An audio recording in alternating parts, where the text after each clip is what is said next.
Ladies and gentlemen, the story you are about to hear is true. The names have been changed to protect the innocent.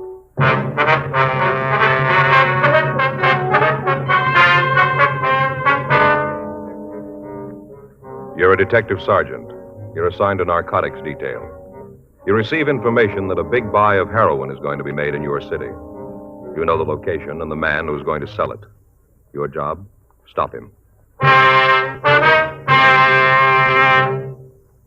Thousands are changing to Chesterfield, both regular and king size, because only Chesterfield has premium quality in both sizes. That means king-size Chesterfield contains tobaccos of better quality and higher price than any other king-size cigarette. The same fine tobacco as in regular Chesterfield.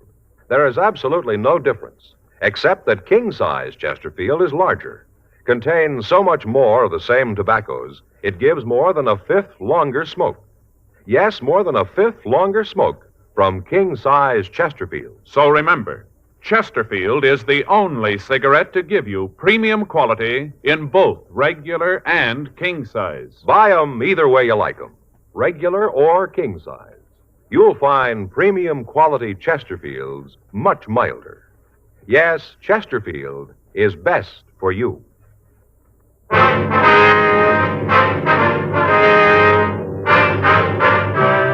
Dragnet, the documented drama of an actual crime. For the next 30 minutes, in cooperation with the Los Angeles Police Department, you will travel step by step on the side of the law through an actual case transcribed from official police files. From beginning to end, from crime to punishment, Dragnet is the story of your police force in action.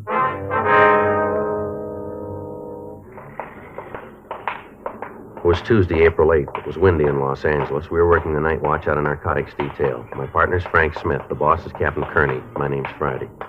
We were on our way to the meet, and it was 9:48 p.m. when we got to the corner of Pico and Clanton, the 617 Club. Let's sit back there, huh? Yeah, it looks all right. What time you got, Joe? 9:49, why? Well, this watch is giving me trouble. Yeah? I guess it's getting old. You had it clean lately? Maybe that's what it needs. Yeah, a couple of years ago. Ran real good right after that. Just been lately, like I said. I think maybe you ought to have it cleaned again. I was reading where they should be cleaned at least once a year. Did you know that? No, this is getting old, Joe. Had it for almost 23 years. Got it when I graduated from high school. Sure looks like it's still good, doesn't it? Yeah. Yes, sir? Coffee for me, Frank. Yeah, please. 2 coffees right away. I didn't see him when we came in, did you? No, we're early. Meet's not supposed to be until 10:30. What's that? I don't know. Drink your coffee. Knock it off. Well, first thing you know, you're going to have everybody in the place looking at us. I don't care. Let him look. I never wanted to do it. I never did. Yeah, okay, you did it. Now nothing you can do about it. Stop falling. Hey, what's going on in the next booth? I don't know. I can't see. Easy for you to say you didn't do it. You going to stop falling? You bring a lot of attention over here. We're both going to stand. Can't help it. Everybody I see, I think it's a cop. A cop who knows all about it. But cheap who's it done? And every time you get a couple of bells and you start to fall. Knock it off, huh? Knock it off. Knock it off. If I had to do it over again, it would have been different. I tell you, it would have been different. What do you think, Joe? Oh, it sounds like you had too much to drink. I hope they get out of here. I don't want anything to louse up our body here. Come on, let's Sure, go. you can be, big man. You got no worries. Come on, let's go. You didn't kill the old lady. Not so loud. You didn't kill her.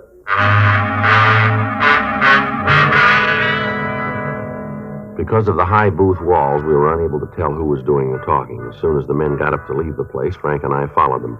Frank stopped long enough to call our contact and postpone the narcotics buy. We followed the 2 men from the bar down the street. They walked up to Spring, and then they split up. Frank followed one of them, I tailed the other. He went directly to a hotel on West 6th Street. He stopped and talked with the hotel clerk, and then he took the elevator upstairs. I checked with the clerk, and he told me that the man's name was Sam Allison. Clerk also told me that Allison had been a resident of the hotel off and on for the past 10 years. He went on to say that every so often Allison would pack up and leave, but that he'd always return. He was unable to give me any information as to how Allison made his living or who the other man might be. 12:10 a.m. I called the office. Frank had checked back in. The man he was following had entered an all-night movie, and in the darkness, Frank somehow had lost him. I went back to the office, and we sent a radiogram to Inspector Charlie Sutton up in San Francisco, requesting all information on unsolved murders in the Bay Area in the last few months. We ran the name Sam Allison through R&I, but we got no make on anyone answering his description. 2:15 a.m. We checked out of the office and went home to get some sleep. The following morning, Wednesday, April 9th, 7:58 a.m., I checked back into the office. That you, Joe? Yeah. The message in the book to call operator 18 in San Francisco. Did you put the call in? No, I just got in. Figured I'd wait a minute for you to get here. All right, let's take care of it now.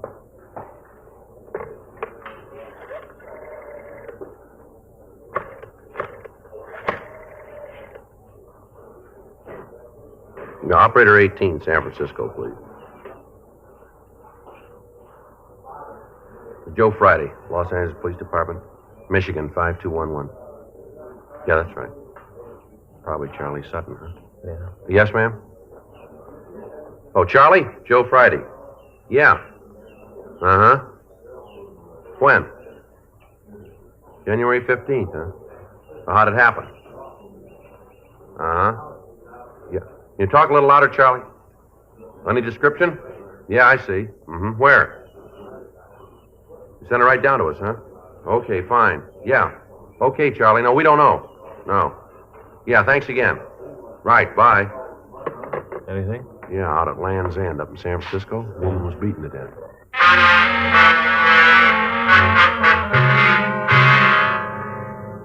The San Francisco Police Department said that they'd forward all available information on the killing. From what Inspector Charlie Sutton had said, the victim had been robbed and beaten out in the Land's End area. There had been one witness to the murder, and we told the authorities in the Bay City that we would send them stand-up mugs of our suspect, Sam Allison. 9:37 a.m. Frank and I drove over to the hotel on West 6th. We talked to the desk clerk, and then we went upstairs to Allison's room. This must be at 3:05. Yeah. I'll try it again. Yeah? Who is it? Police officers, we'd like to talk to you. Just a minute. Yeah? You Sam Allison? Yeah, that's right. What's the bit? Like to talk to you. What about? Might be better if we talked inside. All right, come on in. Well, what's this all about? Want to get dressed? We'd like to talk to you downtown. What for? You got nothing on me. Just like to talk to you. Come on, get dressed. Well, wait a minute, Look, you tell me what it's all about first, huh? You've been up in San Francisco lately? Why? Have you? Yeah, so what? When? I don't know, first of the year, I guess. Around there. You narrow that down a little? First part of January, I guess. Where were you last night? Around. Where around? Met a friend, had a couple of drinks, and came home just around. Who's the friend? Hey, look, I'm not going to answer any more of your questions until I know what this is all about. Where are your clothes? In the closet. I'll get them. We're getting real big, aren't we? You tell us what you want, I'll get them. That pinstripe. You know, the gray one right in front of you. You know, pinstripe? That's it? Yeah. Oh, in that bureau, second drawer? There's some shirts there. Give me one of the blue ones, will you? One with the tab collar, you know, little round things on it. That's it? Yeah. Here you go. Thanks. Thanks a lot. Hey, when you guys figure out and let me know what this is all about? What do you do for a living, Allison? Oh, this and that. All right, what's that mean? I work with horses. You a trainer, that it? No, not exactly. A tout? No. Say, in that top drawer, there's a little velvet box. Got a collar bar in there. Would you get it for me, huh? Here? Yeah. This the box? That's right. The gold one. Yeah. Know what you want? Yeah, thanks. Yeah, I get my shoes. Wait a minute. Which ones do you want? The black ones. It's the only pair. Who were you drinking with last night, Allison? Oh, like I told you, a friend. What's his name? Look, I told you I wasn't going to say anything like find out what this is all about. All right, Allison, I'm going to lay this out for you. We were in a bar last night, place down in Clanton. You there? Clanton? Oh, you mean the 617 Club? That's right. Yeah, I was there. So what? We were in the booth next to you. Heard you talk about killing a woman in San Francisco. You're wrong about that. Yeah, sure we are. Let's go downtown. No, I mean it. I don't know what you're talking about. Oh, sure, I was in the bar last night, but I don't know anything about killing an old broad up north. Who said she was old? Well, you just did. No, he didn't. Said a woman had been killed. He didn't say anything about her age. Well, from the way you said it, I figured she was old. No, that won't work, Allison. Look, you got no reason to think that I did that. No, you got no reason to think that. You admit you were up north about the time it happened. You were in a bar last night talking about it. Now, you seem to know quite a bit about the whole thing for somebody who wasn't involved. Well, maybe I just heard about it, you know. Where'd you hear about it? Well, around. Well, I don't know where, but well, I heard about it. Maybe that's what happened. But you guys know it wasn't me. You know that, don't you? Who were you with last night? He the one that did it? Is that it? I don't know. I don't know if he did it or not. I don't know anything about it. All I know is I wasn't mixed up in it. I didn't have anything to do with it. Who's Jack Kenton? Kenton? I don't know any Kenton. Well, he knows you, according to this postcard in your drawer over here. Is that right? Yeah, that's right. Sam, I'll be in town Monday night. Meet you at your hotel. It's signed Jack. There's a return address here, San Diego. Now, who is he? Oh, yeah, Kenton. I forgot for a minute. Well, maybe you forgot that he was with you in that bar last night, too, huh? Well, what happens to me if I do remember? You going to find out? I don't think so. Was he the man you were with last night? I don't want him to find out. I got big trouble if he does. Is that right? Yeah, he's the guy, but don't tell him I said so, will you? You won't tell him, huh? Oh, Jack would come after me if he knew. He's really off his rocker. He is, huh? Yeah, and he'd kill me if he knew. You guys are going to have trouble taking him, you know that, huh? We are, huh? Yeah, he's fallen a couple of times before, done big time up at Q. Told me 100 times before, at least 100 times. Yeah, what's that? He killed the first cop that came after him.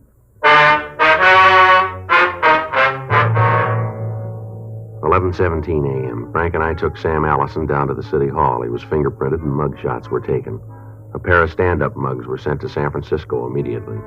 We contacted the San Diego Police Department and asked them to put a stake out on the address that was on the postcard we'd found in Allison's room. In the event this Jack Kenton returned, they were to pick him up and call us. While we talked to them, they ran the name through their files and found that he had a minor record in San Diego dating back some 15 years. A check of our file showed that he'd served time in San Quentin for armed robbery and ADW while trying to commit a robbery. We got out a local and an APB on him. We talked to Allison. He told us that as far as he knew, Kenton was planning to return to San Diego on the preceding night.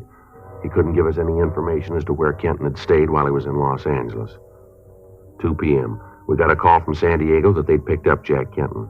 2:30 p.m. Frank and I checked out a trip car and left for San Diego. We checked in with Lieutenant Mort Gear when we got there, and he told us that Kenton had been seen returning to his home right after we'd contacted them. We drove out to his place and searched it, but we found nothing to tie him in with a murder in San Francisco. 8:30 p.m. We left San Diego and returned to Los Angeles. On the return trip, Kenton was sullen and refused to answer any questions. We took him to the city hall. 1:15 a.m. Oh, lousy deal. You guys are trying to tie a bum rap on me, and you know it. Do we? Sure. You ever do any big time, Kenton? No. Never been in jail, huh? No. That's not what our record says. Well, maybe a couple of tickets for traffic stuff. Book says you served time at Q. How about that? A couple of years, yeah. Don't you figure that is big time?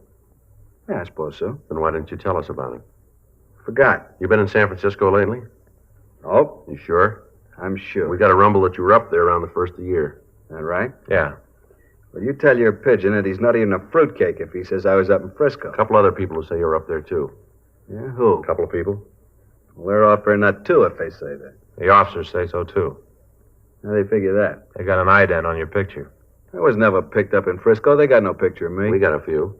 So I done time out L.A. Yeah, you did. When we get a mug, we ship a copy up north. They do the same. That right? That's right. So maybe I'll be big about all this. Admit I was in Frisco around the first of the year. What's that prove? What'd you do while you were up there? Moved around. Went up for vacation. What do you do for a living? A little of everything. What's that include? Like I said, a little of everything. What'd you tell the parole board? I tell them I'm a contractor. What do you build? Whatever needs building. I'm versatile. You're pretty smart, too, aren't you? Look, I know my rights. I know that you know that I'm an ex-con. You know it as well as I do. But there ain't no PV tab on my card. I don't go around the corner without telling the board. You got nothing on me for that. They know you went to San Francisco? Yeah, like I said, it was for a vacation. Where'd you live up there? Around. Hotel down on Geary. How long were you there? Maybe 3 weeks, month. Got a cigarette? Yeah. Here. Thanks.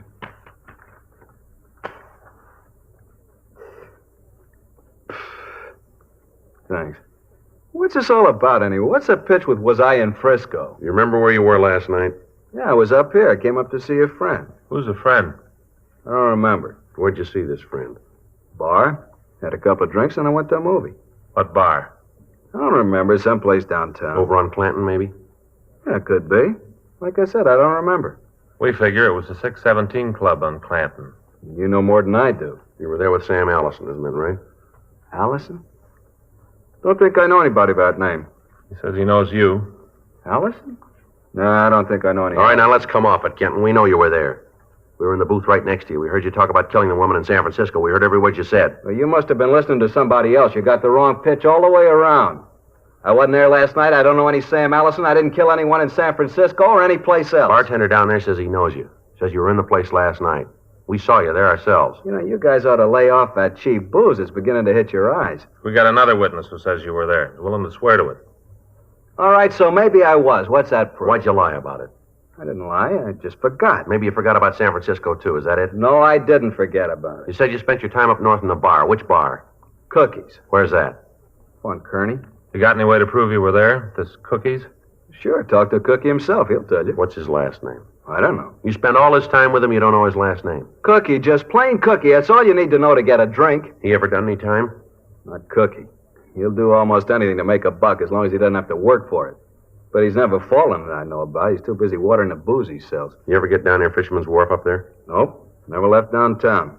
Then you couldn't have been down there on January 12th, now could you? How do I know where I was on the 12th? I said I wasn't near the wharf. That means on the 12th, 13th, 14th, as far as you want to go. I don't know how else to say it. I wasn't down on Fisherman's Wharf. That where this woman got it? Might have been, yeah. Doesn't make any difference, though.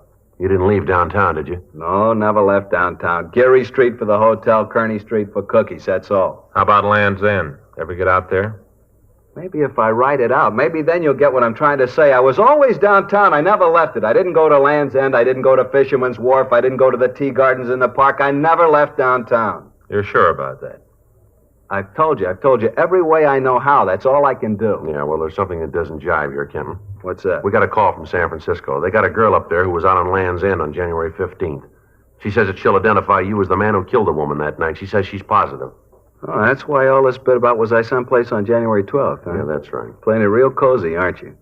Well, it won't work, cop. Thanks, but no thanks. I'm having none of it. Now, you guys go and try to figure some other way. You got nothing on me, nothing, and you know it. Now, if you're tired of playing games, either give me my walking papers or book me. I'm tired. I want to go to sleep. The girl will be here in the morning, Kenton. That's swell. I got to get my sleep then. I want to look real nice for her. All right, let's go. You know, cop, that's one nice thing about the laws in this state. Yeah? I don't have to do a thing. Just sit and watch. You got to prove it. Any way you slice it, you got to do the work. I don't have to do a thing. Yeah, that's right, Kenton. There's only one little difference. Yeah? We make you, and you got to do the time.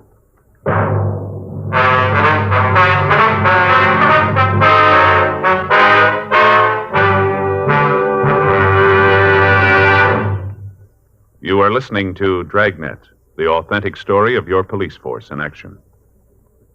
Chesterfield is best for you. Premium quality Chesterfield. Yes, only Chesterfield has premium quality in both regular and king size. And only Chesterfield gives you this scientific evidence on the effects of smoking. A medical specialist is making regular bi-monthly examinations of a group of people from various walks of life. 45% of this group, about half of them, have smoked Chesterfield for an average of over 10 years. After 8 months, the medical specialist reports that he observed no adverse effects on the nose, throat, and sinuses of the group from smoking Chesterfield. Those are the facts. I'd say that means real mildness. So buy 'em either way you like 'em, regular or king size. You'll find premium quality Chesterfields much milder. Yes, Chesterfield is best for you.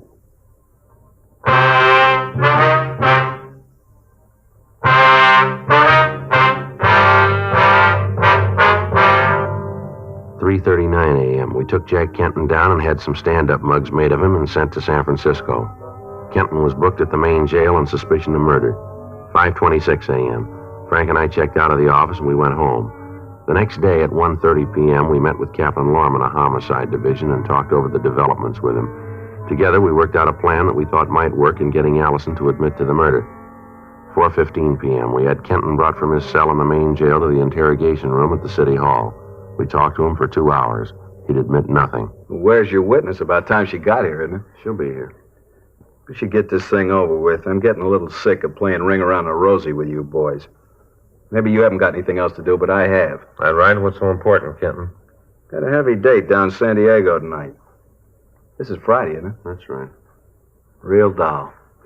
Been trying to date with her for a couple of weeks. Finally made it. You guys think I'll be out of here by 6? Depends on what the witness says. How about a cigarette, huh? Yeah. Here you are. I got a match. Cops find anything in my house? What do you mean? When they went through it. Look, I've been through this before. I know the bit as well as you guys do. Fella falls once, does some time, you cops never leave him alone. You drink much, Kenton? Hmm? You drink much? Yeah, I have a highball once in a while. What's the matter? Something wrong with that? You guys going to give me a lecture on the evils of alcohol? No, just trying to figure out what kind of a guy you are when you're loaded. Well, I'm a doll. Living doll. Put on lampshades, tell funny stories. Life of the party, that's me. You ever have a crying jag when you've been drinking? Nope. Sure about that? Yeah. The way we got it, as soon as you get a couple of belts in you start to bawl. Now, how about that? Whoever told you that's lying? Seems pretty sure about it, this fella. You seem to have a lot of information from this fella of yours. Who is the guy? Friend of ours. Yeah? He sure isn't a friend of mine. Got an idea who it is. Sounds a lot like my friend Sam. That's so. Yeah, old Sam, the working man's friend. Rumble we got says you were with him the night before last. Is that right? Oh, yeah. This is the night you guys were in the next booth and heard all the stuff about me killing the old broad. What's this bit about a rumble? You know it and I do. You picked up Sam, he talked his mouth out to save his own skin. You guys are about as coy as a bulldozer. Why don't you come off it? You're not working with an amateur. I've been around for a long time. I know the angles. You guys got nothing on me. You got nothing because I'm clean. Just want to be big men. Got nothing else to do, so you decided to kill a little time by leaning on somebody. I happen to be around, I got a record, so I fit your program real pretty. Well, get off my back. I've had it. Now, either book me on suspicion and I'll sue you for every last dime you got, or let me go. I got a date I want to keep. That's a nice try, Kenton. It won't work. What do you mean? All right, I'll lay out a few things for you. A woman was killed in San Francisco on January 15th. You were in town that day. You got a record for robbery and assault. Woman was robbed and then killed. You got blind one night and you talked all about it. You had a real crying jag and you got worried. You talked about how everybody you saw looked like a cop. They all looked like they knew what you'd done and they were moving to nail you for it. You got a real bad case of the bull horrors. We got a friend of yours who says you could have been the guy. We got an identification from a girl who says you killed that old woman. She's on her way down here now. As soon as she sees you and makes it positive, you've had it, mister. Now, that's where you sit. You talk real convincing. Makes it sound like you really got something on me. We have, Kenton, and you know it. Let's check and see if that girl's here. Yeah, I will.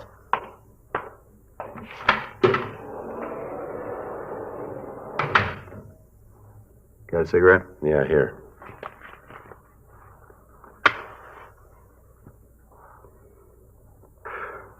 Now, what's the matter, Kenton? You figure maybe we aren't giving you a snow job? No, I know where I stand. I'm just getting a little worried that maybe this girl might make a mistake. Could happen, you know. It's happened before. Is that right? Sure, lots of times.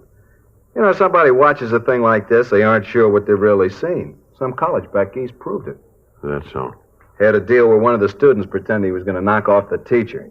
After he'd done it, all the kids gave a different story of what happened. It happens all the time. Yeah. Well, if you didn't do it, then you got nothing to worry about, have you? No, I suppose not.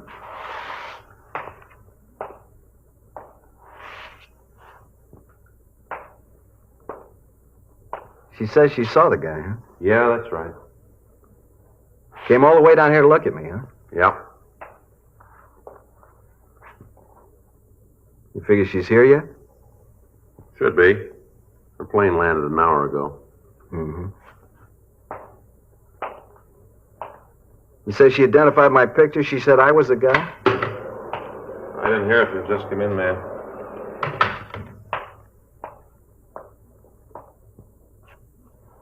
That's him. That's the man. He killed her. I saw it. I'd never forget him. That's the man. She's crazy. She's wrong. You know that, don't you? She's wrong. Let him touch me. The man's a murderer. He killed the old woman. I saw him. Beat her to death. I saw him do it. All right, lady. Okay, Yeah. Frank. All right, Miss Carter. You want to step outside? Oh, yes, please. I want to get away from him. I don't ever want to have to look at him again.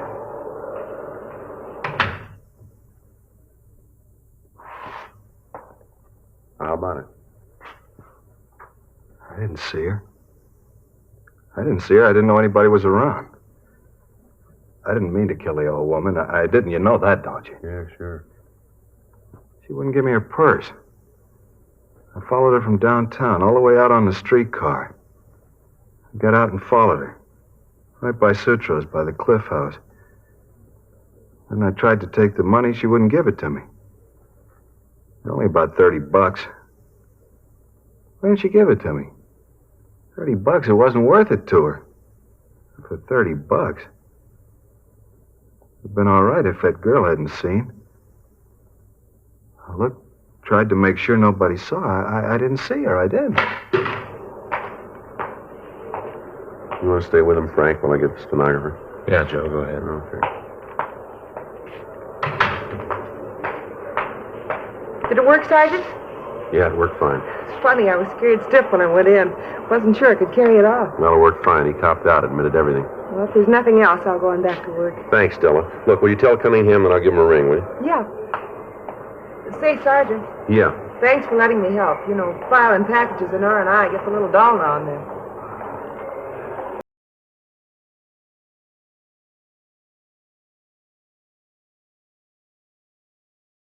The story you have just heard was true. The names were changed to protect the innocent.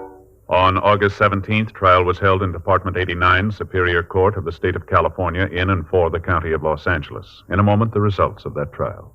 Now, here is our star, Jack Webb. Thank you, George Fenneman. Friends, it's getting a little closer to Christmas, and there's a man right near you, your neighborhood cigarette dealer, who has a lot of fine gift ideas. Of course, he's featuring the gift of the year, the Chesterfield Christmas carton. It's the ideal gift because Chesterfield is the only premium quality cigarette available to you in both regular and king size. Chesterfield is the one I smoke, and it's the one I'm giving for Christmas. Regular or king size. Premium quality Chesterfields are much milder.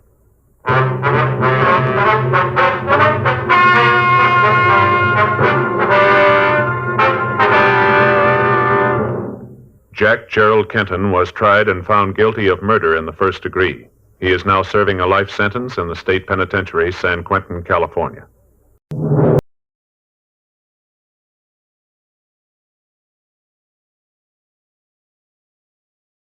Ladies and gentlemen, the story you are about to hear is true. The names have been changed to protect the innocent.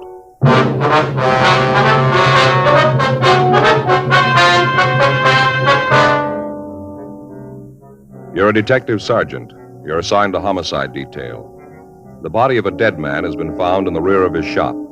He has been brutally beaten to death. The killer is unknown. Your job, find him. Thousands are changing to Chesterfield, both regular and king size, because Chesterfield is the first and only cigarette to give you premium quality in both sizes. That means king-size Chesterfield contains tobaccos of better quality and higher price than any other king-size cigarette. It's the same fine tobacco as in regular Chesterfield. There is absolutely no difference, except that king-size Chesterfield is larger, contains so much more of the same tobaccos, it gives more than a fifth longer smoke. Yes, more than a fifth longer smoke. So remember, Chesterfield is the only cigarette to give you premium quality in both regular and king size. Buy 'em either way you like 'em. Premium quality Chesterfield, and much milder.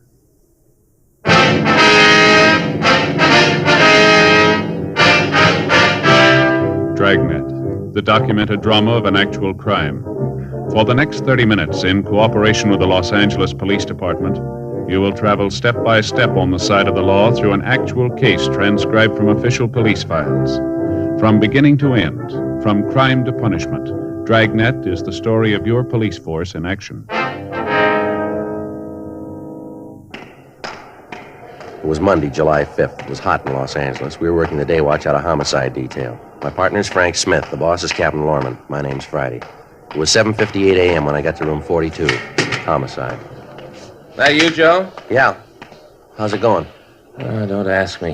What's the matter? Went to the beach yesterday. Got so sunburned I could hardly sleep last night. I'm just miserable, Joe. It's going to be a week before I can wear a shirt without feeling I got army blanket on. Well, can't you get something for it? Something to make it feel a little better anyway? Don't bring that up either. What's that? If you've got any homemade remedies for sunburn, keep them to yourself. I've had them for now. Yeah, why? What's the matter? Like I said, we went to the beach yesterday. Beautiful day. They fixed up a lunch, sandwiches, potato salad, deviled eggs, all that stuff. Yeah, I know. We went down to Castle Rock, you know, down the highway. Yeah. Just had a ball. Just great. Kids played in the water, and then when it got dark, we had a few 4th of July things for them. You know, sparklers, stuff like that. Mm-hmm. When we got home, and I started to feel it. What, the sunburn? Yeah. Back feels like it's on fire, Joe. Legs feel like I got them in hot oil. Believe me, it's terrible. Took off my shirt, pants at home, just sitting there in my shorts. I was trying to figure out some way to stop the burning, you know. Yeah. Well, it happened. In comes Armand. Oh, that's your brother-in-law, huh? Yeah. He's read in some magazine where tea is the stuff for burns. Right away, he starts brewing tea. Tea? Yeah. Can you drink? Yeah. Tells me to lay down on the floor, right flat on my stomach. I was feeling so miserable, I'd have done anything to get rid of the feeling, so I did just lay there. And he starts putting tea leaves all up and down my back of my legs, and well, felt real good at first, kind of cool, you know. Yeah. And all this time you're laying on your stomach there. Yeah, right in the middle of the living room floor. He put papers down first, you know, so the tea wouldn't drip all over the floor. Well, you brew this stuff first. Yeah, and then they put the tea leaves on me, but then the tea leaves started to dry. They crinkled all up, and the pain came back. Just miserable, Joe. Well, did it do any good at all? I don't know. They finally took it off and put some kind of ointment on my back. Helped a little. Had to sleep on my stomach all night. Couldn't turn over. I just lay real still. Once in a while, I'd fall asleep and roll over, and wow, I'd wake right up with the pain. I tell you, Joe, I didn't sleep at all. Not a wink. Yeah, I know what you mean. I don't see what you're blaming Armand for. Seems like he did try to help you out, though. Oh, sure, he tried. Whole thing was his fault. If he'd kept his big mouth shut, everything would have been all right. How do you figure that? A picnic. It was his idea, Joe. It's a hot shot. I'll get it. What is it? Killing down on Bixel.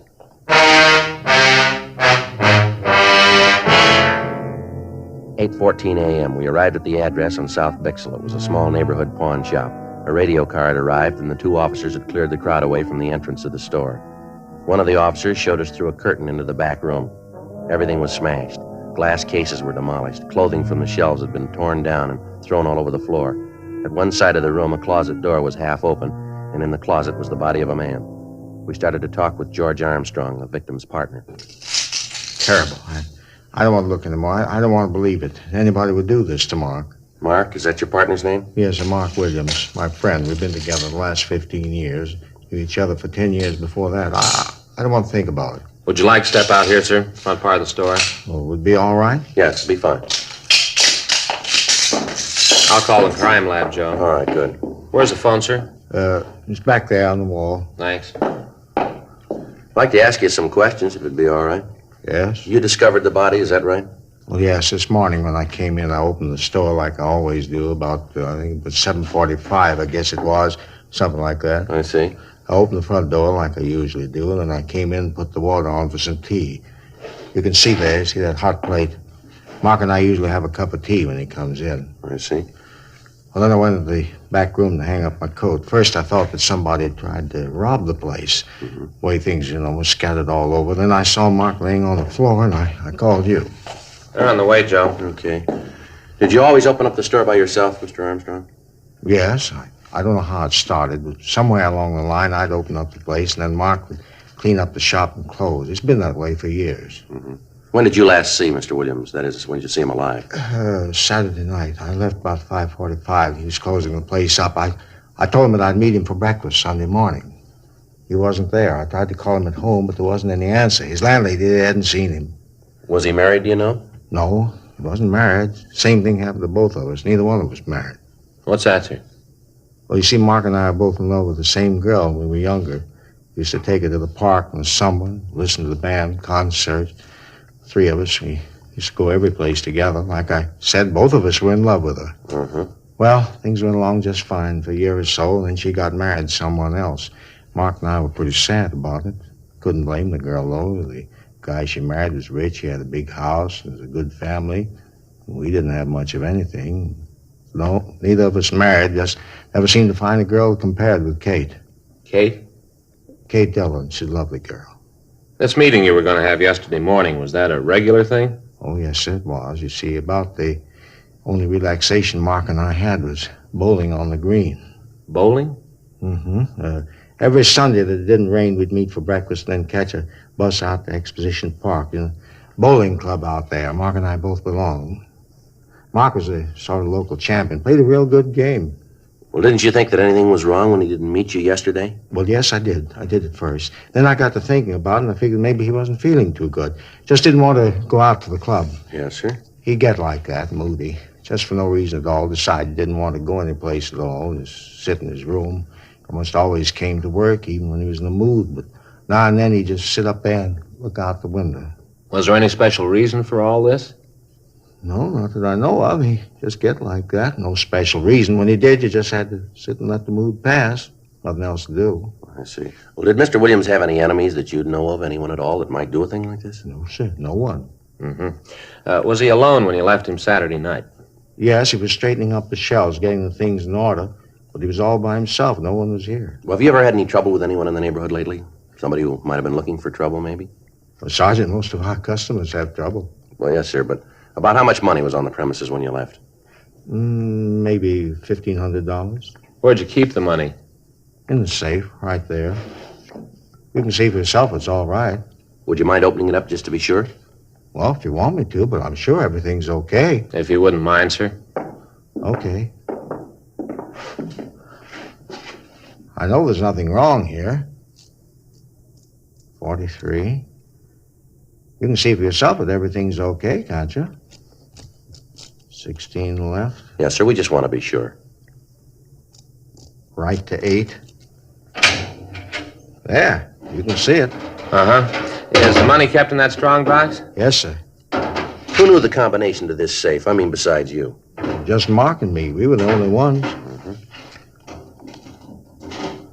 There, all the money's there. Mm-hmm. Is there anything else missing from the store? Anything that you can see? Well, Sergeant, look around you. If there was anything, how could I tell? I'd have to take a complete inventory. Well, what difference does it make? How's it going to help Mark? Well, it's pretty important we find out why he was killed the way he was, sir. A beating and all. If you'd look around, you might be able to come up with something. Oh, all right, I'll look around, but I tell you, I don't think there's anything gone. All right, if you just do that, we'll look over the back room if it'll be all right. Pretty bad, huh, Joe? Yeah. Looks like revenge could have been the motive, maybe, from the looks of things here. Yeah, it'd have tell. to be something like that. Terrible beating. The way the place is all smashed up. Yeah. Frank? Yeah? Come over here. Yeah? Look here in the closet. You can see it there under the body. Oh, yeah, looks like a hand axe. Yeah. Might have been trying to defend himself, huh? Well, maybe. Sergeant? Yes, sir? You were right, absolutely right. What's that, sir? Well, he did steal something. The gun case has been broken into. Yes, sir. Anything missing? A couple of revolvers. 8:32 a.m. The crime lab crew arrived and went over the place. In the back room, under a pile of clothes, they found a 10-inch length of lead pipe. Dean Bergman from Leighton Prints dusted the room, the safe in the store, and the lead pipe. He came up with several clean prints. He rolled the dead man's fingerprints, and then he took Armstrong's. Comparison with those he'd found eliminated all of them except a partial print on the safe. The coroner arrived and removed the body. Frank and I canvassed the neighborhood, but none of the people in the area had noticed anyone suspicious in the last few days. We called the office, and Sergeants Joe LaMonica and Howard Hudson came out to help us in the search of the vicinity. The axe found in the hands of the victim, Mark Williams, had stains on the blade. A closer check of the pawn shop showed that several articles other than the guns had been stolen. George Armstrong gave us a complete list of the missing property along with the serial numbers of the guns. 11:34 a.m. Frank and I checked back into the city hall. Frank, did you get the APBs out? Yeah? Notified the pawn shop detail. Any word from LaMonica and Hudson? No, not yet. At least there's nothing in the book there. I get it. Homicide Friday. Oh, yeah, Joe. Mm-hmm. Yeah. No, we haven't heard from him yet. No. Where? Yeah. Yeah, well, that figures. Uh-huh. Okay, thanks. It's LaMonica. He and Hudson found a blood-stained shirt in an alley behind an apartment house a couple of blocks from the pawn shop. Yeah? Checked the apartment register, and they found a Wallace Holmes listed. Holmes? Yeah, LaMonica knows him. Yeah? Just served 6 months for violation of the Narcotics Act.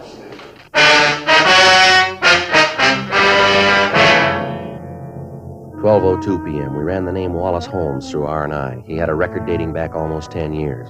He'd been arrested twice for violation of the state health and safety code and once on suspicion of 211 PC. We talked to the neighbors in the apartment building where he lived, but they told us that Holmes had been in bed with a bad cold for the past 3 days. Several of them had taken him food on occasion and stated positively that he could not have left the apartment. Bergman checked his fingerprints against those we'd found at the pawn shop. There was no make. A stakeout was placed on the building. 2:15 p.m. We checked with the crime lab to see if Ray Pinker had finished the tests on the physical evidence that he'd collected at the murder scene. Looks like the lead pipe. Can you tell us anything about the killer? Nothing except he's WMA. How about the other bloodstains, Ray? Test out type O, victim's type B. Well, figures that he managed to hit the killer with the axe then, huh? Possible. How about the shirt? You find anything on it? We haven't finished the tests on the dust particles we found in the pockets yet. Precipitant test shows it's human blood. Haven't had a chance to group it yet. How about any laundry markings? Anything there, Ray? Yeah, I was just about to check it.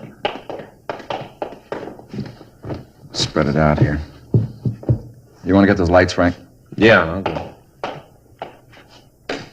Turn on this fluorescent. Yeah. Laundry marking here.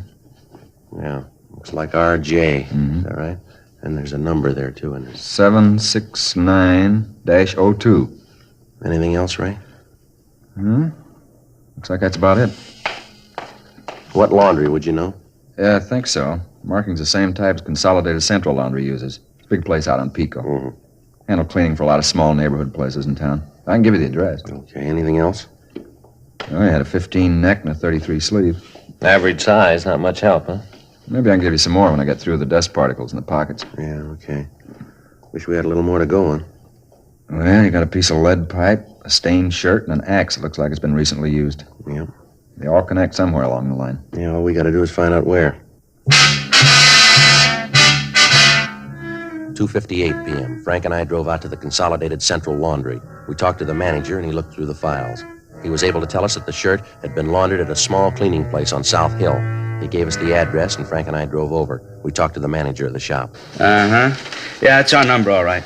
Yes, sir. Would it be possible for you to tell us who owns the shirt? Yeah, I'll look it up in the book. Let's see, RJ 769-02. That's right. Let's see, 642, 98, 7. Yeah, here it is. John Dunlap, address out on 3rd Street. Say, what do you want to know about the shirt for? Dunlap done something? Oh, we're just conducting an investigation here. Oh. Wonder if you described this Dunlap for us. Oh, sure. I've known John for years. Been bringing his things in here for at least 8, maybe 9 years. Could you give us a description of him, you think? Yeah, Johnny's about my size, maybe 5'11". Weighs about 180.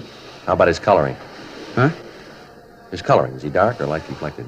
Oh, yeah. Well, I guess you'd say maybe sort of medium. Yeah, medium. Does he have any marks or scars on him? Anything unusual about him? Well, if you asked me that yesterday, I'd have said no. How's that? Well, up till this morning. Well, John came in this morning, and there was nothing that made him stand out up till then. He must have had an accident over the weekend, I guess. I don't understand. Came in this morning, his face was all scratched up.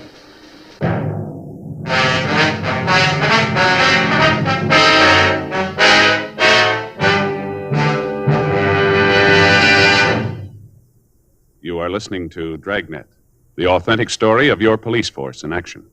We like to give the facts about Chesterfield so you can be your own judge. Chesterfield is the first and only cigarette to give you premium quality in both regular and king size. Chesterfield is the first and only cigarette to tell you what it's made of. The world's best tobaccos. Kept tasty and fresh by pure and costly moistening agents. The best that money can buy. And Chesterfield cigarette paper is of the highest purity. Now, Chesterfield is the first cigarette to present this scientific evidence on the effects of smoking. A medical specialist is making regular bi-monthly examinations of a group of people from various walks of life. 45% of this group have smoked Chesterfield for an average of over 10 years. After 8 months, the medical specialist reports that he observed no adverse effects on the nose, throat, and sinuses of the group from smoking Chesterfield. I'd say that means real mildness. Either way you like them, regular or king size, you'll find premium quality Chesterfields much milder.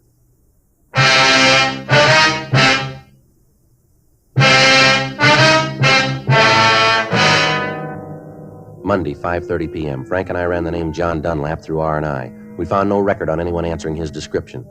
Meantime, the stakeout on Wallace Holmes' apartment where we'd found the blood-stained shirt continued. Ray Pinker had finished the test on the shirt and found that most of the blood on it was type B. However, there were also small traces of type O. The tests on the dust particles found in the pockets of the shirt netted us nothing. 6:15 p.m. We drove out to the address given us by the cleaning shop. It was a large apartment building. Dunlap was registered in the penthouse. We took the elevator up and rang the bell. Yeah? John Dunlap? That's right. What can I do for you? Police officers would like to talk to you. Police? What do you want with me? Just like to talk to you. Okay, come on in. You can see you caught me in the shower. This is my partner, Frank Smith. My name's Friday. How do you do? How do you, sir? How do you? Hey, you mind if I go ahead and get dressed while we talk? I got a date and I don't want to be too late. No, that's all right. Go right ahead. Come on in here. What is it I can do for you, officers? Well, I wonder if you could explain your movement Saturday night. Saturday night? Yes, sir. Well, let's see. I played golf in the morning, got back from the club about 6, I guess. Miserable game, 102, lost $35. Sure was off Saturday. Just a minute, sir. You tell us what clothes you want. We'll get them for you. All right, hand me that shirt there, the blue one, huh? Here you are. Sure, a miserable game Saturday. 3-putted almost every green. Nice-looking shirts, Dunlap. Like them? Well, they're nice-looking. Where do you get them? I have them made. Can't wear store-made shirts. Neck's too long. Collar doesn't fit right. What'd you do after you got home from the golf club? Took a shower, then went out. Had a date. Lousy game ruined the whole evening. Sir? Well, after that crummy 102, I really played the 19th hole. Got pretty loaded. By the time I got to Alice's, I was in a rare mood. Alice? Yeah, Alice Miller. Anyway, I was about half hour late, and she was fit to be tied. We were supposed to have dinner out in Malibu. Took us about an hour to drive out there, and Alice kept getting madder as we drove. I guess I didn't help things out any. I was in a foul mood and didn't keep it to myself. Yeah? Well, by the time we got there, really going at it, silly thing, no sense to the argument at all, but it just kept building. Either one of you married? Yes, sir. My partner here is. Well, then he knows what I mean. Well, we didn't get down to the beach till about 8:30 or 9. We got out of the car, and Alice said she wanted me to take her back home. I told her we'd just gotten there. She said she didn't care, wanted to go home. Yeah? I told her if she wanted to leave, it was okay with me, and I turned around to walk down to the house. You know, it's pretty dark down there. Uh-huh. Well, I walked right over the embankment. Must have fallen over about 6-7 feet. Didn't hurt myself much, but you can see I scratched up my face. Yeah, we can. Well, the long one, though, I guess it was worth it. How's that? Well, Alice was so scared she ran down to me, and the argument was all over. We went on into the house and had dinner. How long were you there? Well, I guess until, maybe 2:30, 3 in the morning. Got to playing charades. Time just went. You happen to know what blood type you have? What? Your blood type. Do you know what it is? Well, I think it's A, but I'm not sure, though. Uh-huh. You said you had your shirts made to order, huh? Yeah, that's right. Why? Can you tell us how someone else might have gotten one of your shirts? Wait a minute. I don't think I understand just what's going on. Or what is this all about? You come in here and ask a lot of questions. What's it all for? Just routine. Routine what? It's not routine for me to have policemen come in and ask a lot of questions. Where was I Saturday night? Who makes my shirts? Who might have had them? Come on, what's the pitch? All right. Do you know a man named Mark Williams? Williams? No, Tom Williams sells insurance. No, Mark Williams. No, I don't think I know him, Mark. Anyway, what's he got to do with this? He was killed Saturday night. You figure maybe I did it? Well, a shirt that belongs to you was found near the scene. My shirt? That's right. Same label. Check the laundry markings in it. Your laundryman said it was your shirt. Said it was your number. You talked to Harry? Yeah, if that's his name, I guess we did. Well, I don't understand it. Hey, wait a minute. Yes, sir? A couple of weeks ago, I gave a half a dozen shirts to the woman who comes in to clean up the place. She might know what happened. Let me call her and find out. I got her number here someplace. Yeah, here it is. If anybody knows, she would. A couple of weeks ago, told her she could have them. I don't know what's the matter with them. Hello? Mrs. Lambert in, please? Yeah, thank you. Hello, Mrs. Lambert. This is John Dunlap. Oh, just fine. And you? That's good. No, I just want to know what you did with those shirts you took a couple of weeks ago. Well, no, Mrs. Lambert, I did give them to you. I just want to know what you did with them. Uh-huh. I see. Well, can you give me the address? Well, just a minute. I'll get a pencil. You have a pencil, officer? Here you are. Thank you. Now, go ahead, Mrs. Lambert. Uh-huh. 47? All right, thank you. No, don't you worry. Everything's all right. Yeah, well, thank you, Mrs. Lambert. Yeah, I'll see you then. Right, goodbye. A real character. Thought I wanted the shirts back. Did she tell you what she did with them? Yeah, I said she sold them to a second-hand store down on Bixel.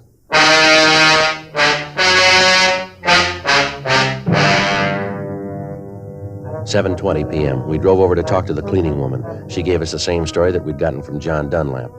We went over to the second-hand store, but it was closed. The stakeout on the apartment continued. The body had been posted, and the coroner told us that Williams had been killed at approximately midnight on Saturday night. That would allow 2 hours on either side, making it possible for the murder to take place between 10 p.m. and 2 a.m. Frank and I checked out of the office and went home. The following morning, Tuesday, July 6th at 8:17 p.m., we checked the second-hand store where the shirts had been sold.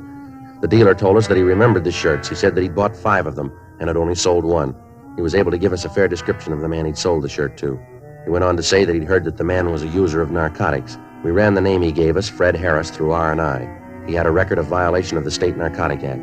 We got out an APB and a local bulletin on him. We called Narcotics Division and notified them that we wanted Harris as a suspect. We checked the address listed on his record, but we found that he'd moved and left no forwarding address. 2 days went by. We ran down all leads, but we were able to come up with nothing new. Thursday, July 8th, 8:30 a.m. Frank and I checked back into the squad room. Well, there's another one that didn't go anyplace. Yeah, well, he's got to be someplace. I get it. Homicide Friday. Oh, yeah, Joe. Mm-hmm. Yeah. Well, how soon will you be here? All right. Okay, right. Anything? Well, Monica and Hudson, they just picked Harris up.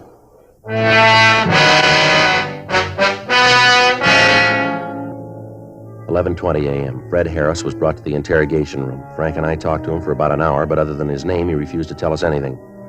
We tried to lead him out. We talked about his family, about sports, food, everything we could think of. None of it worked. Harris remained sullen and uncooperative. 1:46 p.m. How about some lunch, Joe? I guess so. Harris? No, thanks. Well, you suit yourself. What do you want, Joe? Well, ham on rise, all right. Get some coffee, too, huh? Okay. You sure, Harris? You don't want anything to eat? No, I told you.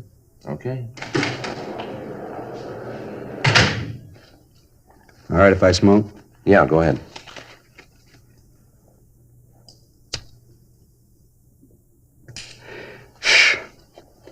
Why don't you want to talk about it, Harris? About what? Why you killed Williams. Who says I did? That's the way it looks. It looks wrong. Well, you figured for yourself, Harris. When you killed the old man, you weren't very careful. You left a couple of prints around the place. Yeah? Shirt you wore, we got that. Found it right where you dropped it. Ran that down and leads right to you. Got the man who sold it to you. Identifies you. Maybe he's wrong. No, you know better than that. When they picked you up, you were carrying some of the things you stole from that pawn shop. You can't account for your time on Saturday night. I told you I didn't do it. I didn't kill the old man. I just don't remember where I was that night. Didn't that happen to you? You go someplace and a couple of days later you can't remember where you were. Doesn't that ever happen to you? Oh, yeah, once in a while. Hey, you see? How you expect me to remember when you sometimes forget? You a user? What are you asking that for? You got the record. Look it up yourself. Roll up your sleeve. All right. You're a user. You work for a living? Yeah, sometimes. What do you do? Whatever I can. When'd you last work?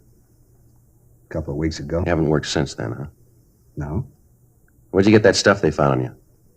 I don't know. Must have bought it. Any idea where? No. You bought the stuff and you don't know where. Is that what you want me to believe? Believe what you want. I don't care. Well, here's what I believe. You tell me if I'm wrong. I think you went to the old man's pawn shop about closing time on Saturday night. You had a big yen on and no money to make a connection. You tried to rob the old man. He didn't like it and you killed him. You killed him with that hunk of lead pipe we found, the one with your fingerprints all over it. Then you tried to get the safe open and you couldn't. So you wiped it clean, grabbed what you could carry, and you ran out of the store. A couple of blocks away, you calmed down and took a look at yourself. You threw that shirt in the ash can, then you went up to Wallace Holmes' apartment to try to make a connection, didn't you? He tell you all that? No. Now, come on, how about it? Holmes tell you that? Well, look, you're a little mixed up, aren't you? You just answer, you don't ask. Sure, he told you. Never found out if he did. My big pal, Wallace Holmes. After all I'd done for him. If I had a nickel for every pop I shared with that bum and he cops out on me, blabs everything to you. The one guy I'd have done anything for. Give the guy the shirt off your back, and this is the thanks I get. Well, that's your big trouble, Harris. What do you mean? You ought to hang on to your shirts.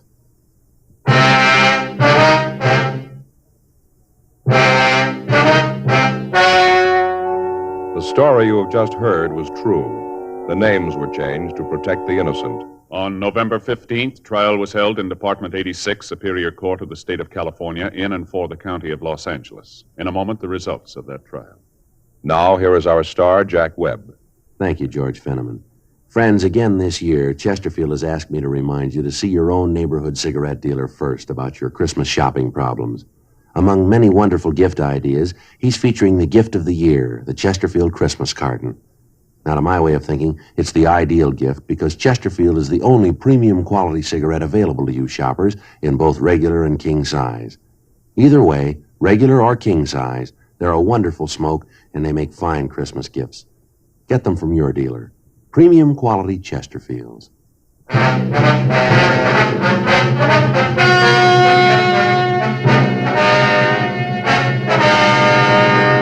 Fred Richard Harris was tried and convicted of murder in the first degree. He was executed in the lethal gas chamber at the State Penitentiary, San Quentin, California.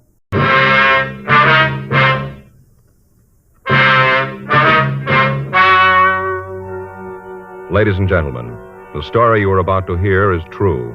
The names have been changed to protect the innocent.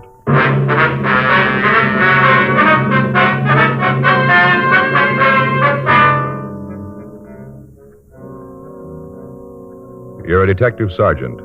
You're assigned to juvenile division. You get a call from a high school principal. A young boy has caused a near riot in his classroom. Your job? Investigate. Here's what the nation's press has had to say about king-size Chesterfields. U.S. Tobacco Journal says Boston dealers and jobbers reported this new companion of the regular size is sweeping the market in sales, and stocks cannot be replaced fast enough. The Wall Street Journal said a wholesaler says the problem isn't selling them.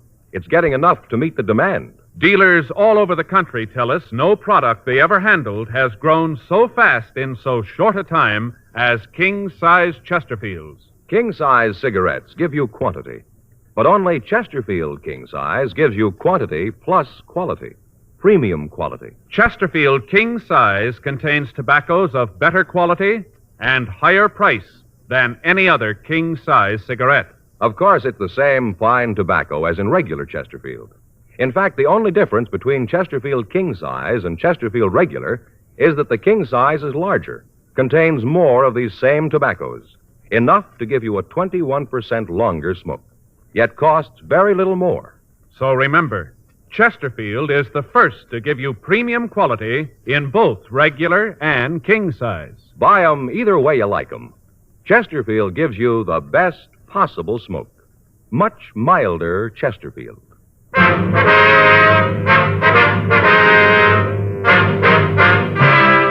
Dragnet, the documented drama of an actual crime.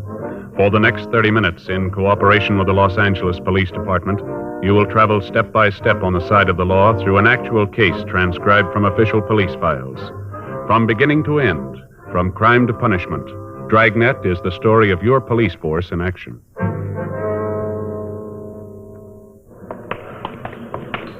It was Wednesday, October 3rd. It was warm in Los Angeles. We were working the day watch out of Juvenile Division. My partner's Frank Smith. The boss is Captain Stein. My name's Friday. It was 1:47 p.m. when we got to Adams High School. Chemistry class. You the police? Yes, sir. It's my partner, Frank Smith. My name's Friday. I'm John Lane. This is my class. What little there is left of it. Have you seen Mr. Barlow? Yes, sir. We talked to him when we came in. I think he's in the clinic now. He said you could give us a story. Is that right? It was the Lambert boy. He came into class about 5 minutes late. We were just starting the lecture on analysis. I told Douglas to take his seat. He said something I couldn't hear, but he went back to his place, and I went on with the lecture. I guess it was about 10 minutes later that the commotion started. The first thing I knew about it, Larry McLean started to yell at Lambert, said something about keeping his mouth closed. Then Lambert said something about McLean minding his own business.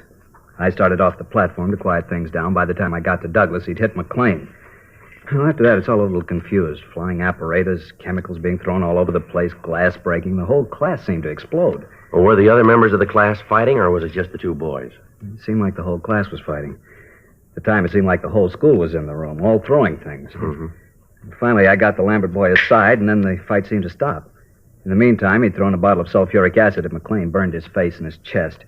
The ambulance took him to Georgia Street Receiving Hospital, and a nurse here gave him first aid. Well, do you have any idea what started the argument here? No, I'm not sure. As I got it later, it seems that Douglas made some remark about a young girl working next to him. I didn't hear it, but I gathered that it was a pretty filthy statement.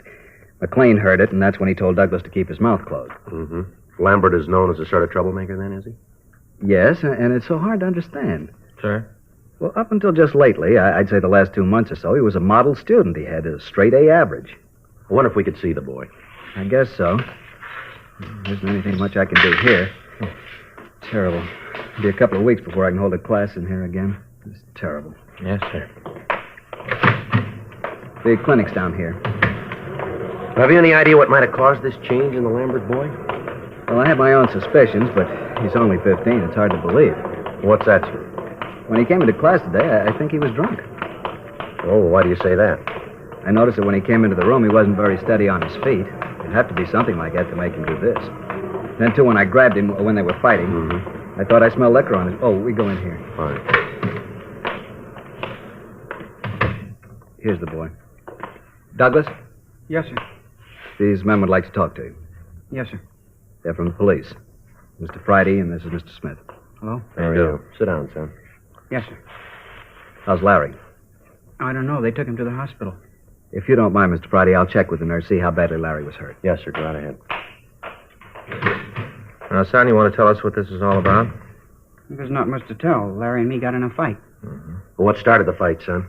I don't know. He just wanted to cause trouble. Him and me never have gotten along. Always had trouble.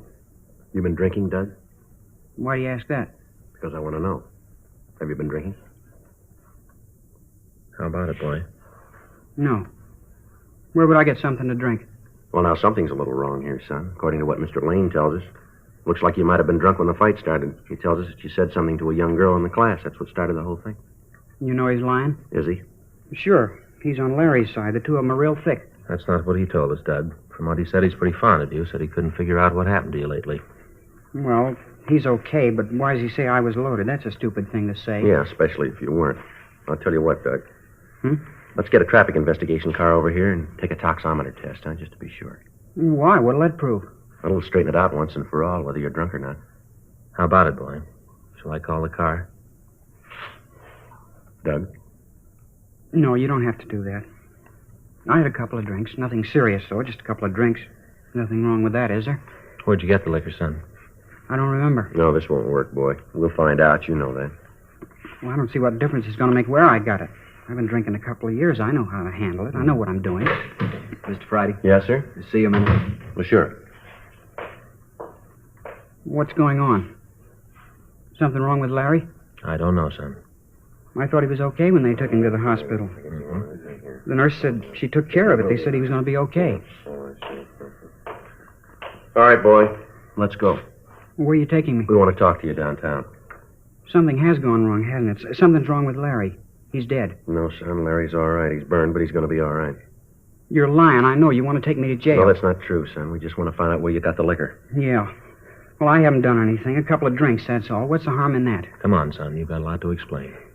Okay, take me in. Put me in jail. I don't care what happens. Yeah, you've already proved that. 2:26 p.m. Frank and I talked to Charles Barlow, the vice principal of the school. He told us the same story that we'd gotten from John Lane. He said that until a few months before, Douglas Lambert had been a model student. He was above average in his classwork and took part in all school activities. Suddenly, and without apparent reason, he had become the number one troublemaker in his class. His attendance record became one of the worst, and his attitude toward his teachers was arrogant and discourteous. The principal told us the same attitude was being displayed by other students in the school. We notified Mrs. Lambert that we were taking him to Georgia Street Juvenile for questioning. We filled in Captain Stein on the developments, and then Frank and I questioned the Lambert boy. He was sullen and uncooperative. I don't know what you want with me. A little fight, that's all it was. Why are you guys trying to make something big out of it? You've already done that, Doug. Maybe you don't know what you've really done. Maybe we ought to fill you in on a few things. That might not be such a bad idea. Tell me how I'm a criminal. Tell me I was a bad boy. Go ahead, tell Now, me. don't get smart, son. What do you want me to do? Sit here and listen to you guys yak at me? You expect me just to sit here and let you guys tie a rap on me that I haven't got coming? You got one thing on me. I had a couple of drinks, that's all. A couple of drinks. No harm in that. I don't feel so good. Why don't you guys leave me alone? I got a headache. Larry McLean's got more than a headache. So the kid shouldn't have started anything he couldn't finish. He wanted to be a big man in front of the class. He was. Now he's hurt and he's trying to blame me. It won't work, cop, and you know it. That's enough of that. I'm a minor. You can't touch me. That's the trouble with you, kid. You think because you're under 18, the laws don't mean you. You can't touch me and you know it. Don't worry, Doug. Nobody's going to touch you, but let me tell you a couple of things. You sit here and figure you're a big man, a real tough kid. You don't have to tell me. Well, I'm going to tell you. I'm getting sick and tired of having kids like you waltz around the streets, your minds and hands filthy, bragging about what big men you are. You do what you want. You don't care about what it means to the people around you. How you hurt them doesn't matter. Everything's fine until you do something wrong and we nail you. Right away, you start screaming minor, that you're a juvenile, just a kid acting normal. You steal a car for a joyride. An officer starts after you. You don't care who gets in front of the car as long as you get away. You don't let anybody stand in your way. Men, women, kids, they're all the same to you. Run them down. Show them that you're just a healthy kid out for some fun. After all, you're just a kid. The laws weren't meant for you. You're different. Well, there's another kid lying in a hospital right now. He's got real trouble. He got in your way. He didn't feel that you had any special rights. Be a big man, Doug. You go tell him that you knew what you were doing when you threw that acid at him. You tell him that you were just having a little carefree fun. Tell him that you know how to handle liquor. Tell him that he's going to spend a long time with a plastic surgeon because you're just a kid. You tell him that his face is going to be like that because you're just a normal, healthy, growing boy. I hope you're real proud of yourself. I hope you feel good. You've burned it right into your brain. There isn't any place you can go to get away from it. All right, boy, let's go. Wait a minute, Mr. Friday. Yeah. I'm sorry. I'm sorry I acted like that. All right, you want to try to make things right with Larry? You want to help us out on this thing? Yeah, I guess so. Where do I start? Where'd you get the liquor? A place near school. Kids call it Sam's Club. What's the address? I don't know. I'll show you the place. You say it's a club? Well, sort of. You have to know the ropes before you can get in the place. What do you mean, the ropes? Well, they only let kids in. You ring the bell to the house, and then when they answer, you stand there with a $5 bill in your hand. Mm-hmm. That way they know you're okay. Who is this Sam? I don't know his last name. The kids just call him Sam. He run this place all by himself? No, there's his wife, Inez. She's usually around. Just these two around the place, then, huh? Yeah, that's all I know about. It always seemed to me that Inez was really the brain. She was always telling Sam what to do. How'd you find out about this place, Doug? One of the kids at school told me about it. He took me there one night. Then after he introduced me to Sam and Inez, I started to go there by myself. What's it like inside? They have a bar or anything like that? Oh, yeah. You walk into the living room, and there's a big bar along the right wall. All chrome and leopard skin. Real nice. There's a few tables around and a record player. Yeah. They sell anything else in this place besides liquor? I don't think I know what you mean. You know what we mean, Doug. Yeah, I guess I do. Well, how about it? Well, yeah, you can buy tea if you want it. This $5 routine, what happens to it? Well, drinks are 6 bits apiece. Sticks are $1.50. If you want to give them the 5 as you come in, you can have as much as you want. Otherwise, you pay for each thing as you get it. You ever smoke marijuana? Well, almost all the kids there do. How about you? If you don't, the other kids call you a coward. Well, you still haven't answered the question. Yeah, I've smoked it a couple of times. Can you give us the names of the other youngsters who go to this place?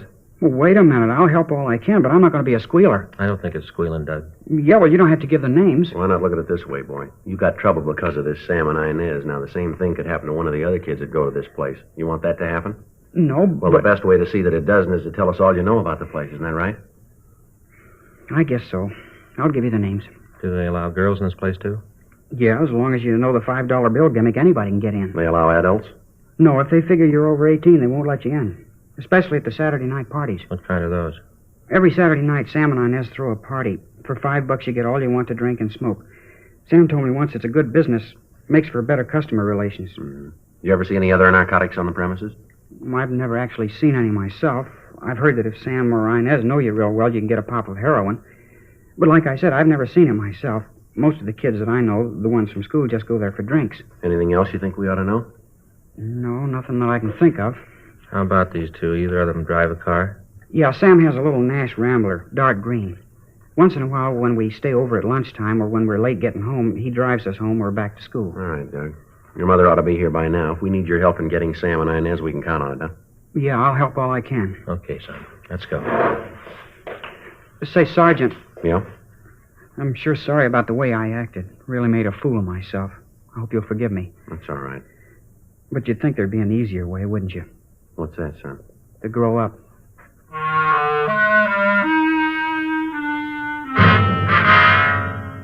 We checked the names Sam and Inez through R&I and came up with a Sam and Inez Bailey. Both of them had long records for contributing to the delinquency of minors. Both had served time in the county jail. Douglas Lambert was shown mugshots of the couple and identified them as the owners and operators of Sam's Club. We checked with Captain Stein about picking them up, and it was agreed that the best way would be to catch them in the act of selling liquor and narcotics to juveniles.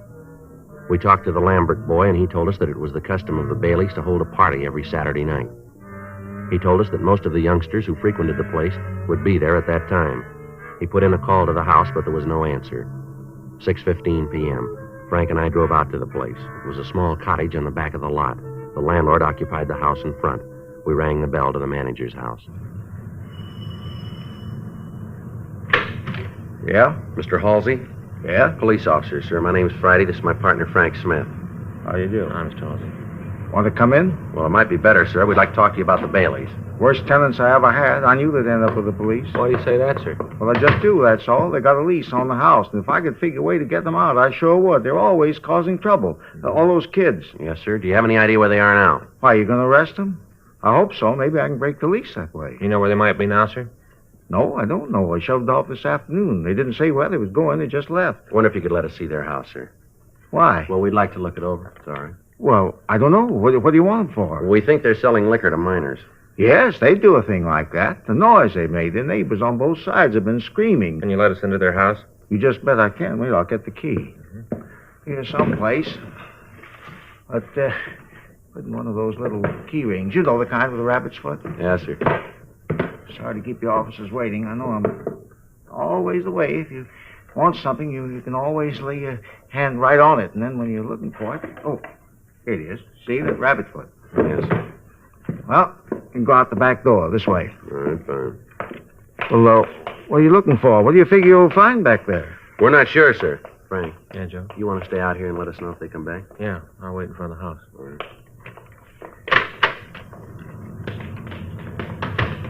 You know, it's funny about them. What's that, sir? Well, when they first moved in, they said they wanted the locks on the door changed. I told them it'd be okay, but they'd have to give me a key to the place.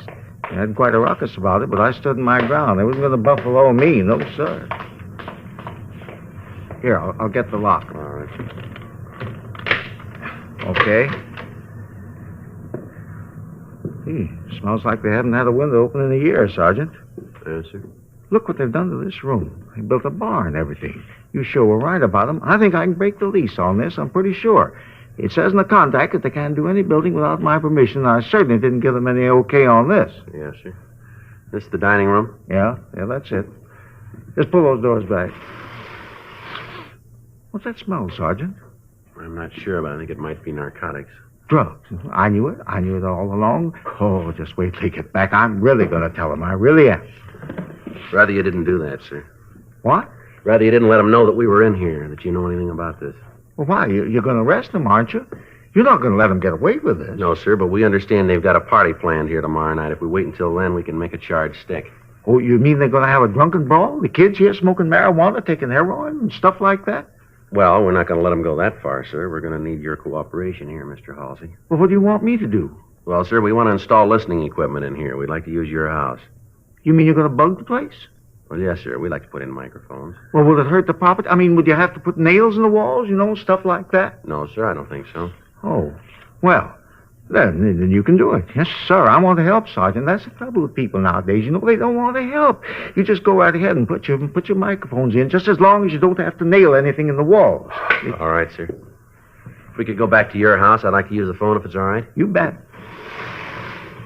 Closing that so they won't know anybody's been here, huh? Yes, sir. Uh-huh. Don't guess if I leave any fingerprints on the door, it'll hurt. No, sir, I don't think it will. No. Can't be too careful, though, you. But then I guess you know all about things like that. Huh? Yes, sir. I'll go around front and get my partner. Yeah, sure thing. You fellas all work in teams like this? Yes, sir, most of the time. Well, I never knew that before. Do you have any idea at all where the Baileys might have gone? They give you any indication at all, sir? No, I saw them leave this afternoon, just got in the car and left. Did they take any luggage with them, suitcases, would you know? Not that I could see, no. Ah, you find anything? Yeah, the bar's in the living room. Oh, then what the Lambert kid said was true, huh? Yeah, it looks that way. Tell them about the dope in the dining room. If we could just use your phone, sir? Oh, yeah, you bet. Come on in.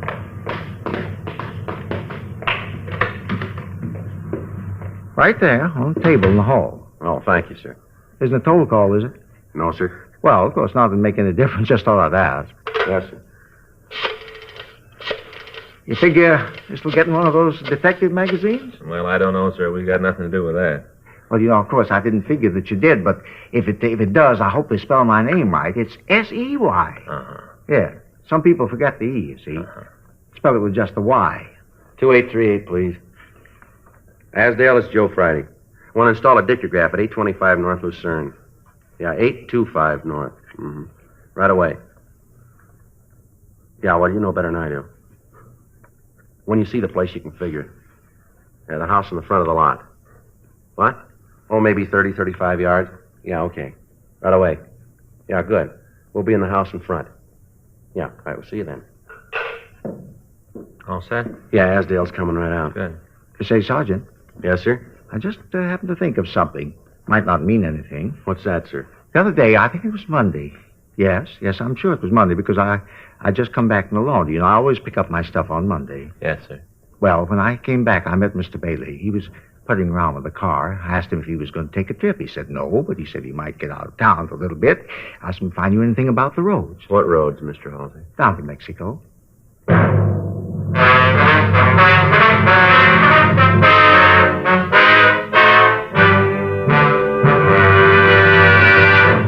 You are listening to Dragnet, the authentic story of your police force in action.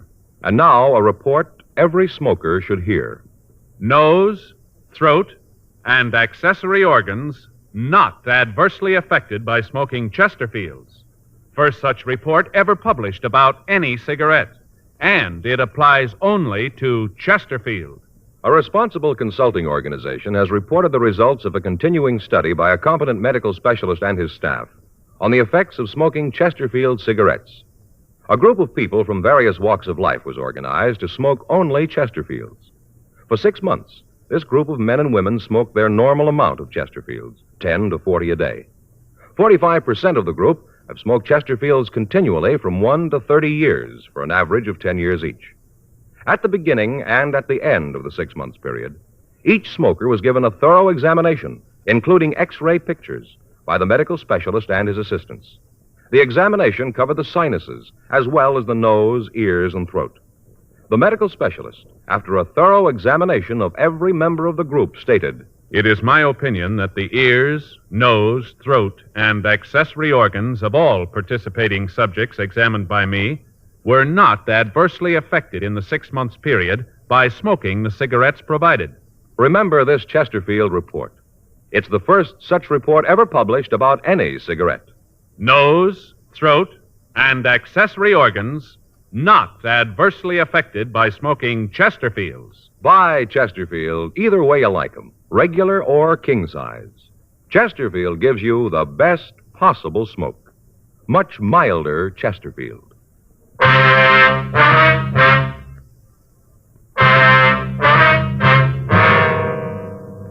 The men from the crime lab arrived and installed the listening equipment. A stakeout was placed on the house, but the Baileys failed to return that night.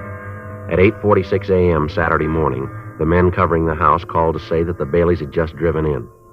Frank and I got in touch with Douglas Lambert and his parents. With their permission, we laid out the plan for that night. It was agreed that the boy would arrive at the house at about 8:30 p.m. When the other youngsters had been served drinks, he would give us a signal by starting in to cough. When we came into the house, he would try to secure as many of the drinks as possible for evidence. We told him that there would be officers all around the house and that at no time was he to place himself in jeopardy with Sam, Inez, or any of the other youngsters. 7:30 p.m. Frank and I took up our positions in the back bedroom of the owner's house, turned on the dictograph, and waited. The Baileys were discussing the party. Sam was talking about how he watered the whiskey. At 8:27 p.m., 4 youngsters arrived. They rang the doorbell, and when Sam opened the door, they displayed the required bill. He nodded and ushered them into the living room.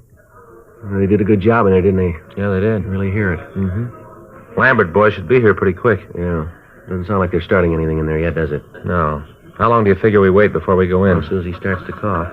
You check with the other men? Yeah, Turner and Brown are covering the back of the place. Lindsay and Carter and a couple of policewomen are parked down the street. You can see the car down there. Yeah. Wait a minute. Huh?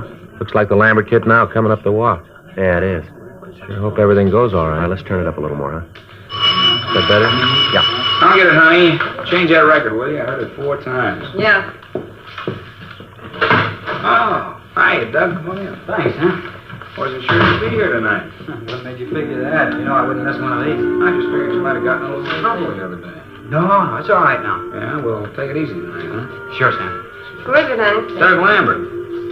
Hi, Doug. You have any trouble with that McLean kid? No, I was telling Sam the cops talked to me for a while. They didn't have anything on me, so they had to let me go.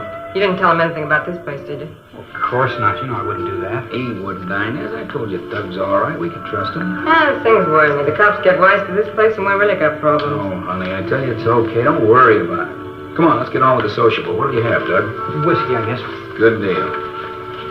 Hey, you want a stick? Got some fresh stuff in, real good. Yeah, sure. That's my boy. You know, Doug, I like you. You're a good kid. Some of the other guys come in here. I guess Inez is right about them. They're jerks, but well, I feel I can trust you. Oh, excuse me. Well, you got to fix the other kids up. Okay, what'll it be?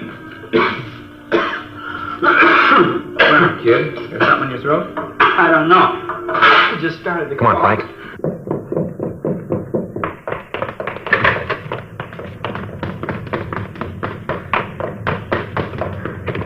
Door's locked. Let's hit it. What's going on? Who are you guys? Police officers, you're under arrest. What for? What are you trying to pull? Hold it, everybody, right where you are. Did you hear it all, Sergeant? Yeah, Doug, we did. Hear what? You in on this, Doug? I told you not to trust any of them. I told you, but you wouldn't listen. You want to kill the phonograph, Frank? I got Where do you it. get the marijuana, Doug? Out of that drawer. There in back of the bar. Yeah. There's nothing there. Right here, Doug? It was way in the back. Shut up, you. Al, What about these, Sam? I don't know what you're talking about. I never saw those before. All right, mister, let's go. I'll get Turner and Brown. They can take care of the kids. Right. You and your ideas. I told you we shouldn't have come back. I told you. Oh, knock it off. Shut your mouth, will you? I told you last night we should have kept driving, but oh no, you figure we got a sweet racket here. You don't want to change it. It's good, you said. Yeah? How does it look now? Look, I'm telling you, take it easy. All right, let's go, huh? It's the way it is, Sergeant. Try to make a living for a woman, make things nice. The first time something goes wrong, she starts to squawk. Never failed. You're riding high, everything's fine. Him and his living, always trying to build something up, always trying to figure out a way to beat the game. One big deal, one big thing to set him up for good. Yeah, well, I think he made it this time. Let's go. The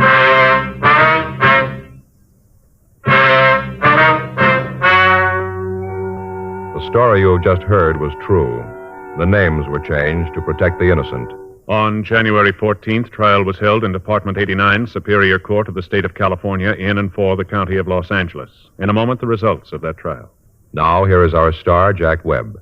Thank you. Friends, as you know on Dragnet, we've always tried to emphasize the importance of facts, and when we talk to you about Chesterfield, we give you the facts. You heard the report George Fenneman read earlier. Nose, throat, and accessory organs not adversely affected by smoking Chesterfields. That's the first such report ever published about any cigarette. Remember that report and make Chesterfield your cigarette. Get 'em, regular or king size. Chesterfield, the best possible smoke, much milder.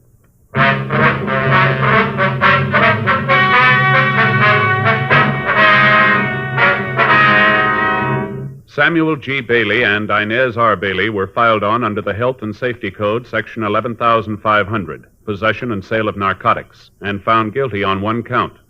They were found guilty on 2 counts of contributing to the delinquency of a minor. Violation of Section 11,500 of the Health and Safety Code is punishable by imprisonment in the state penitentiary for a period of not more than 5 years, or imprisonment in the county jail. Contributing to the delinquency of a minor is punishable by imprisonment in the county jail for a period of not more than 1 year. The boy, Douglas Lambert, was made a ward of the juvenile court.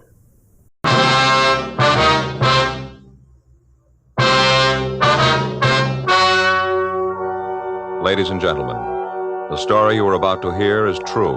The names have been changed to protect the innocent.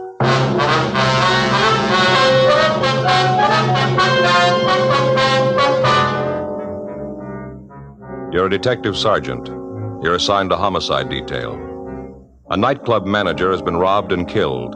The killers made good their escape. Their identity is unknown. Your job, get 'em.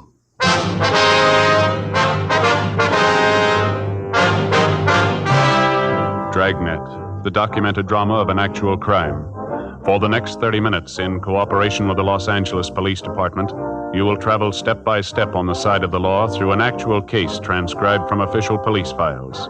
From beginning to end, from crime to punishment, Dragnet is the story of your police force in action. It was Wednesday, April 7th. It was warm in Los Angeles. We were working the day watch out of homicide detail. My partner's Frank Smith. The boss is Thad Brown, chief of detectives. My name's Friday. I was on the way back from R&I, and it was 1:46 p.m. when I got to the interrogation room. Find anything? Oh, they're checking it now. Mr. Seaton? Yes, Sergeant? I wonder if you'd mind going over all that happened just once more. You might have forgotten something, some little thing that might help us here. All right. Where do you want me to start? Where I came in this morning? Yeah, that'll be fine. Well, I came into work about 8:30. Is that the time you usually get there? Yes, sir. Depends what time I catch my bus. Usually it's about then, though. Mm-hmm. Was Mr. Kelby there then? Yeah, he usually gets in around 8 or so. Comes in, looks the place over. You know, checks the register, liquor supply in the bar, stuff like that. Mm-hmm. And then he goes to his office to count the money for the night before, get the deposit slip ready for the bank. That's what he was doing this morning when they came in. You see him come in? Yeah, I was in the kitchen when those 2 men came in. Mm-hmm. First, I thought they were salesmen. Both of them were dressed kind of nice. A lot of salesmen come in to see Kelby that time in the morning. I didn't figure anything was wrong. They say anything to you, these men? Well, no, not at first. They just stood there looking the place over. I went on peeling my potatoes. And then I heard one of them say that he guessed they might as well get it over with, and that's when they pulled the guns and told me it was a stick-up. Mm-hmm. Go ahead. Well, first, I didn't know quite what to do. I asked them if they was kidding not to pull jokes like that, and I told them if it was a joke, it wasn't very funny. Mm-hmm. And then the big one come over and told me to keep my mouth shut, told me it wasn't any joke, and if I made a sound, they'd just soon blow my head off and look at me. Well, you just know I wasn't about to cause any trouble. Did Mr. Kelby know they were in the place? No, not then. You see, he keeps the door to his office closed when he's counting the money, and I thought about yelling to him, but then when I looked at those 2 guys, I thought about what they'd said about killing me. I decided not to. What'd these men do then? The tall one walked over to the door of Mr. Kelby's office and knocked on the door, and Mr. Kelby said for him to come in. And they opened the door and walked in. He saw the guns, asked them what they wanted. Told them they'd better get out of there with those guns, not to cause any trouble. The little one laughed at him and said they wanted the money and that Kelby was the one who shouldn't cause any trouble. I see. Go ahead. Well, the little one started to pick up the money and stuff it in his pockets, and Mr. Kelby told him they better leave it alone, that he had friends who'd take care of him. And the two of them said something I couldn't hear. The little one told Kelby that his friends wouldn't do him any good. That's when they shot him. Which one actually shot him? Oh, the little one. He's the one who said that thing about the friends. Well, did you try to do anything to help Kelby while all this was going on? Well, what could I do? I told you what those guys said. Kelby wanted to be a hero, save the money. Fine. I wasn't his money. It belonged to the owners. Look, I tell you, Sergeant, money isn't worth that much. They nail you into that box, and they don't throw a bank book in. Those guys told me to stay put. I stayed put. What did these two fellas do after they shot Kelby? Well, the big one was real surprised, like he didn't know the little one was going to do it. Yelled at him he was a fool, said he was a stupid fool. Those were his exact words. The little guy finished getting all the money, and then they ran out. Well, I'll tell you, I was scared to death they were going to kill me, too. It looked like it for a minute, too. How do you mean? Well, when they ran through the kitchen of the back door, the little one stopped and asked what they was going to do about me. I thought, sure, my number was up. Big one said not to make it any worse, to leave me alone. Then they ran out of the place. And boy, that's when I called the cops and those other guys, out there in the car. And then you came. The rest you know. Now, you're sure that you've never seen any one of these men before? Well, sir, I'm pretty sure I haven't. I wonder if you can give us some kind of a description on these two men. Yeah, the big one was about 6'2", maybe 3. Weighed about 180 to 200. Dark, black curly hair. Anything special about him? The way he talked? Any scars, anything like that? No, nothing. How was he dressed? Can you remember? Yeah, he had on a gray suit. Glen plaid had kind of red in it, The suit looked expensive. He had black shoes, maroon tie. How about the smaller one? What did he look like? Oh, he was a little one, 5, 6, or 7, 130, 35 pounds. He was dark, too, black hair, cut real short. Uh-huh. How about his clothes? Had on a blue suit. Looked like a gabardine. Single-breasted, light blue. Had on a yellow shirt and dark blue tie. Would you know if there were any marks or scars on him? Oh, yeah. He had a little tiny scar right here. On the edge of his mouth. Uh-huh. Made him look like he was smiling all the time. Well, these are very good descriptions, Mr. Seaton. They're going to help us a lot here. Yeah, well, like I said, I wasn't about to be a hero and try to stop these two, but I knew that you'd want to know what they looked like, so I tried to get all the dope I could. We understand. Now, during the holdup, did either of these men use any names? One of them call the other by a name, anything like that? Oh, let me think about that. Yeah, there was something. While they were in the office, while the little guy was picking up the money, the big one said, "Hurry up, Deuce." Yeah, he called him Deuce. That was a smaller one? Uh-huh, that's right, Deuce. Joe? Yeah? I'll ask the stats office to make a run on the descriptions and M.O. for us. Check the oddity and the moniker file in the R&I office and see if they can come up with a deuce or anything on the scar. That'll be fine, Frank. Thanks a lot. Hey, you got cigarettes, Sergeant? Yeah. There you go. Thanks. How about a match? Sure. There you are.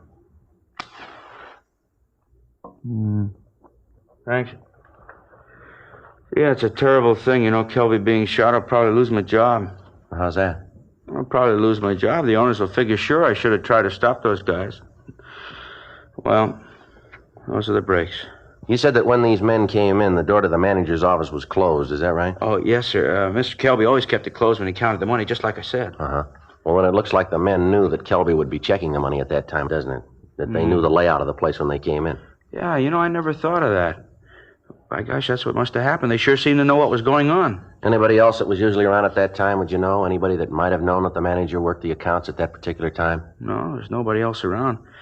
But I don't think that Mr. Kelby kept it a secret about the money. Was Kelby conscious at all after he was shot? Do you remember that? Not more than a minute. I ran over to him right after the men left. I wanted to see if I could help, Okay. Yeah, he was shot pretty bad. They'd hit him in the stomach. He was all doubled up. Terrible. He looked up at me and said, "I know." And his voice kind of trailed off. That's all. Just, I know. Stats office is making the run, Joe.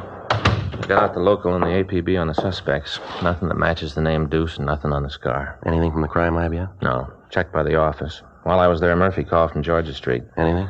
Yeah, not good. What? Kelby died, never regained consciousness. With the death of the victim, any information he might have given us about his killers was gone. The one witness to the murder was shown the mug books, but was unable to identify the suspects.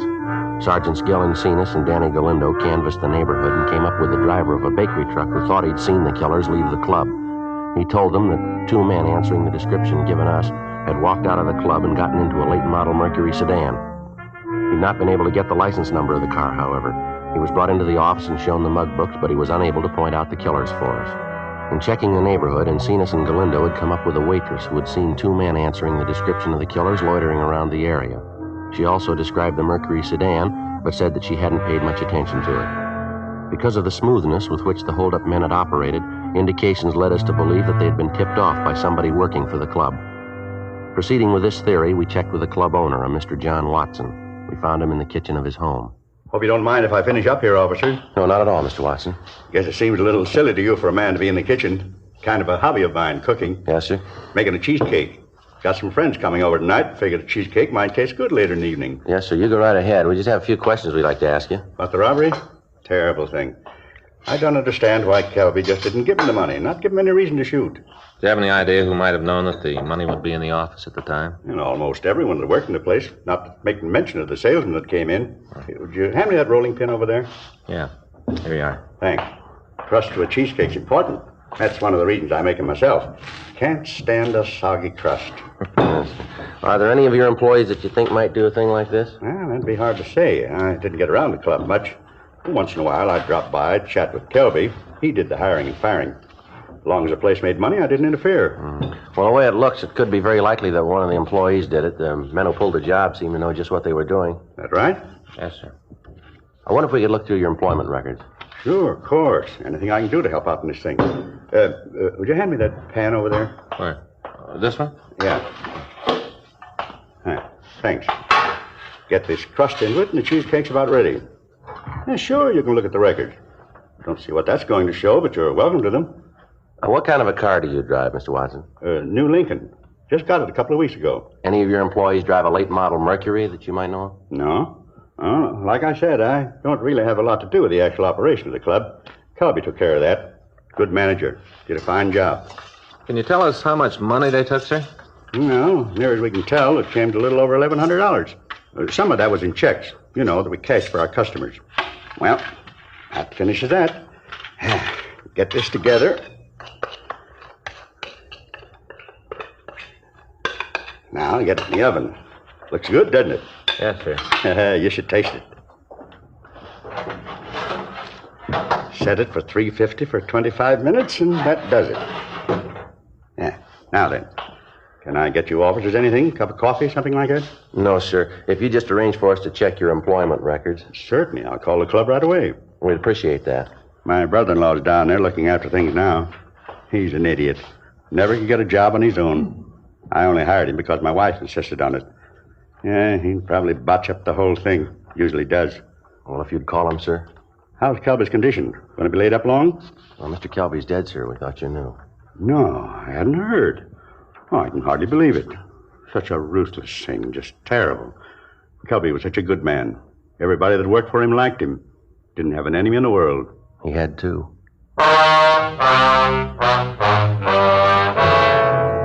We went back 5 years into the employment records of the club. There were over 200 names. Each of them had to be checked out. Frank and I spent 2 months running them down. In all instances, the people interviewed had alibis, or else they could explain their action at the time of the robbery and killing. In each instance, if the person owned an automobile, it was checked. A broadcast and an APB had been gotten out on the late model Mercury seen at the club, but there had been no answers. No replies had come in on the descriptions of the two suspects. June 17th, we were checking out the last 3 names on the list. One of the 3, a David Adams, listed a rooming house on West 34th Street as his home address. We checked with the landlady, a Mrs. Elvia Collins. Adams? Sure, he lives here, 2nd floor front. Wonder if we could talk to him, ma'am. Sure, got no reason to say you can't. Come in. Thank you, ma'am. He isn't in right now. Went out about an hour ago. Said he had a lead on a job, and I sure hope he gets it. He's a couple of months behind in his rent. That's fine. Sit down.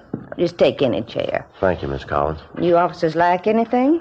Mint on the table there. Help yourself. No, thank you. Adams give you any idea when he might be back? No, he didn't say right out. I expect he'll be here by 6. How's that, ma'am? That's when we serve dinner. Mr. Adams hasn't missed more than 4 meals since he's been living here. What's this Adams look like? Oh, little man. Sort of like my first husband, little dried-up man. How old would you say he is? Well, I know exactly. Baked his birthday cake last Wednesday. 46 candles and one for luck. About how tall would you say, ma'am? 5'6" or so. How about his weight? Maybe 120, and that'd have to be soaking wet. He's a real little man. Is he dark or light? I beg pardon? His hair, is it dark or light? Oh, light. A real silky hair, what little there is left of it. Funny the way he combs it. Never could figure it out why a man would comb his hair that way. What's that, ma'am? Well, you see, he's only got a little bit of hair on one side. He lets it grow real long, and then he combs it all the way over the top of his head, so it'll look like he's got a lot of hair. He really doesn't, though. It's silly.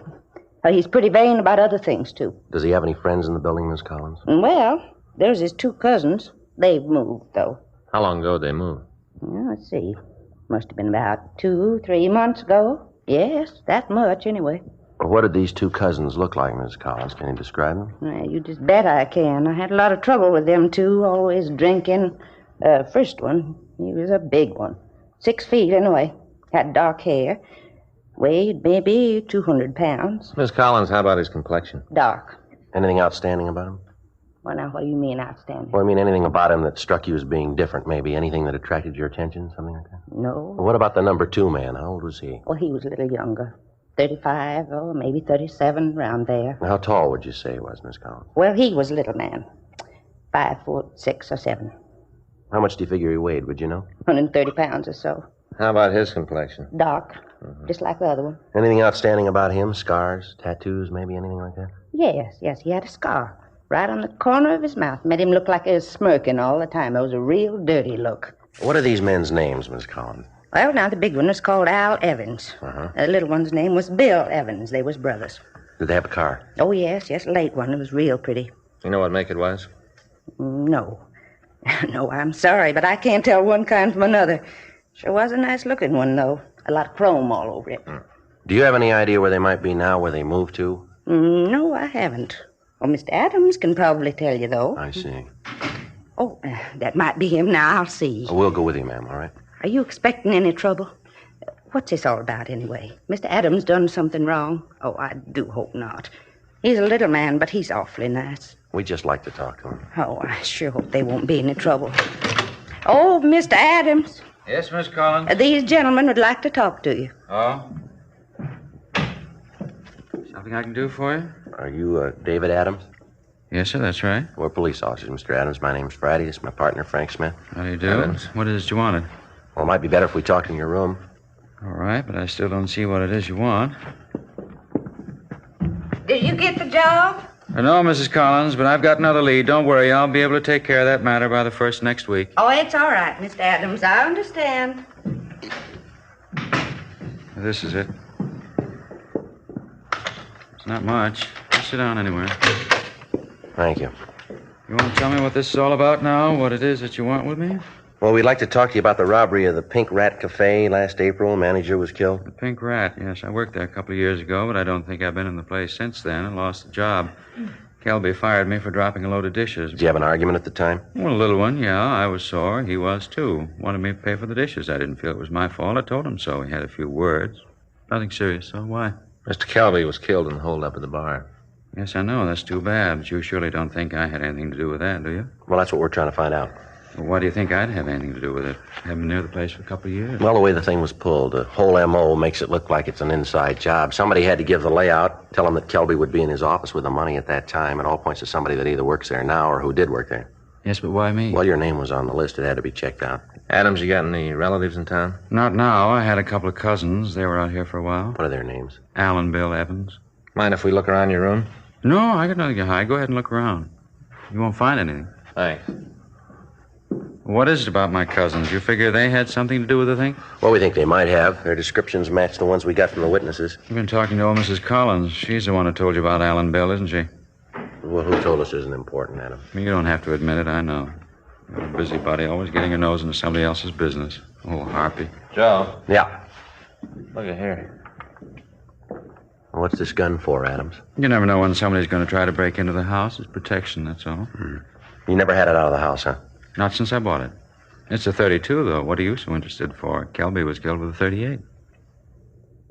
Well, he was, wasn't he? Seems to me I heard it on the radio or read it in one of the papers. No, you didn't. The caliber of the gun that killed him wasn't released. How'd you know? I must have read it in the paper, like I said. No, this won't work, mister. I think maybe we better talk to you downtown, huh? You gonna arrest me? Just like to talk to you downtown. Let's go. Well, sure, but I got nothing to hide. Well, you still got to come up with an explanation for knowing about that gun. Description we got matches your cousin's. You know about the gun.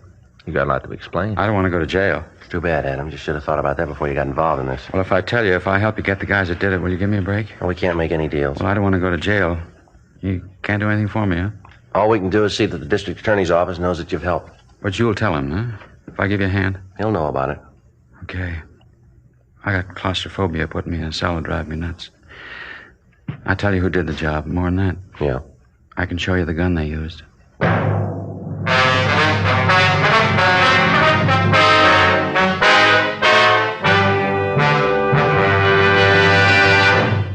You are listening to Dragnet, the authentic story of your police force in action.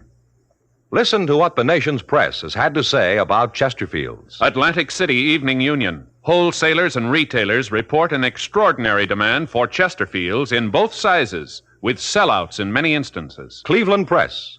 Dealers everywhere report the big pack sale phenomenal. Last week in Cleveland, some areas reported the long-size Chesterfield outsold all other brands. And from all over the country, we're getting reports from dealers telling us no product they ever handled has grown so fast in so short a time as king-size Chesterfields. Yes, with the buying public today, high quality for the money is a must. And that's why so many smokers are changing to Chesterfield.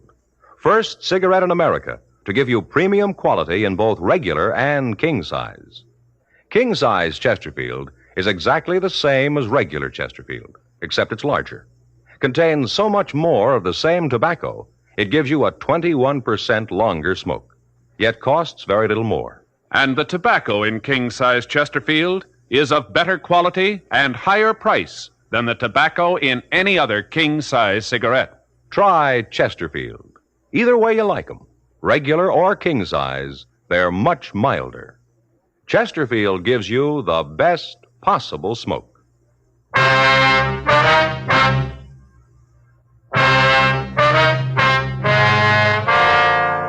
We took David Adams back to the office and checked the gun with pawn shop records. It was clean. We printed him and checked him through R&I. We took him over to Westlake Park, and he showed us the approximate place in the lake where the gun had been thrown. He explained that his two cousins had talked him into helping them with the robbery of the club. He also said that as soon as he found out that there'd been a shooting, he'd washed his hands of the entire affair and told them that he'd have nothing more to do with it. The loot from the robbery had been divided between the two cousins, Adams taking no part of it. It took us 2 hours of searching before we were able to find the gun. It was turned over to Russ Camp in ballistics. He fired test shots from the gun, and comparison with the death bullet showed that it was the murder weapon. Markings on the shell casing found at the scene of the crime were the same as those left on the test casing. Adams told us that Bill Evans owned a late model Mercury sedan and that the two brothers had left for St. Louis in the car. He also was able to give us the license number. We checked with DMV and they told us that the legal owner was a finance company on Crenshaw. The manager there told us that their payments were up to date. They were able to give us a St. Louis address used as a reference by Bill Evans. We called the St. Louis Police Department, gave them a rundown, and asked them to pick up the Evans brothers for us. The witness to the killing was unable to identify David Adams as one of the holdup men. He was taken to the main jail and booked on suspicion of 287 PC. Frank and I waited for word from the St. Louis Police Department. They're all the same, aren't they, Joe? What do you mean? I'll put any of them in a tight spot, and they'll spill all they know to save their skins. Well, it seems that way, doesn't it?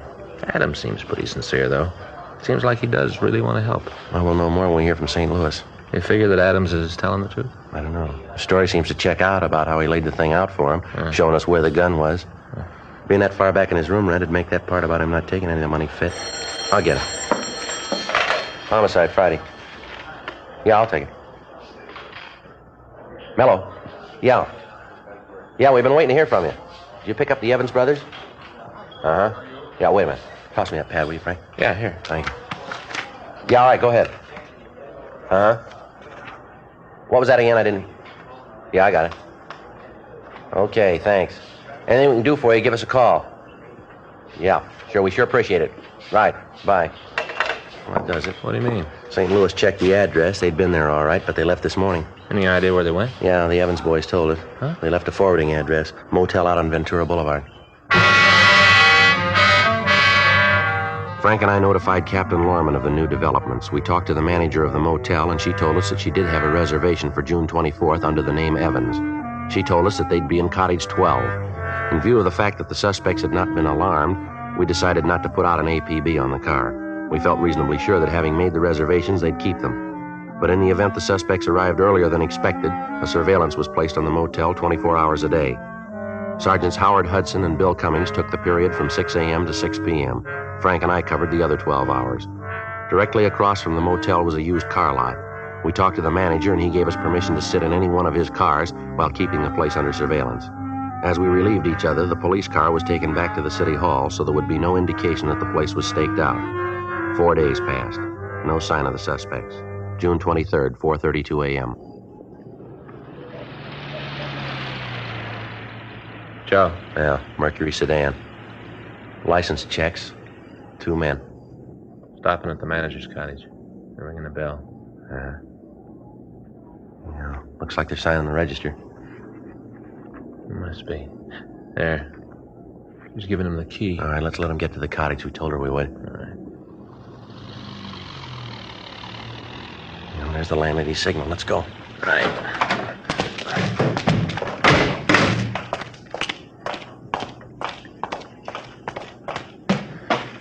Cover me. Yeah.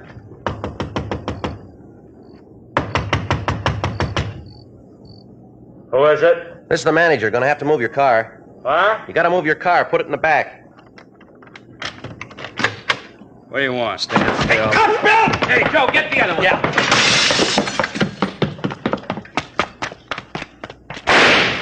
Get away from me, cop. Leave me alone. All right, give it up, mister. I'm getting out. If you got any brains, you ain't gonna try to stop me. You're going no place, mister. You can't get over that wall. Throw that gun out here. You haven't got a chance. Get off your archer. You'll never take me. All right, hold it up, Evans.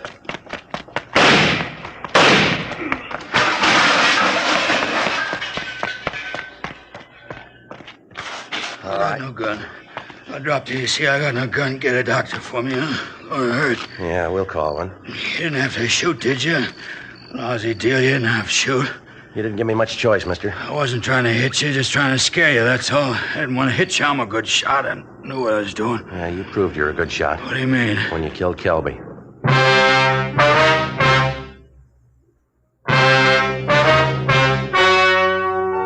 The story you have just heard was true.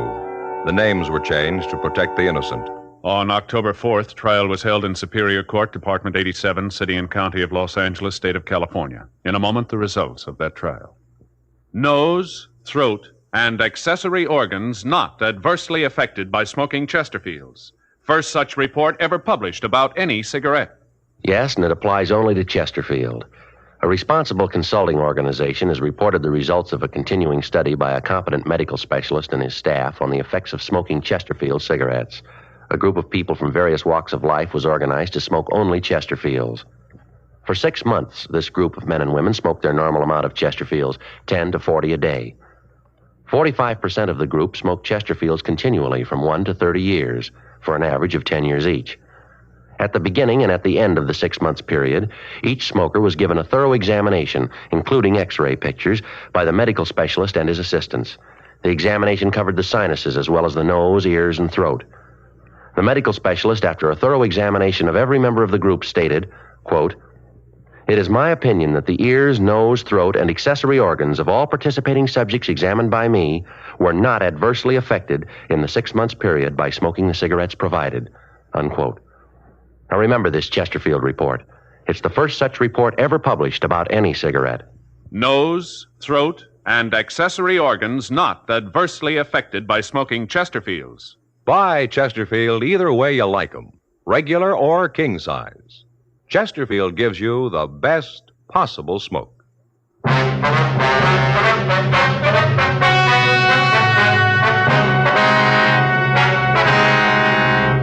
William M. Evans and Alfred T. Evans were tried and convicted of murder in the first degree. They received life sentences in the state penitentiary. Because David R. Adams had turned state's evidence, and since he was not actually involved in the crime, in the interest of justice, the charges against him were dismissed and he was released from custody.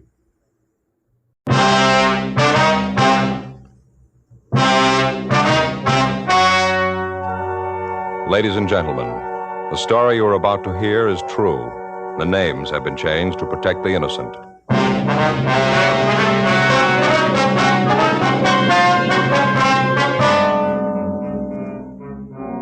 You're a detective sergeant. You're assigned a robbery detail. You've just rounded up a vicious gang of thieves. The heavy man is still at large. Your job? Get him. Hello, this is George Fenneman. I want to talk to you about the cigarette that's really on the move. The one everyone's talking about and trying. Chesterfield. First cigarette in America to give you premium quality in both regular and king size. Chesterfield King Size is exactly the same quality and exactly the same blend of tobacco as Chesterfield regular size. There's absolutely no difference, except that King Size Chesterfield is larger, contains considerably more of the same tobaccos. So much more it gives you a 21% longer smoke, yet costs very little more. And Chesterfield King Size contains better tobaccos and is of higher quality than any other king size cigarette. So sound off for Chesterfield. Either way you like them, regular or king size, Chesterfield gives you the best possible smoke.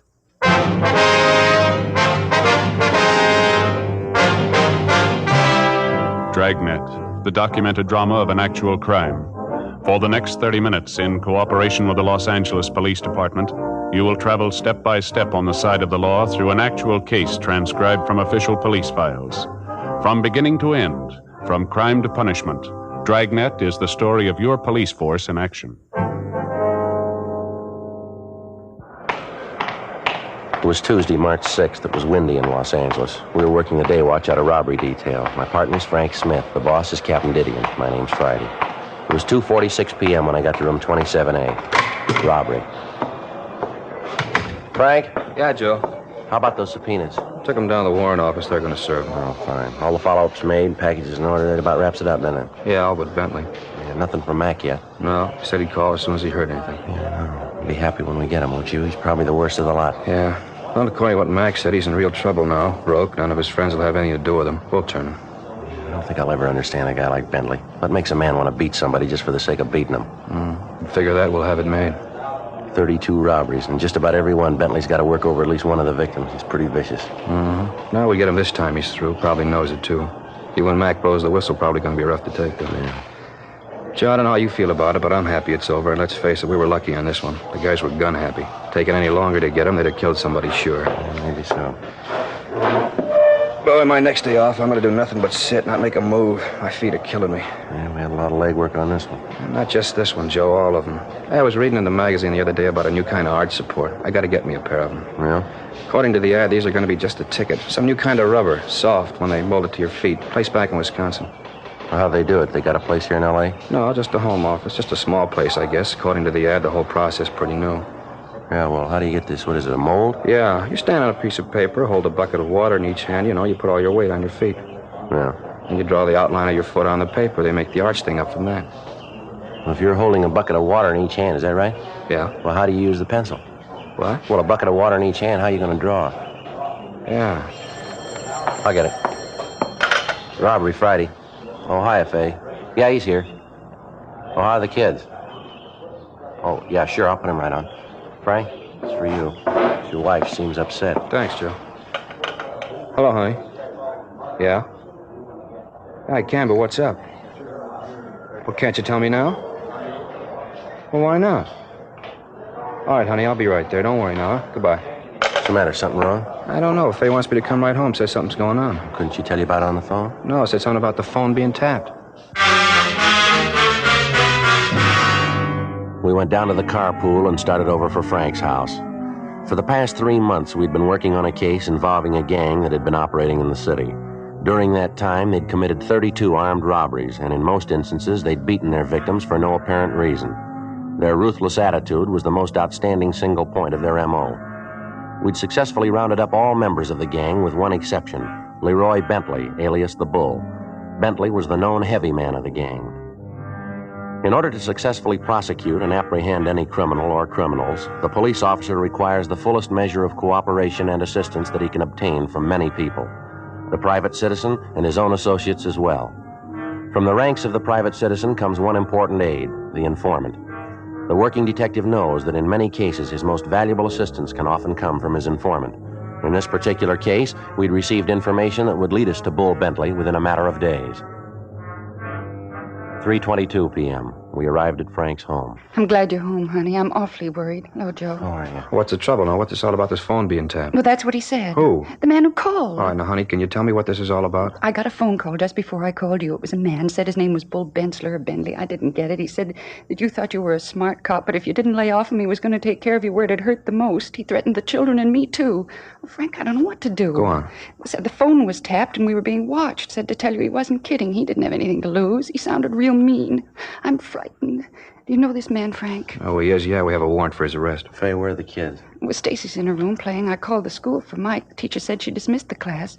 He should be home by now. Frank, I don't know. I'm worried about him. All right, lock the doors. Don't open for anybody. Joe and I'll go out and see if we can find Mike. All right, I'm worried sick about him. He should have been home 20 minutes ago. I'll go over and call the captain, Frank. Ask him to send a couple of men out, huh? Thanks, Joe.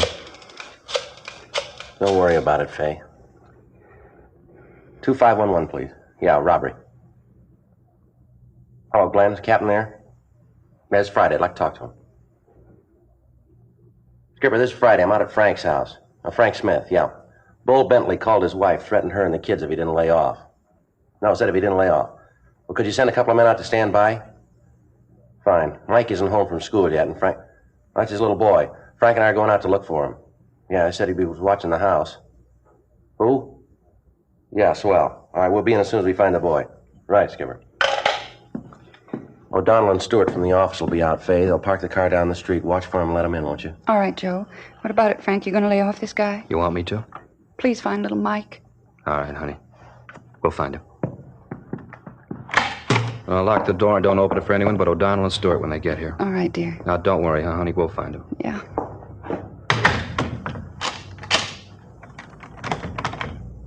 Let's go.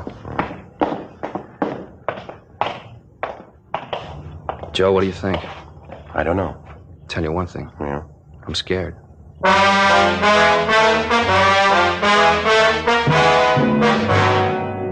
There are two types of criminals that can be counted on to be dangerous. The youngster who becomes easily panicked at the scene of a crime, and the older criminal who will do anything rather than go back to the penitentiary. Bull Bentley was one of these. We knew that he was more than capable of carrying out his threat. His record was one of armed robbery, vicious beatings, and kidnapping. At this particular time, he was wanted for murder in the state of Colorado. The average criminal will blame anyone but himself for his predicament, usually the police officer, and this was so in Bentley's case. He apparently thought that by getting us off his trail, he could go free. Frank and I searched the area around the house. We found his little boy in a vacant lot 2 blocks from school playing with a group of youngsters. We put him in the car and returned him to his home. Stewart and O'Donnell were at Frank's house and said they'd stay there until they were relieved. 4:36 p.m. Frank and I checked back into the office. Smith, Friday, in here. Right. Come on in. Find the boy? Yeah, Skipper, out playing with some of the kids in the neighborhood. All right. Now, what's this all about? Well, this bunch we just cleaned up? Yeah? Bull Bentley called Frank's wife and told her that if Frank didn't lay off of him, he was going to get to him through his family. What do you plan to do? Oh, no choice. Get him before he can do anything, I guess. Frank? Yes, Skip? You like to be taken off this assignment? No, it's a personal matter. It's up to you. Let's see that your house is covered when you're not home. You keeping the boy away from school? Yeah, Captain, until this thing's over. You got any ideas where you can pick Bentley up? Well, we've covered all the places he's known to hang out. Want any help? No, not right now. Just find him fast. Well, you know he's in town. Figure he's going to stay here? Well, we don't think he's got much choice. We figure he's broke, he's hot. None of his friends will take a chance on putting him up. He's going to need money. Better cover the bus depots, train depots, alert the airport detail. Get a couple of 100 mugs printed up on him, distribute them to the beat men and radio cars. Contact Captain Hamilton, intelligence. He might be able to come up with something. Our informant said he could turn Bentley for us in a week. A week's a long time, Joe. Yeah, I know. You've covered all his hangouts. All of them. Nobody's seen him in a couple of days. Just seemed to drop out of sight. Big town, a lot of people. Sometimes you don't realize how big till you start looking for one man. Yeah. Want to get in touch with the boys in the press room, give them the story, see if they'll carry Bull's picture. See Jack Ricketts, he'll put the picture on Suspects Wanted. We'll get started on it right now. You got a silent number, haven't you, Frank? Yeah, it's unlisted. How'd Bentley get it? It had to come from somewhere. Joe and I were talking about that. You know pretty much who we can give the numbers out to. About the only one we can figure that'd be in a position to give it to Bentley is Harry McLeod. Your informant? Yeah. How long since you've heard from this McLeod? A couple of days. Figure maybe he'd cross you, throw in with Bentley? Well, it's possible. I don't think so, though. He's leveled with us so far. Number had to come from someplace. Yeah, well, it sure makes it look like McLeod, doesn't it? I don't think Mac would give the number away on his own. Bull could get it. We got 32 people to prove it. Well, we better get on this thing. Come on, Frank. Right. Check you later, Skipper. Joe, I don't know what I'm going to do. Well, don't worry. We'll get to him. No, I mean, this two-bit thief calling Faye, threatening her. Try to take it easy. I know how you feel. Why me, Joe? Bull Bentley's brushed up against 100 different cops in his day. Why me? Law of averages, I guess. You were handy. I knew just what to do. Well, Skipper gave you a choice. If you'd like to go home, nobody'd blame you. You don't know what it is, Joe. You don't have a family. Something like this can split you in two. Half of you wants to be on the job. The other half is pulling you toward home. Joe, if that cheap punk steps to my front porch, I'm going to lean on him hard. Now, look, Frank, this isn't going to get us anyplace. Let's get over to the photo lab and get this thing moving, huh? I could just figure it. 4,000 guys in the department, and Bentley has to pick me. Joe, why me? All right, look, Frank. I could try to spell it for you 100 ways, and we still wouldn't come out with any kind of a total. I know what you must be going through, and I'm sorry it's got to be you. I'm sorry it has to be any cop. You're right about me not having a family, but it's squeezing me just as hard as it is you. You and I both knew when we filled out those application blanks what we were taking on. It's the job, Frank. Maybe I never told you before, or maybe you've been through this too, I don't know. There isn't a day goes by that I'm on the job here that I don't run into something that breaks my heart. Why did Ed Wilson have to get shot down when he and his partner tried to take that guy out of that rooming house over on 8th Street? Why did Olson and his partner have to end up in the P&F ward last week? Why do you have to run the gamut of every human emotion and class of people on Earth? Poor or rich, it's all the same. Somebody picks up a gun to knock over the corner gas station, everything hangs in the balance. The minute that thief slips a cartridge into his gun, the gas station attendant, his family, his kids, and every relative he's got slides right onto the short end. Everybody seems to think that wherever crime is concerned, they never get any closer to it than the front page of the morning paper. I know you know this, Frank. For every attempted crime, God only knows how many innocent people are thrown into the balance even before the crime's been committed. That's the way it is, Frank. I'm not trying to tell you anything you don't know, but the minute you passed that exam, you had to make book that something like this could contaminate you just as surely as if you weren't a cop. I guess it's almost a legacy. Nobody's found a vaccine for crime. Nobody's immune. And it's worse with you and me because we know better than to think we can't be touched. We know we can. We invite it every time we roll on a call, every time we pick somebody up, every time a guy gets out of line. It's the job, Frank. I didn't mean to give you an academy lecture, but if it's any comfort, I'm with you. I know just how you feel, and so do 4,000 other guys right down here. Yeah. I guess maybe we better get moving, huh? Yeah, come on. We took the mugshot of Bentley to the photo lab and asked them to run off 200 copies. We checked with the reporters in the press room, and they promised us full cooperation. Jack Ricketts told us that he'd put the picture on the air the next day. Frank called home and found that there'd been no further calls from Bentley. 6:17 p.m. We started to look for Harry McLeod, our informant. We checked his hotel, but the clerk told us he hadn't been in all afternoon. We started checking his known hangouts. In fear of burning McLeod, we were unable to ask for him by name, which made it necessary for us to canvass each individual place. 9:28 p.m. We located McLeod in a small bar that was known to be frequented by thieves. We walked over to the bar and sat down next to him. We ordered a drink. At the first opportunity, without arousing suspicion, we told McLeod we wanted to talk to him and that we'd meet him down the street, 2 blocks west. We left the bar, got in the car, and drove to the meeting place. 20 minutes later, McLeod arrived, got in the back seat, and we drove away. Want to get the radio, Joe? Yeah. What's the matter with you guys? I told you I'd get in touch with you and I had something for you. You trying to get me burned? Take it easy, Mac. Just a couple of things we want to know. Well, I'm on your side. You guys know that. I've always leveled with you, haven't I? Yeah. Well, then what's this bit? You walk into that joint, you know what goes on in there, and you pull me out. Good chance somebody could have seen you, know. Yeah, we know, Mac. Have you seen Bentley? No, I told you I'd let you know when I turned him. Now, don't snow us, Mac. This is important. Have you seen him? If I saw him, I'd have called you. You know that, don't you? I'd have called you guys. I told you once I'd finger him for you. I haven't called. I haven't seen him. It's that simple. What's the big rush about getting Bentley, anyway? He ain't going no place. Now, look, Mac, we got a personal interest in this thing. This isn't just robbery. Bull's been calling Frank's wife, saying he was going to kill her and the kids. You know he'd do it. Now, how about it? I didn't know it was like that. Bull's mean enough to do it, Well, that's how it is. Now, I'll ask you once more. Have you seen him? Yeah. When? Day before yesterday, Sunday morning. Saw him down Marty's. How come you didn't call us? I couldn't, honest, I couldn't. He came in and asked me for some dough. I told him I didn't have any. I tried to stall him till I could get to a phone. Yeah? Didn't work. He wouldn't wait. Got mad when I couldn't help him out. You say anything about a meet? Just said he'd get in touch with me. Yeah. He was real sore when I couldn't let him have any dough, but I told him, I said, look, Bull, you know I want to help, but I just haven't got it. That's what I said. Yeah? Wasn't kidding either. Things been pretty rough.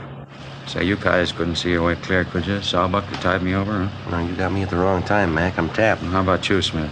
Well, if you gotta have it, I got $10 I've been saving for a pair of shoes. Yeah, I sure appreciate it. You guys know that. Yeah, we know. You got any idea how Bull might have gotten Frank's home phone? No, not the slightest. You sure you didn't give it to him? Joe, you've known me for a lot of years. Would I do a thing like that after the way you guys treated me? Well, that's what we're trying to find out, Mac. I should get a little insulted at that. You guys figuring out about Oh, now me. come off it, Mac. Did you give him the number? No, I swear to you I didn't. All right. You got any ideas where Bull might be hiding? Not in particular. Check usual places? Yeah, we looked through them all. And you know as much as I do. He did say he looked me up in a couple of days. You see where he was going when he left you? No, just walked out of Marty's. I saw a friend of his yesterday, though. Yeah. Guy said he'd seen Bull Sunday night. Say what he wanted? Money. Said he'd try to tap him for some dough to get out of town. His friend help him? He didn't give him any money. He gave him something else, though. Yeah. He gave him a gun.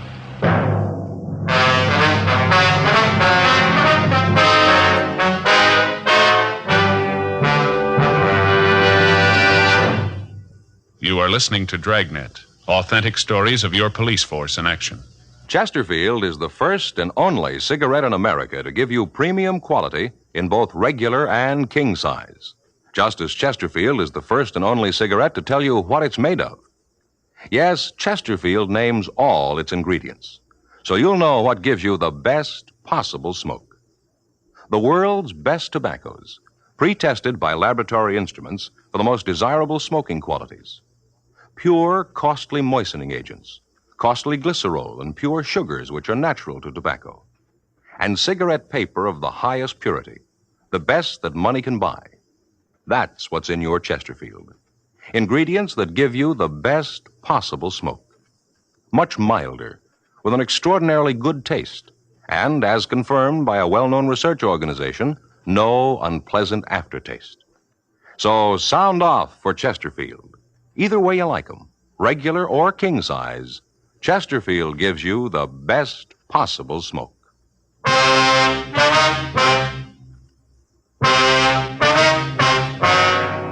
Before we left Mac, he furnished us with the name of the man who'd given the gun to Bull Bentley. We recognized the name Dave Slater as a small-time hoodlum who'd do anything to make $1 as long as he himself was reasonably safe in doing it. Mac told us of several places where we might find him. The most likely place was a pool room on North Main Street.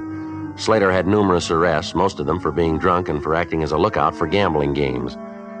He was a type of thief that can be found in every large city, always on the fringe of criminal operations, but never directly involved in the crime itself. We checked several of the places Mac told us about, but we couldn't come up with Slater. We checked the pool room. The manager was evasive and at first appeared reluctant to talk. We informed him that we knew Slater would be back and that we'd wait for him. The manager asked us to come to the back room with him. He told us that Slater had said that he was going down to the all-night hamburger stand on the corner to get something to eat. We found Slater sitting at the counter. Call this thing a hamburger, all I can see is a bun. I'd be ashamed to sell a thing like this lousy deal, 35 cents for nothing. Slater? Yeah, well, something you want? Police officer, Slater. We want to talk to you. What about? Bull Bentley. Bentley? Never heard of him. We got information you do know him pretty well. Yeah? You tell your pigeon he's lying. I never heard of the guy. Now, let me finish eating. We want to talk to you, Slater. You want to make it here, or would you rather go downtown? Can't you see I'm eating? Now, let me finish. I got nothing to tell you. I don't know any Bull Bentley. Now, lay off, huh? Come on, you can think better than an empty stomach, Slater. Let's go. Frank and I took Slater out of the restaurant and put him in the car. Once he was in custody, his attitude changed completely. He said he wanted to help us, but that he didn't know Bull Bentley. 10:44. We got back to the city hall. I want to stop by the office, Joe. Call home. All right, I'll be in the interrogation room. You tell us, Skipper. Yeah. In here, Slater. Yeah. Sit down. Sure. Look, I told you I want to help you guys out, but honest, I don't know anything. If I did, I'd let you know. All right, come off it, Slater. Where's Bentley? Look, I keep telling you, I don't know any Bentley. Where are you living now? Solly Hotel, West Fifth. How long you been there? A couple of days. You working now? Yeah, a little. Odd job now and then. You know, nothing steady. What do you call an odd job, Slater? Oh, you know, sweep out the pool room, rack the balls for him. Yeah, sure. Now, look, we've known you for 8 years. You never worked a day in that time.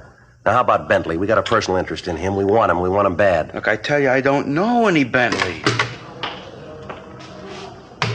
Anything new? Yeah, Joe, he called a couple more times tonight. Last time at 10:30, scared Fay half to death. Yeah. Said he knew Mike was home. He knew we were looking for him. Said if we don't stop, it'll get to the kids. Said it didn't matter how many cops we had around the house, he'd get to him. Fay's almost hysterical. O'Donnell called the doctor. Yeah. How about Slater? He come up with anything? No, still says he doesn't know him. Doesn't know him, huh? Listen, punk, let's you and me get straightened out. What happens to me is one thing, what happens to my family's another. They don't pay me enough money to jeopardize my family. Now, you get this straight. When punks like you and your trigger-happy friends can threaten my family, then something's got to give, and it's not going to be me. Yeah, but I told you. Look, wipe that silly grin off your face, Slater. You feel nice and safe there, don't you? You know, as long as you're in custody, we got to take care of you. Well, maybe you'd like to know that if I have to, I'll take this badge off and walk up one side of you and down the other. Now, I want to know where Bentley is, and I want to know now. We're not stumbling around in the dark. We know you gave him a gun. Let me tell you this, mister. Mark it down. If anything happens to my wife or my kids, you can't run fast enough to get away, because I'll nail you hard. All right, Frank. He's getting pretty tough, isn't he? Just telling you how you stand. Now, come on, where's Bentley? I told you, I don't know Bentley. All right. Let's get everything out of your pockets. Get it on the table. Well, there's nothing much. Here, change, keys, and a nail file, address book, my handkerchief, comb, wallet, here's cigarettes, and matches. That's all. You want to shake him down, Frank? Yeah. I told you that's all. All right, now, what are you stand looking still. for? Now, push your luck, Slater. It's clean, Joe. How much money you got in your wallet? I don't know, double sawbuck, maybe? It's a funny thing. You guys never work, but you always got money. All right, take the money out and count it, Slater. Why? What's that going to prove? Take it out and count it. All right. 10, 20, 25, 26, 27, 37, another 5. $42. I didn't know I had that much. All right. Put the money in your pocket. That all the money in your wallet? Yeah, that's it. Let's see the wallet. Here. There's nothing in it. A couple of cards, that's all. Yeah. Let's see here. A couple of pawn tickets. Picture. Who's the girl? Babe, I met in Dago. You don't know her. She's not in the rackets. Married now. I haven't seen her in a year. Then why are you carrying her picture? Always kind of liked her. She had class. Real nice broad. You said you didn't know Bull Bentley? That's what I said. How about Leroy Bentley? Nah. You know anybody at all named Bentley? Look, I told you I don't know any Bentley. How many times do I have to tell you? You know anybody by the name of Bull? I don't know anybody named Bull. I don't know anybody named Bentley. Yeah. Take a look, Joe. Now, maybe you can explain this then. Yeah, what's that? Bar tab in your wallet. His name Bull written on it. How about it, Slater? Who's Bull? I don't remember that. Probably something I picked up a long time ago. I don't remember it. Tab's dated March 4th, day before yesterday. Your memory must be getting pretty bad, huh? I got nothing to say. Well, Frank, you want to check the business office and see who this number is listed to? Yeah, Joe, right away. All right, fine. I'm going to tell you something, boy.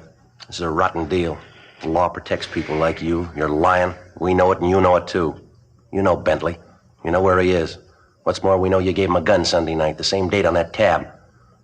I'll tell you what we're going to do, Slater. You're a real wise guy. You talk fast. We're going to get Bull. Maybe not tonight, maybe not tomorrow, but we'll get him. And when we do, we're going to tell him that you blew the whistle on him. We're going to put him in the same cell with you. I'd like to hear you talk your way out of that.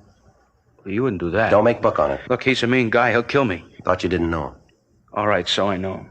But you wouldn't do that, would you? Put me in with him? Where is he, Slater? You going to tell him I turned him in? We're making no deals. Where is he? I don't know where he is now. You know where he'll be? Yeah, I was supposed to meet him there tonight at the bar down on West 7th. He's got a friend works there, feeds him. He'll be there tonight, huh? Yeah, I said if I meet him, he'd pay me for the gun, $75. What kind of gun is it? A 38. A good one, too. Worth more than $75, but I needed the money. Where'd you get the gun? Well, you'll find out anyway. I might as well tell you. Prowled the car, found it under the seat. I found out later it belonged to a guy in the vice squad. Probably real sore about it. Could be, Joe. Bar on West 7th, place called the Hamilton Inn. Yeah, that's it. He'll be there. All right, Slater, let's go. Well, where you taking me? You're going to jail. No, you can't win.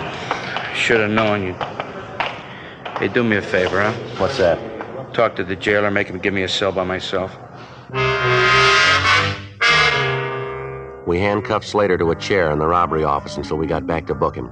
12:32 a.m. Frank and I left the city hall for the Hamilton Inn on West 7th Street. Slater had told us that he was to meet Bull Bentley between 1 and 1:30. When we got there were a half a dozen people in the place. We checked the bar and the men's restroom, but Bentley wasn't around. We went back to the car, drove down the street to a closed service station, and parked where we could keep both doors of the restaurant under surveillance. 12:50, 1 a.m., 1:15. We waited. 1:35. Joe, that him? I don't know. It might be. Let's take a look.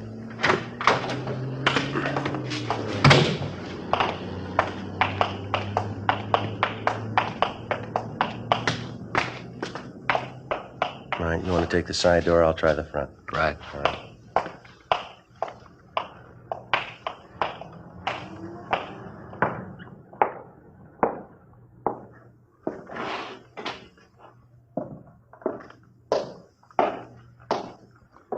to see him, Joe. Wait a minute. That him? Going in the phone booth back there? Yeah.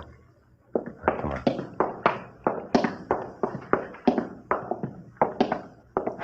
I'll get him. Bentley. Yeah? Watch it, Joe! Yeah.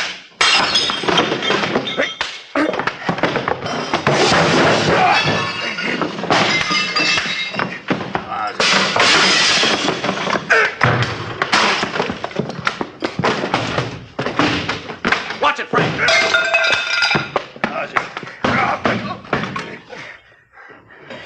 All right, Frank. I'll shake him down. Who told you? Who blew the whistle? That bum McLeod, it was him. He was the only one who knew. He give you my telephone number? Yeah, he did. And he runs to you and cops out. Should have known better. I give him $20 for it. Well, that figures. What do you mean? We gave him 10 not to.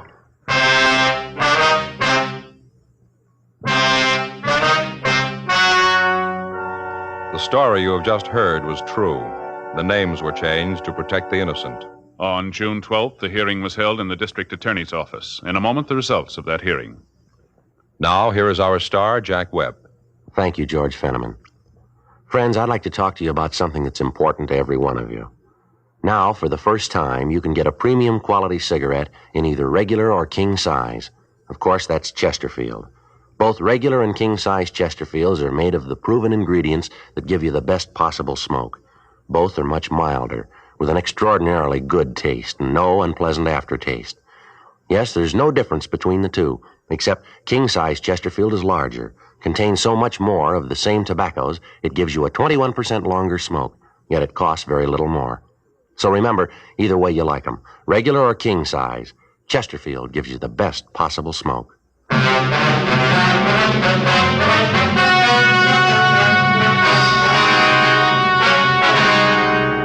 Leroy W. Bentley was released to the Colorado authorities for prosecution on a charge of murder.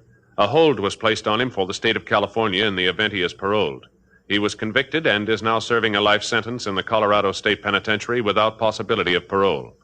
Although David R. Slater was guilty of aiding and abetting a felony, a complaint could not be issued due to the fact it could not be proved that Slater knew Bentley was an ex-convict when he gave him the gun. He was filed on for petty theft in Division 7. He pled guilty and was sentenced to 90 days in the county jail.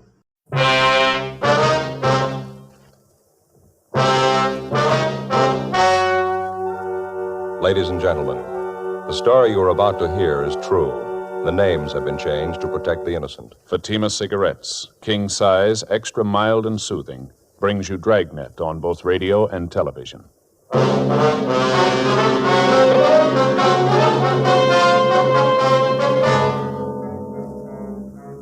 You're a detective sergeant. You're assigned to forgery detail. Several small neighborhood businessmen are being victimized by a check forger.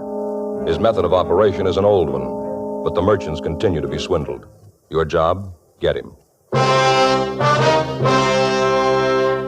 Friends, the name Fatima has always stood for quality. Fatimas are distinctive, with a truly different flavor and aroma. And in king-size Fatima, you get an extra mild and soothing smoke, plus the added protection of Fatima quality. Remember, in Fatima, the difference is quality. Because of its quality, its extra mildness, its better flavor and aroma, Fatima continues to grow in favor among king-size cigarette smokers everywhere. Switch to Fatima yourself today. Ask your dealer for Fatima in the bright, sunny yellow pack. King-size Fatima. The difference is quality.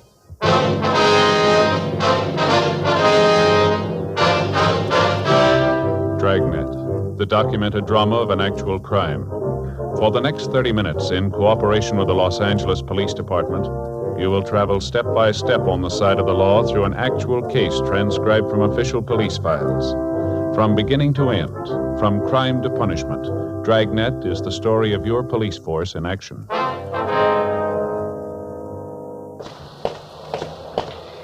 It was Tuesday, July 22nd. It was hot in Los Angeles. We were working the day watch out of forgery detail. My partner's Frank Smith. The boss is Thad Brown, chief of detectives. My name's Friday.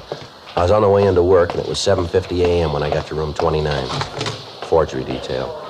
Morning, Joe. Frank, how's it going? Well, what'd I tell you? What do you mean? Well, what did I say just last night when we signed out? I don't know. What did you say? You remember. Well, look, Frank, it's been a hot night. Looks like today's going to be hotter. No guessing games, huh? Well, that's just it. It was hot, just like I told you last night. Well, all right, you convinced me. I don't get it, but it's okay. Joe, I told you yesterday. Must have said it 5 or 6 times at least. Earthquake weather. That was the last thing I said to you before we went home. Earthquake weather. Yeah, I know. Well, I guess you'll believe me now, huh? This is what they call earthquake weather. Well, look, we're not going to go through all that again, are we? Well, Joe, you felt it, didn't you? Well, sure I felt it. Everybody did. That hasn't put any more foundation under that old wives' tale of yours. You ought to believe it now if you never did before. I tell you, Joe, in this kind of hot and muggy weather, you get earthquakes. All right, you win. What about last July? We didn't have any then, did we? Well, not every year, no, but that doesn't change it. All earthquakes hit in this kind of weather, Joe. Oh, yeah, sure they do. Now, you tell them that up at Berkeley, you're going to change the whole seismograph theory, Frank.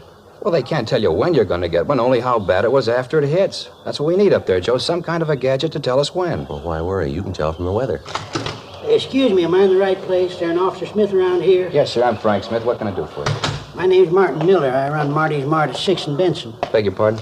Marty's Mart, little grocery store at 6th Street on the corner of Benson. Oh, yes, sir. Mr. Alms from the bank sent me up to see you. Yeah, sure. This is my partner, Sergeant Friday, Mr. Miller. How are you, Mr. Miller? How you doing? Alms over at the B of A called just before you got in, Joe. Said he was sending Mr. Miller over to see us. Oh, I see. Why don't you have a chair, Mr. Miller? Here. Joe, Alms says that somebody's forging Mr. Miller's checks. Your personal check, sir? No, sir, my business checks. Marty's Mart, 6th and Benson. Let's see if we have this right, Mr. Miller. Yes, sir. According to Alms, there have been 7 checks passed. They were all passed last Saturday night. Is that correct? That's what he told me, yes, sir. That's why I come down to see you, but that's not quite all. How's that, sir? Well, you see, as soon as I talked to the bank and I found out that somebody was forging my checks, I went home and told the wife about it. Yes, sir. Well, the bank tells me the man who's been doing the dirty work's a fellow by the name of Roger Theodore or something like that. Yes, that's right. That's the way we have it here. Oh, you know this man? You got him arrested already? No, sir. I mean, that's what Mr. Alms over at the bank told us. Oh, yeah, sure. I didn't think you boys would move that fast. That'd be pretty fast work there. Now, you say there were 7 checks of yours that this Theodore has forged, is that right? No, sir, that's all the bank knows about. The wife and I did a little detective work on our own. Is that right? You bet we did. Emma and me went through our checkbook, and guess what? Yes, sir. You say 7, me and Emma say 14. Well, how do you mean, sir? 14, that's how it come for you. Well, how do you mean 14s? Well, the bank's only found 7 of them, but he actually stole 14 of our business checks. Well, you say you found that out after looking at your checkbook? Yes, sir. Got the figures right here in my vest pocket. Let's see here. Numbers 7,020 to 7,033 inclusive. That makes 14 checks missing all told. Well, how do you think the theft occurred, sir? You stole them right out of the back part of the checkbook.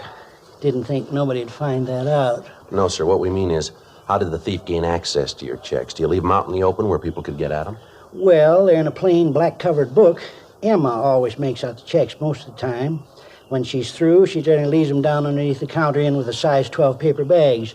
That way we always know where to find it. You know, a place for everything so on. Mm-hmm. About when do you think the theft occurred, would you know? Well, it'll be kind of hard to tell as to the exact time. Well, when did you say you and your wife first noticed they were missing? This morning, right after we talked to the bank man. That's when I got the idea to go through the checkbook. My wife didn't think so much of the idea, but she found out I was right. Well, would you have any idea at all as to who might have taken the checks? Anyone suspicious loitering around your store or anything like that? No, I don't believe so. Em and I know most of the people around our neighborhood. But I wouldn't think any of those folks would do a thing like this. Well, how about some transients? Somebody might have come in the store that you never saw before? No, nobody I can recall. You live in the back of the store, Mr. Miller? Yeah, how'd you guess that? Say, you fellas are real good. I was just wondering, sir, would it be possible somebody could have broken in during the night? No, sir, not a chance. No, we could have told that. Well, how about when you and your wife have lunch? Is it possible that you might leave the store unattended for short periods while both of you are in the back, maybe? Say, that's right. You ever run a store? No, sir. Hey, George, that just could have happened, all right. Me and Emma lots of times duck in the back and sit down and grab a bite of lunch or a little cut of Tillamook cheese on a cracker, you know. Yes, sir. Hey, George, I'll bet that's what it could have happened, all right. Do you figure the checks were taken in the last month, or about when, would you say? Well, let's see. Must have been sometime during the last couple of weeks, if memory serves. That's about when we received our new checkbooks, last couple of weeks. That must be it. I see. Well, we want you to give the stenographer a full report of this, sir. Here, Frank, I got the approval slip all made out. Now, if you'll be kind enough to take this slip down to room 23, the stenographer will take your reports. Oh, thank you very much. We appreciate you coming in, Mr. Miller. We'll keep you informed of the developments of the case. Here's our card. If you hear anything, appreciate you giving us a call. Well, fine. Thank you very much. Yes, sir. You say you'll keep me informed as what happens on this thing? Yes, sir, that's right. Say, maybe you better talk to Emma when you call the store. That's my wife. Well, yes, sir. Won't you be there? Oh, I'll be there all right, but she'd like to have you call her. Well, how's that, sir? Well, it's about them other missing checks. Yes, sir. I told you it was my idea. Yeah. It wasn't. It was hers.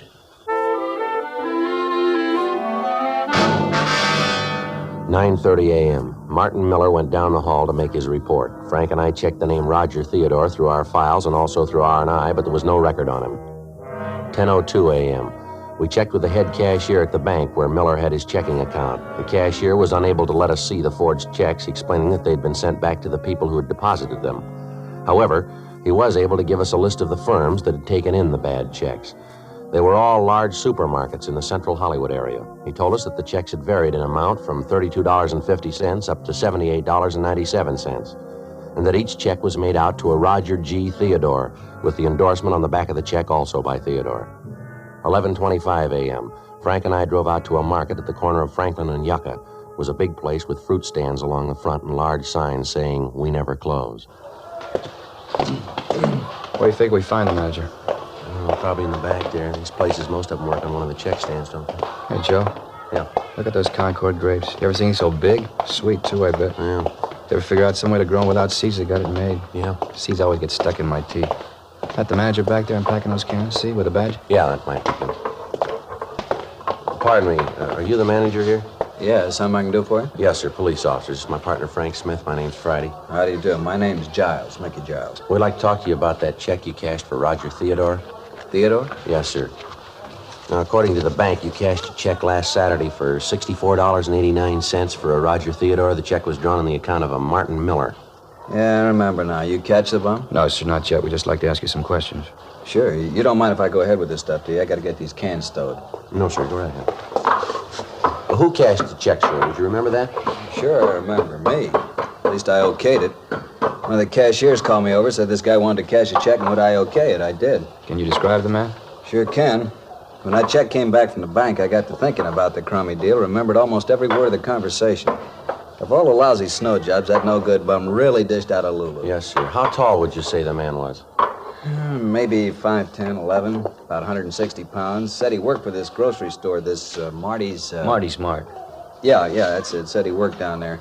We talked about the grocery business. He told me how he wanted to start a place of his own. Tired of working for somebody else. Lousy trick. Can you give us a further description of him, sir?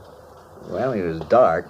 Real dark. Black, wavy hair. His eyes were almost solid black. Nice-looking kid. How old would you say he was, sir? 30, 31. Hard to tell. He was the kind of a guy who don't show his age too much. Do you remember what time he came into the store? Yeah, it was right after I announced the sale of day-old bread on the PA. That'd make it about 8:30 or 8:40. I always try to make it then so we won't be stuck with a lot of bread the next day. You know, get it off the shelves. It's not really a day old, but by the time these women get through squeezing it, it sure looks like it's been on the shelves a long time. Well, are you in the habit of cashing checks here often, sir? And we never cash personal checks, get stuck too often. We will cash payroll checks if a guy's got identification. Theodore have identification? Sure, had his driver's license. Do you have the check now, sir? Yeah, it's in the back. You want to see it? Yes, sir. I'd like to if we can. Sure thing. Hold on a minute. I'll get it for you. All right. Driver's license might lead to something, huh? Yeah, doesn't figure he'd use his real name, though. Here it is. You see right here in the corner the driver's license number, W414626. What was that again? W414626. No, 26. Right, thank you. Right. May I see that, sir? Yeah, here. Thank you. There's an endorsement on the back. Like I said, I hope you catch it, crummy bum. The dirtiest trick ever played. Yes, sir. Comes in here, buys a pound of weenies, 52 cents on special, and a kosher dill. Grand total, 61 cents. Lousy deal. Yes, sir. I wonder if we could take this check with us. We'd like to have our handwriting man get a look at it. Sure, anything to catch that no-good bum. Spends 61 cents and cons me into cashing his check for $64.89. It's not the weenies or the pickle that gripe me. No, sir. It's the thought of that guy spending $63 of my money someplace else. Frank and I called the office and asked them to check with DMV for a make on the number of the driver's license that we'd found written on the check. 11:55 a.m., we began to canvass the other 6 stores where Theodore had passed bad checks. In each instance, the descriptions we were able to obtain varied little. All of the managers of the stores had described him as a dark man in his early 30s. In checking with the managers further, we found that all of the checks had been passed within a period of an hour and a half. From the addresses of the stores, we could almost trace the exact route the forger had taken in making his rounds. The victims all gave us the same story, that Theodore had made a small purchase, talked about the grocery business, and used his driver's license as identification to cash the check. 2:14 p.m., we checked back into the office. The teletype had come through from DMV up in Sacramento giving the particulars on the driver's license. The license was made out to a Roger George Theodore, 1082 Whitley Street, Hollywood. The description on the license, however, did not tally with the one that we'd gotten from the victims of the forgeries. We asked DMV to send a photostat of Theodore's license to us for handwriting comparison with the forged checks that we'd been able to collect. The stats office made a run for us on Theodore's M.O. The names that they gave us were checked out but led us nowhere. 4:47 p.m., Frank and I drove out to the address listed on Theodore's driver's license. It was a large brick apartment building with a white marble entrance. We didn't find the suspect's name in the mailboxes, so we rang the bell to the manager's apartment. Yes. Mrs. Rice? That's right. Something I can do for you? Police officers, ma'am. We'd like to ask you a few questions. Police officers? Well, what's going on? Is something wrong? No, Mrs. Rice, just some routine questions about one of your tenants. Oh. Well, in that case, come in. Thank you very much. If you're police officers, I suppose you have some sort of identification. Yes, ma'am, we do. Here's my ID card. My name's Joe Friday. This is my partner, Frank Smith. I do. I'm Violet Wright. Oh, but then you know that. Can't be too careful these days. Oh, who was it you wanted to know about? I know almost all of my tenants here. They all know me, too. Call them by their first names, and they call me Violet. I don't like formality. I never could stand it. Oh, speaking of stand, move that sewing onto the floor and sit down, young man. Oh, yes, ma'am. Thank you very much. Well, this is about Roger Theodore, Mrs. Rice. Roger? Oh, yes. Well, what is it you want to know about him? Him and his wife and me used to be great friends. Roger was a cartoonist, you know, worked for one of the studios in the valley. The pictures he used to draw, just beautiful. I have some of them if you'd like to see them. No, ma'am, not right now. We'd just like to know if Mr. Theodore lives here. No, his wife moved out about 6 months ago. I'd have to get the rent receipts to be sure, but I think it was about 6 months ago. Moved down to the beach. Took it pretty hard, you know. Ma'am? Took it pretty hard. Mrs. Theodore was so sudden. What's that, Mrs. Rice? When Roger died 6 months ago.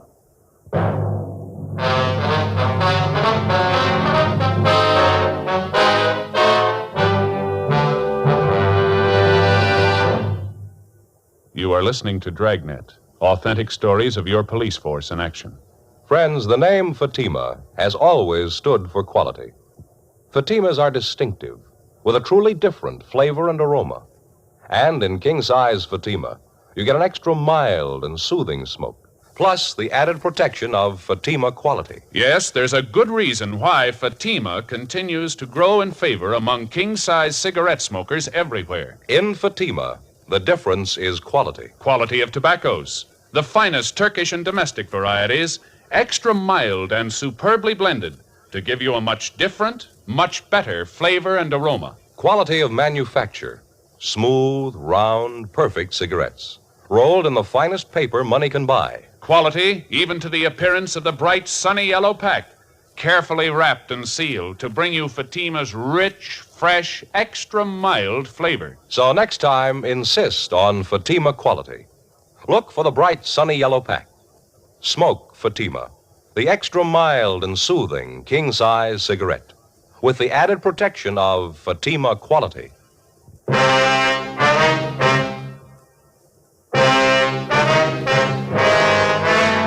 The apartment house manager, Mrs. Rice, went on to tell us that Roger Theodore had caught a bad cold and that it had developed into pneumonia. She told us that his death had been very sudden and that his passing had hit his wife very hard. We questioned her about the other tenants in the building who were friendly with the Theodores, but she was able to add little information to what we already had. The description she gave us of Theodore matched the one we'd gotten from DMV up in Sacramento, but bore little resemblance to the one we'd obtained from the supermarket managers. She gave us the address of Mrs. Theodore's beach house. 7:12 p.m., Frank and I drove up to the residence, a small white house built out over the sand. The paint was peeling off of the shutters, and a window box in front was full of dead geraniums. Mrs. Theodore was a tall woman in her late 20s. She asked us in, and we talked to her. She kept looking at the clock over the fireplace. What time have you got, Sergeant? 7:18, Miss Theodore. Seemed it was earlier than that. Now, what was it you were asking about Roger? Well, we were wondering if you could tell us how his driver's license could have been used as identification by someone else, ma'am. No, I haven't the slightest idea. Do you have his private papers, Mrs. Theodore? Yes, most of them. They're in a strong box at the bank in town. Would his driver's license be among those papers, perhaps? I don't remember. I think so, but I can't be sure. It seems to me that I put them in the box. Just a minute. All right, fine. Just happened to think it might be in here. I put some of his things in here. Papers I didn't think were too important. Yes, ma'am? Here's his draft card, club membership card, some of his personal business cards. See, he drew a caricature of himself. He was very clever about things like that. Yes, ma'am. Seems to me that I've seen his license someplace. No, it's not here. Well, where did Mr. Theodore keep the license, ma'am? He used to keep it out in the glove compartment of the car. Of course, I knew I'd seen it just a few days ago. It's in the glove compartment. That's where it is. I wonder if we might see it, ma'am. Surely. What time have you got, Sergeant? At 7:20? Thank you.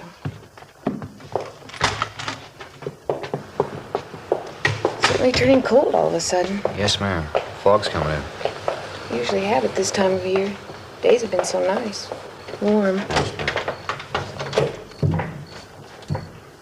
That's funny. What's that, ma'am? I was sure it was here. Saw it just the other day. Now it's gone. Some of the other things, too. Gone, ma'am? Yes, the driver's license and his Social Security card. They were both in a little celluloid folder. Kept them together in here. That's funny. Well, is it possible that you might have taken them out of the car? No, I have no reason to. I hardly ever use the glove compartment. No, I'm sure they were here. Well, maybe you picked something else up and the license came with it? Well, maybe. Look through my purses. I might have picked them up. Okay, fine. Just to warm up a little, I'll build a fire tonight. Understand where that license might have gone. Have to ask Lloyd. Lloyd? Yes, I met him a few weeks ago on the beach. He came down to swim. We got to be very good friends. Kind of half expecting him to call tonight, but he would have called before this if he's going to. I'll get my purse. Fine, thank you. I'm sure, though, it was in the glove compartment the last time I saw it. Lloyd might have seen it when he borrowed the car. He borrowed your car? Yeah, last week. He said he was having his overhauled. I wasn't using mine, so I told him to take it. It's very nice. Are you sure your watch is right, Sergeant? Yes, ma'am. What day was it Lloyd took your car? Last Friday or Saturday, one or the other. Nope, it's not here. I just don't know where it could have gone. What does this Lloyd look like, Mrs. Theodore? Lloyd, he's a nice-looking boy. Dark hair, dark eyes. Nice-looking boy. About how old is he, ma'am? Well, I never asked. I'd guess 30, 31. Lloyd. Well, what's his last name, ma'am? Stratton. Lloyd Stratton. Why are you asking all these questions about him? Has he done something? Is that it? Well, we don't know, ma'am. Do you know where he lives? Someplace in Hollywood. I don't know the number. He hasn't got a phone. I called information once. They didn't have a listing. When was the last time you saw him, ma'am? Monday. He came down to take a swim and we talked. You must be mistaken, officers. He couldn't do anything dishonest, I know. Why, the last time he was here, he was a little short of cash. I offered him $50 to tide him over. He didn't want to take it, but I insisted. I didn't have enough to do it. What's that, ma'am? He wanted me to cash his payroll check. We questioned Mrs. Theodore further, but she couldn't add anything to what she'd already told us. She was unable to give us the names of any of Stratton's friends, his relatives, or tell us where he might be employed. 7:46 p.m. Frank and I drove back to the office. We ran the name and description of Lloyd Stratton through R&I. They came up with several possible suspects. In the process of elimination, we were left with one name, Lloyd Stimpson, who had as one of many aliases the name Lloyd Stratton. His description tallied closely with the ones we'd gotten from the victims of the forgeries. His record showed him to be a two-time loser on parole from San Quentin at the present time. He'd been convicted both times for forgery. In checking the suspect's handwriting card, Don Meyer was able to tell us that the writing on the checks and the exemplars of the suspects were the same. We obtained mugshots of the suspect and drove out to check them with the victims. 9:22 p.m. We got to the market at the corner of Franklin and Yucca Streets, the manager's office. Mr. Giles? Yes? Oh, you're the officers who were here this morning. You caught the guy yet, the one who forged that check? No, sir, not yet. We'd like you to look at some pictures, if you would. Of the guy? You got pictures of him? Figures if you had pictures of him, you'd catch him. Well, we think we know who he is, Mr. Giles, but we'd like you to check these pictures just to be sure. Fine, glad to help. Kind of get that bum. Yes, sir. Here are the pictures, Mr. Giles. Good. Let me sit down here and get this stuff off my desk. All right, fine. Now, just look through some of them, sir, and see if the man is there, if you would. Yeah. Let me spread them out here. All right, playing solitaire. Look at that one. Mean-looking fella, real criminal type. No, that's not him. No. Wait a minute. Yes, sir? This one. Right here. He's the guy. He's the one who cashed the check. You sure, Mr. Giles? I'm positive. That's him. All right, sir. Thank you very much. It's all right, officers. Glad to help. This fella, Theodore. Well, his real name's Stimpson, Lloyd Stimpson. Yeah, well, this Stimpson, he done this sort of thing before? Sir? Forged checks. Well, yes, sir. He's been convicted twice. How about that? Lousy thing. I wonder what he tells his friends when they ask. What's that? About his work. Probably tells me he writes for a living. We checked with the other victims of the forgeries. We were able to get 3 more identifications of the suspect. The rest of the people involved couldn't be reached at the time. We contacted the suspect's parole officer, and he gave us his last known address, and he said that he'd give us whatever assistance he could in apprehending Stimson, alias Stratton.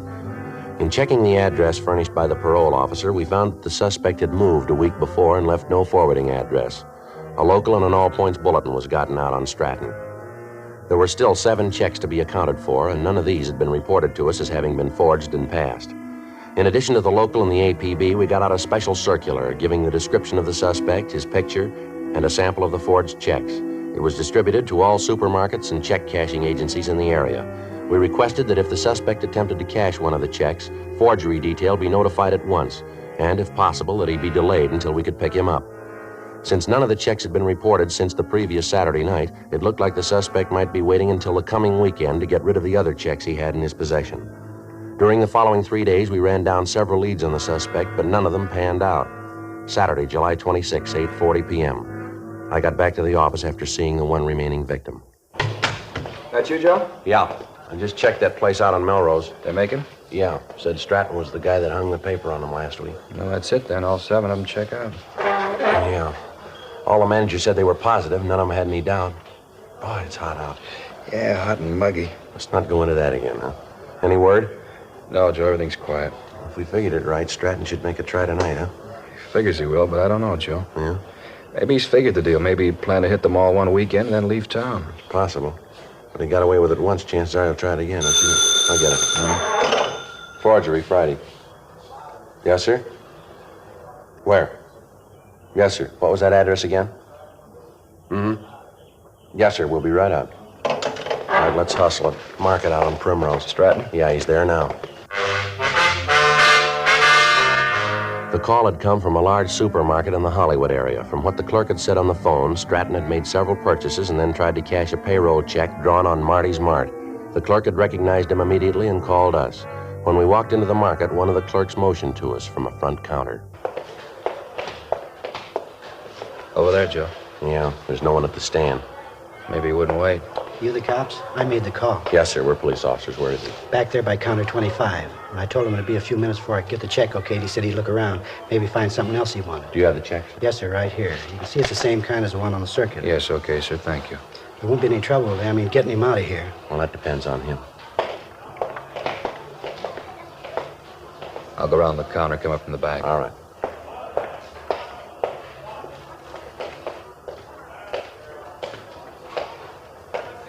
Mr. Theodore? You Roger Theodore?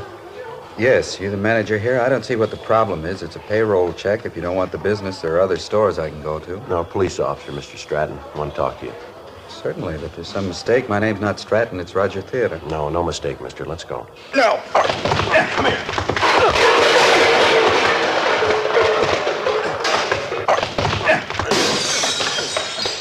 Watch it, Joe! All right, hold it up, Stratton. Watch that cart, Joe!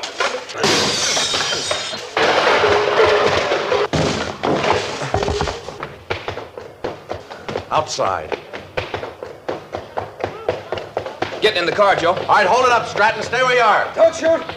Don't shoot, I won't try anything. Don't shoot! All right, out of the car, mister. I'll shake him. Oh, what's this all about? What are you trying to prove? He's clean, Joe. Hands behind your back. Want to check the car, Frank? Yeah. You won't find anything. There's nothing to find. A few groceries, that's all. Must be some kind of mistake. No, I don't think so, Stratton. Frank, what do you got? Looks clean, Joe. Just checking the seat covers. You sure you got the right guy? You keep calling me Stratton. I told you my name's Theodore. Look, get my driver's license out of my pocket. It'll tell you who I am. All right, let's come off it. We know who you are. We got your record and a dozen people to identify you. Joe? Yeah. Found these under the seat covers in the back. Checks from Marty's Mart. So what? No law against having a few blank checks, is there? Only when you try to cash them.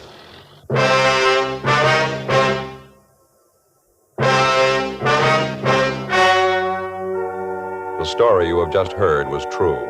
The names were changed to protect the innocent. On October 21st, trial was held in Superior Court, Department 87, City and County of Los Angeles, State of California. In a moment, the results of that trial. And now, here is our star, Jack Webb. Thank you, George Fenneman.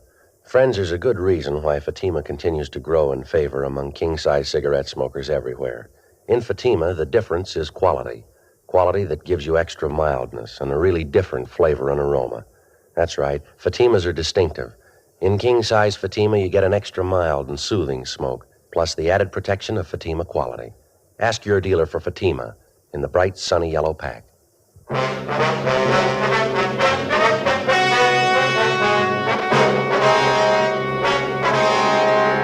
Lloyd Harold Stimson, alias Lloyd Stratton, was tried and convicted of 7 counts of forgery. He is now serving his term in the state penitentiary. Forgery is punishable by imprisonment for a period of not less than 1, nor more than 14 years.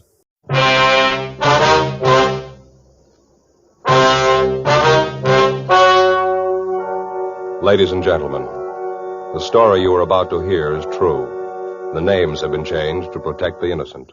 Fatima Cigarettes, king size, extra mild and soothing, brings you Dragnet on both radio and television.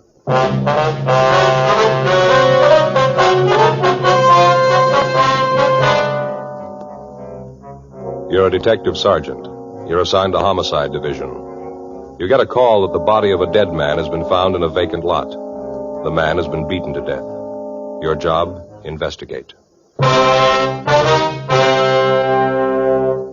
Friends, the name Fatima has always stood for quality. Fatimas are distinctive, with a truly different flavor and aroma. And in king-size Fatima, you get an extra mild and soothing smoke, plus the added protection of Fatima quality. Remember, in Fatima, the difference is quality. Because of its quality, its extra mildness, its better flavor and aroma, Fatima continues to grow in favor among king-size cigarette smokers everywhere. Switch to Fatima yourself today. Ask your dealer for Fatima in the bright, sunny yellow pack. King-size Fatima. The difference is quality.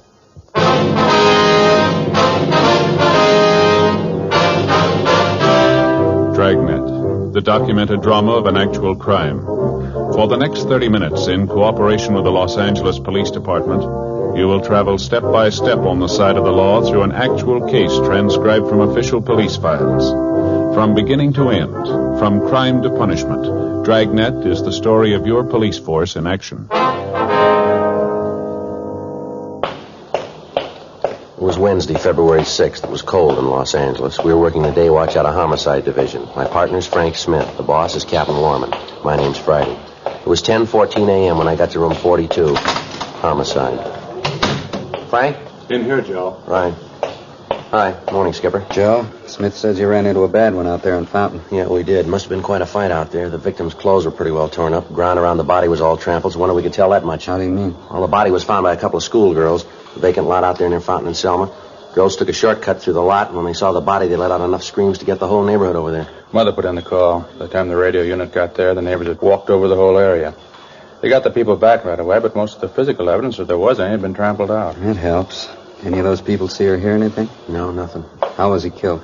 We found a big piece of concrete near the body, bloodstains on it. The crime lab's checking it now. Did they find anything else? No, they're still checking the scene. Lee's going to call. Crowd made such a mess out of the place. A lot of houses around there. Somebody must have heard something. Well, we talked to a young girl who lives a couple of doors down from the lot. Seems she and her boyfriend were coming home from a show. Said about 9:45, 10 o'clock, they noticed a car parked in front of the lot. Yeah. The girl said they noticed it right away. Afraid it might be some guys out to cause trouble. She told us that when she and her boyfriend walked by, they heard loud talking, men arguing. Mm-hmm. She able to describe the car? He just said it was a dark sedan, late model, 51 or 52. We checked the boyfriend. He told about the same story. He said he thought the car was a dark blue Ford. Yeah. Well, anyway, the girl said she got scared and went right into the house. A few minutes later, they heard a car tear by. They looked up the street, and the parked car was gone. This was around 10 o'clock. Yeah, that's right. That might make it about the time of the killing. Well, we'll know better when the body's posted. The girl or her boyfriend able to describe the men? No, soap, Skipper. All they could tell us was it looked like there were 2 men in the car. Said they couldn't get a good look at them. License number? No. Boy said he thought of taking it down, but he didn't. Tough break. Hanson and Cummings helped check the neighborhood. They didn't do any better. Seems like everybody in the vicinity was away for the evening. Anything from the coroner, Frank? Well, Hanson just brought this in. Guys with all the stuff in his pockets. Yeah, let's take a look. Driver's license. Name's John Allen Iverson. Address been scratched. No, here it is on the back. Had it changed. 6295 North Serrano Avenue. Height 5'9", born October 2nd, 23. Make him 28, huh? Yeah, that's right. Weight 136, eyes hazel, brown hair. What else is in it? Calendar from an oil company, blank check, picture of a puppy, Dalmatian, huh? Yeah, looks like it, doesn't it? Picture of a woman. Let's see that. Here, wait a minute. Here's a card. Case of accident, please notify Mrs. Alfred Iverson, mother, 6295 Serrano Avenue, Hollywood, 98844. Probably her picture. She been notified yet? No, not yet. Keys, comb, nail file, cigarettes, couple of slugs. Good for one play. Match folder. Let me see that, huh? George's Pool and Snooker, Burbank Boulevard. Yeah. Found $13.42 in his pocket. He was wearing a wristwatch, too. Yeah, the watch looked new. It was expensive. Money in the watch still there. Doesn't look like robbery. No, not much. Seems a thief would have taken them anyway. Any ideas on a motive? Well, it's hard to say, Skipper. Could be almost anything. Not much to go on. Lousy thing. Yeah, and it's not getting any better. Yeah? We got to tell his mother now.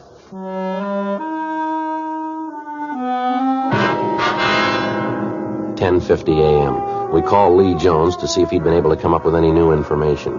He told us that besides the piece of cement, his crew had been able to find little other physical evidence. Tests of the blood found on the concrete were not finished, but Lee said that it looked like the murder weapon. Although the ground around the body was fairly soft, the people in the neighborhood effectively obliterated any footprints that the killer might have left. We were faced with the old problem. The average citizen, in an attempt to be helpful, had unknowingly destroyed what physical evidence we might have found. We went by R&I and checked the name John Allen Iverson without result. 11:35 a.m. Frank and I signed out and drove to the address listed on Iverson's driver's license, 6295 North Serrano Avenue. It was a small frame cottage set well back on the lot. The yard was well kept, and as we climbed the front stairs, we could hear a dog barking in the rear of the house. We rang the bell, and a lady in her middle 60s answered the door. It was the woman in the picture that we'd found in Iverson's wallet. Yes? Mrs. Iverson? Yes? Police officers, ma'am. Like to talk to you if we could. Well, of course. Won't you come in? Thank you very much. You'll have to excuse the way I look. I was in the middle of baking. What was it you wanted, officer? Oh, I'm sorry. I don't remember your name. Joe Friday, ma'am. This is my partner, Frank Smith. How do? Is it about the dog barking at night? We've tried to keep him quiet. Alarm clocks, hot water bottles, everything. He's just a puppy, though, officers. He doesn't know. No, ma'am. It's not about the dog. It's about your boy. John? What's he done? Well, he's had an accident, Miss Iverson. An accident? John? Yes, ma'am. Serious? Yes, ma'am. It's pretty serious. You're sure it's my boy?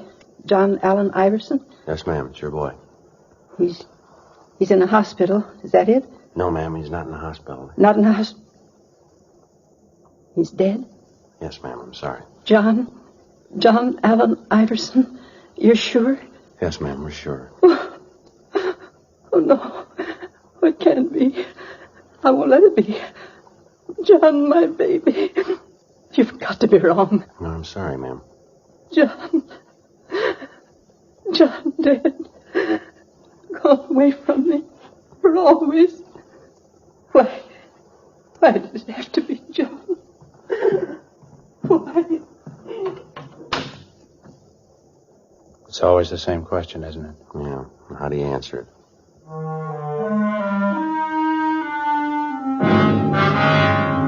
Frank put in a call to Mrs. Iverson's doctor. 5 minutes later, he arrived and gave her a sedative. We asked if we could talk to her, and he told us that it'd be all right if we kept the questioning brief.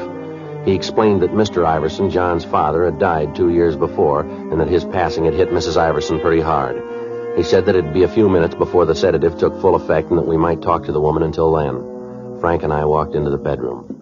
I hope you'll forgive me for crying. Yes, ma'am, we understand, Miss Iverson. There are a few questions we'd like to ask you. How did it happen? Auto accident? No, ma'am, he was murdered. Murdered? Why? Who did it? Have you caught him yet? No, not yet, ma'am. That's why we need your help. Anything I can do? Anything at all? John murdered. Doesn't seem possible. So hard to believe. Yes, ma'am. Was there anyone you might know of who didn't like your son? Someone who might have hated him enough to do this? No one. No one at all. John had a lot of friends. Wasn't anybody who didn't like him. Bright and cheery, always smiling. I'm sorry. Please, I want to help. Get this over with. Go ahead with the questions. Perfectly all right, ma'am. You like my handkerchief? Oh, thank you. Now, what was it you were asking? Could you tell us where your son worked? Airplane factory out in the valley. He was an inspector. Just got a promotion and a raise. He was so proud. First rung of the ladder, he said, on his way up. Mm-hmm. What factory do you work at, ma'am? Webster's. They make parts. John worked the morning shift, midnight to 7 in the morning. Said there was a better chance for advancement on the morning shift. How about girls, ma'am? Anyone special your son saw quite a bit of? Oh, just Alice. Alice Johnston. Saw her quite a bit. He was going to see her last night. Had a date for 6:30. When did he leave the house, do you recall? Oh, 6:15 or so. Alice just lives a few doors down the street. John was going to take her to a championship match over in Burbank. Ma'am? Billiards. Oh, John loved to play billiards. Alice liked it, too. John always said that when he got married, he's going to have a table right in the house. Do you happen to remember where in Burbank this billiard match was going to be held? I'm not sure, but I think John said at George's place, right on Burbank Boulevard. Do you know if your son had a large amount of money with him when he left? Oh, he had his week's pay with him. He just cashed his check this afternoon, and then he gave me the $30 for the house. He had the rest of it. About how much would that be? Oh, maybe $40, $45. How about jewelry, ma'am? You carry any rings, anything like that? No, John didn't believe in wearing a ring. Said he'd do that when he got married.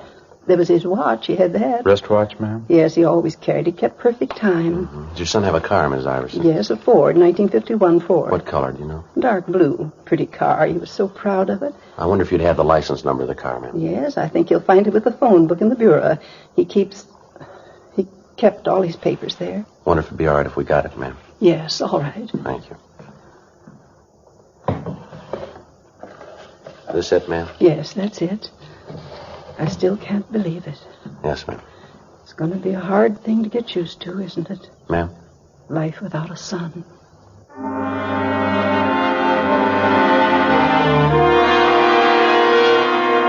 12:40 p.m. Frank and I drove back to the office and checked the license number we'd gotten through DMV. The car was registered to a John Allen Iverson, 6295 North Serrano Avenue. Legal owner, Bank of America.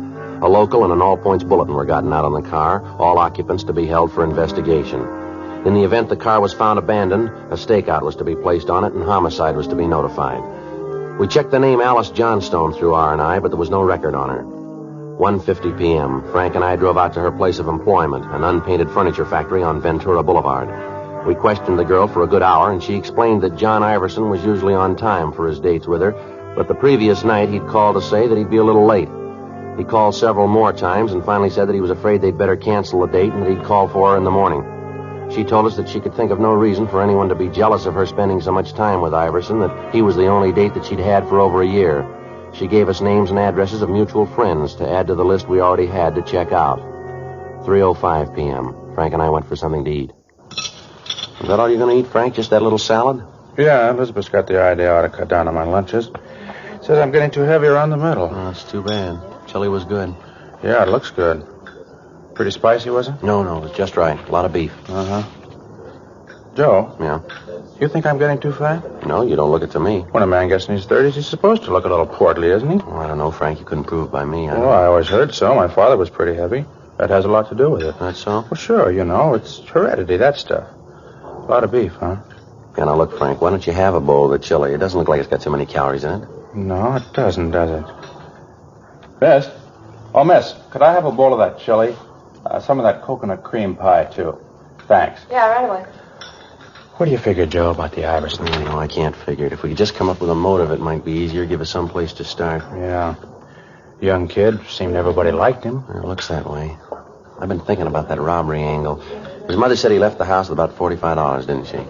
We find him, and he's only got 13 of it left. Where'd the rest go? And that watch. If anybody was going to hold him up, they'd take the watch. They could have gotten something for it. Figure revenge? Jealousy? I don't know.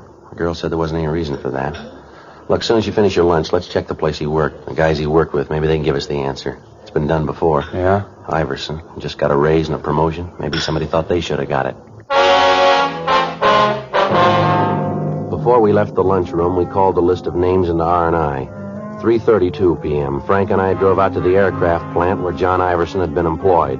We checked with the foreman of the shop, the men he worked with, the personnel office, everyone he came in contact with during the day's work.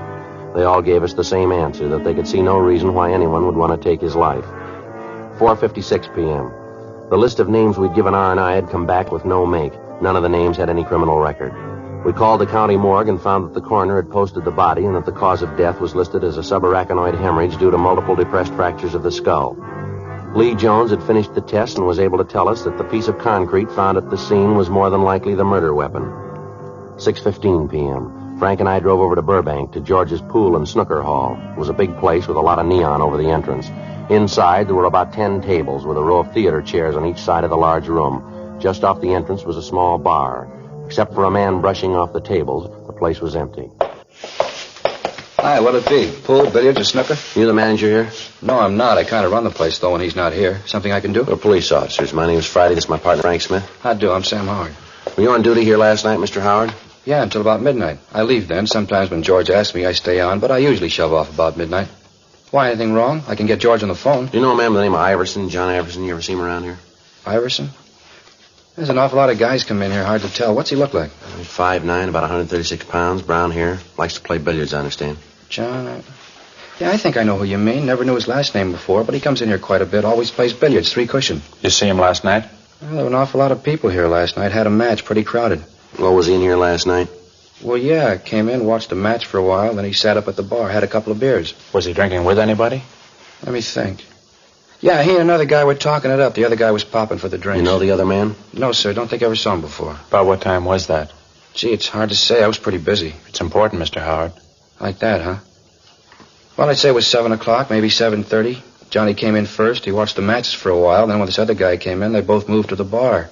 Stayed there talking till about 9:30, 9:45. Then they walked out together. They were together all evening then? Yeah, near as I can tell. What did this other man look like? Let me think. I'd say he was maybe 36, 37, had kind of dark hair. How tall would you say he was? Oh, about your height, 5'10" or 11. Had on a plaid sport jacket. I noticed that because I've been looking for one like it. You know, sort of Glen plaid, only with more color. Not exactly loud. What color was the jacket? Blue. Real rich blue. Must have cost a fellow a lot. During the conversation, did Iverson and this other man seem to get along all right? Oh, yeah. Even when the fellow lost the bet. What bet? Yeah, they had a bet on a match. The other guy lost, and he had to pay Johnny $10. Didn't have the cash, had to cash a check. You cash it here? Yeah, it was a payroll check. George doesn't like it when we cash personal checks. If they bounce, we have to stand the loss. You think we could locate that check, Mr. Howard? Do you happen to remember the company name on it? No, not right off. I can get it for you. Sir? Well, George wasn't feeling too well today, so he didn't get to the bank. Check's still in the safe. The check was issued from the Kimberly Insurance Company and made out to Martin G. Weber. The endorsement was made by Weber with a notation of his address under the signature. We called the office and had the name run through R&I. There was no record on him. According to the information we'd gotten from Sam Howard, the last time the victim was seen alive at 9:45 p.m., he was in the company of Martin Weber. Frank and I got in the car and drove out to the Kimberly Insurance Company. It was a large building on San Fernando Road. The employees were leaving the building when Frank and I got to the office of the general manager. We asked him about Weber, and he told us that he'd been with the firm for the past 10 years, starting as a runner on the floor and rising to the position of office manager. He told us further that in his entire 10 years of service, Weber had never been late or missed a day's work. However, on that particular morning, he hadn't shown up at all. We called our office and arranged for a stakeout on the building of the insurance company. Frank and I drove out to Weber's home, a modern apartment house in the North Hollywood area. We rang the bell, but there was no answer. We checked with the landlord, and he told us that he hadn't seen Weber the night before. In the company of the manager, we checked Weber's apartment. He was not there, and from what we could see, the bed had not been slept in. In further checking, the manager was able to give us the name and address of Weber's sister, a Mrs. Madge Wilson. We arranged for a stakeout on the apartment. 9:20 p.m. Frank and I drove over to check with his sister. Yes? Ms. Wilson? That's right. Police officers, Ms. Wilson. I'd like to talk to you. My name's Friday. This is my partner, Frank Smith. Come in. But I thought all this had been cleared up. Ma'am?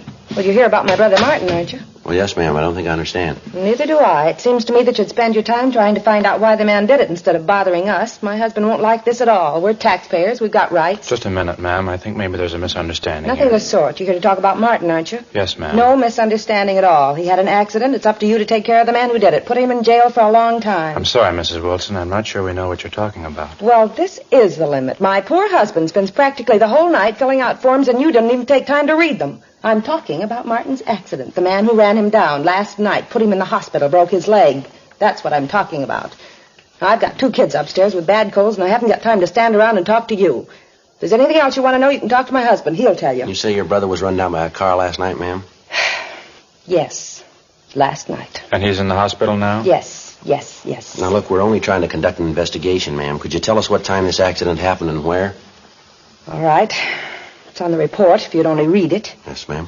Martin was on his way home last night. He stepped off the curb out on Burbank Boulevard, and this car came right around the corner and hit him. Broke his leg. Sent him to the hospital. He's been there ever since. He's there now. What time did this happen, ma'am? Do you know? Sure I know. It was 9:45.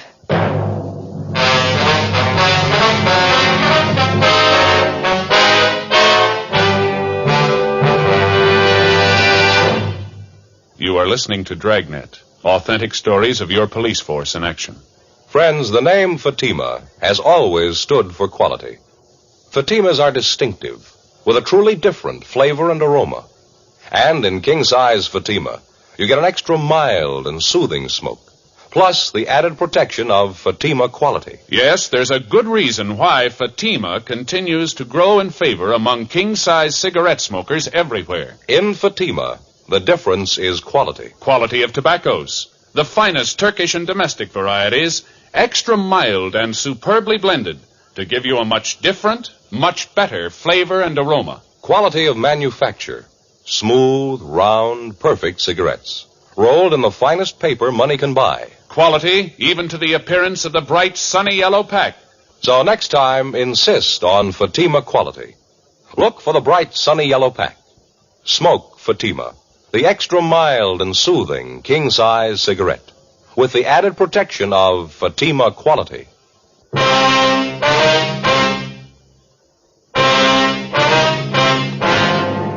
When we explained about John Iverson's death to Mrs. Wilson, she was extremely apologetic about the way she'd acted. She went on to say that her brother did have an appointment with Iverson the night before.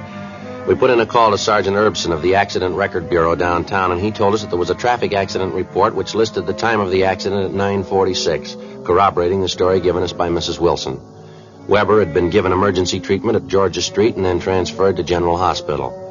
From what Sam Howard had told us, we knew that Iverson had been alive at approximately 9:45 p.m. The deputy coroners fixed the time of death at approximately 10 or 10:30 p.m. The fact that Martin Weber had been run down by a car at 9:46 p.m. seemed to absolve him of any part in the crime. The stakeouts at his place of business and his home were removed. Frank and I drove over to General Hospital to interview Martin Weber. His leg was in traction, but he seemed to be in good spirits. I was on my way home, just stepped off the curb to catch a bus. Next thing I know, I looked up right into a pair of headlights. Almost scared me to death. Then whammo, I was on the street, my leg broken. Oh, well, I'm covered. The whole thing won't cost me a cent. Yes, sir.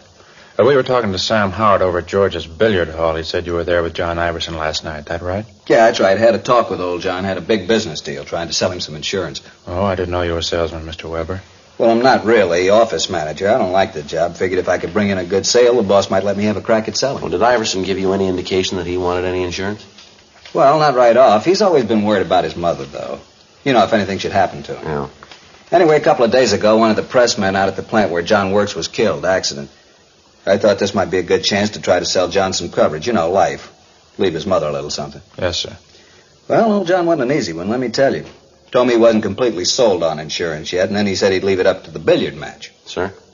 If the championship changed hands, then John would buy some insurance. If it didn't, I had to pay him $10. I lost. Had to cash my paycheck to do it, too. Yeah, those are the breaks, though, aren't they? Lose a sale and then get hit by a car. Say, what's this all about, anyway? Why all the questions about old John? Well, he was killed last night, Mr. Weber. Killed? What do you mean? He was murdered. Well, how'd it happen? That's what we're trying to find out, sir.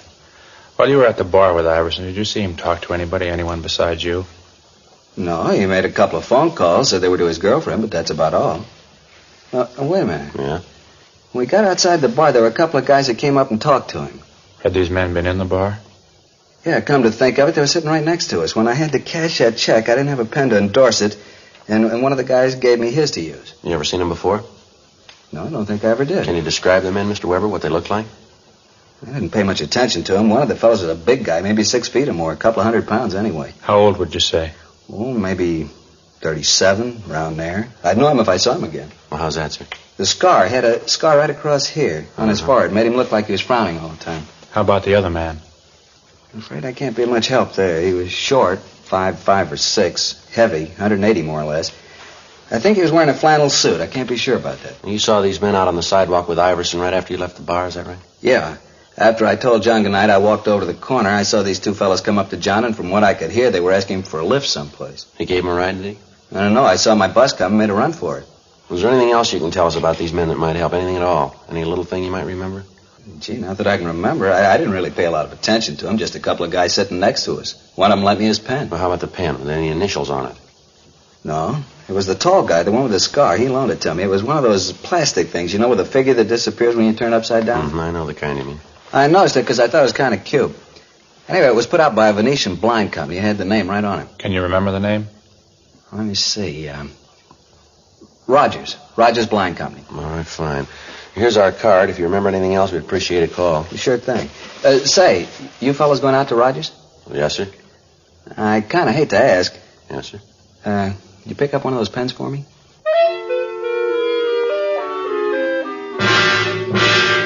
11:35 p.m. We called the office, and they told us that Iverson's car had been found abandoned up on Wonderland Drive in Laurel Canyon. It was taken to the police garage and impounded. The crime lab had gone over the car for fingerprints, and in eliminating the prints of the people known to have been in the car and friends of Iverson, they'd come up with one unidentified print. As remote as it was, the lead about the pen had to be checked out. We called the Rogers Blind Company, and the night watchman gave us the home phone number of the personnel manager. We called him, and he agreed to meet us at the plant. We gave him the description of the man who had talked to Iverson outside of the bar, and he was able to identify him as a Peter Standish, a former salesman with the company. He recognized Standish from the description of the scar, but he was unable to tell us the name of the other man. The personnel manager furnished us with Standish's last known address, but he'd moved and left no forwarding address. Frank and I went back to the office and ran the name through R&I. Standish had a record of 2 arrests on suspicion of 211 PC, one of them only a month before. Sergeants Hanson and Cummings drove out to the General Hospital to show a mug shot of Standish to Martin Weber. He positively identified the suspect as the man he'd seen talking to Iverson on the night of the murder. We checked with Dean Bergman and Leighton Prince. The fingerprint found in the car matched perfectly with the prints of Standish. Frank and I drove out to the last address on the suspect's arrest report. The manager of the apartment told us that he'd gone out a few minutes before. She told us that there was another man living in the apartment with Standish, and that the description she gave tallied closely with the one we had of the man seen with Standish in the bar the night of the murder. She informed us that he was registered under the name of Charles Teal. In the company of the manager, we made a search of the suspect's apartment, but we found nothing. We asked the manager not to give any indication that we were in the apartment, and she agreed to cooperate. We settled down to wait. An hour went by, an hour and a half, 2 hours. Yeah, sure. Well, I'm getting tired of it, Teal. Every night the same thing, dragging you out of some crummy bar. You don't knock it off, I'm going to get myself another boy. Not only that, but I'm getting sick of... Let's hold it right there, sir. Cuss, lousy. Watch it, Frank. All right, hold it, mister. Hold still. Fuzz, crummy fuzz. I had to walk right into it. How's the other one, Frank? He's out. Want to shake him down? Yeah. What do you want with me, cop? I done nothing. You got nothing to hold me for? He's clean, Joe. So's the other one. We got plenty, Standish. Let's go. What? What you got on me? Murder, mister. Murder me? You're crazy. You're off your rocker. Yeah, sure. All right, Frank. I'm getting him up. Come on, boy. I told you, Standish. I told you they'd get us. Shut up, you little... All right, let's hold it right there, mister. Don't make any more problems. It was here. him. He did it. I didn't want to. It was his idea. I'll tell you all about it. Should have known not to trust you, Teal. Look what you got me into. We only wanted his money. He wouldn't give it to us. Standish kept trying to hit him with that piece of cement. I tried to make him stop. Didn't try to stop me splitting the dough. You got more than half. Don't worry about it. What do you mean? You'll split this one even.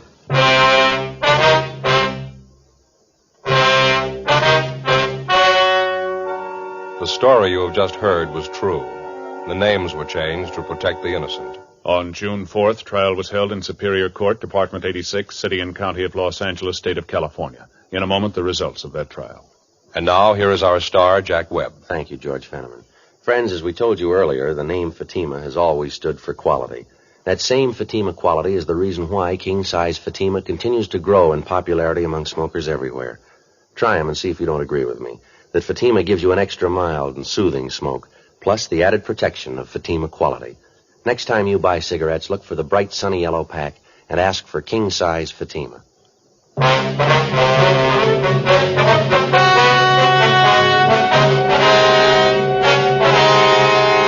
Peter James Standish and Charles Edward Teal were tried and convicted of robbery and murder in the first degree. They were sentenced to life imprisonment.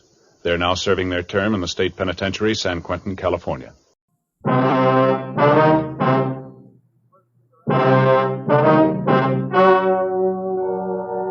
Ladies and gentlemen, the story you are about to hear is true. The names have been changed to protect the innocent.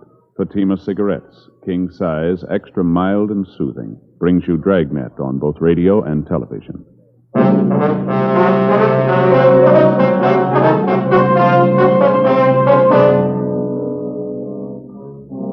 You're a detective sergeant. You're assigned to robbery detail. An elderly man has been beaten and robbed of a fortune in unset diamonds. The thief has made good his escape. Your job, find him. Friends, the name Fatima has always stood for quality. Fatimas are distinctive. with a truly different flavor and aroma. And in king-size Fatima, you get an extra mild and soothing smoke, plus the added protection of Fatima quality. Remember, in Fatima, the difference is quality. Because of its quality, its extra mildness, its better flavor and aroma, Fatima continues to grow in favor among king-size cigarette smokers everywhere. Switch to Fatima yourself today. Ask your dealer for Fatima in the bright, sunny yellow pack. King-size Fatima. The difference is quality.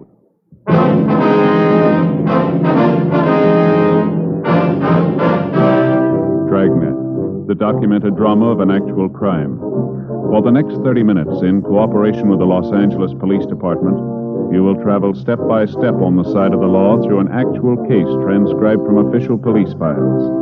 From beginning to end, from crime to punishment, Dragnet is the story of your police force in action. It was Tuesday, July 12th. It was hot in Los Angeles. We were working the day watch out of robbery detail. My partner's Frank Smith. The boss is Captain Didion. My name's Friday. It was 10:46 a.m. when we got to the Morgan Hotel. Room 922. Yes? Police officer, sir. My name's Friday. This is my partner, Frank Smith. Oh, yes, sir. I'm the manager, Arnold Jackson. Yes, sir. We're here regarding the robbery, sir. Oh, Mr. Ruman's in their bedroom. He's lying down. Has there been a radio unit here, Mr. Jackson? Yes, they just went down the hall. I see. The victim in here, sir? Yes, that's right. Thank you very much, Mr. Jackson. Sure. Mr. Ruman? Yes? My name's Friday, sir. This is my partner, Frank Smith, Central Robbery. Oh, yes, Captain Friday. No, sir. It's Sergeant, Mr. Ruman. Sergeant? I thought sure they'd send a captain. Well, now, if you can just tell us what happened here. Well, I brought the stones up here to show him and his father. We made an appointment. He hit me, took everything. How much was it, sir? Can you tell us? Everything there was, finest collection, best stones, took my sample case and everything. What'd the case look like, sir? Just a plain sample case, this high, about this wide. So you'd make it about 14 by 18, is that right? Black leather, plain sample case. Any identifying marks, initials, anything like that? No, just a plain black leather case. I don't care about the bag, it's the diamonds. I couldn't come close to their value, maybe 100,000, maybe more. Now, you say you made an appointment with him. Who is the man, sir? Fred Roberts. I met him about 3 weeks ago at my club. Having lunch with a friend and another jeweler, and he introduced us. We hit it off right away. He seemed to be a real nice fella. I can't understand it. Fred Roberts, will you describe him for us, sir? I'd say he's about 20 to 30. Could say he's a nice-looking fella. Sure wore nice clothes. Looked like a real businessman. Always carried a briefcase and all. Mm-hmm. About how tall would you say he was? Tall? Mm-hmm. Well, I'm 5'6". He's about 3 inches taller. I'd say he's about 5'9". Not too heavy, medium build, about your size. Now, how about his hair, sir? What color was that, you remember? Brown, straight brown hair. Might have had a part, I never noticed. He had brown eyes, too. Shouldn't be any problem. People in the hotel must know him. These are his rooms. I'll call the office and have them get out a broadcast on the description. All right, fine. You want to check with the other fellows, see if they've come up with anything? I'll stay here with Mr. Ruman. Okay. Fine. Thanks, Frank. Now, you'll have no trouble identifying the man, will you, Mr. Ruman? No, sir. I know him. Those eyes, never forget them. I should have known from the start. Sir? His eyes are shifty, little bitty things set close together. I should have known not to trust him with eyes like that. Now, you say you met this man about 3 weeks ago, is that right? Well, this Roberts fellow told me that he was down here from San Francisco. Said he was going into the diamond business. Said he was down here, rather, to buy stock. That he'd heard that I could lay my hands on some fine stones, and he wanted to see what I had to offer. I see. Did he say that he was going to buy the stones himself? Oh, no. He told me that his father was putting up the money. He said that his father was coming down here today, and that if he liked the merchandise, we could make a deal. Funny thing, though, I should have known right off. What's that, sir? Well, when I came up here this afternoon and showed him the stones I'd brought, he didn't know the good from the bad. Oh, sir? Well, in almost any collection, there are bound to be a few stones that aren't absolutely perfect. They look all right, but there may be a small flaw someplace inside the stone. Naturally, their value isn't the highest. I see, and this Roberts didn't know the difference. No, but I should have known anyway. Those eyes, the meanest eyes I ever saw, and so close together. Well, was there anything unusual that you might have noticed about Roberts? Anything about his speech, his manner, anything at all that might help us identify him? No, just like I told you. Seemed nice enough. Well, did he give you any indication that there might be something wrong? Not at all. Of course, I wondered about his not knowing much about diamonds, but I figured that if he was willing to pay what I wanted, I didn't have to concern myself with what he's going to do with the stones. Well, Mr. Ruman, I wonder if we could start from the beginning. Exactly what happened here. He knocked me out. No, sir. I mean, what led up to his hitting you? Oh, I'm sorry. Well, as I said, he told me to bring the stones up here for his father to see. I did, and then we waited for the father to show up. We were over there by the window looking at the stones. Mm-hmm. You know, they look better in sunlight. Yes, sir. Well, when he finished, he said something about his father never being on time. I turned to look out the window. That's when he hit me, right here on the back of my head. Can you see it? Yes, sir, I can. Is it bleeding? Don't lie to me. I'm not afraid. Can you see the blood there? No, sir. There's right quite there? a bump on the back there. You sure? Yes, sir. You tell me the truth. Yes, sir. There's no blood. Joe? Yeah, Frank. See you a minute? Sure. Excuse me a minute, Mr. Ruman. Sure, that's all right. Yeah, Frank.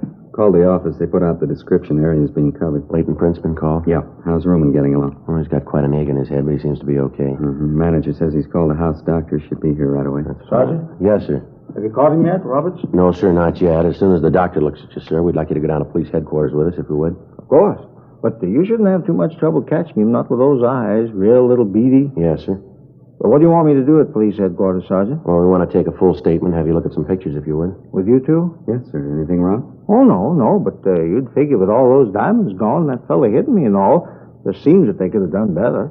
Well, how's that, Mr. Roman? Seems they could have sent a captain. 11:15 a.m. Leighton Prince arrived and went over the rooms. Frank and I were unable to find the instrument Ruman had been struck with. Checking with the desk clerk and the elevator operator, we were able to get a composite description of Fred Roberts. It tallied closely with the one given us by Ruman. The desk clerk told us that Roberts had checked into the hotel that morning. We obtained a copy of the hotel registration card carrying Roberts' signature for handwriting analysis. The immediate area was thoroughly searched. The suspect had made good his escape. We contacted the victim's office and asked for a full inventory of the stolen diamonds. They were unable to give us a complete inventory at the time, but advised us that the loss would run well over $150,000. 11:57 a.m.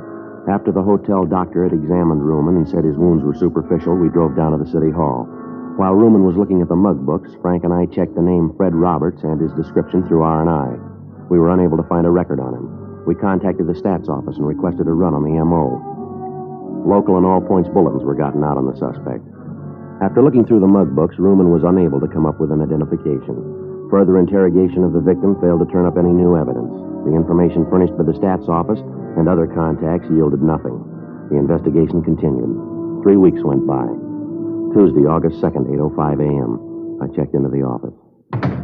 Joe? Yeah. You're late. I've been waiting for you. It's only been 5 Well, minutes. there's a lot to do here, you know. You're in a good mood. What's the problem? It's the in-laws again. I didn't sleep a wink last night. Oh, what happened? That brother-in-law, a real wise guy, knows how to do everything better than anybody else. Nothing he doesn't know. Well, look, Frank, I'm on your side, but what's the bit here? Remember how I told you about this place out in the valley where the steaks are so good? Yeah, the butcher shop, wasn't Yeah, it? that's right. Well, I stopped by last night and I got 6 of the biggest steaks I could find. Real beauties, fillets. Yeah?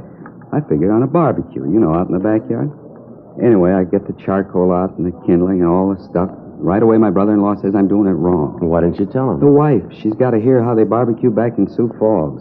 So the brother-in-law throws out all the stuff I'd done, and he starts all over. It took him 3 hours. Now, what happened? Well, he never got the fire started. By the time he let me get at it, it was too dark to do anything. He ended up in the kitchen with waffles. I had indigestion all night. Well, that's the way it goes, doesn't it? I suppose so. Sorry I jumped. That's all right. I don't much care for waffles for dinner myself. I'll get it, Frank. Robbery Friday. Yes, sir. Mm-hmm. What was that address again? Okay, yes, sir. Okay, we'll check it right away. Right.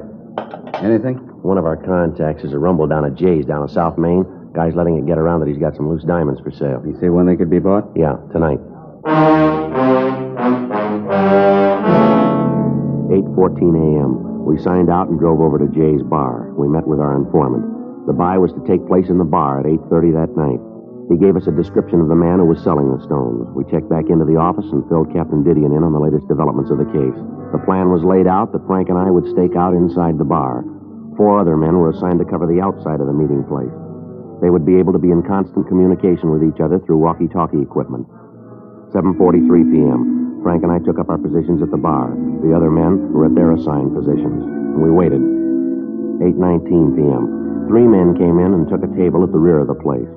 They ordered drinks and sat down and talked. None of them matched the description our informant had given us.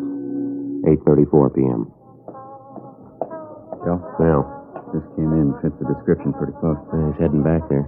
Looks like he's one of the 3 guys we've been waiting for, doesn't he? Yeah. What was that he took out of his pocket? Can't hear a thing from here either. Well, looks like it's going to get louder, doesn't it? All right, that's fine with me. I didn't ask you to buy the stuff. You can see for yourself it's good and the price is right. If you don't want to buy, then you're wasting my time. Lousy chintzy deal. You get me here and then you pull a deal like this. far as I'm concerned, the buy's off. Nobody sent for you. Forget it. That's him. He's got the stones. Let's take him, Frank. Put the bag.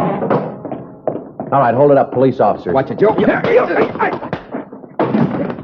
right, now stand by where you are. Keep your hands out in the open. You want to shake him down, Frank? Yeah.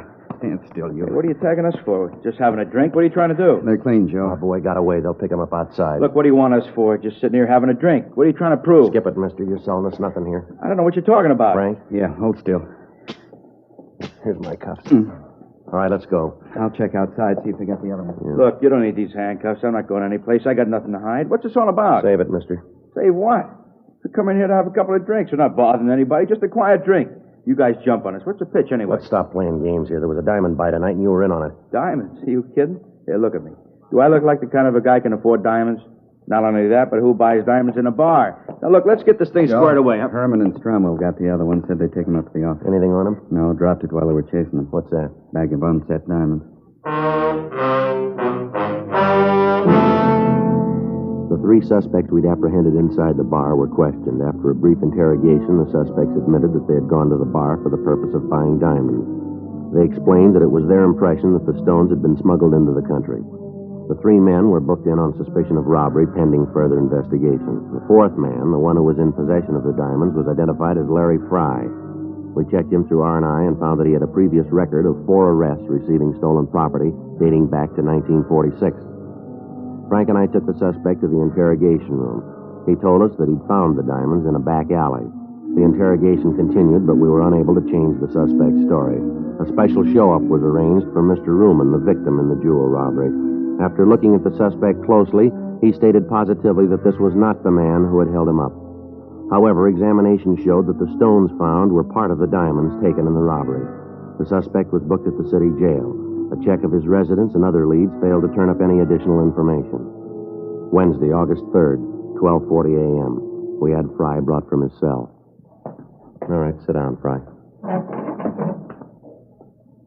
Don't you guys ever get tired of trying? What do you mean, Fry? You know what I mean. Questions. Don't you guys ever get tired? You getting tired? Yeah, a little. Then why don't you save us all a lot of trouble and tell us what you know? I don't know what you're after.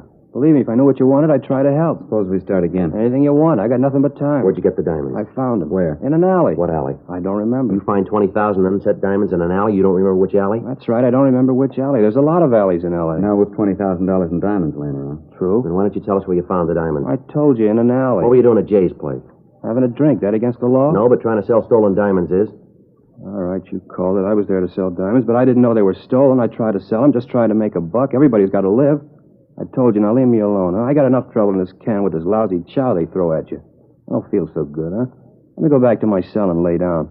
Oh, kid, you guys ever eaten this jail food? It's terrible. I've eaten it. It's not too bad. You got a stomach made out of solid brass. I'd like to have the bromo concession around here.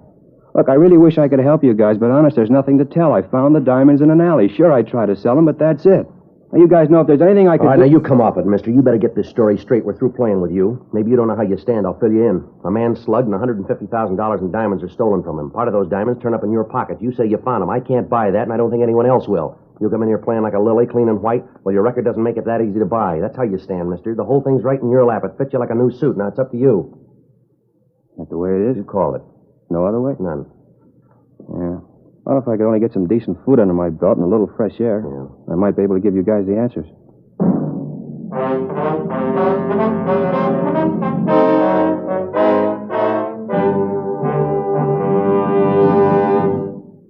You are listening to Dragnet, authentic stories of your police force in action.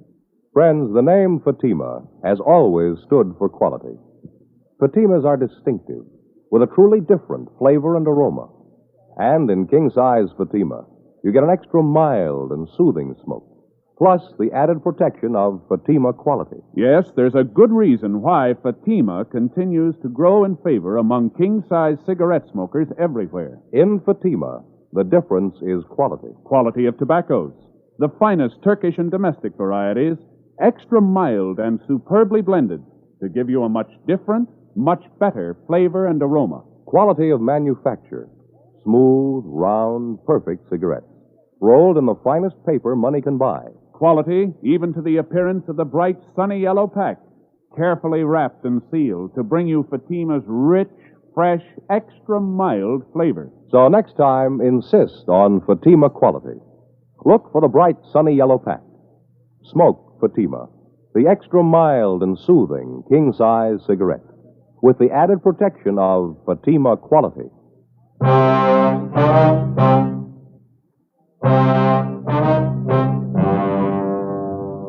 We continued to interrogate Fry. From the evasive answers he gave us, it looked as if he was lying about his part in the robbery. When an interrogation seems to bog down, the working detective usually tries to find some subject with which to draw the suspect out, some weak point in his makeup.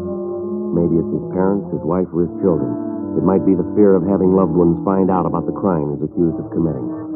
In Fry's case, questions about his family failed to produce any result. We tried other subjects, religion, baseball, golf, fishing. None of them seemed to bring him out of his shell. Occasionally, during the interrogation, he'd refer to the jail food, comparing it to the other food he'd eaten. As the questioning went on, we found that Fry considered himself a gourmet, talking about the dishes that he'd eaten at various restaurants. We tried to lead the questioning around to the diamond theft, but he constantly brought the conversation back to food. Fry had presented us with a possible wedge, and we decided to use it. We signed him out of the city jail and drove him down to Phillips' restaurant for dinner. When the waiter brought the menu, Fry didn't read it. He ordered soup, salad, and 2 French dip sandwiches. As he ate, we tried to get him to talk, but he refused, saying that he wanted to finish his dinner first. Frank and I each had a sandwich and some coffee. Fry continued to eat. He ordered 2 more sandwiches. Finally, he pushed his chair back and said that he'd had enough. Now for some dessert, huh? Dessert? Yeah, a meal's not complete without dessert. Figure I'll have some apple pie a la mode and some coffee. How is the coffee here? It's good. Now, how about the information? You know, Friday, that's why you can eat that jail food. You don't take care of your stomach. You gotta learn to relax after a meal. Relax, you'll live longer. Well, what was that song and dance you gave us about telling us all about it? Just a gimmick to get a free meal? I told you, take it easy. I'll give you the story after dessert. All right, Frank. Yeah. Get the pie and coffee. Now, the waiter seems to be busy here. You wanted that a la mode, Fry? That's right, a la mode. No cream in the coffee. Nice place here. They do a good business. They've been here a long time. Best French dip sandwiches I've ever eaten. Nice and lean, aren't they? Yeah, they put out a good meal. Here's your pie and coffee. Thanks. 3 spoons of sugar? That's right. Coffee sure smells good. Hey, it tastes good, too. All right, let's get on to business, Fry. Now, what about the diamonds? Where'd you get them? From a guy named Joe. What's his last name? Never heard it. He gave you the diamonds to sell. You don't know his last name? Yeah, that's right. Where'd you pick up the diamonds? Didn't. Joe came by my house and left them. What's this Joe like? Oh, medium height, about 32, medium weight. How about his coloring? Medium. He's a real ordinary-looking fellow. Where'd he say he got the diamonds? And he brought them out from the east with him. Didn't tell me where he got them back there. Think he's done time someplace. Why'd you say that? I just figured it. The way he talks, the way he handles himself. Got the marks. You'd know him if you saw him again? Oh, sure. Think you could point him out to us? Have you got him? No, but if he's done time, there's a mug of him. Figures we got it. Want to look through the mug books? Sure. How did this Joe get in touch with you? Called the house, told me what time he'd be there. When do you usually call? Most any time. I know what you're figuring, but it won't work. This whole thing's been in the papers. He won't call me now. Too smart for that. He won't show. How about the diamonds? Don't you think he'll be sore about you being picked up? So he's sore. He's got no beef. He's still got 130 grand in stones. He's got no worries. Hey, how about some more No, coffee? you've had it for tonight, Fry. Let's go. Oh, thanks for the meal. Sure appreciate it. Yeah. That jail food was killing me. You know, a good meal always makes me sleepy. Sure getting late.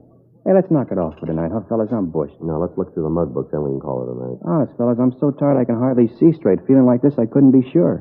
All right, Fry, we'll take you back, and we'll see you the first thing in the morning so we can get started. Okay.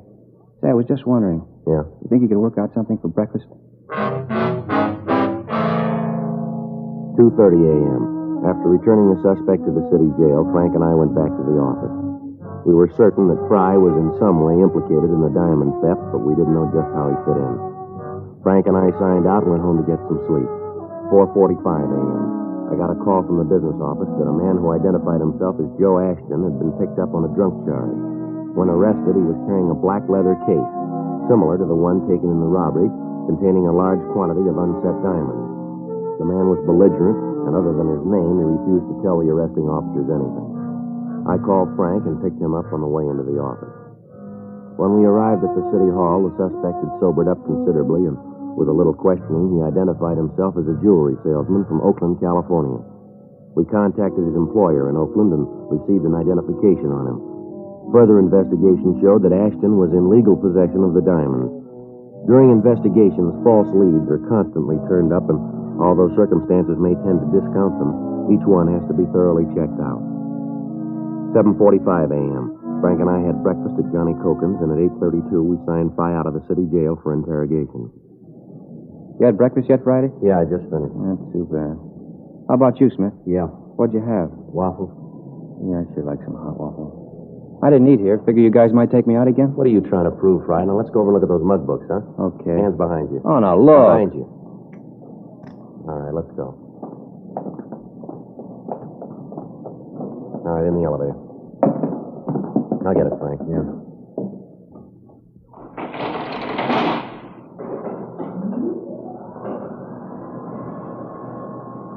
Sure, a nice day. Bet it's warm out. It's gonna be. Yeah.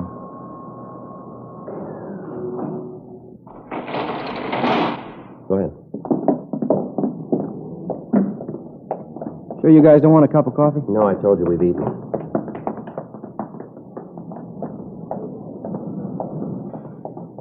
Right in the back, Fry. Sure. Say, sure appreciated that meal last night. That's good. We going to City Hall? That's right.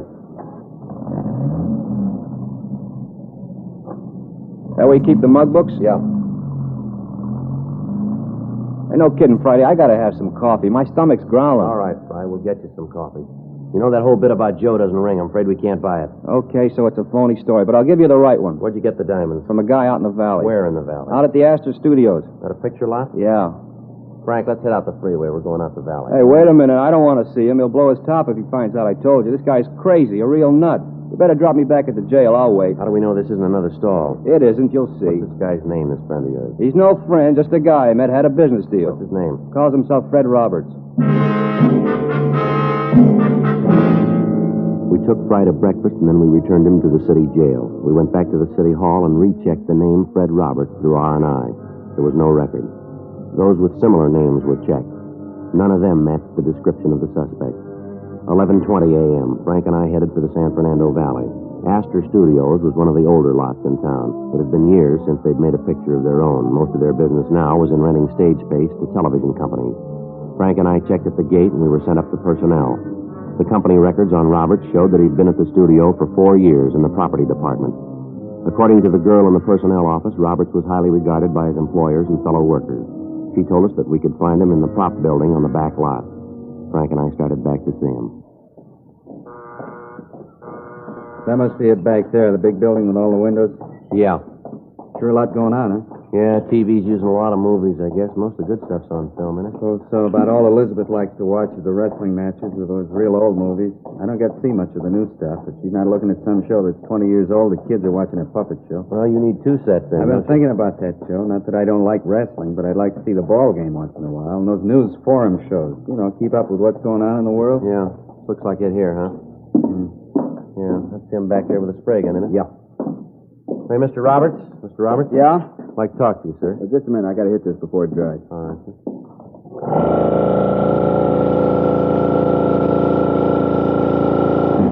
All right, now what can I do for you? Police officers, Mr. Roberts. What, Joe? Wait a minute. Hold still. Who'd you say you were? Police officers. Oh, I'm sorry I caused you this trouble. I thought at first you were bill collectors, coming in here like you did and all. You can understand that, can't you? I've had a little trouble lately. I didn't mean to cause a fuss. Yeah, sure. We'd like to talk to you downtown. What about? Some diamonds that were stolen. Certainly, I'll go with you, but why me? What makes you think I had anything to do with it? Just routine, Mr. Roberts. Your name came up and we have to check it out. More than glad to help. I hope you don't think that I was trying to run away from you before. It was just that I thought you were someone else. All right, Mr. Roberts. You want to get your coat? Sure. I'll have to call the front office and tell them where I'm going. I'm the only one here today. No, we'll call them on the way out. Fine. A lot of work. Hope this won't take long. Should I take my car? I wouldn't like to trouble you to bring me back. No trouble, Mr. Roberts. Sure a nice day, isn't it? Good for exteriors. Exteriors? Yeah, you know, outdoor shots. Good light. Oh, yeah. Run into a lot of trouble if you haven't got good light. Like to take a look around? No, I'm afraid we haven't got the time, Mr. Roberts. All right, here's the car. Say, I don't want to tell you fellas your business, but can't we talk here? I really shouldn't leave. No, I'm afraid not, Mr. Roberts. There's someone downtown we want you to meet. Oh? Yeah, a man by the name of Ruman, Sam Ruman. You said Ruman? Yeah, that's right. No use trying to kid you then. Sir? About the diamond. No, I'm afraid not. How'd you find them? That's not important. Do you have the rest of the stones? Most of them. Some of them are up in San Francisco. I can give you the name of the man who has them. He picked up some of them. I read about it in the paper. How about the rest of them? Buried them on a golf course south of here. I can show you the place. You want to get them now? Yeah, we'd like to, yeah. We'll go over the pass and into La Brea. Straight out La Brea. I'll tell you where to turn. All right. Fry, he the one that told you? You planned the robbery yourself, did you? Yeah, I had to raise money. Funny. What's that? You work in pictures in any job and people think you make a lot of money. It's not true. It's like any other job. Good living, but you don't make as much as people think you do. That's why I did it. Yeah. Planned the thing for a long time. Figured every angle. Be able to pay off my car, all my bills. There was no gag about me thinking you were bill collectors. I've been trying to find my car for the past month. And take it away. You know how it is. Yeah, sure. All my life I've been working to make something out of myself. Everybody in this town seems to do okay. Money, big home, a car. 12 years I've been working as a prop man. 12 years. I got tired of waiting. I wanted all those things. I figured I waited long enough, you know? Yeah. What's wrong with trying to build some kind of a future for yourself? I just wanted a future, that's all. Yeah, well, you got one.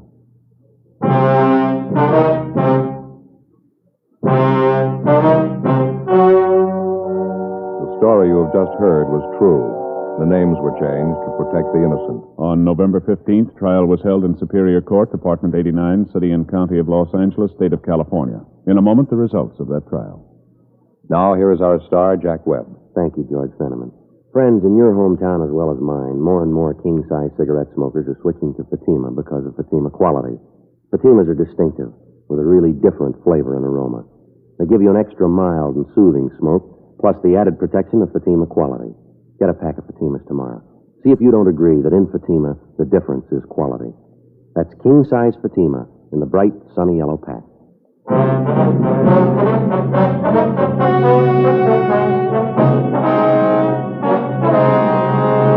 Fred Roberts was tried and convicted of robbery in the second degree. Robbery in the second degree is punishable by imprisonment in the state penitentiary or in the county jail. He is now serving his time in the county jail.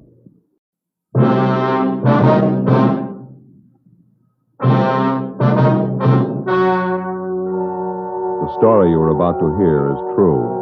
The names have been changed to protect the innocent. Fatima Cigarettes, king size, extra mild and soothing, brings you Dragnet on both radio and television.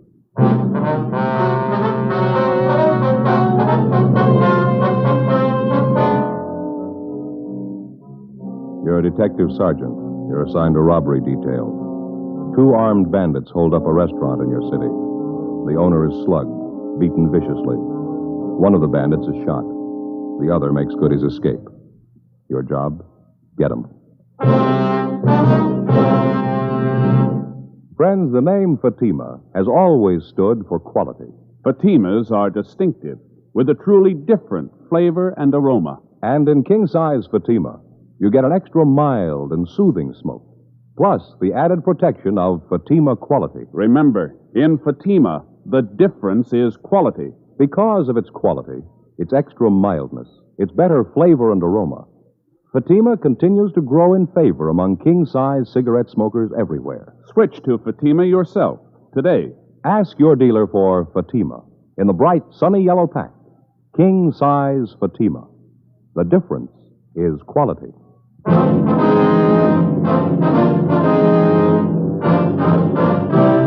Dragnet, the documented drama of an actual crime. For the next 30 minutes, in cooperation with the Los Angeles Police Department, you will travel step by step on the side of the law through an actual case transcribed from official police files. From beginning to end, from crime to punishment, Dragnet is the story of your police force in action. It was Monday, June 2nd. It was smoggy in Los Angeles. We were working the day watch out of robbery detail. My partner's Frank Smith. The boss is Captain Diddy. My name's Friday. It was 7:53 a.m. when I got to room 27A. Robbery detail. Oh, good morning, Joe. Morning, Frank. What's doing? Not too much. How was the weekend? Oh, it was great. I hated to come back. It's sure nice up there. Where'd you go? Same place? Yeah, Lake Mary. You remember Don Camp House up there, don't you? Yeah, sure. He said to say hello. Fishing's real great up there. You ought to try and make it next month or so if you can. Fat chance. Well, what's the matter? The in-laws are loose again. They're coming down for a visit. Never stay less than a month. That'll take care of my vacation. That's too bad. Why don't you say something to the wife? What's the use? Why start an argument? I don't know what you mean. Well, what do we got here? Anything hot? Yeah, this one here. Hold up and slugging, cafe down on South Hill. Radio car boys jumped him. Shot one of them, the other one got away. We identified yet? Yeah, the one who was shot, Benny Ashford, record long as your arm. Graduate from Folsom. Some of them never learn. How about the number 2 man? Don't know. They tried to talk to this Ashford last night. He wouldn't tell them anything. I called the hospital just before you came in. They operated on the guy 6 o'clock this morning. You're going to call as soon as he's able to talk. It's going to be a couple days at least. Mm-hmm. How much they get? Here's a crime report. Thank you. You talked to victims yet? No, not yet. Fair night's work, isn't it? $805 in cash, man's diamond signet ring, estimated value of $1,500. 17 stitches in the victim's scalp, slug with a revolver, huh? Must have meant business. Lousy thing. They didn't have to slug him. He couldn't put up much of a fight anyway. 68 years old. No other witnesses, huh? No. Just the owner, his wife, the bartender? That's all they have listed, yeah. You phoned the victims yet? No, I was just going to when you came in. 2 phone numbers for them. They're both listed there. Yeah, I see. Why don't you finish up with the day book here, and I'll give him a call, all right? Okay, fine.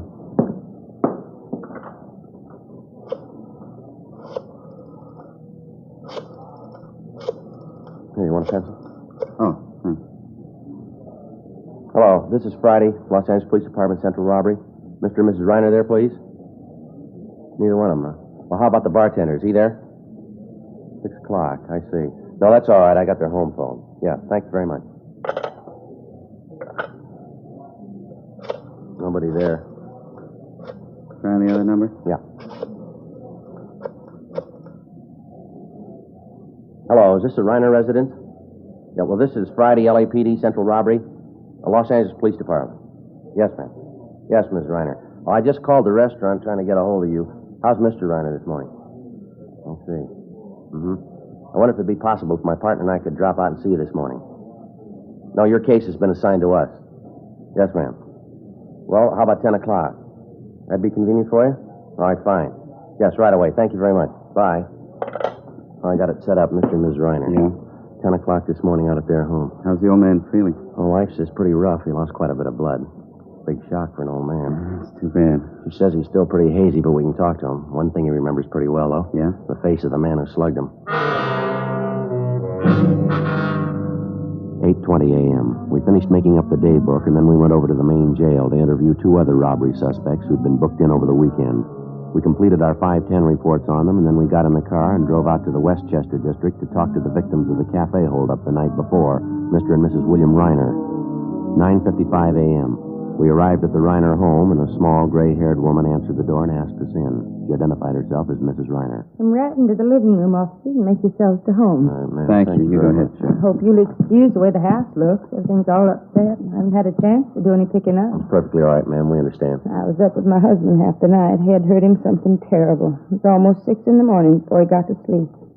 I hope this is enough to make up his mind for him. How do you mean, Mrs. Reiner? About selling the place. I've been after him for months to get rid of it. Business like that's for younger people. We're getting too old to keep it up.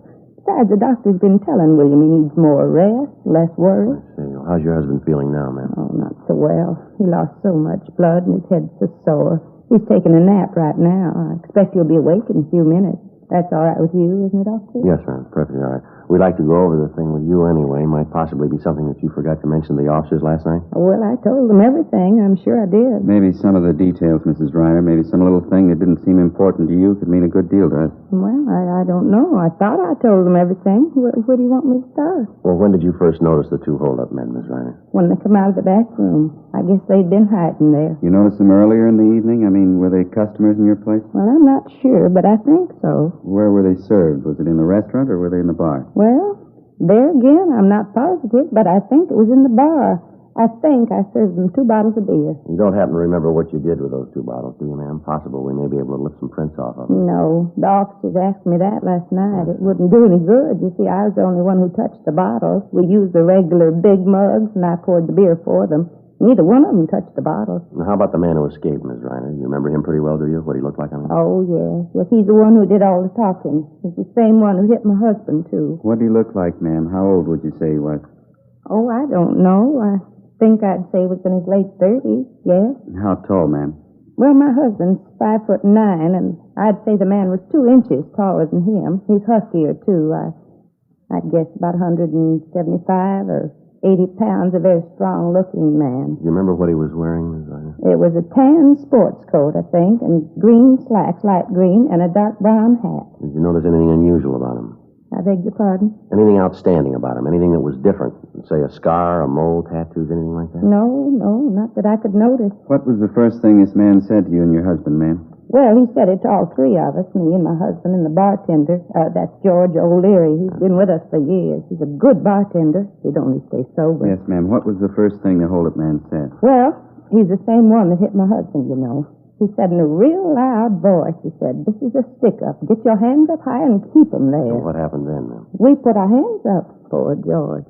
That's the bartender, you know. Scared him so bad he dropped a full bottle of bourbon. Bonded, too. Broke all over the floor.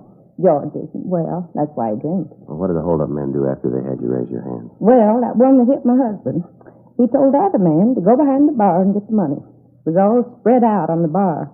William and I was just checking the register when it happened. Let's see. Would you go on, please? Well, after they got the register money, they put it in our bank bags, and then they went through my purse and through my husband's wallet and through George's wallet, too. They took George's last $1.50. Got $805 in all. Cash, I guess you knew that. Yes, ma'am. What happened after that? Jenny, where are you? Oh, will you excuse me, officer's my husband. Yes, ma'am. Go right ahead. I'll just see what he wants. I think he'll be able to talk to you now. All right, ma'am. Frank, do you remember to bring that mug book? Yes, it's out in the car. That's good. We can leave it here with the Reiners. Pick it up later tonight. Huh? Okay, you want me to get it now? No, let's wait and see how he is. Huh? Officers, would you like to come back here? Officers? Yes, ma'am, we're coming. Jenny, would you pull up chairs for the officers? Oh, why, surely. Officers, this is my husband, Will. How do you do, Hello. sir? Here you are, Sergeant. Thank you very much. Thanks. You catch the other man yet, the one who hit me? No, sir, not yet. That's why we're out here. We know that you don't feel too well, Mr. Reiner. We'll try to keep it short. No, I sure don't. I guess Jen told you. My head's killing me. Poor girl. I kept her up most of the night, I guess. Sure, fine nurse, Jen. She didn't get any rest at all. Yes, sir. But she was just telling us about the holdup last night, sir, how it happened. I was telling them how they got the money, Will. I didn't explain about your ring, though. Do you want to tell them? It was the worst part of the whole thing. I'd rather have lost anything but that ring. How's that, sir? Some kind of a keepsake? It belonged to my dad. Diamond Signet. Stone wasn't perfect, but money sure can't replace it. Yes, sir. I remember when Dad gave it to me. It was just a couple of days before he died. It was his ring. Been the family way back. Which one of the hold-up men took the ring, Mr. Ryan? The same one hit me. One got away. After they took all our money, he came over to me and said, "Give me the ring. Hand it over." I told him I couldn't get it off my finger. What did you do then? Slapped my face. Said if I couldn't get the ring off, he could. Said if he had to, he'd cut it off. I pleaded with him. I told him what it meant to me, but it didn't do any good. I see. When I didn't give him the ring right away, he brought that gun down right on top of my head. Hit me as hard as he could. I don't remember too well after that. You think you'd recognize the man if you ever saw him again, Mr. Reiner? I'll never forget him. I sure hope to find the ring, officer. Jen and I have been through some tough times together. I guess at one time or other we've either sold or pawned everything we owned. But we never let go of that ring. Never did. Not until last night. Isn't that right, Jen? Yes, that's right, Will. Well, we'll do all we can to get it back for you, Mr. Reiner. Now, about this man who got away, can you remember anything outstanding about him at all? Anything unusual? No, I don't think so. He had mean-looking eyes. I remember that much. Yes, sir. Kind of the smart-aleck type, I guess. Kept twirling his gun around his hand, on his finger, you know. I was scared to death it was going to go off. So was George. He's our bartender. Real scared, wasn't he, Jen? Oh, yes. George was white as a sheet. How do you mean, Mr. Reiner, he twirled the gun around? Oh, you know, like in the movies, cowboy pictures. Typical smart-aleck. He sure did run when the cops came, though. Only wish he was the one who got shot. Well, you're sure you'll be able to identify this man if you see him again? I told you I'll never forget him. Say, there's something about this I don't think I understand. Yeah? Why you ask me all these questions about it? How about the fellow who was with that crook? Fellow they shot. Why don't you talk to him? He ought to be able to tell you who his partner is. Well, he had an emergency operation, sir, 6 o'clock this morning. His condition's still critical. Oh, I see. Just a matter of time then, huh? I mean, when he recovers, you'll be able to talk to him. You'll find out what you want to. Well, there's only one hit, sir. Whether he recovers or he doesn't recover. Yes? Either way, we can't depend on him. 11:38 a.m. After we finished interviewing the holdup victims, Frank got the mug book out of the car containing pictures of recent robbery releases from the state prisons, and we left it with Mr. and Mrs. Reiner. We instructed them that if they succeeded in identifying any one of the pictures, to take down his name and prison number and call our office immediately. We told them we'd be back later that afternoon. 11:50 a.m. We left the Reiner home and drove down to the scene of the robbery, the restaurant on South Hill. When we got there, Officer Walmsley from Leighton Fingerprints was just leaving. He told us that he'd been unable to raise any legible prints at the back window where the number 2 suspect had escaped. Frank and I checked over the scene, and then we headed back for the office. There were half a dozen messages for us in the book. One of them was to call State Parole Officer Fred Galloway at his office on South Broadway. Frank put in the call, and Galloway said he'd be right down. He thought he had something for us. 1:05 p.m. Galloway met us in the squad room and briefed us on some of the information that he'd received earlier that morning from one of his parolees. It concerned the wife of a former hold-up man who now was wanted by Galloway for violation of parole. He told us the wife had rented a car from a U-Drive lot in Santa Monica, and that supposedly the ex-con and his wife were planning to leave the city. What's the tie, Fred? How's it figure in for us? I was talking to Chandler this morning. He happened to mention the holdup you're working. This fellow answers the description of the one who got away. What was that name again, the ex-con? Ernest Morgan. Your L.A. number 178435. Folsom number is 12968. The reason I got pepped on is the thief could have hurt his leg jumping out of the back window of the bar. You figure he could have? Yeah, easily. It's a good 30, 35-foot drop. Why, Fred? Well, my informant says this Ernie Morgan has a bum foot. Hurt it so bad he can hardly walk on it. Says he saw Morgan day before yesterday. His leg was all right then. Sounds like a good one to get off the street, huh? What do you say we check his package? Good idea. Your informant say who this Morgan's been running with, Fred? He said he didn't know. He thinks he plays it alone, more or less. Go ahead, Fred. Did you contact the U-Drive lot, Fred, and get the dope on the car? Yeah. Didn't want to put the teletype on until I was sure. One of the fellows from our office had to make a call out that way. They're taking a mugshot of Morgan's wife out there to see if the U-Drive clerk can give him an ident on her. She got a record? Well, she's never done any time. She did a couple of pinches with him. Never could make her on anything, though. I'll pull the package. All right, fine. How about your victims, Joe? They any good? Yeah, they claim they can identify the man. I don't think we'll have any trouble there. How about this informant of yours? You know where we can locate the Morgan? No, not now. According to him, Morgan and his wife left town about 9 this morning. He thinks he might get a line on where they're headed, though. Well, how come your informant knows so much about Morgan? He run with him? No, he sold with him up at the joint. Fred, Joe, you want to have a look? Yeah. Here's the package, his mugshot. Is this your Ernie Morgan, Fred? Yeah, that's him. Good picture? Yeah, it looks just like it. The description, Joe. Got everything right down the line. Yeah. Check this right here. Habits and characteristics. Yeah, looks like it, doesn't it? What's that? He likes to twirl a gun in his hand. 1:52 p.m. We placed Ernest Morgan's picture in an envelope along with 24 other mug shots, and then we put in a call to Mr. and Mrs. Reiner, told them we were coming out to see them. They told us that so far neither one of them had been able to identify any of the pictures in the mug book that we'd left with them. Fred Galloway went back to his office, and we told him we'd notify him the minute we got a positive identification. 2:25 p.m. We drove back to the Reiner home. The old man was still in bed. Been all the way through this book of yours, officer. Couldn't find one who looked like the man, could we, Jen? No, his picture's not in there, Sergeant. We're sure of that. Let's see. Well, we've got some more of them here, folks. I'd like to have you look through them if you don't mind. See if you can identify one of them. Yes, all right. Jen, would you fix this pillow back here for me, please? Oh, yes, of course, dear. There. There you are. Thank you. You see any picture in the book that resembled the man at all, sir? No, I didn't. None of them. Wasn't the one who looked like him. Well, here you are. See if any of these pictures look familiar to you. Thank you, sir. Jen, you want to sit here by me? We can see them together. Yeah, all right, Will. Let's see now. Oh, my, look at this one, Will. Doesn't he look like a mean one? Hey, look at this one, Jen. Look at him. Think he's a college graduate, wouldn't you? Oh, my, yeah. Officer, this young man here, what did he do? Let me see that, ma'am. Oh, yeah, it's Marty Lee. Hold up and murder, Miss Reiner. Shot and killed an elderly lady. She ran a candy store. Oh, my, can you feature that? Such a clean-looking boy. Never believe, would you, Will? Takes all kinds, I guess. Let's see now. No. Let me see, Will. Oh, no, that's not him. No, we've been through these already. Have you some more, officer? No, that's all, Mr. Reiner. You sure the hold-up man's picture isn't in there? No, sir. I looked at him all pretty carefully. I didn't see him. Did you, Jen? No, I didn't see him. Was his picture supposed to be in here? Well, we thought so, ma'am. Let's see. Here, how about this one? Does he look familiar to you? Jen? No, I don't know. Maybe not. We There's so many people every night. Are you folks sure you'll recognize the hold-up man when you see him? Oh, yes. Of course, yes. Well, just one more question here, Mr. Ryan. Yes? Now, are you absolutely sure this is not the man who held you up and slugged you last night? Yes, I'm sure. That's not the man.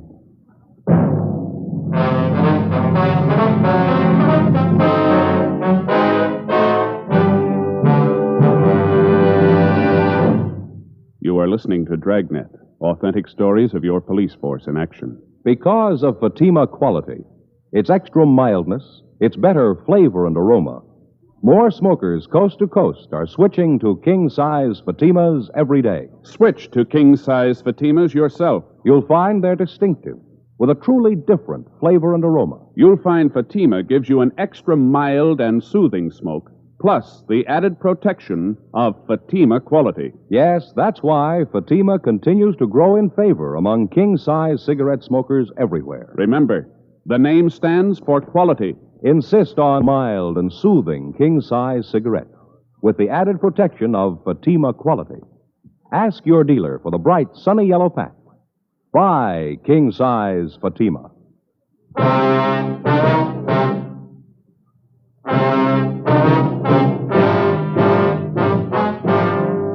Monday, June 2nd, 2:45 p.m. After the victims, Mr. and Mrs. Reiner, failed to identify Ernest Morgan as the robbery suspect, Frank and I got in the car and drove back to the office. Neither one of us had anything to say. Just at the moment we figured that we had the suspect positively identified, the victims themselves had contradicted what we thought was definitely the answer to the case. It wasn't by any means a news story. One of the first lessons a working detective learns is to keep an open mind, regardless of how incriminating the circumstances first appear to be. The big fallacy of a detective being too sure too soon is based, for the most part, on the failure to recognize that police work means human beings dealing with human beings. So instead of going by the usual odds, the human margin for error is doubled. Frank and I didn't have too clear an idea of how or why it came about, but suddenly we found ourselves farther away from the solution of the case than before we started. 3:10 p.m. Lousy day, huh? Yeah, sure. 10 after 3. Feel like I haven't slept for 2 days. Yeah, I know what you mean. Pretty hard to figure in it. Sure hope the wife did the washing today. Why? She won't feel much like talking. I sure don't. Well, let's check the book, huh? Yeah, I'll do it. A couple of phone calls, Joe. One from the hospital, prison ward. What do they want? Our number one suspect, Ashford, he's doing better than they figured. Be available for interview tomorrow morning. Lucky thief, huh? Was a copy, would have died. Another message. It's from Galloway. Wants us to call him. It's still the Madison number? Yeah. Want the pad? Oh, yeah, please. There you go. Adult parole, please, men. Thank you. Fred Galloway, please. Smith, robbery, LAPD. Thanks. Hi, Fred. Frank Smith. Uh-huh. Yeah, that right. He sure about that? Uh-huh, sure doesn't figure. No, I didn't mean a thing to him, yeah. Okay. Right, thanks, Fred. It's got me, Joe. Why, what's the matter? Galloway got the report back from that U-Drive lot, place where Morgan's wife rented that car. Mm-hmm. They identified her as the woman who rented that car. She offered him a deal. She didn't want to leave a cash deposit for the car. Well, what'd she offer? Man's ring, diamond signet. After we got the word from State Parole Officer Fred Galloway, we got out a broadcast and an APB, in addition to those we already had out. We requested that the rented car and the occupants be held for questioning in connection with the robbery of Reiner's Cafe the night before. If a man's diamond signet ring was found in possession of the occupants or in the car, it was to be booked as evidence. The following morning, Frank and I interviewed our number one suspect, Benny Ashford, in Ward 13,400 at General Hospital Prison Ward.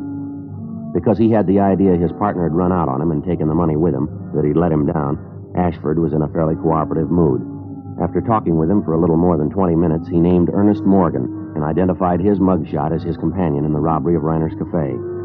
He also told us the holdup was Morgan's idea and that Morgan had told him the job would be a pushover. We asked him where he thought we might locate Morgan, and he told us our best bet was Las Vegas, Nevada. Supposedly, Morgan had a good friend in Las Vegas, an ex-con by the name of Harry Breen. Frank and I went back to the office where we met with Inspector Farnan and Captain Didion. At 1:30 that afternoon, according to instructions, Frank and I signed out a trip car and headed out U.S. Highway 91 for Las Vegas. We checked in at the Las Vegas Police Department a few minutes before 8:30 that night. The alleged friend of the suspect, Morgan, Harry Breen, had already been taken into custody by Las Vegas officers on the request of Captain Didion. We began questioning Breen, and he readily admitted that he was acquainted with Morgan. All right, how long ago did you see Morgan? I don't know, this afternoon sometime. About hours in an afternoon. When did you see him? What are you so excited about? What did he do, commit a murder? Well, look, Breen, how much time do you owe the state? What's that got to do We with it? didn't drive all the way up here just to pass the time of day with you. You know he's hot. If you want to cover for him, you can serve his time. Look, I don't get it. I'm not his keeper. If you want him, find him. I bet we're going to find him if we have to walk all over you to do it. When the two of you are up doing time, you can figure it out for yourselves. The trouble with you cops, once a guy does time, you can't leave him alone.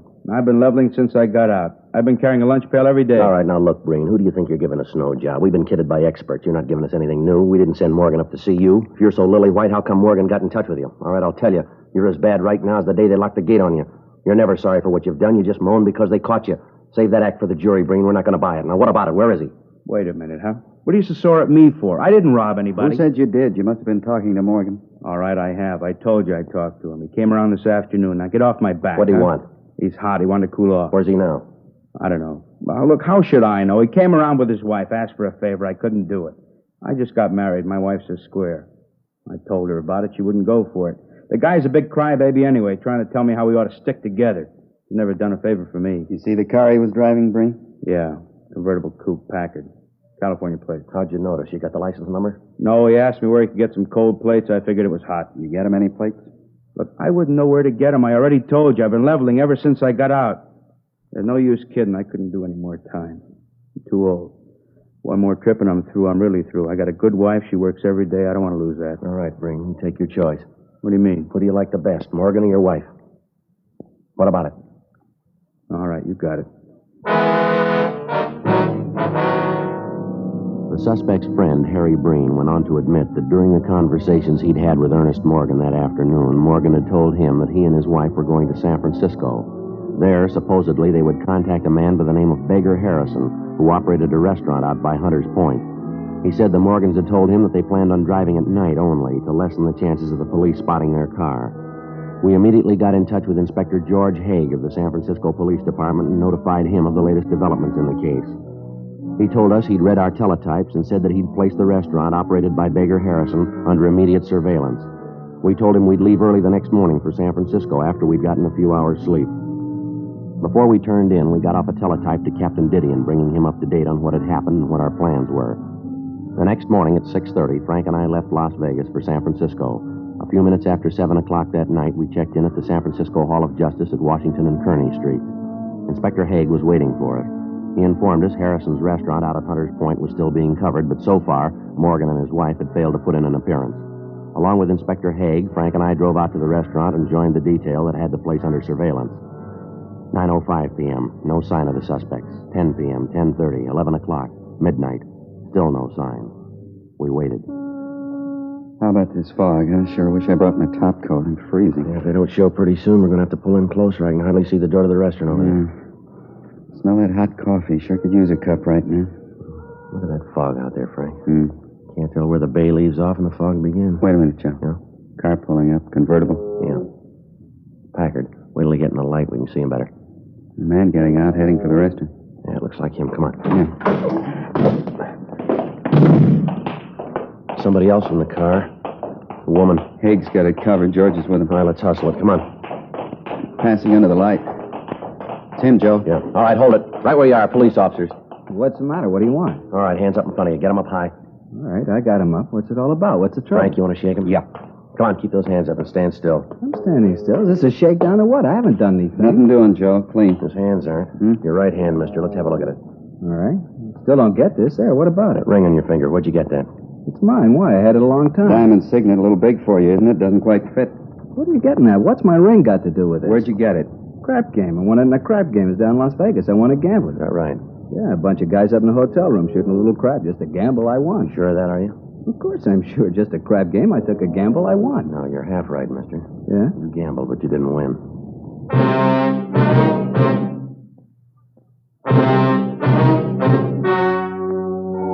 The story you have just heard was true. The names were changed to protect the innocent. On August 8th, trial was held in Superior Court, Department 89, City and County of Los Angeles, State of California. In a moment, the results of that trial. And now, here is our star, Jack Webb. Thank you, George Fenneman. Friends, because you know what you're looking for in a king-size cigarette, all we ask you to do is compare Fatimas and then make up your own mind. You'll find Fatimas are distinctive, with a truly different flavor and aroma. You get an extra mild and soothing smoke, plus the added protection of Fatima quality. Smoke king-size Fatima. I'm convinced you'll agree that the difference is quality.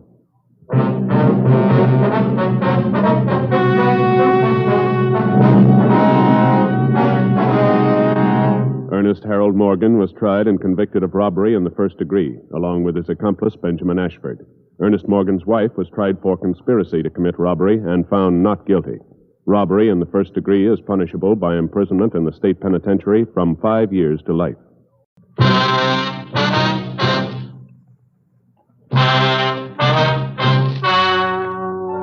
The story you are about to hear is true. The names have been changed to protect the innocent. Fatima Cigarettes, best of all king-size cigarettes, brings you Dragnet on both radio and television.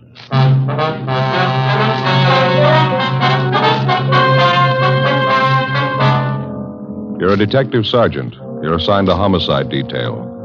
A 39-year-old housewife disappears suddenly. There's no explanation for it. 5 days later, evidence of possible foul play is uncovered.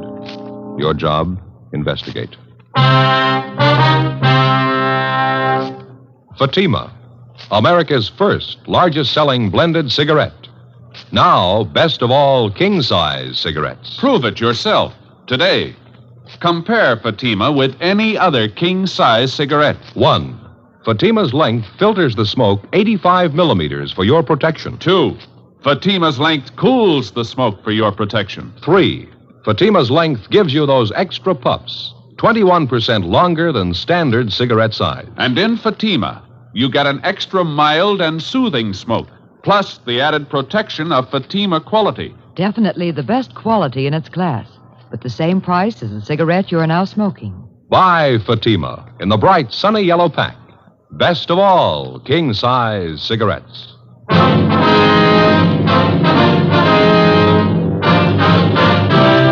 Dragnet, the documented drama of an actual crime. For the next 30 minutes, in cooperation with the Los Angeles Police Department, you will travel step by step on the side of the law through an actual case transcribed from official police files.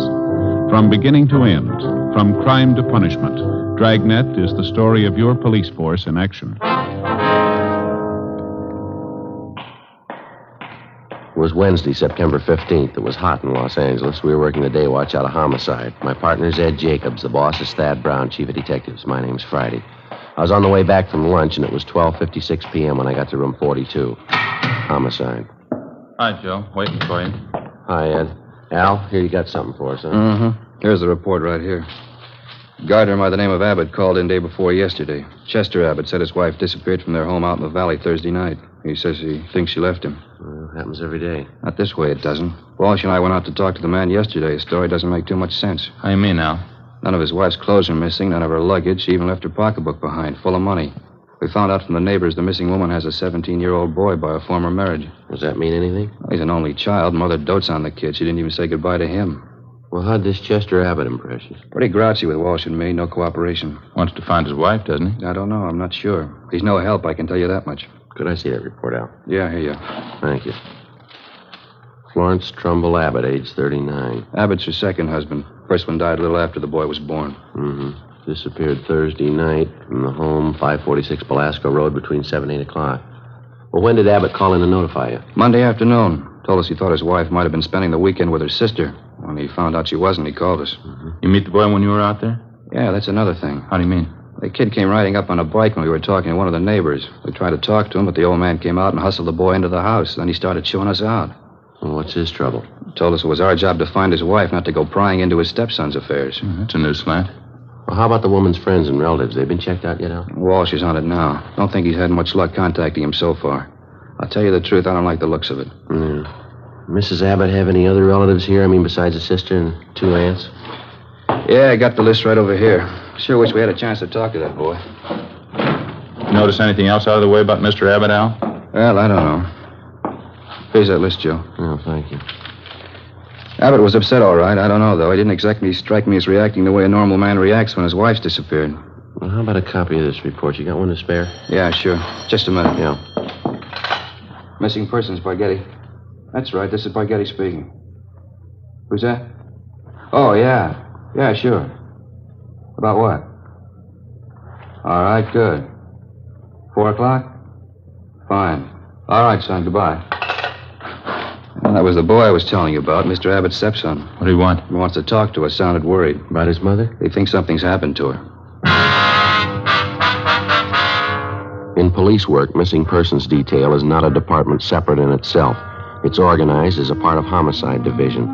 When the possibility of homicide arises in the course of handling a case, missing persons immediately turns the matter over to homicide officers for investigation. When we got the call from the Abbott boy, we automatically took over. According to Al Bargetti, the boy said he suspected his stepfather and he didn't want him to know of any meeting between him and police officers.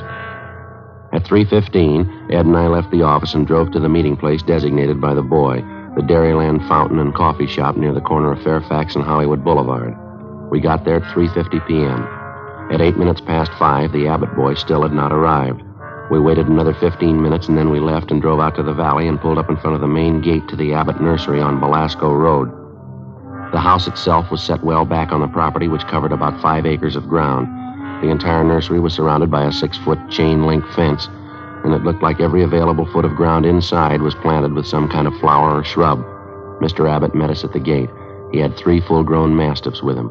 He held them on a chain. Yes, what do you want? Police officers, you Chester Abbott? That's right. What do you want? Well, if you can get those dogs quiet for a few minutes, we'd like to ask you some questions. Pretty busy now. Can't you come back tomorrow? No, it's important, Abbott. We'd like to talk to you now. All right, if you have to. Fred, time. Get down there. You two, Joe. Quiet. I said quiet. All right. Now, what do you want? Mind if we come inside, sir? These watchdogs of mine are pretty vicious. We can talk here at the gate. All right. We've been assigned to look into your wife's disappearance, Abbott. This is my partner, Sergeant Jacobs. My name's Friday. Mm-hmm. Find out anything about my wife yet? Nothing definite, no. Thought maybe you could help us. Mind telling us exactly what happened the night she disappeared? What do you mean, what happened? Well, when did you see her last? When did you first notice she was gone? Well, we had dinner Thursday night about 7 o'clock, then I laid down for a nap. Florence went out on the front porch for some air. I woke up a little before 8 o'clock and went outside to look for her. She was gone. No one saw her leave, Mr. Abbott? Not that I know of. Maybe one of our neighbors. You can ask them. They seem to know everybody's business.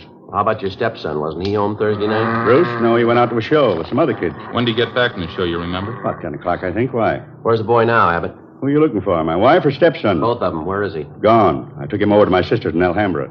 He'd been feeling bad since his mother disappeared. Figured the change would do him good. Well, when did you take him over to your sister's? This afternoon. What's that got to do with it? I'd like to talk to him. No, you can't. You won't allow it. The boy's too upset right now, and I can't allow it. I'm afraid you're going to have to allow it, Abbott. Listen, mister. You can get off this property right now if you're going to get fresh with me. No cops giving me any sass.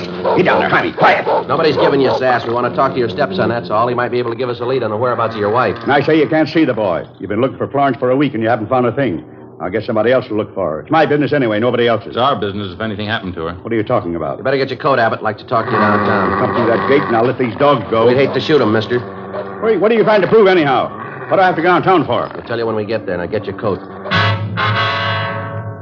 Chester Abbott turned, made his way up the path and into the house. A few minutes later, he came out, closed the gate behind him, and got into our car.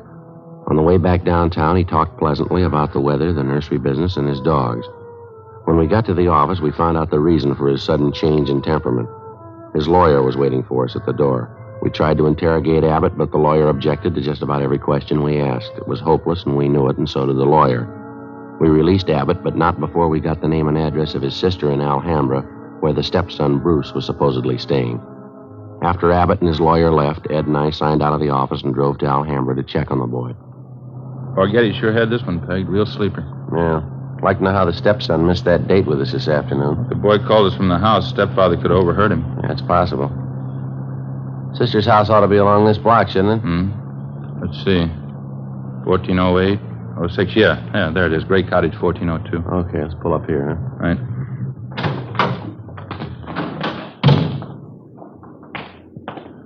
Nice looking place, well kept, huh? Nice neighborhood. Wonder how the lot prices run out here. I don't know. I'll get the bell.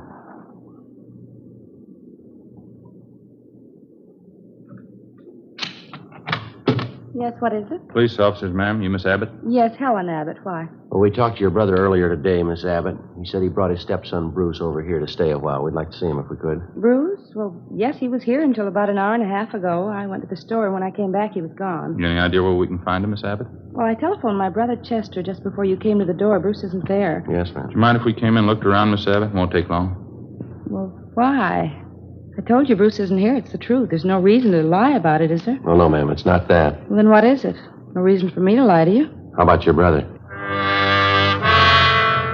We went in and looked the house over from one end to the other. There wasn't a trace of the boy. We drove back to the Abbott nursery and satisfied ourselves the boy wasn't there.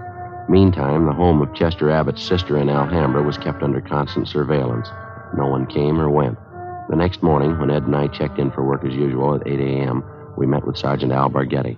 Well, I had half an idea there might be something wrong. What makes you so positive, though? That's just it, Al. We're not positive. It's the whole setup, I guess. Smells bad. How do you mean, for instance? Well, Abbott's lawyer, for one thing. If a man's innocent, he doesn't have his lawyer sit with him and tell him not to answer any questions. Yeah? Number two, the kid's phone call. He didn't show up for that date. You figure. I don't know. Could be he doesn't get along with his stepfather. Happens, you know. Maybe he's trying to get back at him for something or other. Yeah, that could be. Why is Abbott hiding him out, then?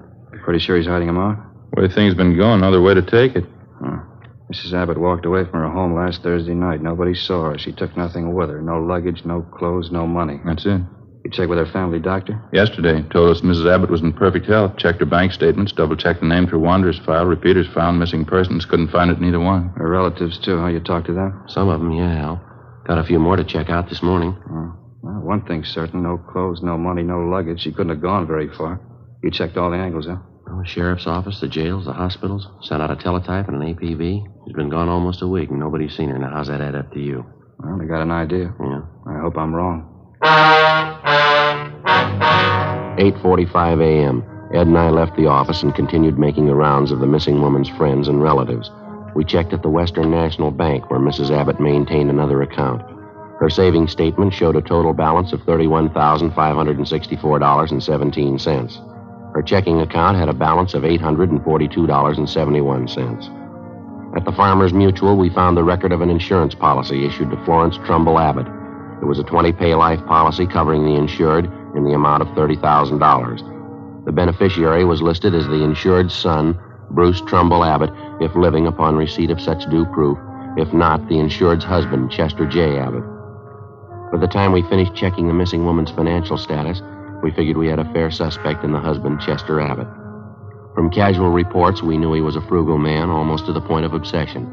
If he was greedy as well, if he wanted or needed money badly enough to kill, then he had all the motives necessary to murder his wife. Maybe his stepson, too. 6:40 p.m., Ed and I drove back to the office. Go ahead. Long day, a lot of mileage. Wonder if Al's still around. Hey, Barghetti. Al? Yeah, here. That you, Friday? Yeah. How'd you do? Get anything? A few things. Pretty fair luck. Good. I got some more for you. Just walked in here 10 minutes ago. Who's that? Bruce Abbott. He's waiting in the next room. We went into the next room and met the Abbott boy. He was small for a 17-year-old, dark-haired, thin, a little on the sickly side. He seemed nervous and upset. He told us that he wasn't able to keep the date he made with us on the phone because his stepfather did apparently overhear the conversation and drove the boy immediately to his sister's place in Alhambra. We asked the boy what made him so sure that his stepfather was responsible for his mother's disappearance. Well, for one thing, all three of us usually go to the early show on Thursday night, Chester, Mom, and me. But last Thursday we didn't go. Why was that, son? Well, Chester said he wasn't feeling too good and he wanted Mom to stay home and take care of him. Then he told me to go on ahead to the show, so I did. What time did you get home, Bruce? About 10:15, 10 o'clock. Did you notice anything unusual when you got home, son? Not so much, no. Mom wasn't there.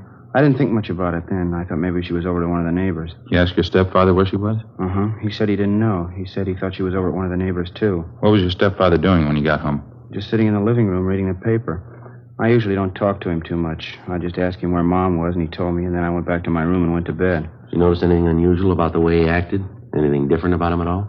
Well, I'm not too sure. He did seem a little nervous, though. Jumpy. More than usual, I think. Mm-hmm. Anything else? Well, when I came through the front yard, I noticed the dogs had mud all over their paws. Red, Jaime, and George, all three of them. They must have been out in the nursery plots. Anything unusual about that? In a way, yeah. You see, the dogs don't go out in the plots unless Chester's with them. He doesn't want them to trample the seedlings. I noticed Chester had mud on his shoes that night, too. And you figure your stepfather was out digging somewhere in the nursery plots that night, huh? Yeah, that's right. Digging somewhere. He must have been. Can't figure out why, though. How do you mean, son? My stepfather never works at night.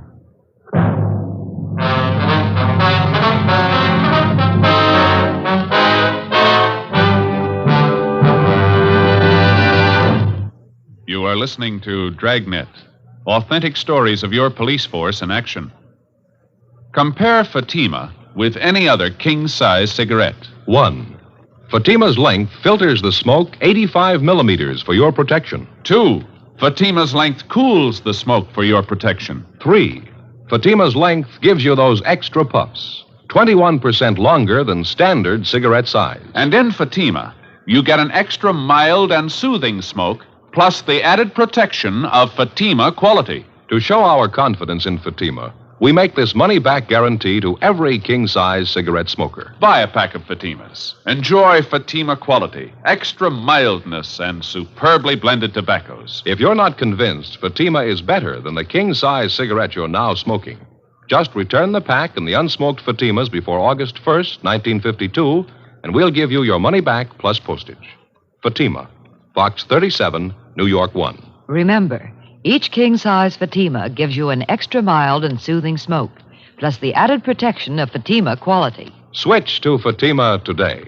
Best of all, king-size cigarettes.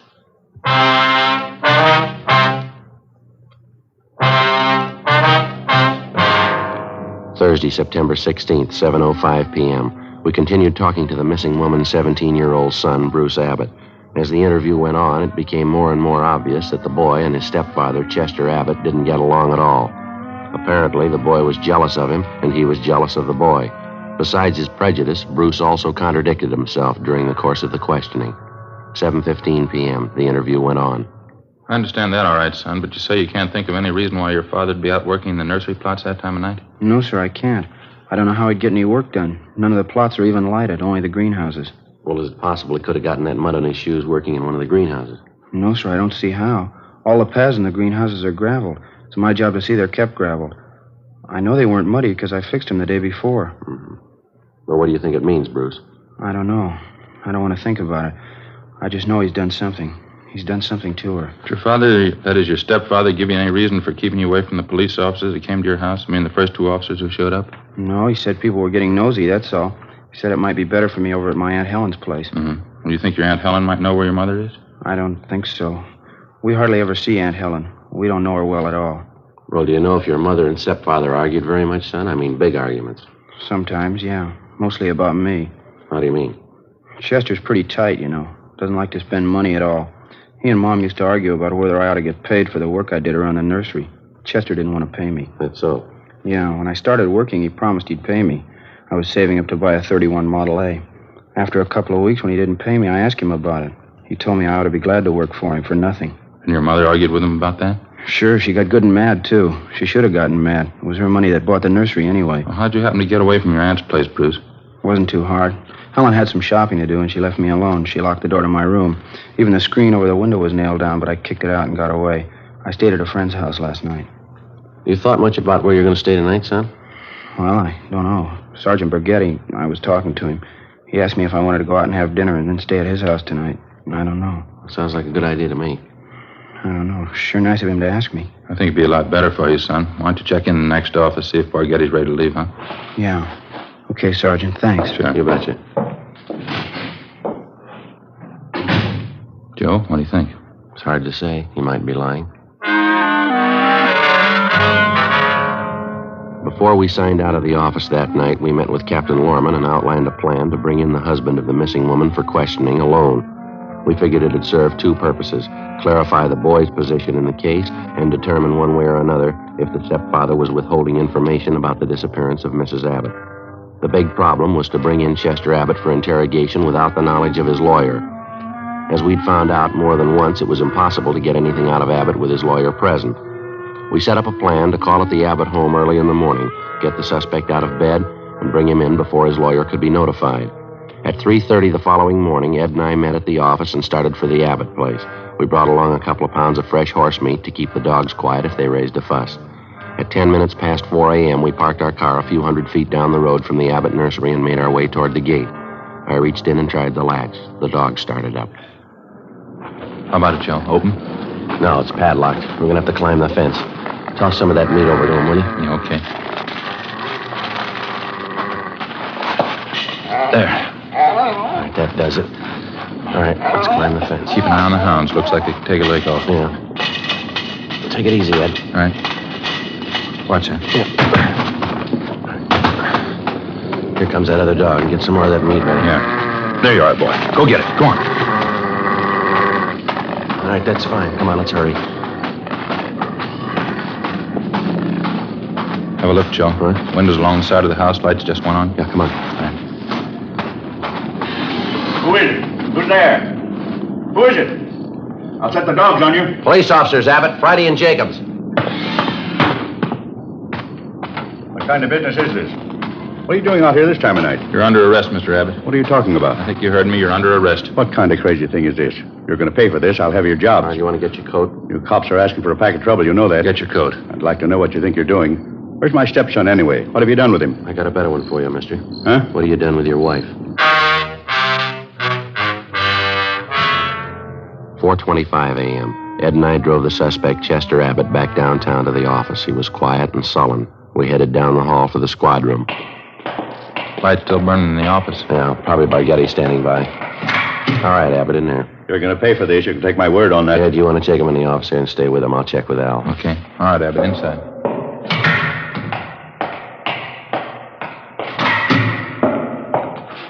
Joe, you bring him in? Yeah, he's next door. Ed's with him. Tough. Somebody must have seen you. No, I don't think so. They must have. Why? What do you mean? Abbott's lawyer. He's sitting in the next room.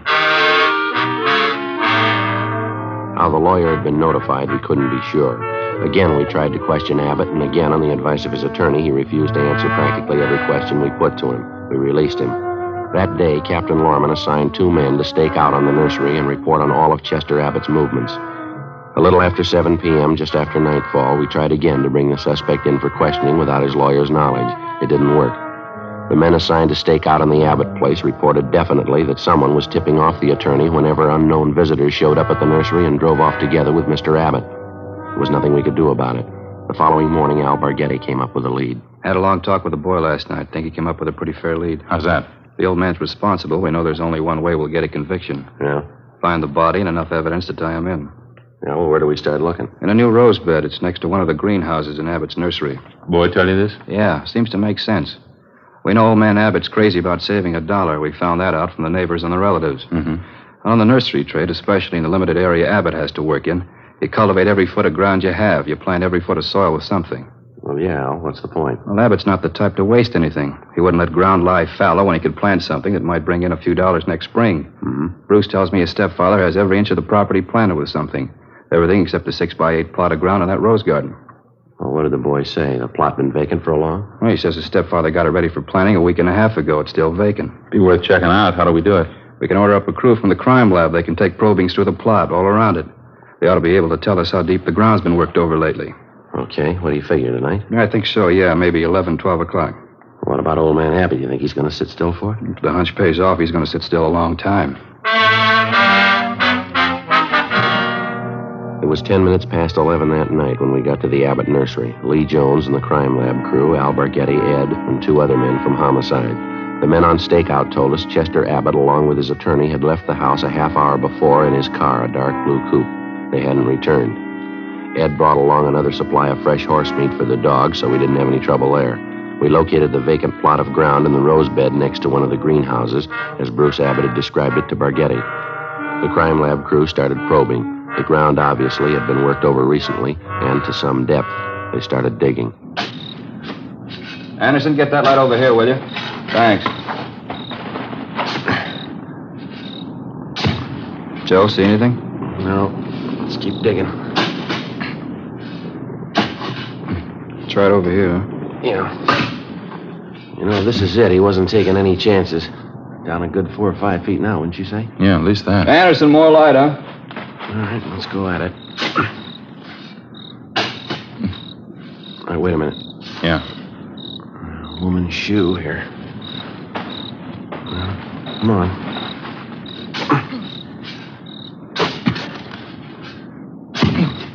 Just a minute. Yeah, that's it. The shoulder there. It's a body. Well, it paid off, Al. The boy had it figured. Yeah. Too bad he was right. Ed and I went back to our car and notified communications to broadcast a warrant for murder on Chester Abbott. His description, together with a description of his car and license number, was rebroadcast every 15 minutes. The attorney was contacted, and he stated that Mr. Abbott had dropped him off at his home more than an hour before. He knew nothing of his whereabouts. Ed and I went back to check the Abbott home and found the front door unlocked. We went inside and looked around. In one bedroom, we found clothes scattered over the bed and on the floor.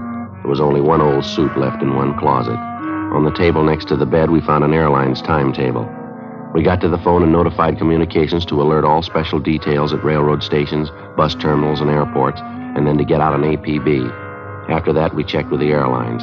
One of them told us a man answering Abbott's description had booked passage to Mexico City that night under the name of Charles Frazier. The plane was scheduled to leave at 1:52 a.m. at the Burbank Airport. We called the detail at the airport and alerted them. Then we drove over to the field to follow through on it. It was 1:32 a.m. when Ed and I took up our positions just inside Gate 3, where passengers were boarding Flight 72 for Mexico City. There was no sign of the suspect either on the plane or in the waiting room. Think he'll show? I don't know. Want your bag over here? Where's Spaghetti? Over there by the cocktail lounge. See him? Oh, yeah. What time you got now? 1:38. Plane's due to take off in another 4 minutes, isn't it? Mm-hmm. Any sign of him, Al? No, nothing. Just made the rounds. Checked with Stevens and Cummings. If he got in, he came in somebody's suitcase. Couldn't have possibly gotten through without one of us seeing it. Well, he hasn't got much more time. Maybe it's a dead end, huh? You don't see how he could have gotten wise, do you? Over there. No, by the ticket counter there. You see him? Yeah, that's him. Come on. Right. All right, just a minute, Abbott. I haven't got time now. I'll miss my plane. If you have anything more to say to me, you can wait till I get back. Right now, Abbott. And take it up with my lawyer. I'm in a hurry. We found your wife's body. How's that? In the rose bed next to the greenhouse. I don't know what you mean. You must be mistaken. No mistake. Hands behind your back. What's this all about? I haven't done anything. All right, let's go. No, just a minute. You got it wrong. I don't know anything about it. We think you do. Now, come on. Wasn't my fault. I didn't know what I was doing. I plead insanity. She drove me to it. We were arguing about the boy, and she slapped me. I didn't mean to do it. All right, let's go, Abbott. Can you wait just a minute more? What for? My plane. One for Mexico City. Funny, isn't it? What's that? I was so close. Just missed it. Not by more than 1 minute. No, you're wrong about that, Abbott. Just 1 minute, that's all. Well, you missed it before you ever bought your ticket. How do you figure? When you first decided to kill your wife. Come on.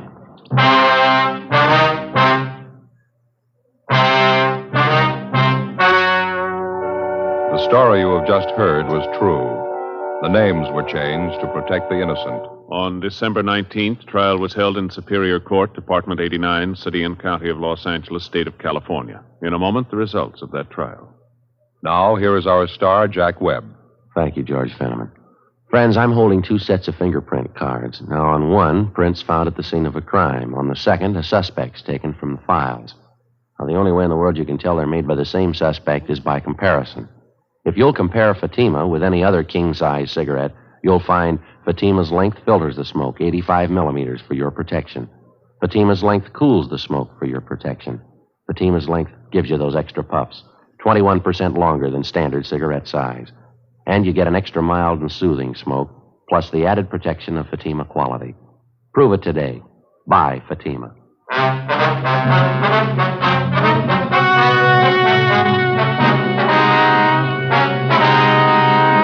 Chester Vernon Abbott was tried and convicted of murder in the first degree. The jury failed to recommend clemency. Abbott was executed in the lethal gas chamber at the State Penitentiary, San Quentin, California.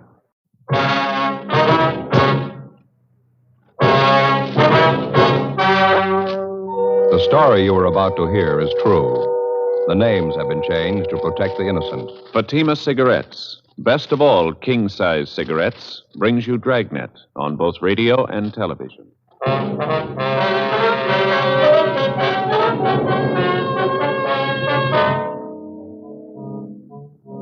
You're a detective sergeant.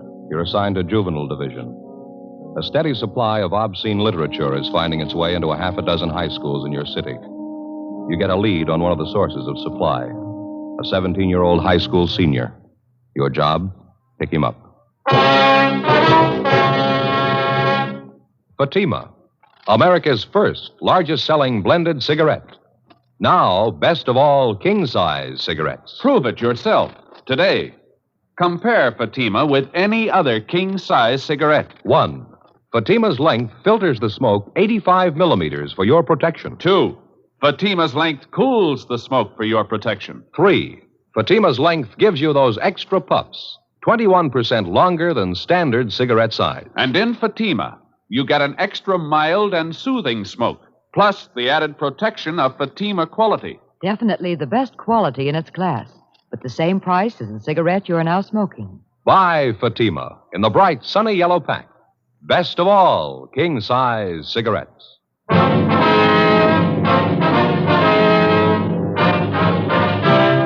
Dragnet, the documented drama of an actual crime. For the next 30 minutes, in cooperation with the Los Angeles Police Department, you will travel step by step on the side of the law through an actual case transcribed from official police files. From beginning to end, from crime to punishment, Dragnet is the story of your police force in action.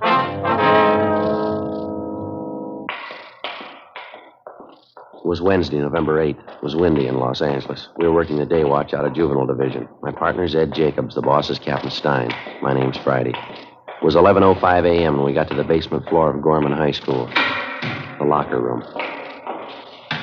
Which way, Steve? You want to show us which locker's yours? You still haven't told me what this is all about. Routine check, son. Yeah, but why do you have to pick on me? Why do you have to see my locker? We're not picking on you, Steve. Now, how about it? Which locker's yours? Right here. This is mine, 318. Here's the key. No, you open it, Steve. Just a couple of personal things of mine, that's all. Mm-hmm. All right. I'll open it.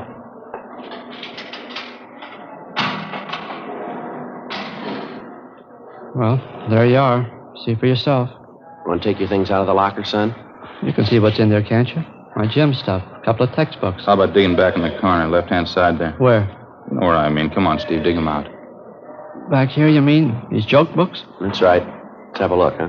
Why? Just a couple of joke books. A kid gave them to me. Bring them out, Steve. Okay. Just a couple of them. Kid gave them to me. There. Looks like more than a couple. That's what you call a joke book, Steve? That's what the kids call them, yeah. Some of them are a little dirty. Not so bad, though. They're filthy, Steve, and you know it. Now, where'd you get them? I told you. Kid gave them to me. Who? What's his name? Oh, some kid around school. I don't remember right now. Gave you these books for nothing? Sure. I had a couple he wanted. We traded off. A lot of the kids have them. They trade them around.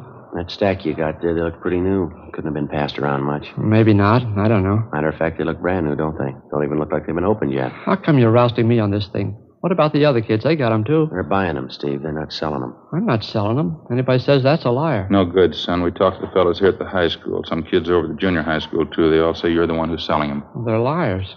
Both the fellows in high school and the kids down the street in junior high. They say you've been selling this stuff for months. Now, how about it? They're lying, that's all. They don't know what they're talking about. You've been selling these 35 cents a piece, 3 for $1. Last couple of weeks, you've been peddling pictures, too, $1 a piece. You got any of them in your locker, Steve? A couple. I got them off another kid. What other kid? What's his name? What's his name? Some kid. I don't remember. It's not much of an answer, son. What do you want from me anyway? I told you I'm not selling the books. I don't care what those other goofs say. It's my word against theirs. Now, maybe you ought to get this straight, son. We're not out to get you. You're way down the line. We want the people at the top, the men who print this junk, the wholesalers, the big distributors. So why ask me?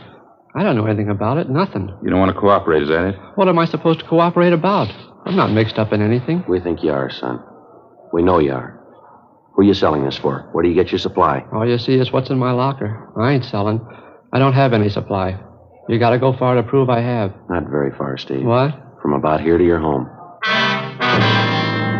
11:38 a.m. After picking up his supply of obscene books and photographs to be booked later as evidence, Ed and I drove the subject, Stephen Banner, to his home approximately a mile from the high school. His apprehension and our theory that he probably kept the bulk of his supply of books and pictures at or near his home was no accident. For weeks, we'd known that a steady stream of pornography was being fed into a half a dozen high schools and junior high schools throughout the city. Books, photographs, pictures, and pamphlets of the worst kind. Because of embarrassment on the part of the curious teenage kids who bought this stuff, it wasn't easy to pick up a solid lead. After weeks of observation and questioning, we finally narrowed down the principal source of supply to a single teenage boy, Stephen Banner. Even then, we knew he must be only one of 100 small-time distributors working for the persons directly responsible for manufacturing this sort of thing. Our only hope was that he'd be willing and able to supply us with the names of the persons responsible. When we got to Stephen Banner's home, where he lived with his sister and brother-in-law, we searched it thoroughly, but we found nothing. Both his sister and brother-in-law were at work. We went back and started checking through the garage at the rear of the house.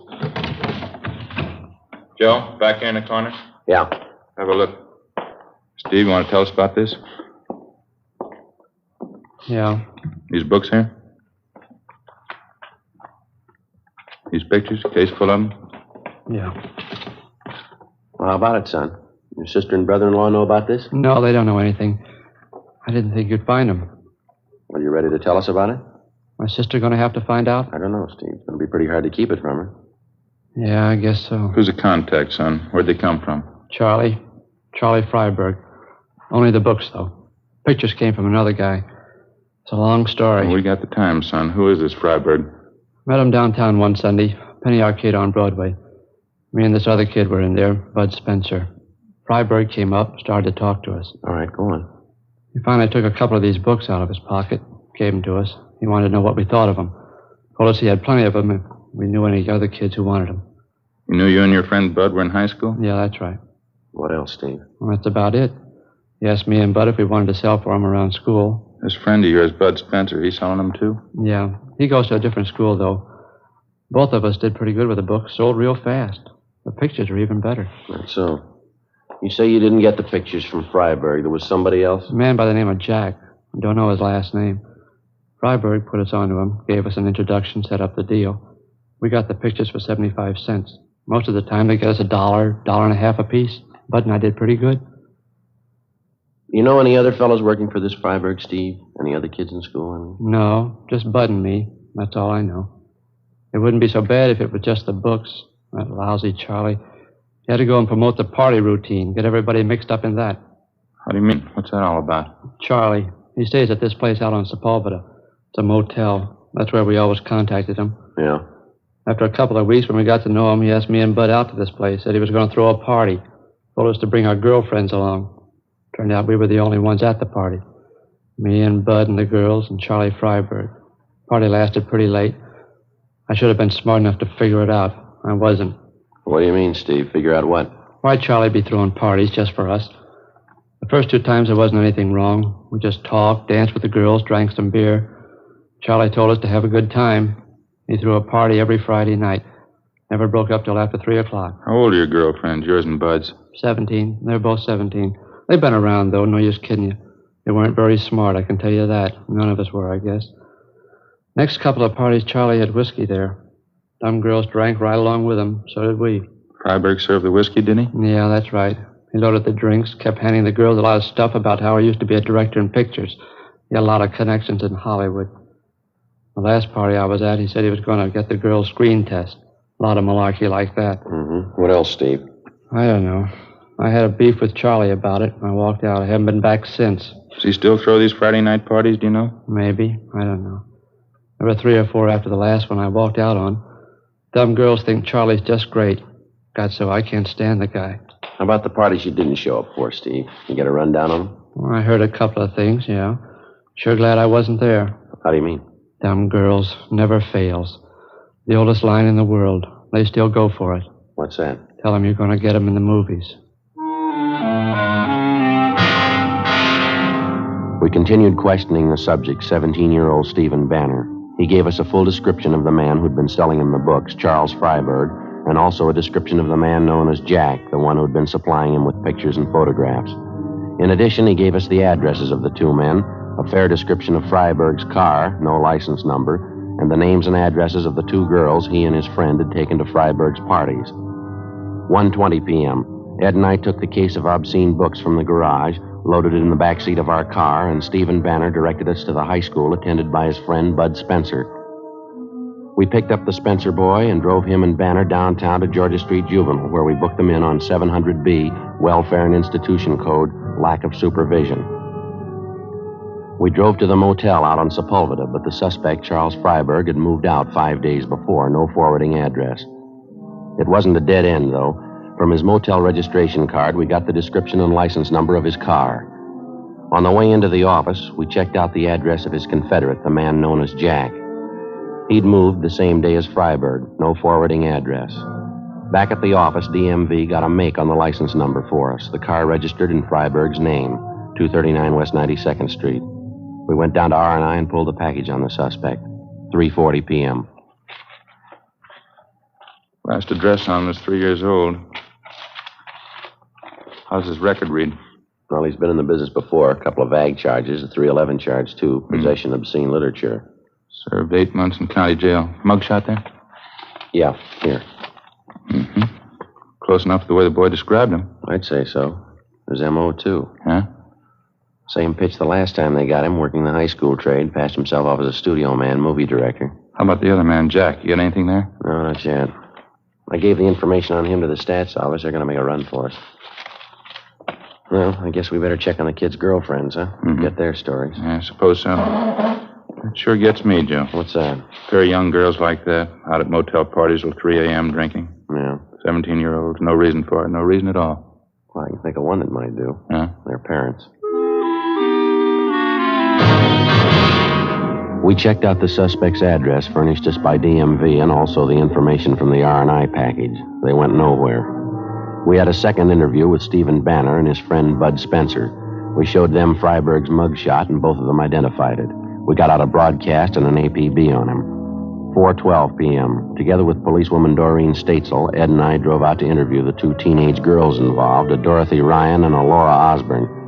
We stopped at the home of the Osborne girl first, but she wasn't there, and neither were her parents. An older sister told us that both the mother and father were working and that Laura was at a neighborhood school for models taking her weekly lesson. We checked at the modeling school, a converted second-floor social hall, where we finally located the girl, a tall brunette, dark eyes, fair complexion. The heavy makeup didn't do much to hide her age. While the modeling lesson went on, policewoman Statesel, Ed, and I talked to the girl off in one corner of the hall. Your friend, Steve Banner, he took you to those parties at Mr. Freiberg's place? Uh-huh, that's right. Very nice man. He was always nice to Dorothy and me. Dorothy Ryan, she came to the parties with Bud. He's a friend of Steve Banner's. Mm-hmm. You have no complaint to make about this, Mr. Freiberg? He never caused you trouble of any kind? Charlie? Well, no. As I told you before, that business about Steve getting mad just because Charlie told us he'd get us in the movies. Well, it was silly, that's all. Plain silly. Charlie was just helping us. How do you mean, Laura? Well, he's in Hollywood, you know, Charlie Freiberg. He has lots of connections. He just wanted to help us get some good modeling jobs. That's why he took our pictures. There was nothing wrong. You continued going to these Friday night parties without the two boys, is that right? Yes, Dorothy and me. There wasn't anything wrong with it. We knew Charlie as well as they did by that time. A few bathing suit pictures, that's all. There was nothing wrong in that. Did you ever see prints of any of those pictures, either you or Dorothy Ryan? No, but Charlie's going to get us some. He promised he would. You know where he is now? No, he moved. I haven't any idea where he is. When's the last time you saw Freiberg, miss? About 10 days, 2 weeks ago. What's this all about, officer? You looking for Charlie? How does he usually contact you, Laura? By phone? Yeah, usually calls. Has he called you lately? Well, I don't know. Why are you looking for him? Can't you tell me? Routine investigation, miss. Oh, I'm sorry. I don't know where Charlie is. Why can't you tell me why you want him? We want him. Why? Can't you give me a reason? This is one of the reasons, Laura. Would you look at this picture? Charlie took this? It's his business, Laura. That's the way his police record reads. I can't believe it. That's one reason we want Freiberg. There's lots of others. You willing to help us, Laura? You said they'd be beautiful, glamorous. They're not. You know where he stays now? No, I'll find out, though. How do you mean? I've got a date with him. Supposed to meet him out on Wilshire and La Brea. When's that? 8 o'clock tomorrow night.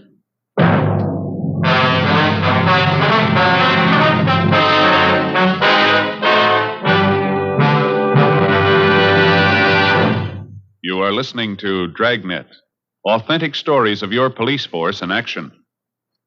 Compare Fatima with any other king-size cigarette. 1. Fatima's length filters the smoke 85 millimeters for your protection. 2. Fatima's length cools the smoke for your protection. 3. Fatima's length gives you those extra puffs, 21% longer than standard cigarette size. And in Fatima, you get an extra mild and soothing smoke, plus the added protection of Fatima quality. To show our confidence in Fatima, we make this money-back guarantee to every king-size cigarette smoker. Buy a pack of Fatimas. Enjoy Fatima quality, extra mildness, and superbly blended tobaccos. If you're not convinced Fatima is better than the king-size cigarette you're now smoking, just return the pack and the unsmoked Fatimas before August 1st, 1952, and we'll give you your money back plus postage. Fatima, Box 37, New York 1. Remember, each king-size Fatima gives you an extra mild and soothing smoke, plus the added protection of Fatima quality. Switch to Fatima today. Best of all, king-size cigarettes.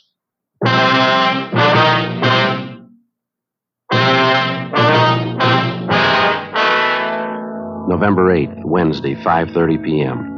After our interview with 17-year-old Laura Osborne, policewoman Doreen Statesel, Ed, and I drove to the home of Laura's girlfriend, Dorothy Ryan, who was also present at the motel parties given by the suspect, Charles Freiberg. Her story of what had happened was essentially the same as the one we got from the Osborne girl.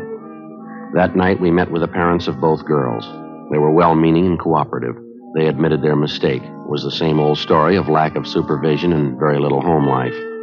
The parents told us that they had no idea of what had been going on or the late hours that their teenage girls had been keeping. Besides promising closer supervision of the girls, they told us they would notify us immediately if the suspect Freiberg made any attempt to contact their daughters.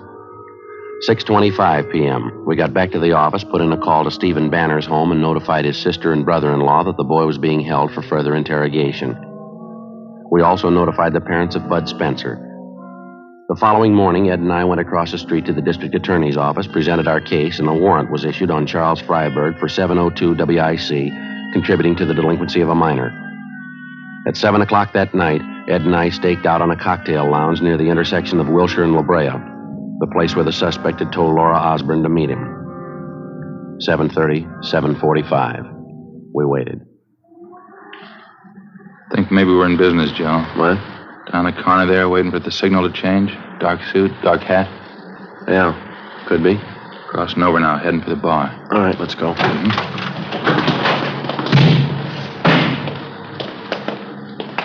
No mistake. Hey, fella, hold it up a minute, will you? How's that? Police officers, your name Freiberg? What? No, that's not my name. It's your identification, please. Yes, I've got my identification. Why? Can we see it, please? Why? What do you want? Your identification. What for? I haven't done anything. Let's go, mister. Talk about it downtown. Now, wait a minute. Just a minute. I don't want any trouble. I'll show you. There. Driver's license. The rest of my stuff. Charles Freiberg. It's an old address, isn't it? Yeah. Haven't had time to change it. Just got back in town. What's the matter, anyway? Where are you staying, Freiberg? No place. I just got back in town. I told you that. Not staying any place yet. No connections at all. Where's your car? I don't have one. Haven't had one for a year. I sold it. Look, how about filling me in? What do you want with me? You want to step over here, Freiberg, out of the way? All right. Just like to know what's going on, that's all. I'd like to see what you're carrying in your pockets. Take everything out, please, one pocket at a time. What is this, a shakedown? You can start with your coat pockets. All right. There. Okay? All right, now the other one. Okay? You said you don't have a car, Freiberg. No, of course not. I told you that. What are you doing with that parking ticket? We walked the suspect Freiberg 2 blocks to the parking lot listed on the claim check that he had in his coat pocket. He had black hair streaked with gray, looked to be in his mid-50s. We questioned him on the way, but he'd admit nothing. We located his car in the parking lot and searched it. In the glove compartment, besides a half a dozen photographs and small books, we found a key with a metal disc attached to it. Stamped on the disc were the words West Side Studios, number 23. Freiberg refused to identify the key. He refused to admit a thing. We walked him back to our car, and together the 3 of us headed out for the old West Side Studios just off Jefferson Boulevard. On the way, we tried again to question the suspect, but we got nowhere. He refused to answer even the simplest questions. One look at the West Side Studios, and you knew right away the place had seen better days. It had been fairly prominent in the early days of motion picture making, but all that was left now was 2 square blocks of broken-down scenery, 1 dilapidated sound stage, and a row of weather-beaten cottages, the tar paper peeling off the roofs. We got out of the car and started up the walk. The faded sign over the main gate read West Side Studios, founded 1920. And down in one corner, admission by pass only. The guard shack at the gate was boarded up. No sign of a night watchman. We kept walking. How come they don't keep a watchman at the gate, Freiberg? Don't they make pictures here anymore? You bet they do. The place has been going downhill for a long time. It's coming back, though. Then you do know the place, is that right? Yeah, I know it. I should know it. What do you mean by that? Nothing. You rent an office here, is that it? Freiberg? Yeah, that's right. Straight down the way there, Cottage 23. What's your job? You in some kind of movie work? Yeah, have been for 30 years. More than 30 years. That's so? You an actor? Freiberg. Haven't you ever heard the name? I'm a producer. Oh, I see. Why don't you tell us that to start with? Oh, I don't know. Different reasons. I don't like to throw my weight around. I have a lot of connections in Hollywood, you know. That's so. In the trade 30 years. I was one of the first. You can make a lot of friends in 30 years. Yeah, I guess so. How about those books we found in your car, those pictures? How do you explain them? This studio will be back on its feet in a year. I'll bet $1,000 on it. This whole block here, sound stages. I got the plans for them in my desk. That's so. You have an interest in this lot? Not exactly. Not right now, anyway. I did have an interest, though. I will again. I was one of the original owners, you know. Still haven't got an explanation. How about the books and pictures we found in your car? Oh, that? Nothing to explain, is there? Just a few gimmicks I picked up. You know a boy by the name of Stephen Banner? Banner? No, I don't think so. Why? How about Bud Spencer? You know him? No. I knew a George Spencer once. Actor. That was back in the old days, though. How about Laura Osborne, Dorothy Ryan? You know them? No, it's pretty hard to say. You know, Sergeant, over the years in this business, especially, you meet an awful lot of people. Well, these are fairly recent. You ought to remember them. They're just kids, 17-year-olds. No, afraid I don't recall the names. Soundstage Bell. We got a company over there doing some shooting tonight. Television films. They make them too fast. Trade's not like it used to be. Quality, that's what we went after. Gone now. It's all gone. West Side will do it again, though. You can bet on that. We're coming back. Look, how about leveling, Freiberg? You know why we picked you up. You know why we're out here. Just did. I don't know why. Oh, say, look across the road. That set over there. The old greenhouse there, it's a colonial mansion. Weather's faded the colors a little. Typical old southern estate now, you know. We shot some beautiful footage there. Picture's a classic in its own right. Maybe you remember it. Moonlight and Magnolias. They changed the title later. Love in the Moonlight. Beautiful thing. You ever see it? No, I don't think so. I couldn't tell you how many beauties we turned out that year. I was a young fella then. Song and strife, moonlight and magnolias, little orphan girl, sweetheart at the campus. That's your cottage there, Mr. Freiberg? What's that? Just down the way there, number 23? Oh, yeah. Completely forgot about it. I hope you'll excuse the way it looks. I've been able to find good accommodations in town. I've been staying at the office. We have a little couch there. I sleep on that. We have a hot plate, too. Good enough to boil a coffee in the morning. Mm-hmm. How come you couldn't find space in town? The hotels aren't that rushed, are they? Well, the ones I'm used to staying at, yes. I'd just soon camp here at the studio than stay at one of those places downtown. Say, wouldn't you like to see the rest of the lot? Pretty interesting if you've never seen a real movie lot. I mean, a high-class one. We've seen them, Mr. Freiberg. We'd like to check your office. Oh, all right. This is it. Cottages need a good coat of paint, of course. It'll all be done pretty soon. West Side is going to come back strong. You can bet on that. Yeah, I guess so. Uh-oh. Watch it on that first step there. It's loose. Have to call maintenance and get that fixed. Yeah, it's all right.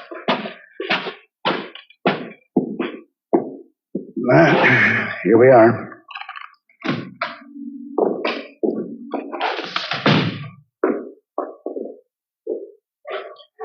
Well, as you can see, the office isn't very much. What is it you wanted, gentlemen? You want to check that cabinet there, Ed? I'll take a look through these cases over here. Okay.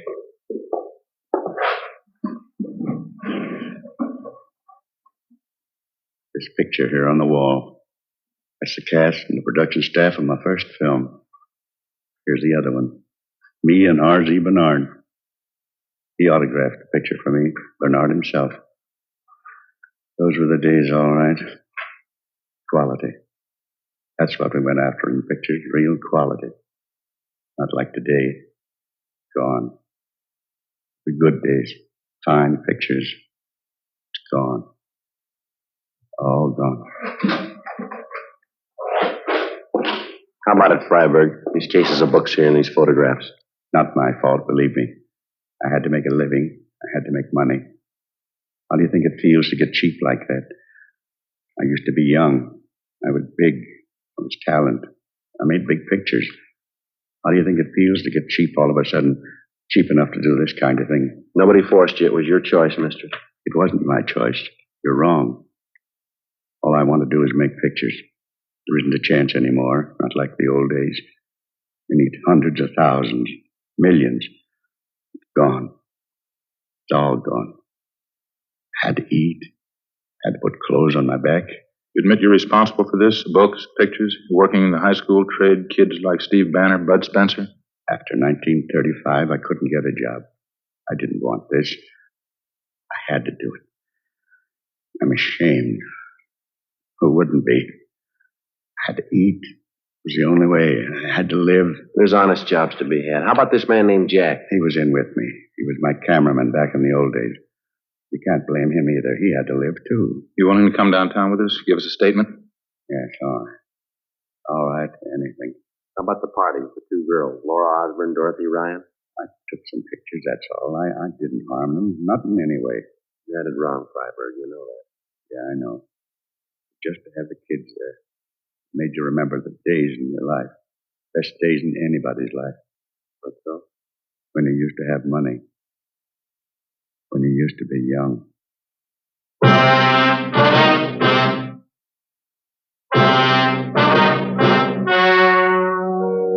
The story you have just heard was true. The names were changed to protect the innocent. On January 29th, trial was held in Superior Court, Department 87, City and County of Los Angeles, State of California. In a moment, the results of that trial. And now, here is our star, Jack Webb. Thank you, George Fenneman. Friends, won't you do this for me? Compare Fatima with any other king-size cigarette. You'll find Fatima's length filters the smoke 85 millimeters for your protection. Cools the smoke for your protection. Fatima's length gives you those extra puffs, 21% longer than standard cigarette size. And you get an extra mild and soothing smoke, plus the added protection of Fatima quality. That's why I'd like you to buy Fatima.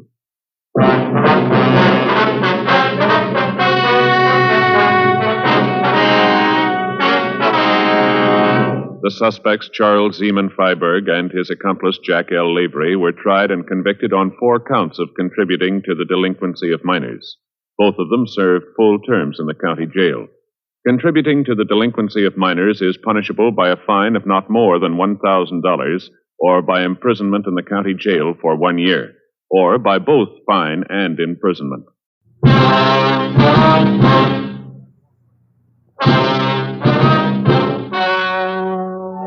The story you are about to hear is true.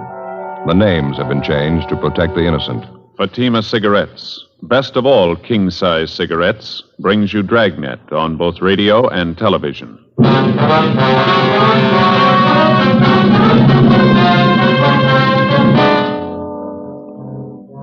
You're a detective sergeant. You're assigned a robbery detail. A jewelry salesman is slugged and robbed of $20,000 in precious stones. After months of investigation, you finally discover the man responsible for the holdup. You've got the evidence to prove him guilty.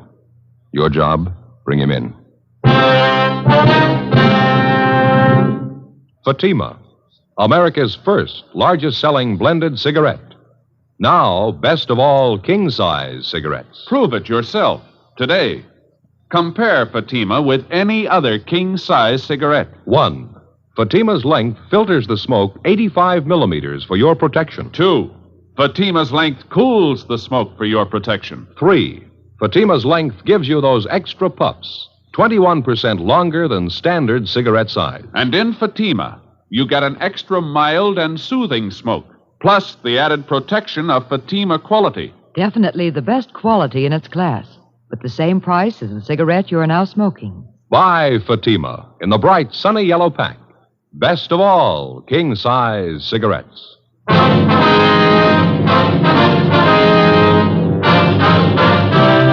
Dragnet, the documented drama of an actual crime. For the next 30 minutes, in cooperation with the Los Angeles Police Department, you will travel step by step on the side of the law through an actual case transcribed from official police files. From beginning to end, from crime to punishment, Dragnet is the story of your police force in action.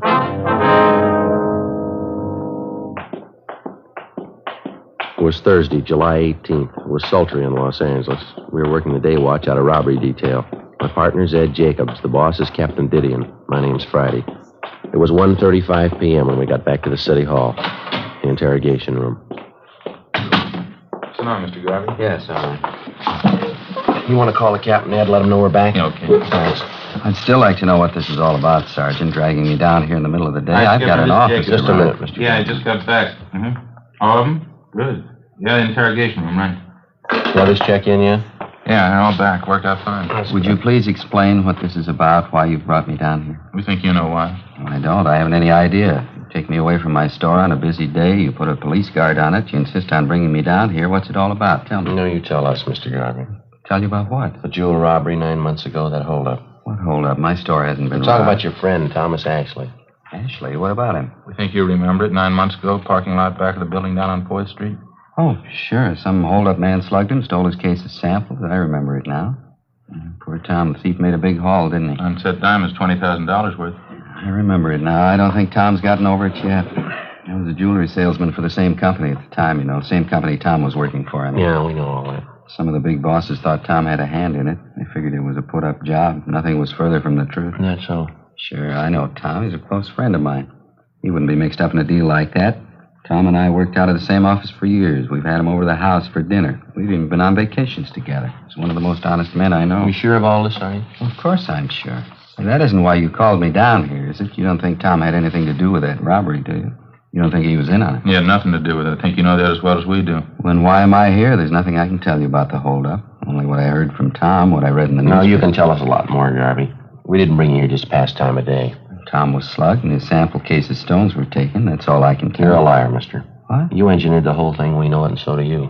Was this some kind of a joke? If it is, I think it's in very It's a long way from a joke, Garvey. You planned the job. You got the loot. We can give you chapter and verse. I really think you're serious. You think I robbed Tom? We're past the thinking stage, Garvey. We already told you. We know you robbed him. Now, wait a minute.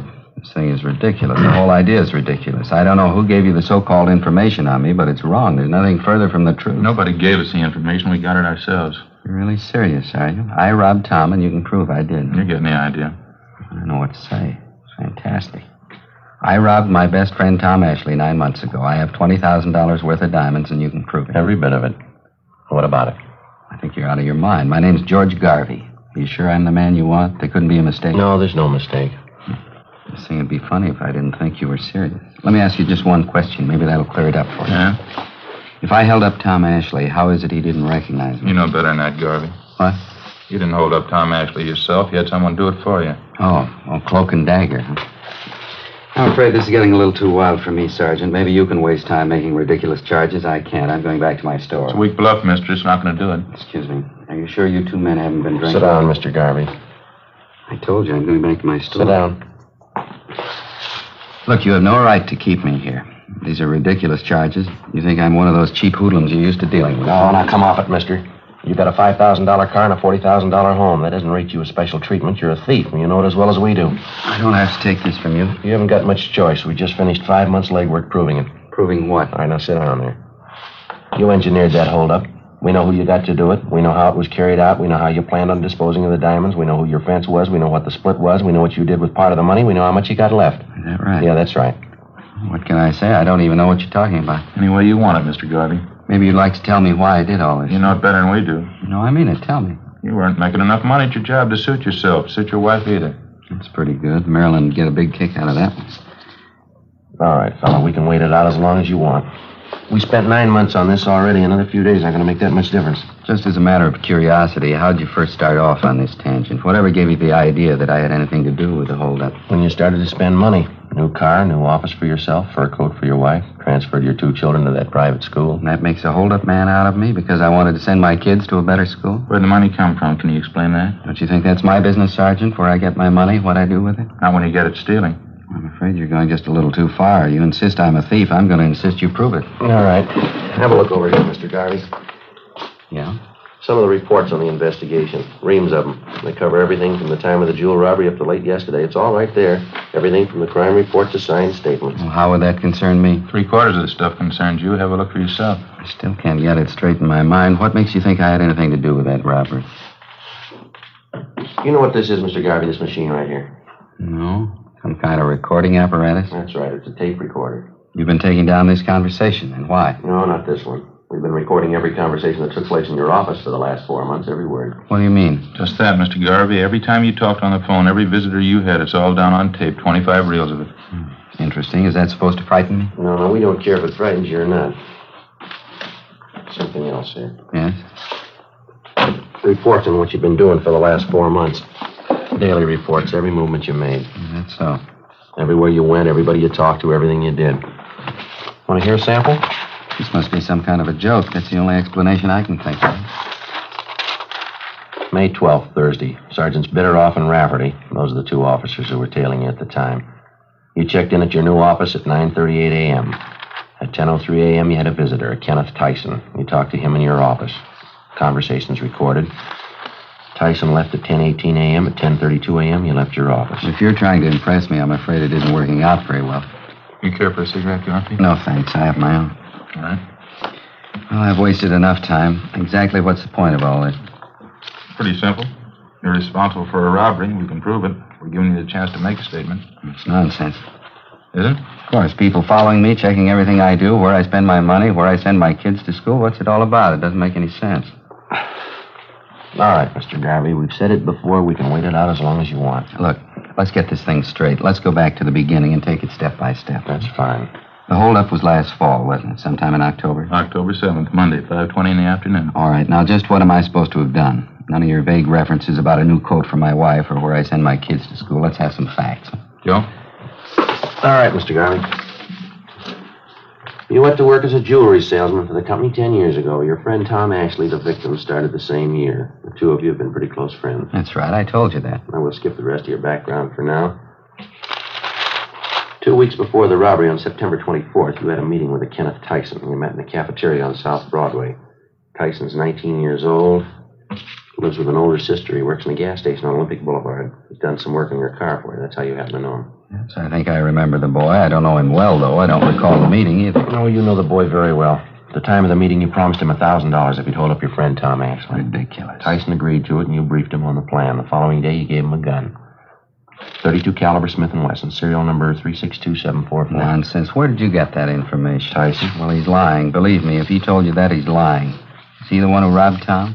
October 7th, at your direction, he was in the parking lot behind the Hunter Crosswell building. Tom Ashley came out to get in his car. He had his case of sample diamonds with him.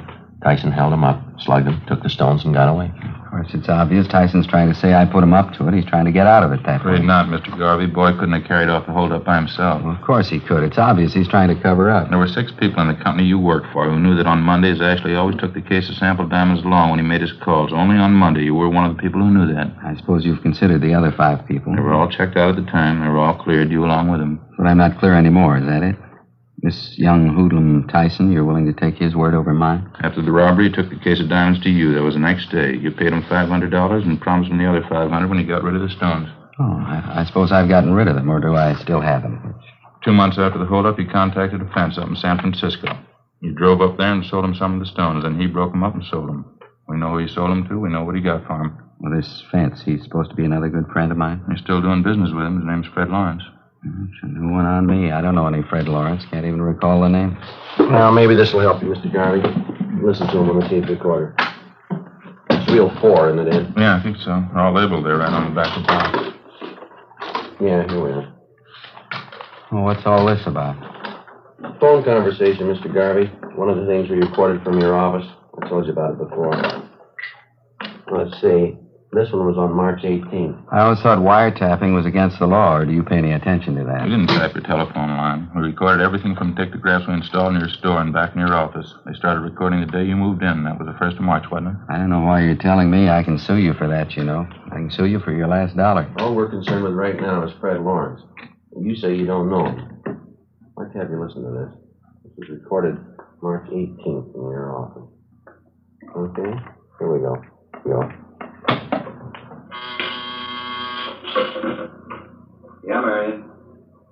Mr. Laura? Yeah, sure. Put him on. Hi, Fred. How are you? I'm good.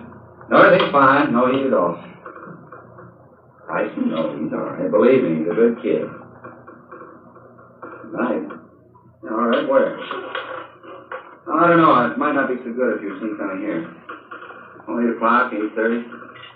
Okay, fine. Suppose 8:30 so you can make it. Bye, friend. Bye. Mr. Garvey, you recognize that? How about it, Garvey? I understand they can do clever things with tape recorders nowadays. There's a way of piecing words together, isn't there? They can record your voice and then fix the tape, take a simple sentence and change the words around to mean just the opposite. You can examine the tape if you like. We didn't make a splice in it. All you'll find are the usual factory splices, just where it comes from the manufacturer. Well, what difference does it make anyway? There's nothing criminal about that conversation, nothing at all. You told us a few minutes ago you didn't know Fred Lawrence. You never heard of him on that recording. It sounds like you know him pretty well. Fairly common name, wouldn't you say? Must be quite a few Fred Lawrences. I didn't happen to remember the name right off. How about Tyson? What? Tyson. You told us you didn't know him well at all. I don't. Well, it didn't sound that way on that tape, did it? You were telling Lawrence that he was all right. You said, believe me, he's a good kid. Now, what you said, now how about it, mister? How about what? Is this some kind of a frame? What are you trying to make me say? We're not going to make you say anything, Garvey. We work robbery detail. That's the job, robberies. They pay us to clean them up. I can pay you. What? Never mind, I didn't mean that. I meant I pay my taxes. I pay your salaries. I help to, anyway. I don't know why I have to be treated like this. No reason to make a big headache out of this for anybody, Garvey. Now, you engineered a holdup. We can prove that. We're giving you a chance to make a statement. That's all we want here. I've got nothing to say. Make a statement about what? All you're going on is hearsay, circumstantial evidence. You can't say I planned that robbery. Well, you admit you know Tyson. You know him well. I don't. I admit nothing. What about phone conversation? It's a fake. They're phoning those things up all the time. You know it as well as I do. You admitted you know Fred Lawrence. Prove that from the recording. I admit nothing. You don't even know Tyson. Is that what you want to say? I know him, that's all. He worked on my car a couple of times. I don't know him well. All right, sir. I'd like to play you another recording. It's a waste of time. I haven't got the whole day to spend here. I got to get back to my store. I've got a business to operate. Well, this won't take very long. Yeah, here we are. April 5th. A lot of foolishness anyway. How do I know you made those recordings? You could have gotten actors. Maybe you made them up yourself. There weren't any dictographs. You make those things. There were dictographs, Mr. Garvey. Remember, before you moved into that new suite of offices, you had them redecorated? Yeah. There were sound technicians from our crime lab out there working side by side with the painters and carpenters. Installed dictographs in your store and back in your offices. They bugged the entire place. Wiretapping. I'll bring this into court if it's the last thing I do. Look, now, we already told you, Mr. Garvey, it's not wiretapping. We didn't touch your phone lines. We didn't have to. It's invasion of privacy. I'm going to take this into court. Yeah, well, let's listen to this recording. Might clear up a few things. Clear up what? What are you trying to prove? Okay, Joe? Yeah, it's coming in here now. Date on this is April 5th.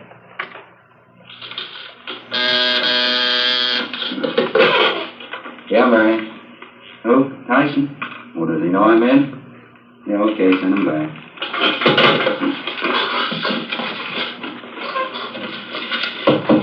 Yeah, come on in.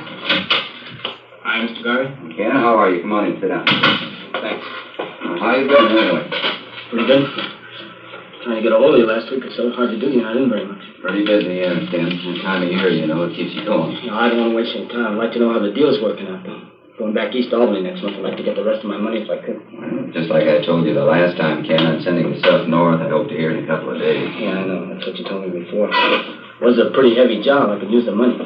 I mean, if it wasn't so heavy, I wouldn't mind, but I got it coming, I think. Huh? Of course you do, Ken. There's no question there. It's just that I hadn't got it right now. Believe me, you'd have it in a minute if it was mine again. Yeah, but that was the agreement, wasn't it? 500 before the job, 500 after, and have them last October. That's a pretty good stretch. Now, look, Ken, I told you the truth. I just haven't got it. Now, why don't you drop back in a week or so? How about it, Mr. Garvey? What do you say to that? It's ridiculous, that's all. It's an obvious fake. You can look at the tape if you like, inspect it. You can check every one of those 25 reels. We'll play every one of them for you if you want. Fakes, and they're bad ones at that. Now, look, I'll give you both a chance. Either you book me in on a charge or else release me. You try booking me in, and I'll sue you for false arrest. I'll break you. I'll sue you blind. I can promise you that. Uh-huh. Release me, and I'll get back to work. I'll forget all about it. Now, you name it. Which one? Book me in or release me? Oh, that's fair enough. You're going to give us a choice, huh? You bet it's fair. You could get in a lot of hot water. Now, it's up to you. Which one? You ran a bad bluff, mister. What? We're booking you in.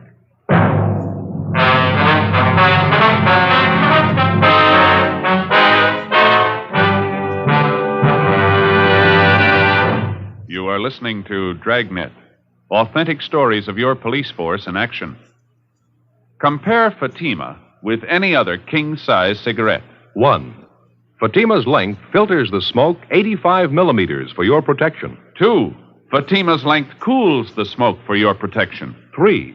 Fatima's length gives you those extra puffs, 21% longer than standard cigarette size. And in Fatima, you get an extra mild and soothing smoke, plus the added protection of Fatima quality. To show our confidence in Fatima, we make this money-back guarantee to every king-size cigarette smoker. Buy a pack of Fatimas. Enjoy Fatima quality, extra mildness, and superbly blended tobaccos. If you're not convinced Fatima is better than the king-size cigarette you're now smoking, just return the pack and the unsmoked Fatimas before August 1st, 1952, and we'll give you your money back plus postage. Fatima, Box 37, New York 1. Remember, each king-size Fatima gives you an extra mild and soothing smoke, plus the added protection of Fatima quality. Switch to Fatima today. Best of all, king-size cigarettes.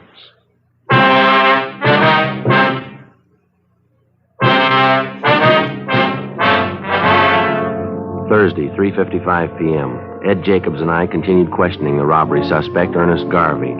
Despite the evidence at hand, he still refused to admit any knowledge of the $20,000 jewel theft 9 months before. The questioning went on. Garvey's answers became more and more confused. We kept pressing, laying out the case against him step by step. 4 p.m., 4:30. We stayed at it. You must have taken quite a bit of money, didn't you, Garvey? A wife's new fur coat, new car for yourself. Where'd he come from? Now, look, there has to be an answer. Where'd that money come from? Simple. I borrowed it. Where'd you borrow it? Some of it from friends, some from the banks. I don't see how it concerns you. How much money did you borrow? Don't you think that's my business? Wasn't it about $7,000? Is that about right? Yeah. No, it was more. Well, what's the difference? It's my business. You want to grab that folder, Ed? The one with the dark brown. That's it. Got it. Complete financial file on you, Mr. Garvey. Took us quite a few wews getting this together. A lot of work. You must like snooping in other people's affairs. No, not especially. It's pretty dull.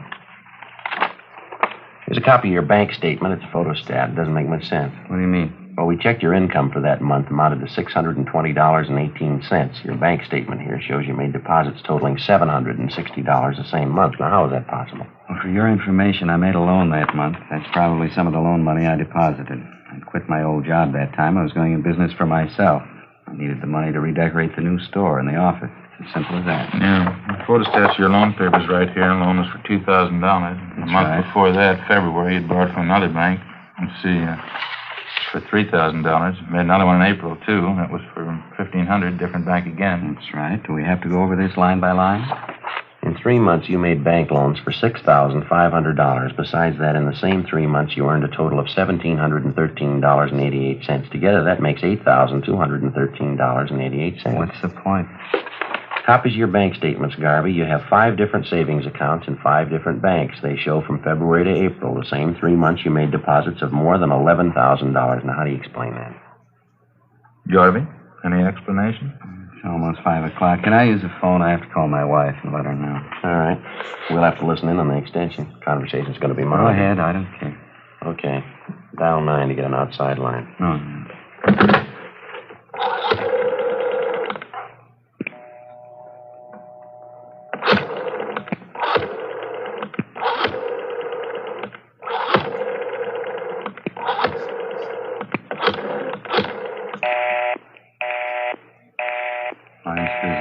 Photostats are there for you to examine, Garvey. I see him. You want to give us an explanation? You only had $8,200. How could you bank $11,000? It had to come from somewhere, didn't it? Purely a personal matter, that's all. I borrowed $3,000 from a brother of mine who lives back in Minnesota. You'd already made 3 loans. Why'd you have to borrow from your brother? You mind telling us? Yes, as a matter of fact, I do. Well, that still doesn't balance the books, Mr. Garvey. You earned and borrowed $8,200. You got another $3,000 from your brother, you say. That's $11,200. You banked $11,000. Yes, that's right. You always have to repeat. That'd leave you with $200. You and your family lived for 3 months on $200? Is that Why not? That could easily be. A lot of people do it. Yes, sir, but not your family. I'm getting sick and tired of this. You trying to tell me you know my family better than I do, what they eat, what they spend, what it takes to support them? We've been on this thing for 9 months, Garvey. We've put in a lot of hours. We know your family pretty well. If you like, I'll tell you the last time you ordered steak from the meat market when you paid your gas bill, the last time your wife bought a pair of shoes. I guess this is standard procedure for you, huh? Threatening people. We're not threatening you, Mr. Garvey. We're giving you facts. Here's another file here. It took us over a month to get this one together. Complete record of your expenses from February 1st. Covers February, March, April, May, June. I hope the police department has a good lawyer, Sergeant. You've got a fair warning. You say you and your... I'm sorry, go ahead. I hope the police department has a good lawyer, Sergeant. You've got fair warning. I'm going to sue you for your last dollar. Now, you say you and your family lived 3 months on $200. That doesn't jibe with what we've got here. Take a look if you want to. It's lies, forgeries. It's all lies. I promise you. Photostat of the receipt for your wife's coat, Garvey. $1,612.34. That includes the tax paid in full. Photostat of the contract for your new car. Down payment, $2,000. Liquor bill for the big party you threw in March 20th. Liquor bill, $387. Catering bill, $194. Full year's check for tuition, room, and board for your kids at the private school you sent them to, $1,864.07. Well, that's only the beginning, Garvey. Comes to a lot more than $200. Have you heard enough? I better try to get my wife again. I have to let her know. Ed, you handle the extension, will you? All right, yeah. All right, go ahead. Dial 9 to get outside, Garvey. Yeah, I know.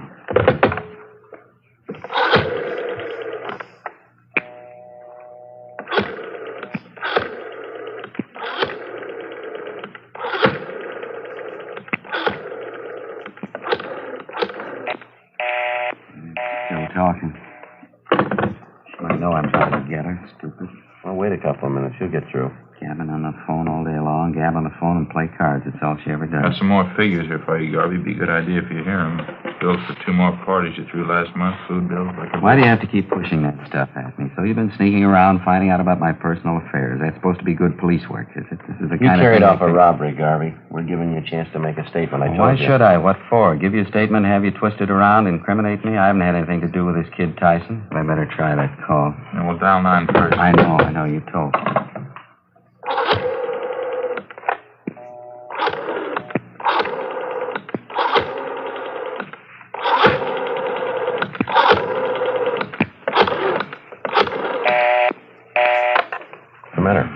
What's the matter with her? Stupid. She ought to know I'm trying to get her. What's the matter, Garvey? Don't forget dial 9.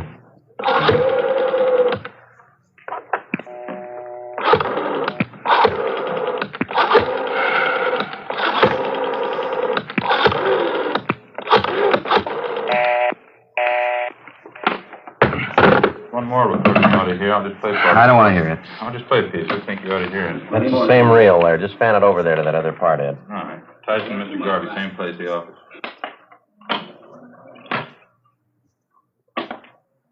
But you told me on the phone, you said you'd have the dope for me today. You said today, sure. Now, wait a minute, Tyson. I didn't say that at all. I said maybe I'd have it for you. I didn't say definitely. Look, I can't give you what I haven't got. I want the 500, Garvey. I need it. I stuck my neck out on a robbery job. I get 5 to life. All right, Ed. You'd be Couldn't be any plainer. Now, what do you say? Wait a minute. Just a minute. Dial 9. Yeah.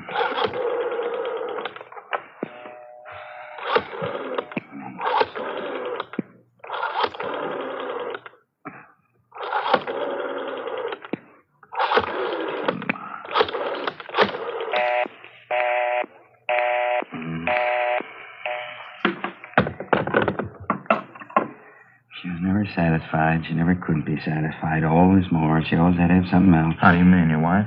Playing cards, gabbing on the phone, that's all. She just kept writing me day in, day out. I wasn't making enough money. She didn't have any clothes.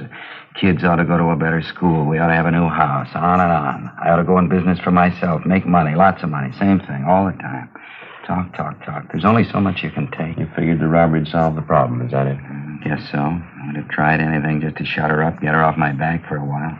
I guess you got Tyson out, the other man, too, Fred Lawrence. Yeah, they were picked up this afternoon. Lawrence at the airport, Tyson on a show downtown, all three, all at the same time. What about your wife, Garvey? She knew you planned this robbery. Oh, I didn't tell her. I think she knows, though. Pretty sure she does. Maybe she'll be satisfied now. The lousy money, she had to have it. Didn't even leave me enough to pay off that kid Tyson. Private school for the children, wall-to-wall carpets in the house, new dishwasher, new coat, new car, everything. She just had to have them. You want to take me, book me in? I don't care. All right. We'll stop off down the hall, take your statement. Sure, I don't care. All right, let's go. Oh, say, just a minute, huh? Yeah. It'll only take a minute.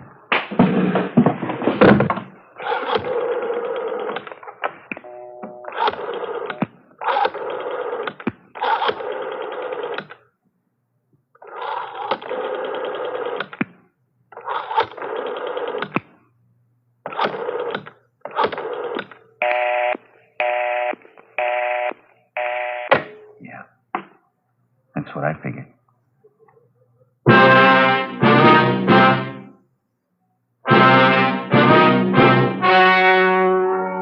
The story you have just heard was true. The names were changed to protect the innocent. On November 4th, trial was held in Superior Court, Department 87, City and County of Los Angeles, State of California. In a moment, the results of that trial. And now, here is our star, Jack Webb. Thank you, George Fenneman. Friends, I make it a habit to carry 2 packs of Fatimas around with me. One's for my smoking, and the second one's for smokers I see with other king-size cigarettes. All I have to say is, here, compare Fatima. I know they're going to be sold on Fatimas the next time we meet. How about comparing Fatima yourself? You'll find Fatima's length filters the smoke 85 millimeters, cools the smoke, all for your protection. You get those extra puffs because Fatima is 21% longer than standard cigarette size.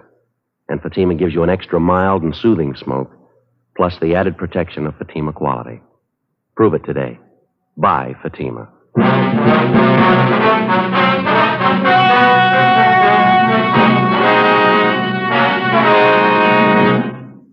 Ernest W. Garvey and Kenneth Tyson were tried and convicted of first-degree robbery, 1 count, and received sentences as prescribed by law. Fred Lawrence was tried and convicted of receiving stolen property, 1 count. First-degree robbery is punishable by imprisonment from 5 years to life. Receiving stolen property is punishable by a prison term of not more than 5 years. Number 213. Yes? How do you do, Miss Wagner? Police officers, I'm Sergeant Jacobs. This is my partner, Sergeant Friday. Oh, yes, Sergeant. I've been expecting you. Would you come in, please? Thank you very much. Thank you. Hope you'll excuse the way the house looks, officers. Right in the middle of packing, getting ready to move. I understand. I'll try not to keep you, Miss Wagner. So much to do, making arrangements for Dorothy's funeral, the undertaker. Then all this moving business on top of it. I couldn't bear to stay here any longer, though. Yes, ma'am, we understand. We'll make it as brief as we can. I'd like to have you tell us about this trouble that your sister had, as much as you know about it, I mean. Plain out-and-out murder, in my opinion. Might just as well have taken a gun and killed her, no difference. You knew all about the relationship between your sister Dorothy and this man Reynolds, is that correct? Yes, right from the beginning. I was there when they met. Would you mind if I went ahead packing these few things here? My sister's things. I'd like to finish up before I leave. Have an appointment at noon, the mortuary. Surely, go right ahead. A few books, knickknacks, personal things of Dorothy's. Foolish woman, I gave her credit for more sense. Now, about this man Reynolds, Miss Wagner. I saw through him right from the start. I tried to tell Dorothy. He was a fortune hunter, money hungry. Of course, she wouldn't listen. She always knew better. Charles R. Reynolds, is that the name you knew him by, ma'am? Yes, that's right. Dorothy and I met him one Sunday night in the hotel dining room. 2 of us always had dinner at the hotel Sunday nights every Sunday.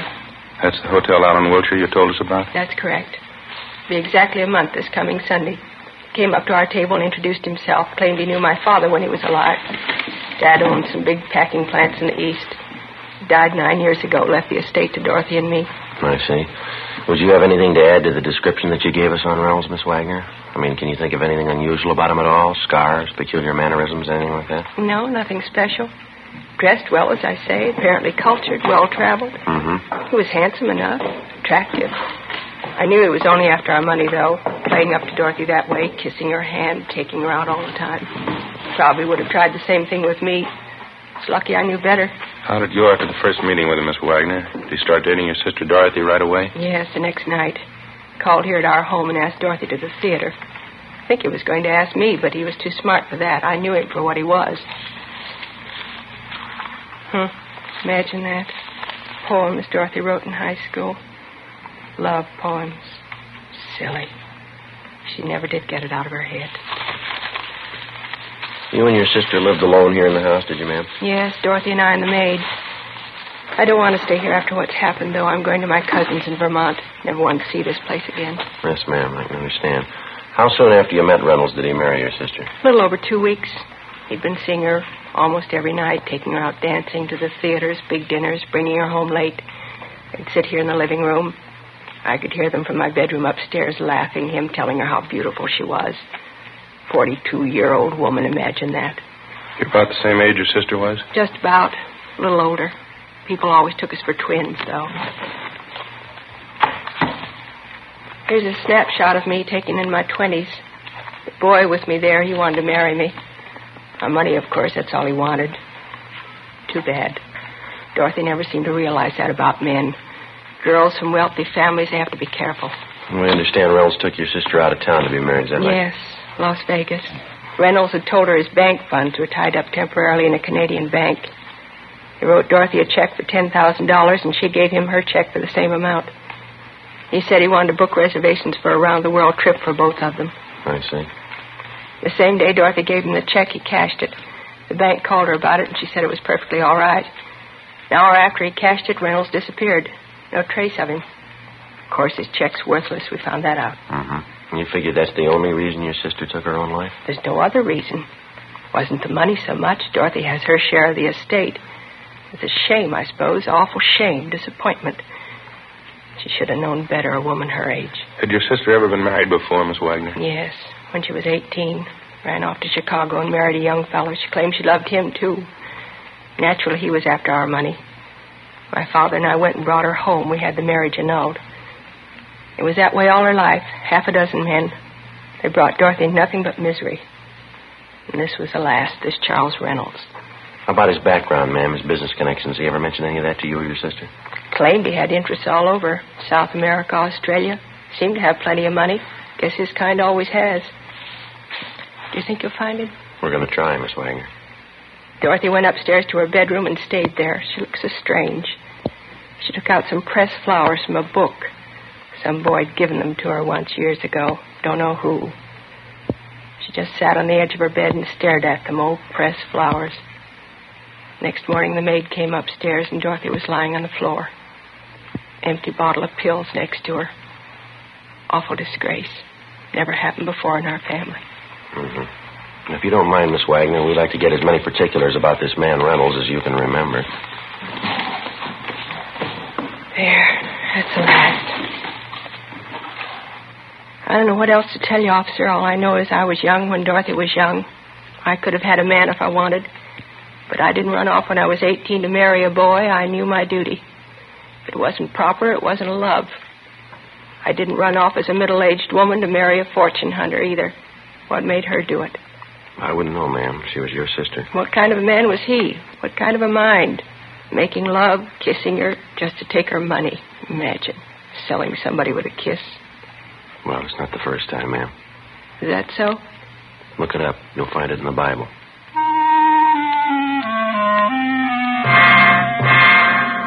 11:18 a.m.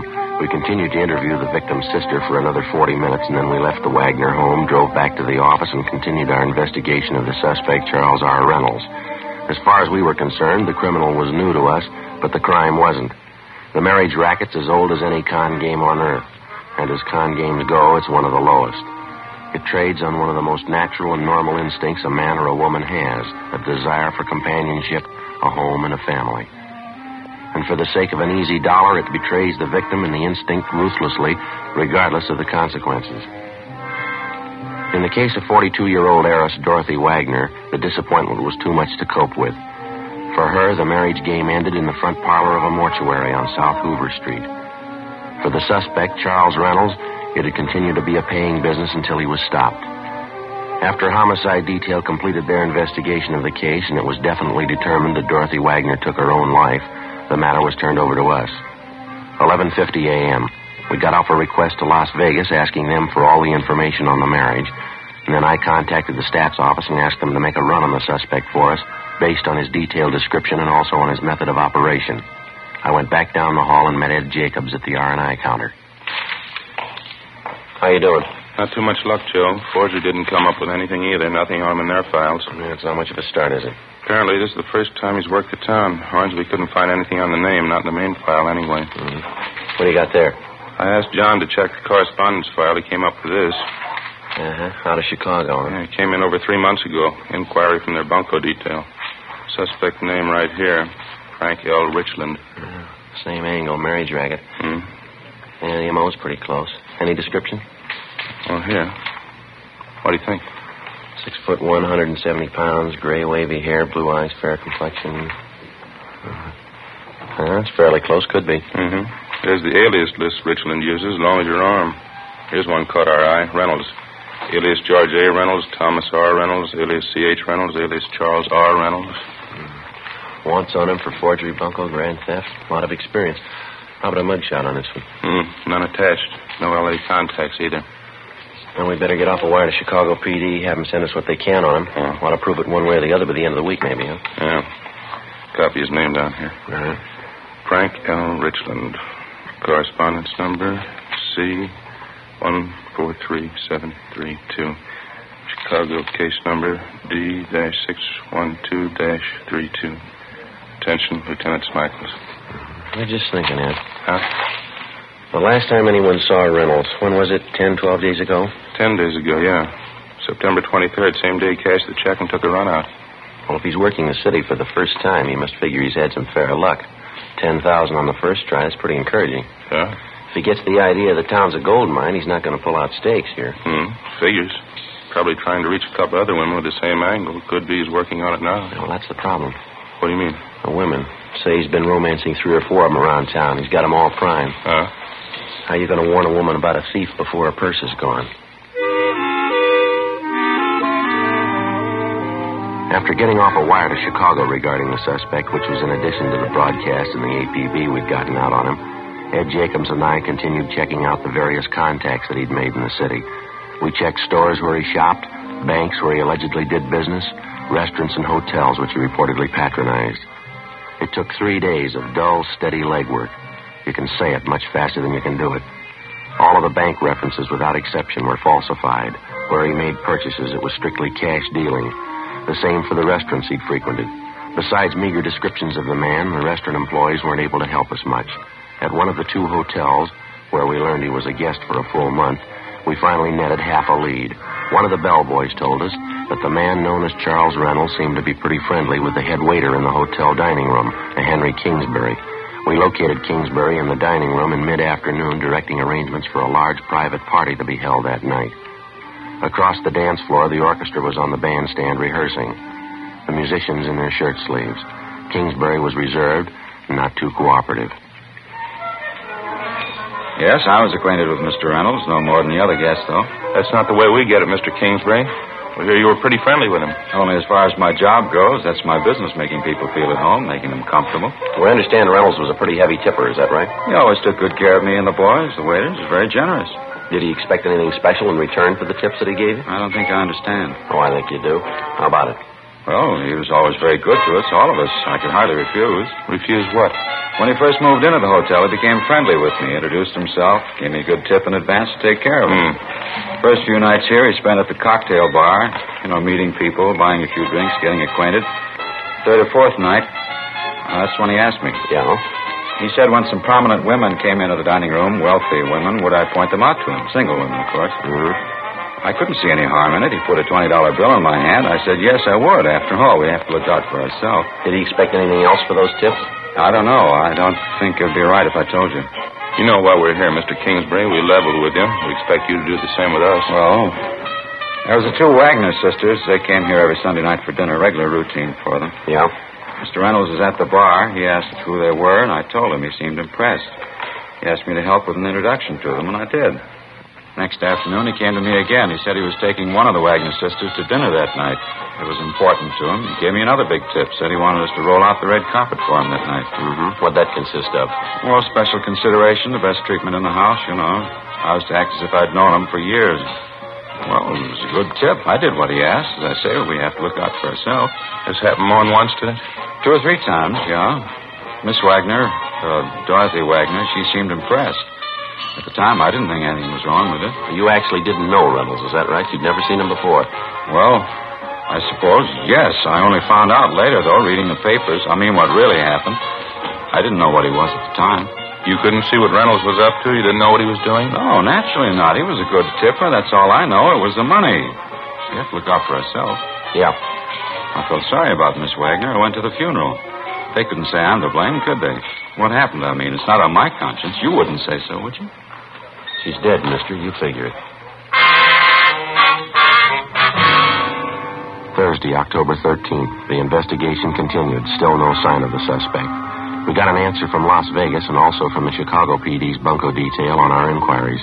They enclosed mugshots and fingerprint classification of the suspect, Frank Richland, alias Charles R. Reynolds. The pictures were shown to witnesses and acquaintances who'd known the suspect, and they definitely established Frank Richland and Charles Reynolds as one and the same person. We got out a supplementary APB containing the latest information on the suspect.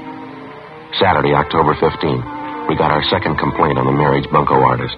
This time from the proprietress of a small chain of lunch counters in the San Pedro area, a Miss Hagar Lindstrom. Ed and I drove down to the harbor area where we interviewed her at one of her lunch counters. She identified Richland's mugshot. Her story of the marriage swindle matched closely with that of the previous victim, Dorothy Wagner. Yeah, he was a fine gentleman, Mr. Jan Richland. I don't know what happened. I don't know what to say. He told you he was from England, Miss Lindstrom, is that right? Yeah, he talked like Englishman. He could speak good English, like from London or someplace.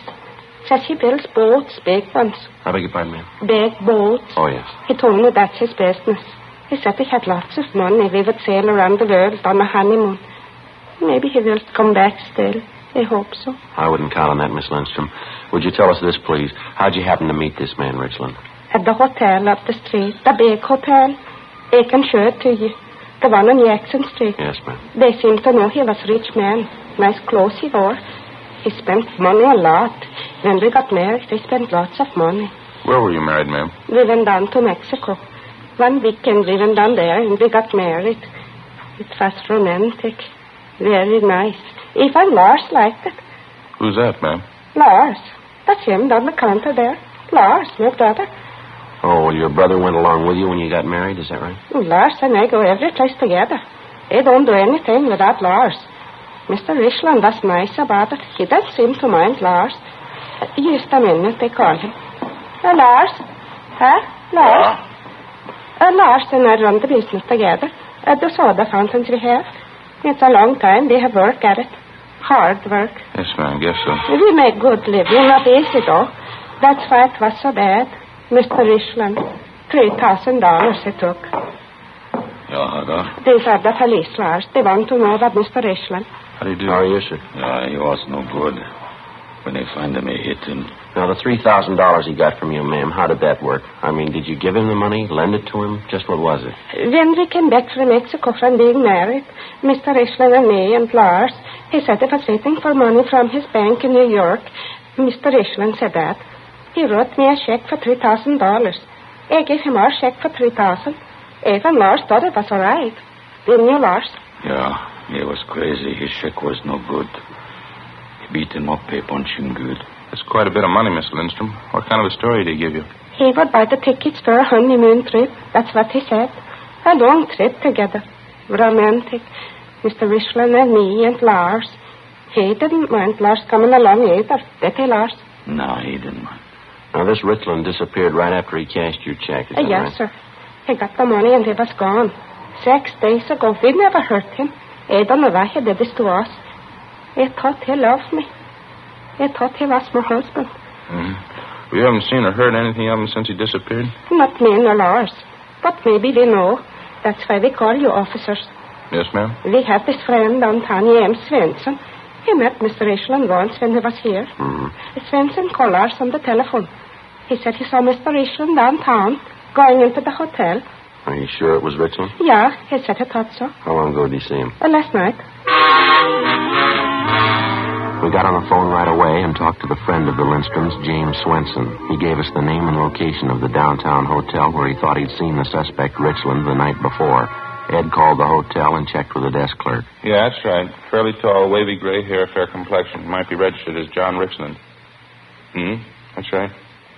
Okay, we'll check with you later. Bye. Any luck? Guy registered as Harold Richland. Descriptions match. He's still there? Checked out this morning.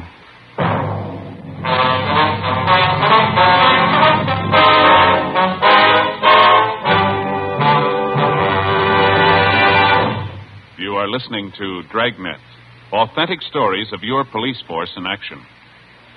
Compare Fatima with any other king-size cigarette. 1.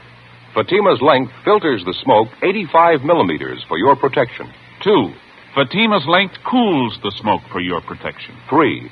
Fatima's length gives you those extra puffs, 21% longer than standard cigarette size. And in Fatima, you get an extra mild and soothing smoke, plus the added protection of Fatima quality. To show our confidence in Fatima, we make this money-back guarantee to every king-size cigarette smoker. Buy a pack of Fatimas. Enjoy Fatima quality, extra mildness, and superbly blended tobaccos. If you're not convinced Fatima is better than the king-size cigarette you're now smoking, just return the pack in the unsmoked Fatimas before August 1st, 1952, and we'll give you your money back plus postage. Fatima, Box 37, New York 1.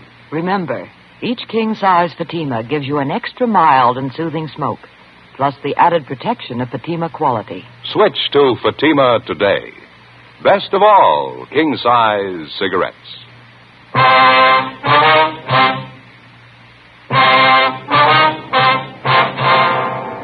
Saturday, October 15th, 2:30 p.m. Ed Jacobs and I drove back downtown to the hotel where the bunco suspect, Richland, supposedly had been staying. The desk clerk definitely identified his mugshot and told us that the man registered as Harold Richland had checked out a few minutes before 9 a.m. that morning. No forwarding address. We examined the room he'd been staying in, talked to the residents and the employees of the hotel, but we failed to come up with a single lead as to the suspect's whereabouts. During the week that followed, we received 3 different kickbacks on the all points we'd gotten out on Richland. We checked each one of them out, but they failed to materialize into anything. We stayed on it. October 19th, Wednesday, 7:50 a.m. Morning. Hi. What's doing? Charlie Frost called from forgery and went over to talk to him and came up with something on the Richland thing. Yeah, what's that? Picked up a woman last night, name of Helen Stokes. Got a good-sized record, checks, bunco rackets. Yeah. Got her this time on a check thief. She wrote one for $3,500. Yeah, well, how's it tie in with us? Check was made out to Harold Richland. 8:15 a.m. We signed out, drove over to the main jail, and had the forgery suspect, Helen Stokes, brought to one of the interrogation rooms. She was a dark-haired, fairly attractive woman in her early 30s. As a bunco artist, she apparently knew her trade pretty well. She was relaxed and talkative. She told us Richland had introduced himself to her at a Palm Springs resort the week before. When did the business of the check come up? As soon as we got back in town, he gave me the story his money was in a New York bank. I played along with the gag. He wrote me a piece of wallpaper for $3,500. I did the same for him. What's the difference? Nobody hurt. Both checks, solid rubber. Maybe you forget, ma'am. There's a law against it. It's only a gag. I told you that. I would have loved to have seen his face when he found out the check was a phony. You don't think they're going to push the charge against me, do you? No, we've already told you, miss. You wrote a bad one. There's a law against it. I was only stringing him along. I knew his check was a phony, too. I didn't have anything to gain. Look, suppose I help you find him. Will you give me a hand on this? See I get a break? We can't make any promises. You cooperate, help us find Richland. Will be taken into consideration. All right, you're on. You can tell Loverboy I tipped you. You know where Richland is now? I can come close to it. How do you mean? I know where he'll be next week. On further questioning, Helen Stokes told us that on one occasion while she was at Palm Springs with Richland, she prowled his hotel room, went through his personal effects, and read his correspondence. She told us that she read one letter from a friend of Richland's inviting him for a visit the week of October 31st. She also noted Richland's answer accepting the invitation. She said the friend's name was Maurice Archer and that the letter came from an Ocean Boulevard address in the beach town of Venice. We went back to the office, ran Archer's name through R&I, and found out that he had a previous criminal record of petty theft and grand theft. We located him at an Ocean Boulevard address and brought him in for interrogation. If there was any trouble, he wanted no part of it. After talking to him only a few minutes, he broke down and told us where we could find Richland, an address out near the end of Melrose Avenue. It was an apartment court. The suspect was registered in one of the rear cottages under the name of Reynolds. He wasn't at home. Ed and I went on stakeout inside the cottage. We waited. 6:30 p.m. Somebody coming in? Yeah. Hold it right there, Mr. Police Officers. What's this? Hands out in the open. Come on up. I don't understand this. Want to shake him down in? Yeah. All right, he's clean. Look, I don't know what you want, officers, but this is a mistake. Your name Charles Reynolds? Reynolds? No, my name's Richland. That'll do. Let's go. No, just a minute, please. What am I accused of? Who's accusing me? Last pigeon you had lined up. She wanted us to tell you. Helen Stokes. Stokes. Phony dame. You can't believe her, officer. She's phony. She's nothing but a con artist. It's a good reason to believe her. What? Takes one to know one. 7:05 p.m. After checking through the cottage, Ed and I drove Richland downtown and took him to the interrogation room. He'd admit nothing. We called Miss Wagner, the sister of his first victim, and she was still in town. She agreed to come down to the office to confront the suspect. So did the second victim, Hagar Lindstrom, and her brother, Lars. Cars were sent out to pick them up. At a special show-up, Richland was picked out as the guilty man. We took him back to the interrogation room. Miss Wagner was the first one called in. She again identified Richland, alias Reynolds, as the man who had married and swindled her sister, Dorothy. All right, Miss Wagner, that'll be all. Thanks very much for coming in. Yes, all right. Thank you. Look, I don't know that woman. I'm not trying to be stubborn, but I'm afraid you're wrong. I'm not the man you want. Lindstrom's are outside, Joe, waiting. All right, bring him in. Miss Lindstrom, Mr. Lindstrom, come in, please.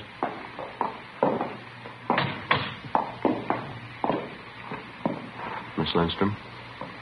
Mr. Lindstrom? Yeah, it's him. Yeah. I don't know you. I've never seen you before. You married me, John. You wanted to be my husband, you said that. Why did you want to hurt me? Sorry, I don't know her. You said for you and me and Lars to go on the boat, honeymoon around the world. You and me and Lars, you said all those things. Why did you want to hurt us? No, why? That enough for you? I don't know what they're talking about. He bait you up. Take it easy, Mr. Lindstrom. Lars. Lies. He said we all go around the world honeymoon. All right. Get him out of here, huh? Okay, Mr. Lindstrom, thanks. It's no good, Lars. Come. Yeah, thief. Out this way, please. Yeah, find him. He hit him. Thank you very much. There you Both of are. you. All right. All right, Richland, you ready to give us a statement? All right, I'll tell you. You can't blame me for that one. You wouldn't have gone through with that deal yourself. Nobody would. What's wrong? A nice-looking girl. Sure, I don't mean that. What do you mean? A big clown, her brother Lars. Yeah? How'd you like to take that along on a honeymoon?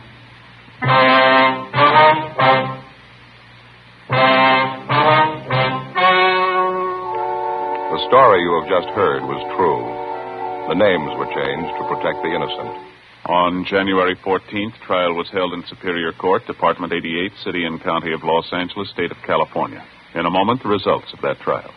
Now, here is our star, Jack Webb. Thank you, George Fenneman. Friends, the reason Fatima can make the money-back guarantee you heard earlier can be summed up in 2 words. Fatima quality. Just prove Fatima quality yourself. Just compare Fatima with any other king-size cigarette. Fatima's length filters the smoke 85 millimeters, cools the smoke, all for your protection. You get those extra puffs because Fatima is 21% longer than standard cigarette size. And Fatima gives you an extra mild and soothing smoke, plus the added protection of Fatima quality. Prove it today. Buy Fatima.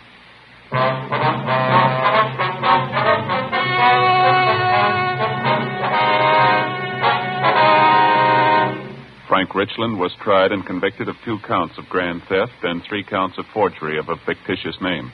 After serving his term in the state penitentiary at San Quentin, California, he is to be released to Chicago authorities for prosecution. Grand theft is punishable by imprisonment for not less than 1, nor more than 10 years. Forgery of a fictitious name is punishable by imprisonment from 2 to 14 years.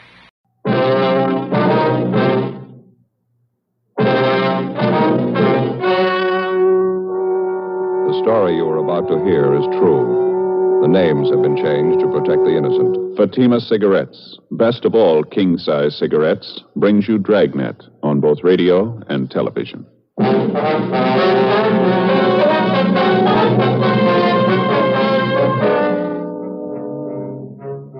You're a detective sergeant. You're assigned to homicide detail. A woman reports the disappearance of her 30-year-old brother. He's been missing for only 2 days, but the manner of his disappearance was sudden, out of the ordinary. Your job? Investigate.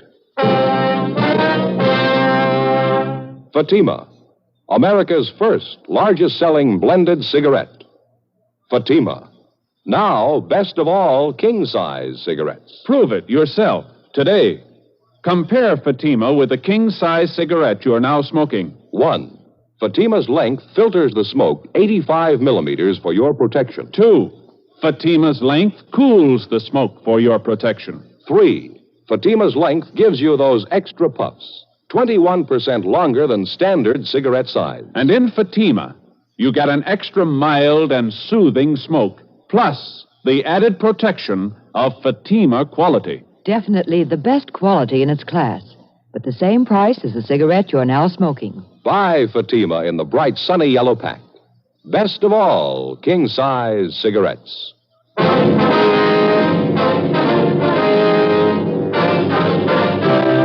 Dragnet, the documented drama of an actual crime. For the next 30 minutes, in cooperation with the Los Angeles Police Department, You will travel step by step on the side of the law through an actual case transcribed from official police files. From beginning to end, from crime to punishment, Dragnet is the story of your police force in action.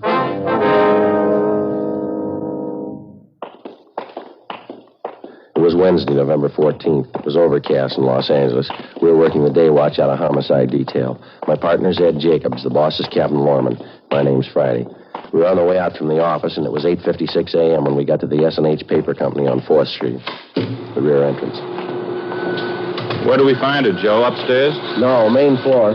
She told me we'd find her in the timekeeper's office. She said it was near the back door entrance. We couldn't miss it. Let's give a look down the corridor, huh? Maybe one of the workers can tell us. Yeah, right. Looks like some kind of an office there, doesn't it? Just beyond the time clock? Let's see. Paymaster, head timekeeper. Yeah, that's it. The door's locked, Ed. You want to rap on the pay window? Yeah. Yes? Police officers, ma'am. We have an appointment with Miss Edith Tabor. Oh, yes, officers. I'm Edith Tabor. Just a moment, please. I'll ring the buzzer. Just push on the door. All right, thank you, ma'am. Go ahead, Ed. All right. Are you the one I talked to on the phone, Sergeant Friday? Yes, ma'am, that's right. This is my partner, Sergeant Jacobs. How do you do? This is about your brother, Miss Tabor. Ralph Tabor, is that right? Yes, that's right. I know there must be something wrong. Ralph's been gone since Sunday. No one's seen him. No one's heard from him. I'm worried sick about it. Last time you saw him was on Sunday? No, I didn't actually see him. I talked to him on the phone. We made a date for dinner. Ralph and I always have dinner together Sunday nights. It's about the only time in the week we do get to see each other. I see. I believe you told me on the phone you already checked with most of his friends, the places he'd most likely be. Is that right? I've called everyone I can think of. No one's seen him. Your brother's never done anything like this before, miss? Going off without telling anyone? No, never. I'm very worried, Sergeant. Can you think of any reason at all why he'd want to disappear of his own free will, I mean? No. No reason in the world for it. He seemed perfectly all right when I talked to him on the phone Sunday. Everything was fine. We made a date for the movies Tuesday night. That was for last night. Picture downtown we wanted to see. He made a special point of it. I just know something must have happened. Mm-hmm. I gather you know most of your brother's friends. You've kept in fairly close touch with him, have you? Yes, we get together at least once a week, as I say. I'm 4 years older than Ralph. I've looked after him since we were kids. We've always been together, the last 5 or 6 years especially, ever since Mama died. Your brother in a pretty stable mental condition, was he? No financial worries, nothing of that kind? No, sir, nothing I know about. I'd like to double-check this information that you gave me on the phone, Miss Tabor. Mm-hmm. The name and address and his description, yes, all right? sir. Mm-hmm. The full name, Ralph Lawrence Tabor, 14316 Almaden Street, male, white American, occupation, interior decorator. Is that it? Yes, that's right. Height, 5'11", 155 pounds, dark blonde hair, gray eyes, fair complexion, birthmark on left side of neck. Yes, that's all correct. Your brother in the habit of carrying large sums of money around with him, do you know? No, not that I know of. He has a good job. He's not getting rich at it, though. I don't think I've ever seen Ralph with more than $20 or $30 on him at a time. Mm-hmm. Who was the last person to see him, miss? You any idea? Well, I talked to Ralph's landlady. She told me she saw Ralph and this friend of his, Andy Howard, going into Ralph's apartment. That was about 6 o'clock Sunday night. Ralph was supposed to meet me at 7:30, never showed up. Now, this friend of your brother's, Miss Tabor, this Andy Howard, are you acquainted with him? Yes, but I don't know him too well. I only met him 2 or 3 times. He lives in the apartment house next door to Ralph's, so the two of them were friends in the Navy together during the war. Good friends. You tried to get in touch with this Andy Howard? Yes. I called Ralph's apartment when he didn't show up for our dinner date Sunday night. There wasn't any answer, so I looked up Andy's number in the phone book and called him. Mm-hmm. Was he at home? Yes. Tried to talk to him, but it didn't do much good. Strange. How's that? He pretended he didn't even know me. After we finished our interview with Edith Tabor, Ed Jacobs and I started out to double-check with all the known friends and associates of her brother. We talked to his employer and the people he worked with. None of them had seen him subsequent to 6 o'clock Sunday night. None of them could think of any good reason why he suddenly would want to pick up and leave his job and friends. The people he knew outside of his work told us the same thing. Nobody could explain it. Along the way, we inquired about Ralph Tabor's friend, Andy Howard. Most of the people we talked to knew him as a close friend of Tabor's. We checked at Howard's place of employment, but they told us he hadn't shown up for work since the previous Friday. We drove to Howard's apartment, checked with the manager, and he said that Howard had moved without notice late Sunday night. We crossed over to the apartment house next door, where Tabor lived, and talked to the landlady, a Mrs. Higbee. She corroborated the story we'd gotten from Tabor's sister that Andy Howard was last seen entering Tabor's apartment at about 6 o'clock Sunday night. Tabor was with him. Mrs. Higbee was sure of that. She showed us up to the 3rd floor to Ralph Tabor's apartment. The 2 rooms and the adjoining kitchenette were immaculate. There wasn't a thing out of place. Neat as a pin, Joe. Not a thing out of order. Yeah, it's the same in the bedroom. Say, Mrs. Higbee, Yes, Sergeant. do you provide maid service with the apartments here? No, we don't. We've been thinking about it, though. Haven't quite made up our minds. Such a task getting good, competent help these days. And the tenants are responsible for the entire upkeep, huh? Yes. Everything but painting, wallpapering, things like that. Doesn't Mr. Tabor keep things spotless? Just spotless? Yes, ma'am. There's just one thing I wanted to ask you about. It's over here by the window. Yes. Now, this wire here, apparently an aerial connection for a television set. Looks like Yes. Mr. Tabor does have a television. Why? Well, I don't notice a set anywhere in the apartment. Would you happen to recall if he sent it out for repairs, anything like that? No, not that I know of. Besides, this doesn't seem like Mr. Tabor at all. How do you mean, Miss Higbee? Well, he's always so neat, fastidious. The end of that wire there looks like it was torn off the connection, doesn't it? Along the windowsill, too. Isn't that terrible? Fasteners for the wire ripped right out of the woodwork. That certainly doesn't seem like Mr. Tabor. Mm-hmm. Anyone else besides him have access to this apartment, ma'am? No one that I know of. No one besides myself, I mean. I have duplicate keys to all the apartments. Oh, I just happened to think. Yes, ma'am? If a repairman did move the set out, it's possible my houseboy might know about it. Sam, that's my houseboy. How would he know about it? Well, it's a rule of the house. All furniture, heavy things like that, they have to be taken down in the freight elevator. It opens right onto the alley in back of the building. It's very handy. Yes, ma'am. Sam's the only one who operates that elevator. That's why I say it's possible he might know about it. Would you like to have me ask him? I wonder if you would, please. Surely it won't take but a minute, and I'll be right back. Thank you, Miss Higgins. Joe, you want to have a look over here? Yeah. What do you got? This wall bed here. I tried to pull it down. It's stuck. Mm-hmm. Stand right here. Oh, over here. Mm-hmm.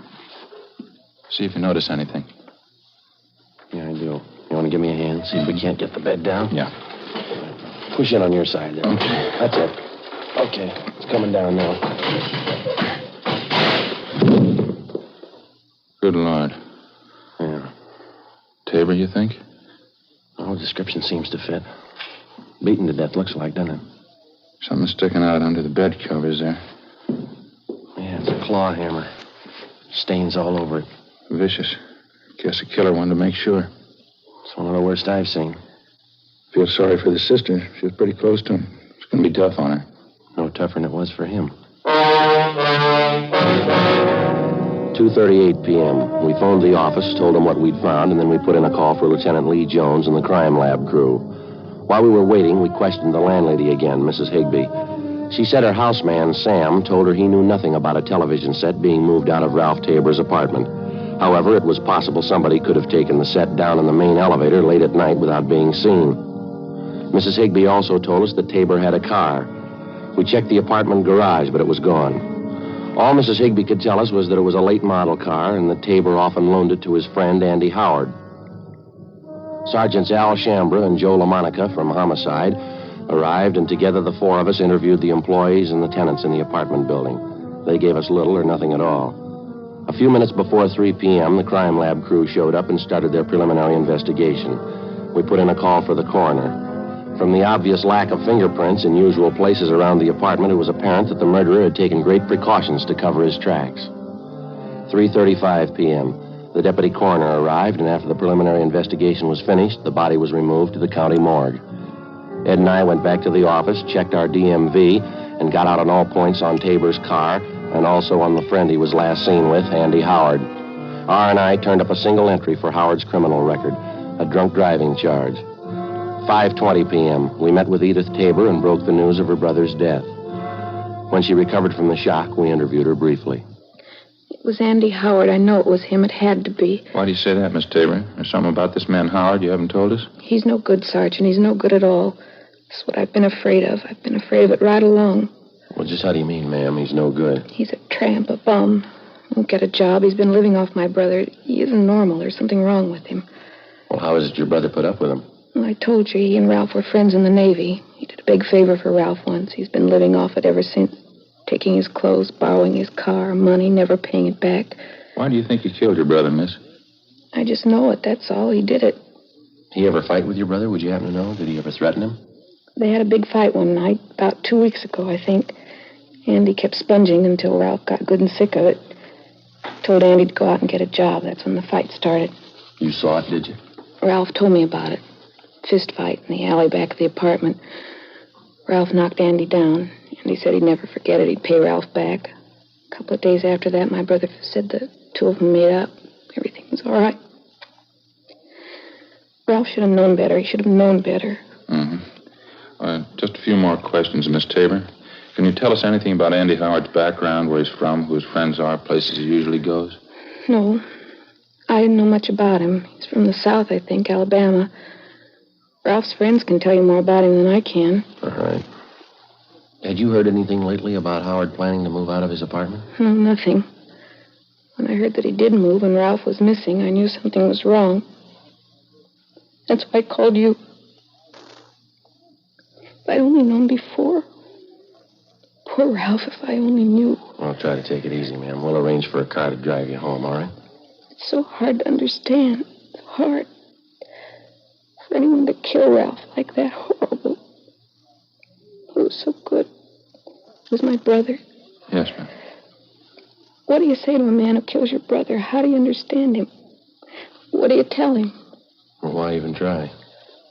What? Let the jury tell him. Before we had the victim's sister, Edith Tabor, driven to her home, we asked her about the television set in her brother's apartment, but she was unable to explain its absence. Burglary detail had already been notified about the case, and the pawn shop detail alerted. An APB had been gotten out containing a complete description of the TV set, along with the serial numbers. A few minutes after we got back from dinner that night, we had an answer on it. A pawn shop operator on West 7th Street called in with the information that he'd taken in a television set with identical description and serial numbers as that of Tabor's. Ed and I drove out to the pawn shop and checked the operator's buy book. The set had been pawned the day after the murder. The serial numbers and description matched in every detail. The description and signature of the man who pawned it matched perfectly with that of Ralph Tabor's friend, Andy Howard. The set was impounded, and just on a chance, we had Dean Bergman dust it for latent fingerprints. Dean? Oh, hi, Ed. Friday. How you making out? Any luck? Not bad. Have a look here. Yeah. Picked up 4 sets of prints off it, all told. These here are the dead man's. Yeah? These here, they belong to the pawn shop operator. Mm-hmm. These belong to his son, helps him in the shop. Yeah. Guess this is the one you're looking for. 2 clean index prints. Did you classify them? Checked them against prints from Andrew Howard's package. Yeah. They match. When we checked in for work the following morning, we got the coroner's report on Ralph Tabor. Cause of death was listed as cerebral hemorrhage and multiple fractures of the skull caused by blows from a heavy blunt object. The other reports from the crime lab didn't give us much help. The better part of the next 3 days, Ed and I, along with Al Shambra and Joe LaMonica, held detailed interviews with the known friends and associates of the murder victim, Ralph Tabor, and the number 1 suspect, Andy Howard. The information we picked up was incorporated in a supplementary all-points bulletin and gotten out immediately. We found out that Andy Howard had a sailor's uniform in his possession, and though unauthorized, he wore it frequently. It bore the insignia of a quartermaster first class on the sleeve. We also found out Howard had identical tattoos on each forearm, the picture of an unfurled American flag with the name Betty D below it. We had the city covered for the suspect. 4 days passed, no trace of him. Saturday, November 24th. We got an urgent call from Homicide Commander Lieutenant Mort Gear in San Diego. On the highway? Uh-huh. When was that, Mort? I see. Well, hey, Joe, you got a pencil there? Yep, here you go. Thanks. Hey, Mort, he's pretty sure, huh? Uh-huh. Well, yeah, it seems to tie in all right. How's that? Well, I don't know for sure. We'll check with Captain Lorman right now and let you know. Yeah, thanks, Mark. Goodbye. Good break. What do you have to say? One of their traffic men down there, a fellow by the name of Jack Ladd, stopped a car on the highway going out of town speeding. Yeah? Ladd says a man answers Andy Howard's description perfectly, right down to the tattoo on the forearm. No doubt about the car the guy was driving was Tabor's description and license number. Even used Tabor's identification. When did all this happen? The day after the murder.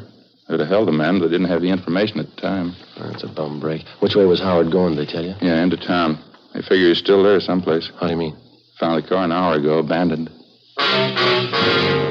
10 minutes after the phone call from San Diego, Captain Lorman checked back in at the office, and Ed and I met with him. We told him about the information San Diego had phoned in, and he gave Ed and I an immediate okay for the trip south.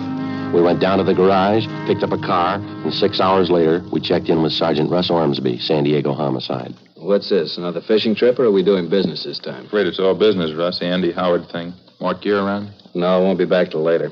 I can brief you on it, though. McGuire and I have been working it on this end. Well, how about Tabor's car? You still got it staked out? Yeah, no nibbles yet. What do you figure? If nothing happens, pull it in tomorrow, process it for prints? Yeah. We've had something warmer than that since Mort Gear called you. It looks pretty good. Yeah, what do you got? Only came up with it a couple of hours ago. Field interrogation card. Made out last night, west end of town.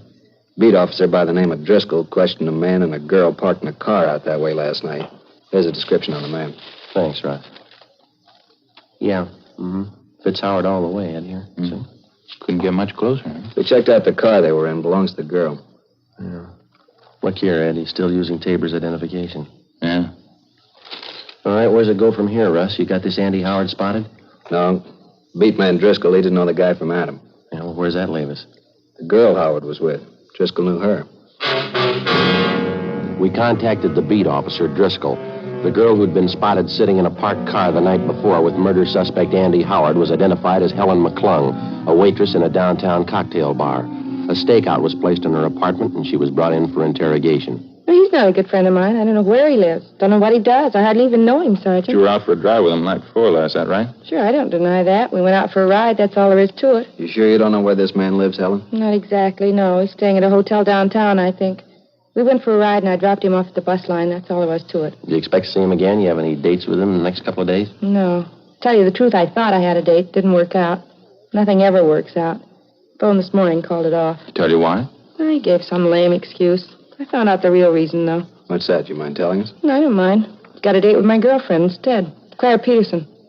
Grinned me up a little, but I don't mind. Well, where's your girlfriend live, Helen? You mean Claire? Out on Rose Avenue, 1500 block. I'm not sure, though. Is he going to pick her up there? I guess so. Why? When's the date for, do you know? Yeah, tomorrow night.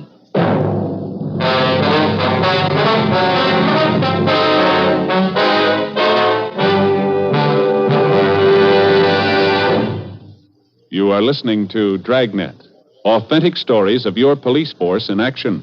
Compare Fatima with your present king-size cigarette. Yes, compare Fatima with the king-size cigarette you are now smoking. 1. Fatima's length filters the smoke 85 millimeters for your protection. 2. Fatima's length cools the smoke for your protection. 3.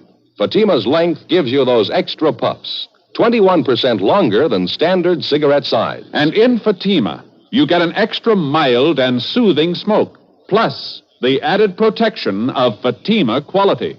Friends, to show our confidence in Fatima, to convince you quickly, dramatically, that Fatima is the best of all king-size cigarettes, we make this money-back guarantee. Buy a pack of Fatimas. Enjoy Fatima quality, extra mildness, and superbly blended tobaccos. If you're not convinced Fatima is better than the king-size cigarette you're now smoking, just return the pack and the unsmoked Fatimas before April 1st, and we'll give you your money back plus postage. Fatima, Box 37, New York 1. Remember, each king-size Fatima gives you an extra mild and soothing smoke, plus the added protection of Fatima quality. Switch to Fatima today. Best of all, king-size cigarettes.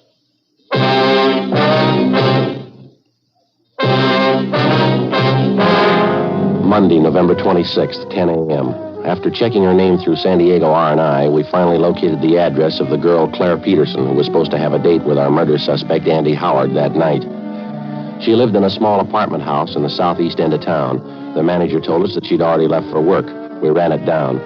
The Peterson girl was employed as a cutter in a shirt factory down in the industrial district. We questioned her at her work. A tall, attractive girl, blonde, blue eyes, a small scar on her chin. She kept working while we talked to her.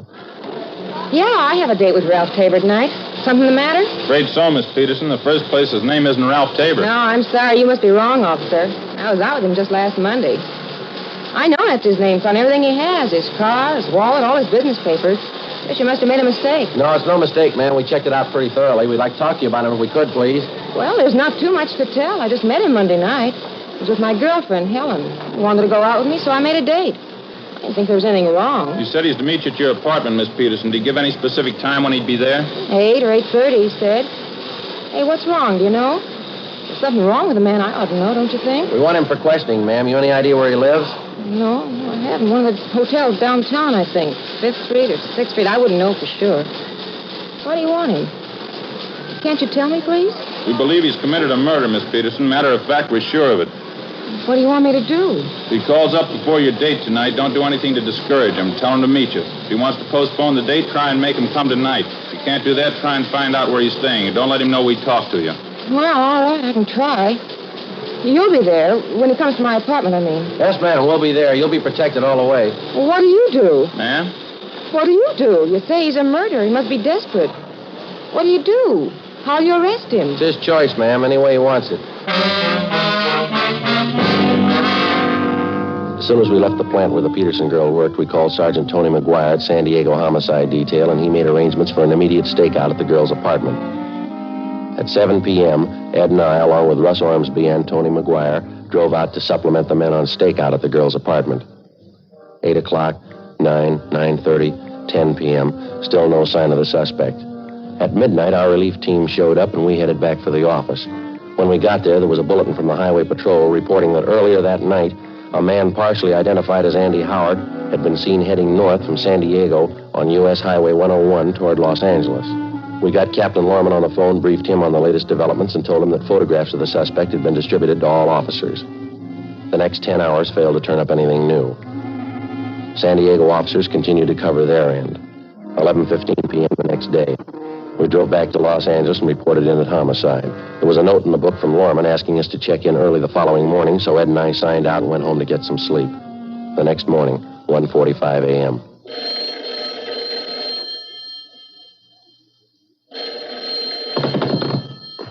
Hello, Friday talking. Sorry to wake you up, Friday. This is Hawkins down at the business office. Oh, yeah, Hawkins. What do you got? Beat officer out in Wilshire called in 2 or 3 minutes ago. He figures he has your murder suspect for you, Andy Howard. Bring him in now. Well, what about identification? He checked that over? No identification. He's wearing a sailor's uniform. What about insignia, his rating? Quartermaster first class. After I hung up, I phoned Ed, got him out of bed, and the two of us drove down to the office where we picked up the suspect and took him to the interrogation room. During the interrogation, we found a wallet concealed on his person. It contained a driver's license, credit card, and half a dozen other means of identification. All of them were made out to Ralph Tabor.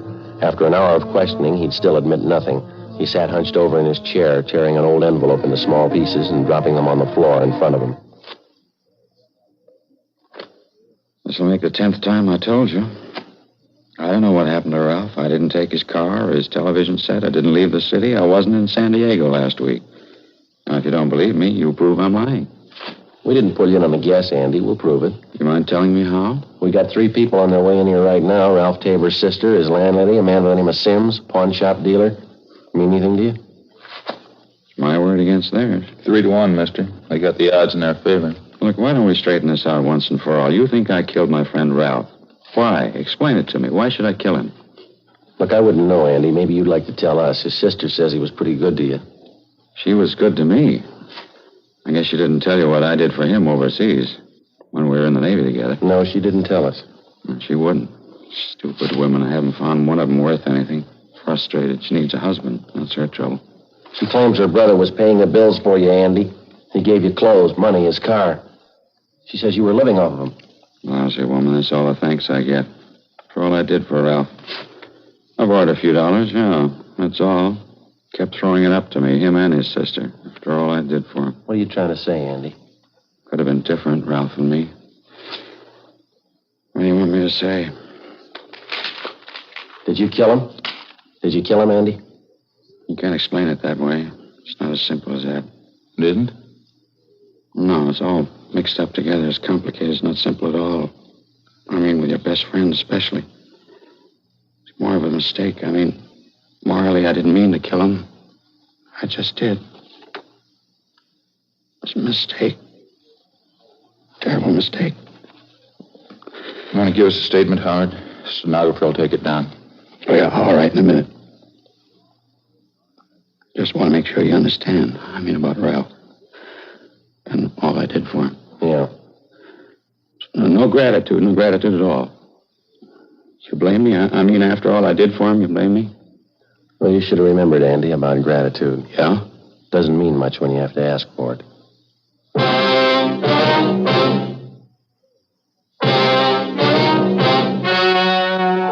The story you have just heard was true. The names were changed to protect the innocent. On February 4th, trial was held in Superior Court, Department 89, City and County of Los Angeles, State of California. In a moment, the results of that trial. And now, here is our star, Jack Webb. Thank you, George Fenneman. Friends, you've been listening to Dragnet for the past 28 minutes. Now, it'll take you less than 28 seconds to prove that Fatima is the best of all king-size cigarettes. Just compare Fatima with the king-size cigarette you're now smoking. Fatima filters the smoke through a long distance of 85 millimeters. Fatima's length cools the smoke for your protection. Fatima's length gives you those extra puffs, 21% longer than standard cigarette size. And in Fatima, you get an extra mild and soothing smoke, plus the added protection of Fatima quality. Prove it today. Buy Fatima.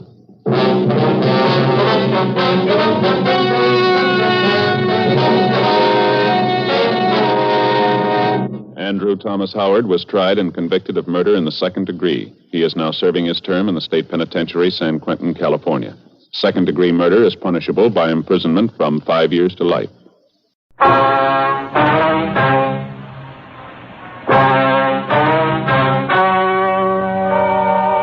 story you are about to hear is true. The names have been changed to protect the innocent.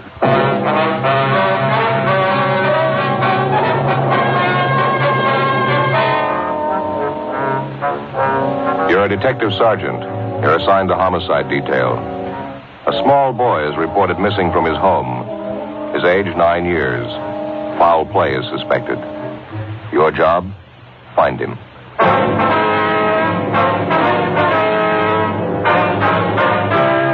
Dragnet, the documented drama of an actual crime. For the next 30 minutes, in cooperation with the Los Angeles Police Department, you will travel step by step on the side of the law through an actual case transcribed from official police files.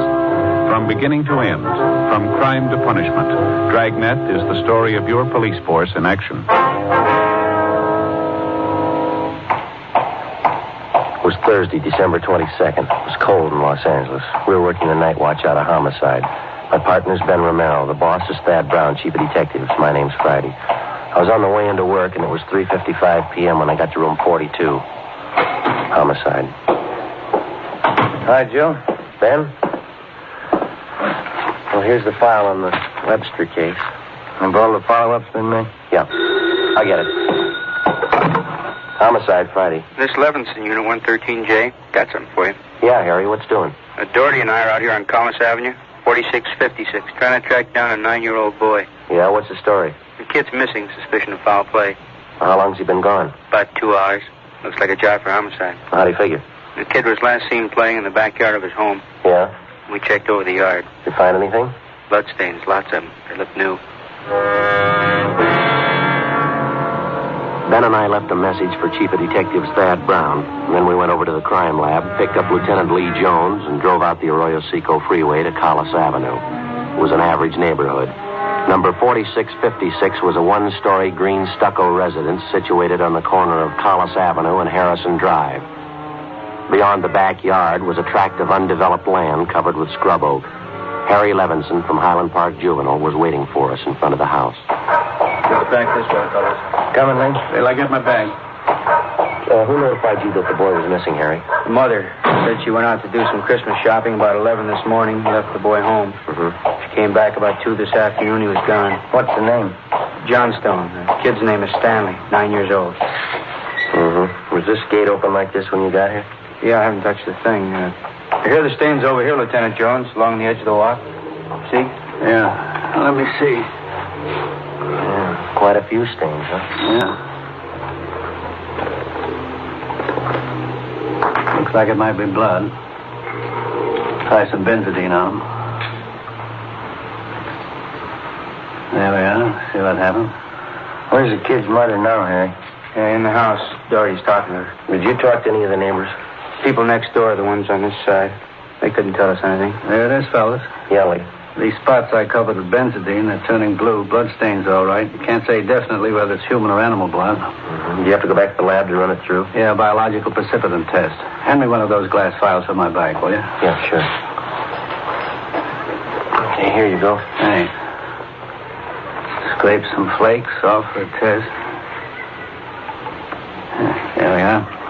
How soon can you tap the blood for us, Lee? Precipitant test won't run more than 20 minutes. It'll take 3 or 4 hours to run a blood grouping, though. That's it. Anything else you want to check? Levinson, anything else? Oh, yeah. Right here in my handkerchief. Empty shell. That marker over there by the rose bush? That's where I found it. From a 22, huh? Yeah, might tie in, might not. Mark it and dump it in this envelope, will you? Mm-hmm. There you go. Here. Did you get a missing broadcast on the boy, Harry? Doherty did about a half an hour ago. Here's a description here. Thank you. Will Mother know about the blood stain? No, we didn't tell her. She's worried enough already. And she has no idea what might have happened to her boy, huh?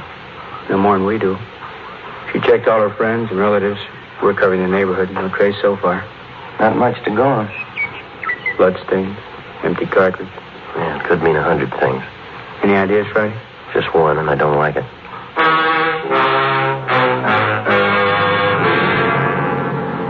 4:30 p.m., Thursday, December 22nd. The neighborhood search for 9-year-old Stanley Johnstone continued.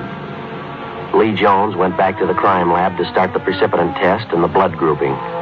Levinson and his partner, Doherty, from Highland Juvenile, stood by. We called Chief of Detectives Thad Brown, and he ordered up a special detail to aid in the search for the missing boy. Ben and I questioned the boy's mother, Mrs. Ruth Johnstone, a woman in her early 40s. She seemed fairly calm under the circumstances. Miss Johnson, is your boy Stanley in the habit of wandering off without telling you where he's going? No, he's not in the habit of wandering off, but he has done it before. Well, when was the last time, Miss Johnstone? You don't have any children, do you, Sergeant Friday? No, ma'am, I'm not married. Well, there comes a time in every young boy's life when he feels that it's time to leave home, go out on his own. Usually happens somewhere around 8 to 10. I think I know what you mean. I have a boy. Well, then you know how it is. My husband and I scolded Stanley one afternoon after school, and he was quite put out about it. Thought George and I were unfair. Packed a few of his things and left. Well, how long was he gone? Oh, no time at all, about 2 hours. I was worried about him, but my husband said to leave him alone. But every boy had to go through that stage. Well, then you think that he's run away from home again this time? Yes, I think so. He's been gone about 4 hours now, and I have a funny feeling about it. Did you and his father have some misunderstanding with the boy recently? Well, that's just it. We haven't. I don't mind telling you now that we're talking about it. I am getting worried. Was there any place around that he might like to visit, a hobby shop, playground, someplace he might be? Yes, there's Jensen's model shop, Little Shannon Burroughs, but I've already called there and he hasn't been seen all day. I've called all his friends and they have no idea where he is either. Well, we'd like a list of all of his friends and the places that he was known to frequent. Yes, all right, I'll give them to you. Where do you suppose he is? Where's your husband now, Miss Johnson? At work. George works for the city. He's a fireman. What house is he stationed at? Engine Company 12. He's working the A platoon. He'll be home tomorrow morning. I haven't told him Stanley's gone. Was there any chance that the boy might be down at the firehouse with his father? No, he seldom goes down there anymore. No, I don't think he's there. I'm awfully worried. May I call my husband? Certainly, go right ahead.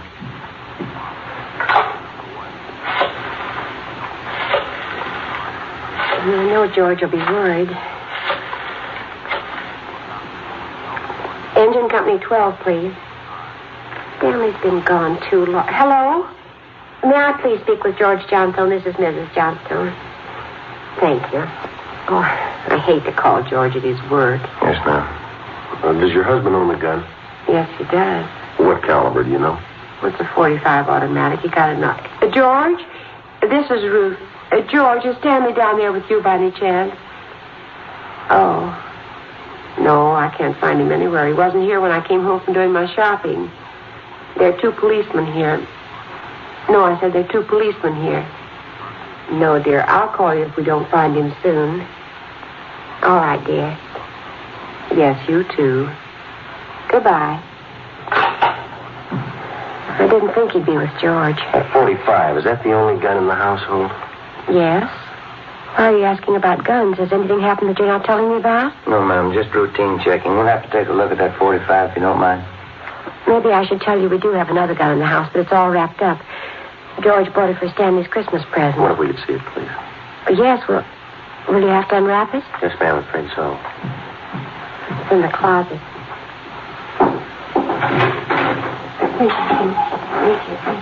We had to hide it. Let me see. Look, here's the paper it was wrapped in. Stanley must have found it. It's gone. You see, here's the gift card and the box the gun came in, the rifle. I wonder if I could look at that box, ma'am. Thanks. How about it, Joe? 22 caliber.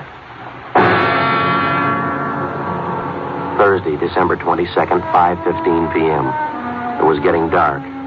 The search for the missing boy continued. We checked the list of Stanley Johnstone's friends. None of them or their parents had any idea of his whereabouts. We talked with Levinson again. He'd been in touch with the detail combing the neighborhood. They'd found nothing. We went down to Collis Avenue and 10th Street, the service station on the corner. One nickel, Joe? Oh, I got one. Will you watch for Thad? Yeah. Okay.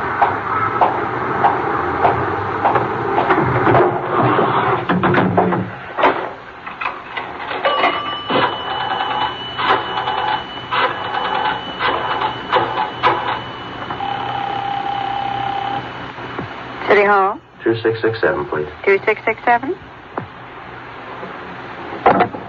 Crime Lab, Jones. Hi, Lee. Joe Friday. Yeah, Joe. Any sign of the Johnson kid? No, not yet. How are you coming? Finished the precipitant test. It's human blood. Yeah? Working on the blood group now. Do you know what type the Johnson boy has? Well, I didn't want to upset his mother. Thought I'd wait till the last thing. We're in the neighborhood. Check with the family physician. That way you won't disturb it. Yeah, I figured on that. Just a minute, Lee. Yeah. Yeah, Mick. Most is pulled up. Okay. Thad Brown's out here now. I'll check you later, Lee, huh? All right, Joe. All right, bye. All right. Oh, this way, Jim. Gentlemen, how's it going? We just checked with Lee Jones. Yeah, I know. It's human blood.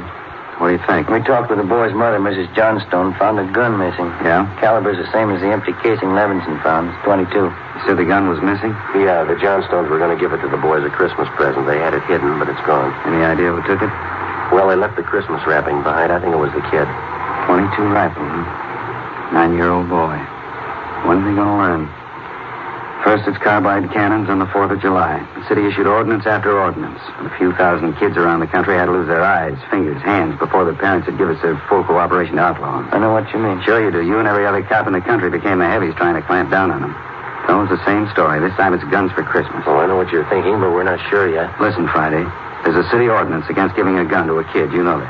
Yeah, I know that. There's a missing boy and a missing gun. There's blood on the ground and an empty shell. That's enough for me. Well, we're going to stay with it. Something's got to break. Yeah? I hope it's not the hearts of that kid's parents. Hi, Chief. Been looking for you, Friday. What do you got, Harry? Found the gun. New 22 rifle. That says it's been fired recently. Where'd you find it, Levinson? Back up there in that scrub oak behind the Johnstone house. Mrs. Johnstone identified it. Buckley took it down to the crime lab. Thanks, Harry. Miss Johnstone okay? Pretty sick now. Doherty came up with something else. What's that? There's another one missing. An 8-year-old boy.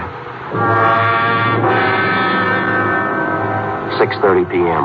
We talked with Officer Doherty about the other missing boy. He told us that his name was Stephen Moorheim, 8 years old. His family had just moved into the neighborhood. It seemed that no one besides the Moorheim family knew that the boys played together. Mrs. Moorheim told us that Stephen told her that he was going out to play and that he'd be home by 6 o'clock for dinner. She told us that he was an unusually prompt boy and almost never overstayed his playtime. We got a description of the Moorheim boy and put out a missing broadcast. We called the Johnstones' family doctor. He told us that Stanley's blood was type O. At 7 p.m., we talked again with Mrs. John Moorheim. Are you sure Mrs. Johnstone doesn't know where the boys are? She has no idea, Mrs. Moorheim. Oh, this is terrible. Just awful. I feel there's more to this thing, something you're not telling me. There's no use to upset you until we know a few things for sure. And you're holding back something. Oh, now, please try not to worry, Miss Moorheim. There are certain things that we're going to have to ask you, routine questions in any kind of investigation. Is there anything else you want to know? Yes, ma'am. What is your boy's blood type? It's a funny question. Do you think anything's happened to him? Have you found him and you're not telling me? No, ma'am, we haven't found him, and we don't think anything's happened to him. His blood type? Yes, ma'am. Well, I think I have it written down in Stevie's baby book. Yes, here it is. It's type O. Thank you. I wonder if I might use your phone? Yes, of course, it's in the hall. I'll be right back then. Okay.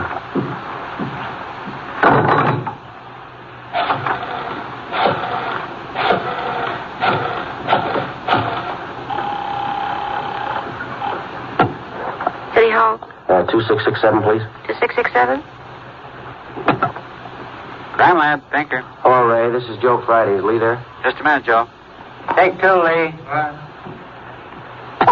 Jones speaking. Checking back, Lee. Did you get the blood types on the two missing boys? Yeah, both type O. So are the stains, Joe. Type O.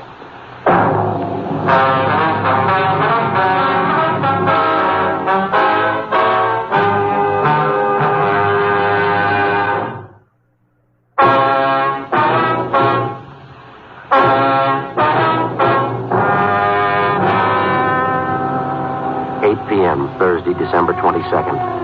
Still no sign of either of the missing boys. Chief of Detectives Thad Brown went back to headquarters to direct the search from there. He dispatched another detail of 50 men to aid in the hunt for the missing youngsters. 8:30 p.m. It was getting a little colder. The citrus growers were warned to expect a freeze. We went up the block to see Mrs. Johnstone. Her husband had quit work early and returned home. We talked with him for a while. He could tell us nothing more than we already knew.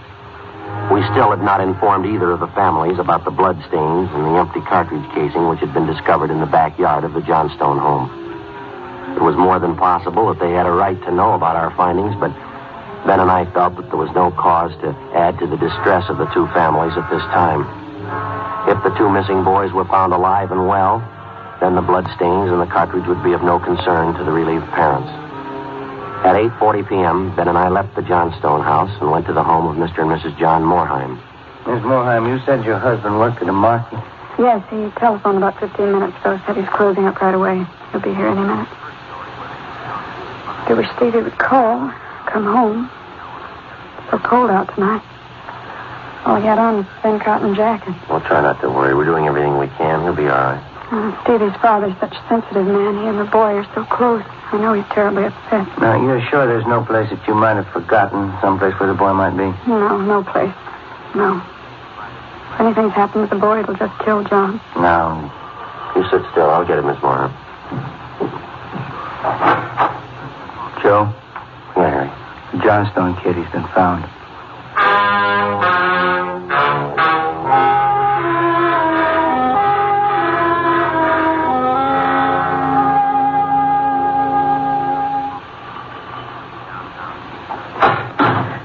He's home, Sergeant. He's come home. Thank God he's all right. Well, where's he been? Did he tell you? No, he didn't. His clothes are all dirty and he's acting strange. I've never seen him like this. How do you mean, Miss Johnston? Well, he just came to the front door and said, "Hello, Mom." And sat down in a chair and stared at the floor. He won't talk to his father or me. Do you mind if I talk to him? No, go ahead. I asked him about the little Moorheim boy, but he wouldn't tell me a thing. Where is he now? Right over there in the living room. Looks all right. Yes. Son, this is a police officer. He wants to talk to you. Don't be afraid, dear. He only wants to ask you some questions. Son.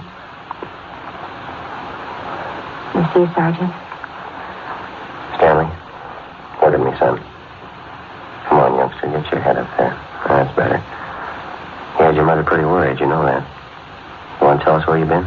We should try to get him to eat a little something. You hear that, son? Want something to eat? Stanley, there's another little boy up the street who hasn't come home. You know where he is? His father and mother are worried about him, too. Just like your folks were. We're going to ask you to help us find him. I killed Steve with the .22. We were only playing, but I killed him. How do you know you killed him? Maybe he's only hurt now, isn't that it? No, he's dead. I know he's dead. The gun went off. We forgot we put bullets in there. Where is he, Stanley? I hit him.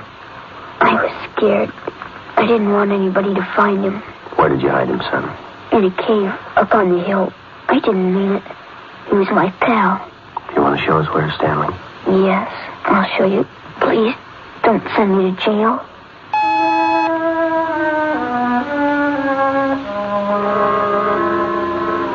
9:15 p.m., Thursday, December 22nd.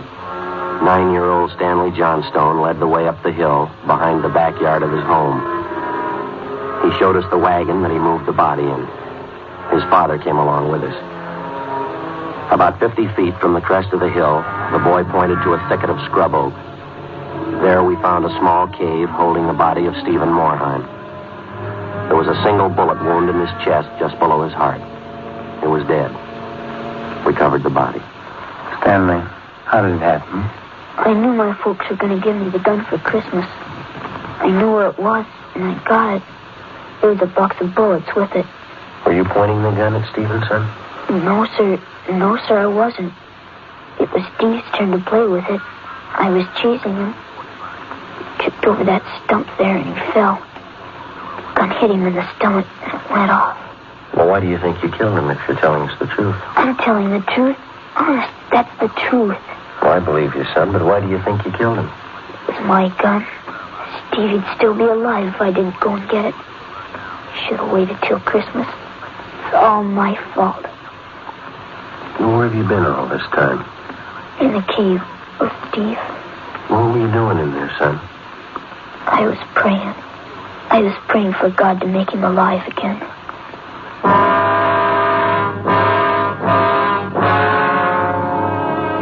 After a thorough investigation, Ben and I were convinced that the shooting of Stephen Morheim was accidental. Lieutenant Lee Jones' findings substantiated the Johnstone boy's story even to the smallest detail. We put in a call to the coroner's office, and we acquainted him with the facts. He designated a local mortuary to handle the body, pending autopsy, and granted us permission to remove the body to the Morheim home. Mrs. Morheim collapsed. The family doctor was called. Ben and I sat in the living room to wait for John Morheim, the dead boy's father. Edith? Edith? Mr. Morheim? Yeah, you the police? Yes. Well, where's Edith? Where's my wife? Did my boy come home? Have you found him? Yes, sir. Well, where is he? Steve? Stevie? Where's Steve? He's hurt, isn't he? Yes, sir, yes. Well, where is he? I want to see him. He's hurt bad, Mr. Morheim. Where is he? I want to see him.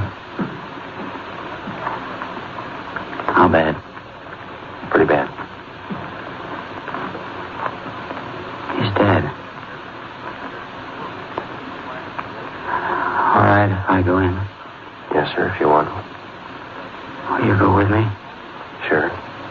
Don't make it any harder on yourself, Mr. Morheim. I want to see my boy.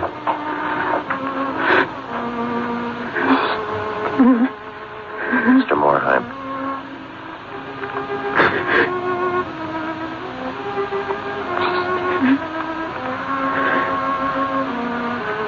Listen to me, son. We got you a lot of nice things for Christmas. Everything you wanted. I got you the 3 new cars for the train. That one with a searchlight on it really works, son. Got you that new switch you wanted. A lot more track. Oh, now you can have big layout. And you know that new baseball mitt we saw? I got it for you. The cowboy outfit you want. I got it. Mr. Morheim. Come on, you. What happened? It was an accident. He was playing with a Johnstone boy up the street. Playing with a gun. It went off. What was the other boy's name? Stanley Johnstone. It was an accident. Mr. Morheim, where are you going? I want to see that boy. We had no idea what the dead boy's father had in mind. We didn't feel that we should try to restrain him. Ben and I went along with him up the street to the Johnstone home.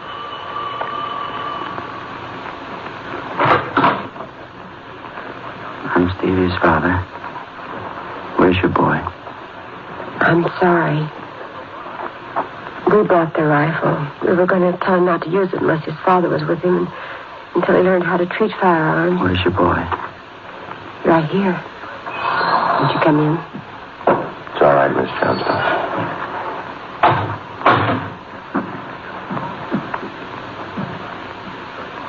You the boy that was with Stevie? Yes, sir. What's your name? Stanley. I know it wasn't your fault, Stanley.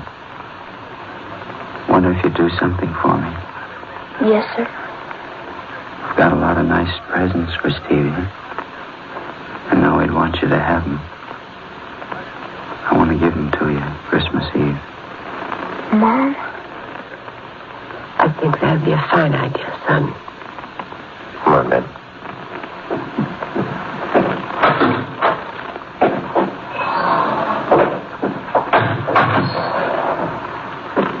Well, what's it all prove, Joe? You don't give a kid a gun for Christmas.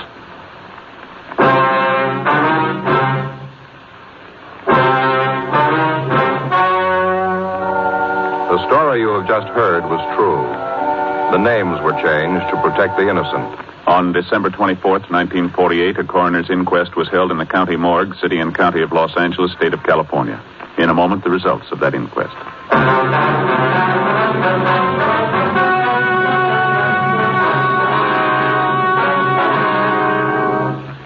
At the coroner's inquest, it was officially recorded that Stephen Morheim's death was the result of an accident. Stanley Johnstone was absolved of any legal responsibility for his friend's death.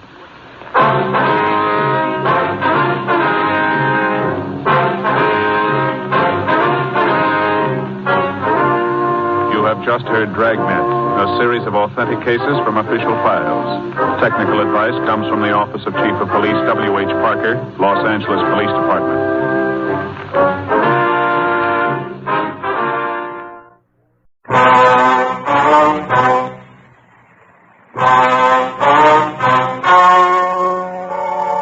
The story you are about to hear is true. The names have been changed to protect the innocent. Fatima Cigarettes. Best of all, king-size cigarettes brings you Dragnet.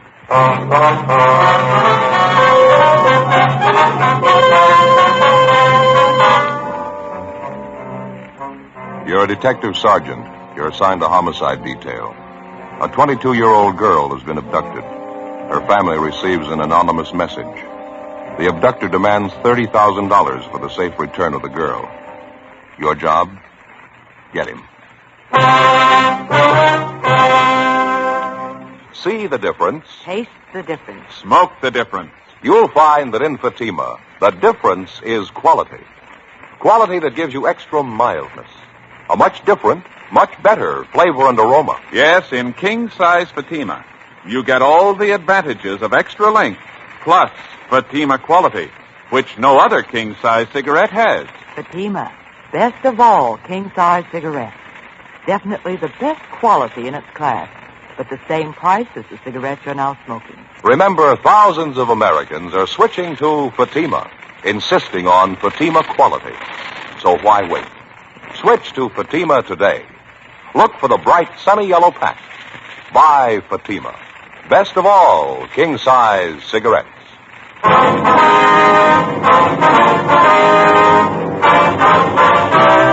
Dragnet, the documented drama of an actual crime. For the next 30 minutes, in cooperation with the Los Angeles Police Department, you will travel step by step on the side of the law through an actual case transcribed from official police files.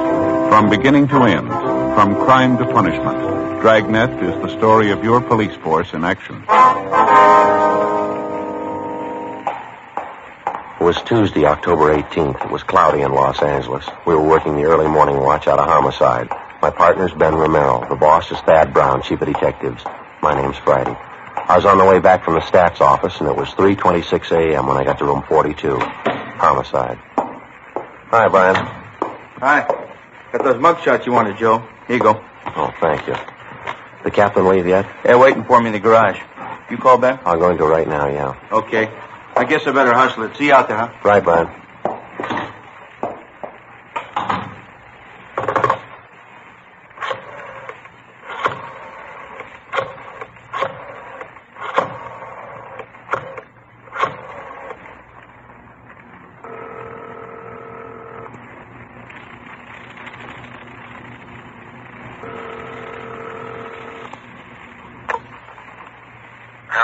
I'm sorry to wake you, Ben. This is Joe. How you feeling? Oh, hi, Joe. What time is it? 3:30 a.m. How's the sore throat? Oh, it's a lot better. Want to be back to work tomorrow. Well, we need you now, Ben. You want to be ready in about 20 minutes? I'll pick you up.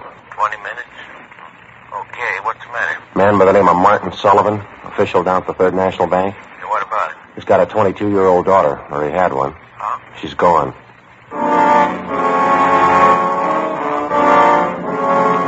Less than 14 hours before, at 1 o'clock the previous afternoon, Judith Sullivan was last seen driving off in a car with a man who'd represented himself as a friend of her father's.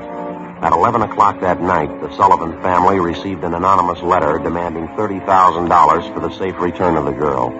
It had been the only contact made thus far by the abductor. As soon as we got word of what had happened from the girl's father, a broadcast and an APB had been gotten out. The entire force throughout the city had been alerted. 3:44 a.m. I pulled up in front of Ben's house.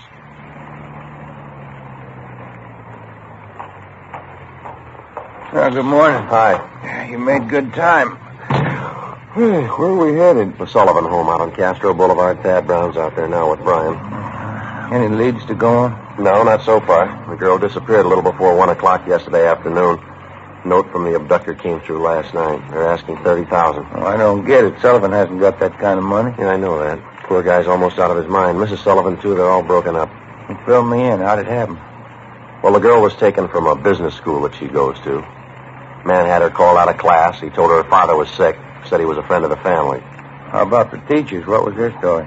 Well, they said the girl didn't want to go with the man at first, but he finally talked her into it, kept telling her father was dying. Yeah, lousy thing. Did he use the car? Yeah, blue sedan. That's all we know. Witnesses didn't get the make or the license number. Any description on the man? Yeah, they say about 5'9", 160, brown suit and dark hair. Is that all? That's it. Here's a copy of the letter that the Sullivans got. You can read it. It's the usual. All right, thanks. I have your daughter, Judy. Get $30,000 quick if you want her back alive. Don't call police or I'll kill her. Contact you later, signed The Wolf. Who's he kidding? I don't know. I could think of a better name. Here we are.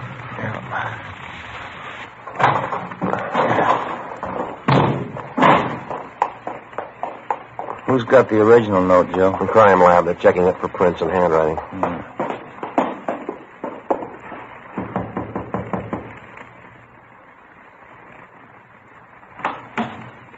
Hi, Joe Romero. In the living room. Thank you, Del. That's the way I see it, Mr. Sullivan. You understand exactly what you have to do now? Yes, I'll do as you say. All right, sir. Here are the two men who will help you. Sergeant Friday and Romero, Central Homicide. All right, Mr. Sullivan. Introduce. Mr. Brown, are you sure about all this? I keep thinking he might get frightened. He might do something to her. Believe me, Mr. Sullivan, it's the only way. I know how you must feel, but we can't do anything else. All right. I want to see Mrs. Sullivan first. Will you excuse me? I'll be ready in a moment. All right, fine. What is it, Chief? Any development? Back here, in the dining room.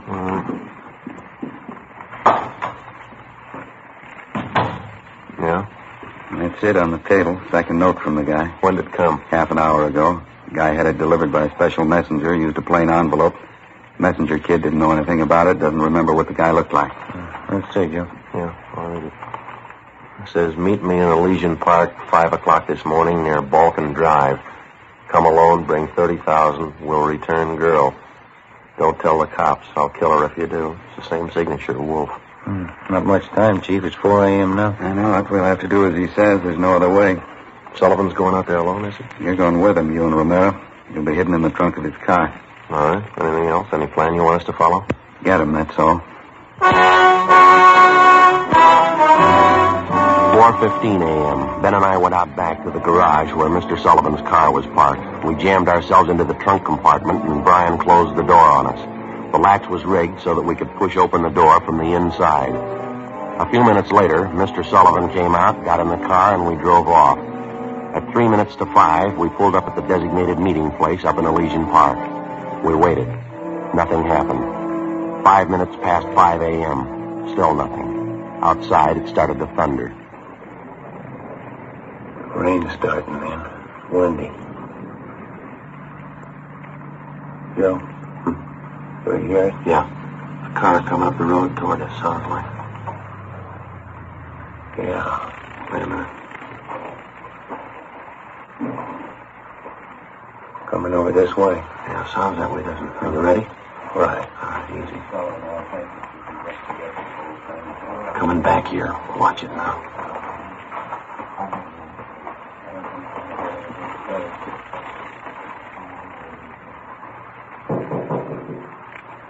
Friday? Romero? Chief, is that you? Yeah, come on out. Meeting's off. Look, that's a break. What's in my leg? Mr. Sullivan, you want to drive back home? We'll contact you there. Yes, sir. All right. Come on.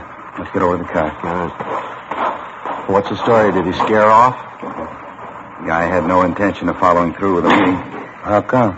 He told us he phoned a couple of minutes before 5 a.m. We tried to trace the call. He wouldn't stay on the line long enough. Well, what do you have to say? A couple of things. Number one, he wants more money. Number two, he knows we're working the case. What was the reaction? Claims he doesn't care. We'll never get him anyway. Well, how's the thing stand now? $50,000. He wants it in the next 12 hours. More than 16 hours had passed since word of Judy Sullivan's abduction had been phoned into homicide. During that time, an APB containing the descriptions of the suspect, his car, and his victim had been dispatched to law enforcement agencies throughout the entire area. The same descriptions were being broadcast every hour.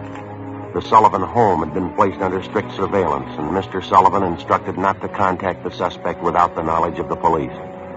The girl's father had raised almost $10,000 in cash to buy him off, and the serial numbers on each one of the bills had been copied by a police stenographer and rechecked by a homicide officer. So far, the Wolf, as he called himself, had made 3 separate contacts, but he'd covered his tracks well. We knew he was somewhere in the city, 450 square miles of it. We knew we had to find him. 6:18 a.m. We checked back into homicide. What's doing, Brian? Here's a copy of the letter, fellas. Special delivery came in about 25 minutes ago. Let's see, Tom. It's the same handwriting, looks like. Check the postmark. Joe must have mailed it right after he grabbed the girl. Yeah, let me see. Stay away from Sullivan. If the girl's found dead, it's your fault. Stay away. Wolf. Can't seem to make up his mind, huh? They checking the original of this for prints, Tom? Yeah, no word yet. How about that second note? Anything on that? Uh-huh. Stahl lifted a couple of prints, running them through R&I. Who's watching Sullivan House now? Gomez and Thaxter. Chief's out there, too. He's still afraid the girl's father will try to make a deal with the guy. He tried it yet? No, not yet. Well, you couldn't blame him if he did. He's worried sick. I got it. Homicide, Romero. Here, I try. How do you spell it? Okay, right. Yeah, thanks a lot. Record Bureau. Those 2 prints Stahl lifted from the letter. Run them through the single print file. Any luck? They got to make.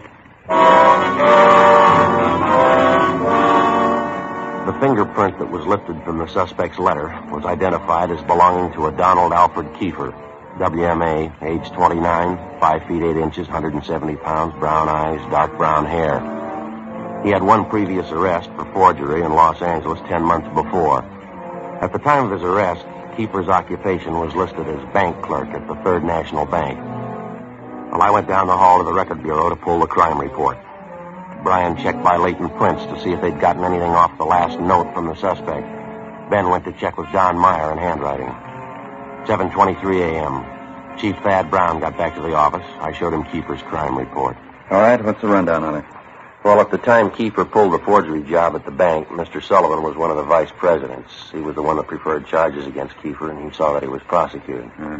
Where's this Kiefer now? Well, let me check that. He was placed on probation on May 16th this year. He returned to his home in Omaha, Nebraska. That's 1380 Mackinac Avenue. You call Omaha? I got the call in now. Ben took an exemplar of Kiefer's handwriting from the package. Don Meyer's going over it now. Chief? Hi. What about that last note? I've got the report right here. How's it look? Well, Stahl lifted some prints off it, brought them out with the iodine fume gun. They match with the first. There's something else. What's that? They examined the paper for watermarks and texture. Both notes are written on the same paper. Impressions show both pieces of paper from the same tablet. Check the density of the carbon in the pencil he used. Both specimens match. Same pencil. Joe. Oh, hi, Skipper. Hi. Did you catch up with Don Meyer, Ben? Yeah, he went over the handwriting. Looks pretty good. What's the word? It's as close as you can get. Here are the 2 exemplars. Francis crosses, double loops his L, open A's, pressure on the downstroke. Donald Kiefer, the Wolf, same handwriting. By noontime, Donald Kiefer's description had been broadcast throughout the entire area. Bulletins were dispatched to all departments, and a supplementary APB was gotten out. Special details were stationed at every post office in the city to watch for notes from the suspect that might come through the mail. The bus depots, railroad terminals, the airports, and all main roads leading out of the city were kept under strict surveillance. The entire Los Angeles area was broken down into single square-mile districts, and a house-to-house canvass was started.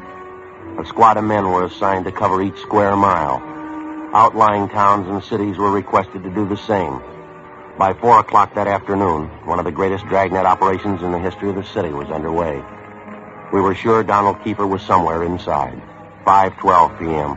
We got the call back from the Omaha police. That so? Mm-hmm. Again, please. What was that? 6 X-ray 419 Nebraska plate. Right. Fine, Lieutenant. Thanks. Bye. They made the car? That and a lot more. The Omaha cops are looking for Kiefer, too. They want him for a robbery there 2 months ago. Uh-huh. He used a stolen blue sedan in the robbery, 1939 model, Nebraska plate, 6 X-ray 419.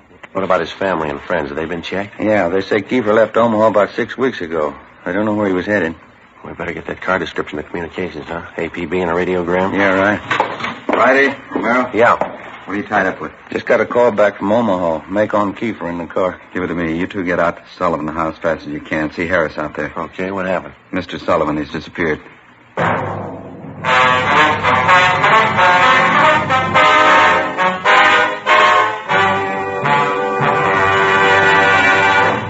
You are listening to Dragnet, authentic stories of your police force in action. Millions heard it, yet only 54 have written. Starting on Dragnet over 2.5 months ago, on September 20th to be exact, Fatima made a special money-back offer to more than 10 million listeners. The results? Amazing. Millions heard it, yet only 54 have written. If you smoke king-size cigarettes, listen to Fatima's famous offer. Buy a pack of Fatimas. Enjoy their extra mildness and superbly blended tobaccos.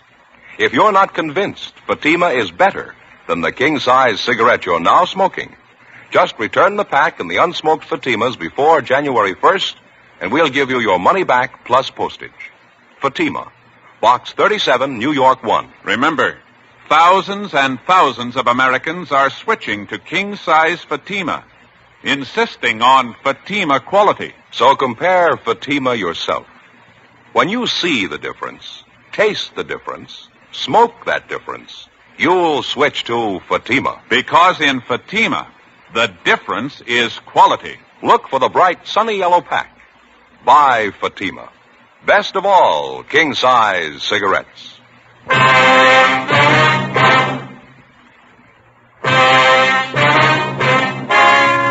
Wednesday, October 19th, 5:48 p.m. Ben and I drove out to the Sullivan home, where we checked with Bert Harris, the man who'd been assigned to watch Mr. Sullivan. He told us that at about 3 o'clock that afternoon, the father of the missing girl had a phone call. He said he had to go down to the bank, and Harris went with him. While they were at the bank, Mr. Sullivan succeeded in decoying Harris with a fake telephone call. While Harris was answering the call, Sullivan disappeared. Did Mr. Sullivan get any more money while he was at the bank, Bert? Yeah, $5,000. Did you get the serial numbers off the bills? Uh-huh. I shouldn't have let him get out of my sight. Forget it. Right now we got to find out where he's gone to meet Kiefer. Did you talk to Mrs. Sullivan about it, Bert? Yeah, she said she doesn't know anything about it. Where's she now? Back in the sitting room, lying down. Well, let's try her again, huh? She might be able to help. Okay, it's back this way. What time you got, Joe? It's 5 minutes past 6. I get it. Hello? How's that? Yeah, where are you? What? Oh, well, where are you? Where are you? All right, we'll be right out. Yeah? Mr. Sullivan, he met with Kiefer out in Laurel Canyon. Did he get his daughter back? Yeah, he did. Wrapped in newspaper. All units in the area were notified immediately that a contact had been made with the suspect, Donald Kiefer. We got in the car and we drove out to Laurel Canyon. The entire area had been blocked off. We found Martin Sullivan standing in the middle of the road at the end of East Winding Way. 500 feet down the hill was a private residence where Sullivan had telephoned us. the only building in the immediate vicinity. A few yards beyond the point where East Winding Way ended, back in a clump of tall grass, we found the body of 22-year-old Judy Sullivan. We notified the crime lab, Chief Thad Brown, and the coroner.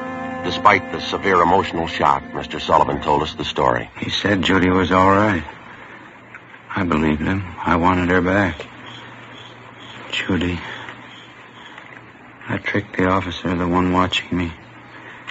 Kiefer said to come alone, no police. Did you see his car, Mr. Sullivan? I wanted her back. I wanted Judy back. I did as he said. I drove out here at 6 o'clock. I waited. I put the money on the front seat, like he said. Did he get the money, sir?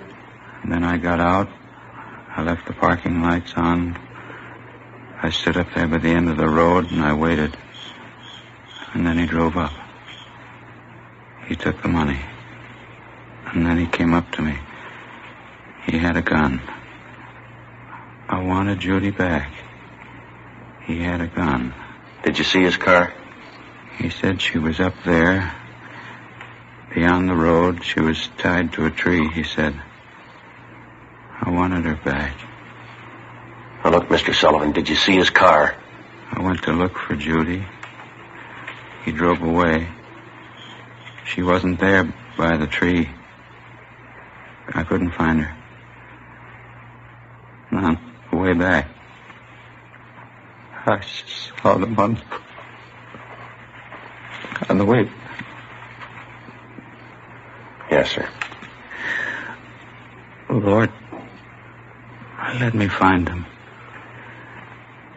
Oh, Lord, let me kill him.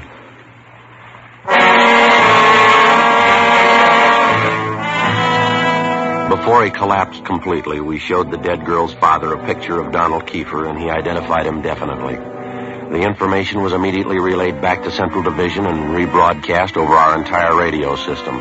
Teletypes were dispatched to sheriff's offices and communications sent to law enforcement agencies throughout the country. 9:52 p.m.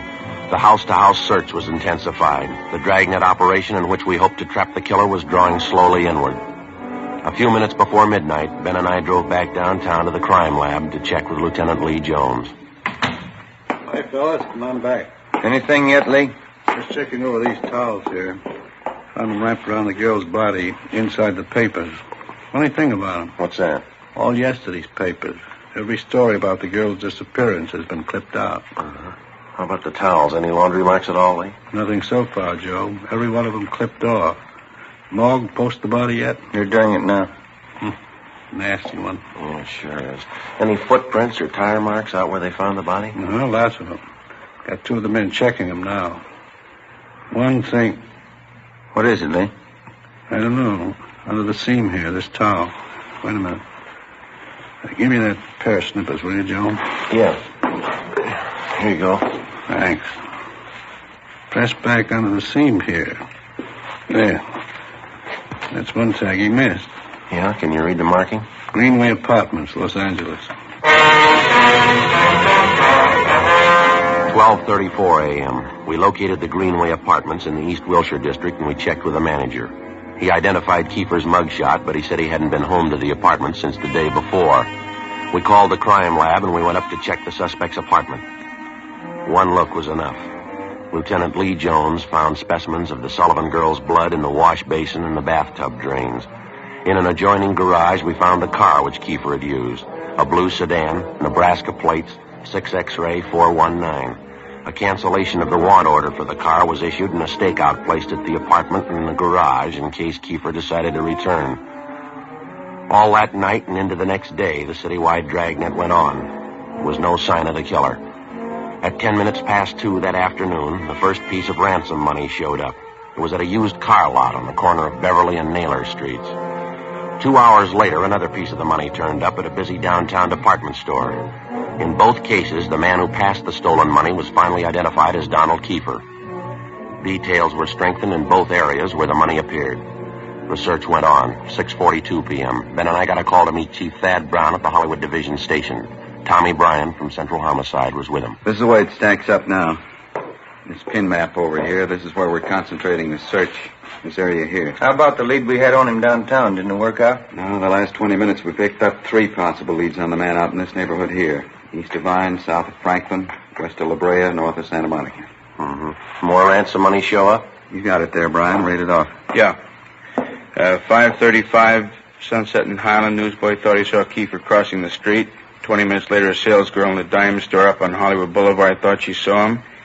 10 minutes after that, he was reported seen near the intersection of Hollywood Boulevard and Las Palmas. You figure the reports are reliable? They were all checked out. Didn't put too much faith in him until a few minutes ago. How's that? $5 bill was passed at a cigar store, Hollywood Boulevard and Hawthorne, ransom money. We've already doubled the number of men and cars in the area. Men stationed at every intersection to keep an eye on pedestrian traffic. We're covering everything. Streets, stores, covering the whole neighborhood. I'll get it. Homicide, Brian. Yeah, just a minute. You, Chief. Oh. That, Brian?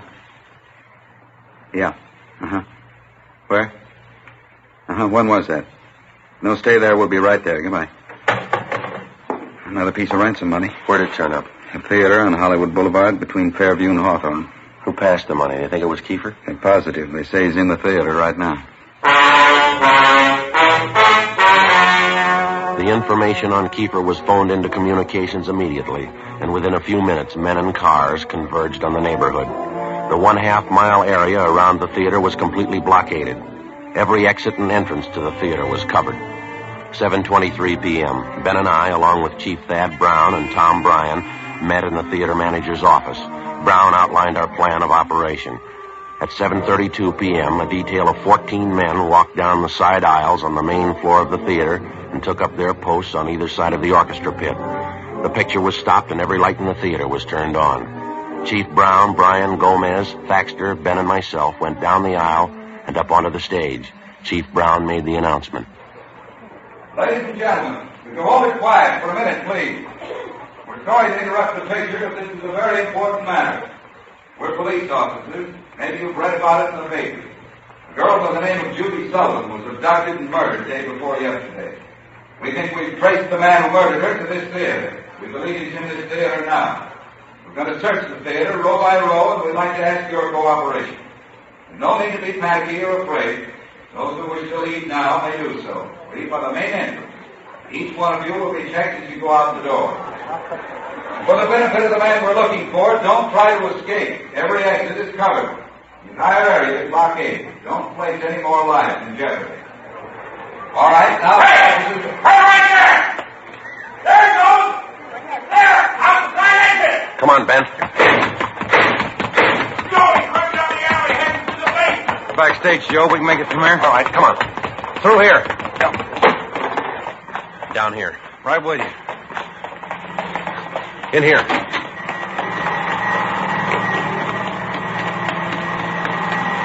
Come on, over here.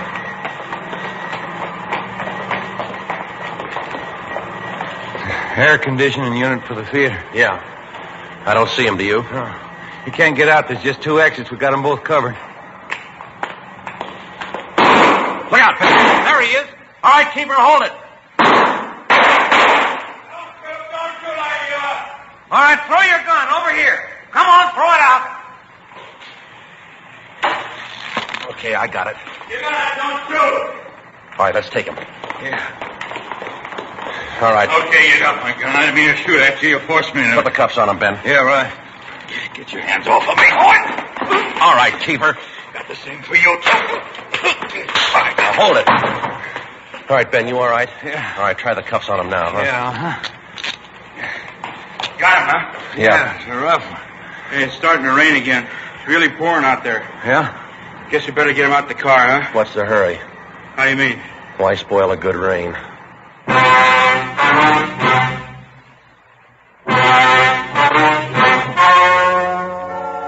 The story you have just heard was true.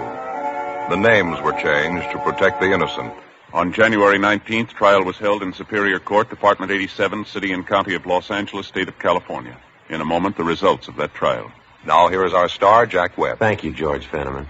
Friends, this Sunday evening, December 16th, Fatima brings you a television preview of Dragnet on Sound Off Time on NBC. Check your papers for the time. Now, it's an actual case history filmed right on the spot, right at the City Hall, downtown Los Angeles. Starting in January, Dragnet will be seen regularly on television, in addition to Dragnet Radio. Now, remember, Fatima is making all this possible and making it possible for you to give the best this Christmas to everybody who smokes king-size cigarettes. Fatima in the new holiday gift carton. It's the smartest of all Christmas cartons, just as it should be, because Fatima is the best of all king-size cigarettes. Give Fatima.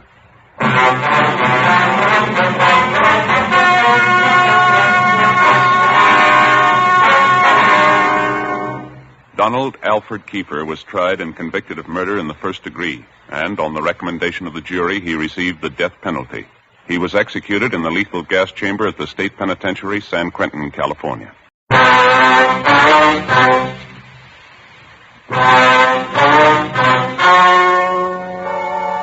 The story you are about to hear is true. The names have been changed to protect the innocent. Fatima Cigarettes, best of all king-size cigarettes, brings you Dragnet.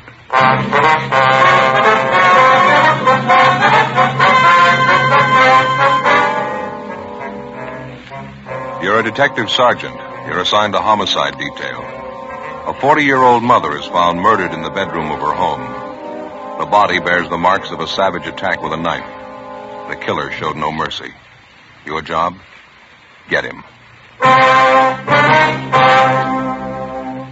See the difference. Taste the difference. Smoke the difference. You'll find that in Fatima, the difference is quality. Quality that gives you extra mildness.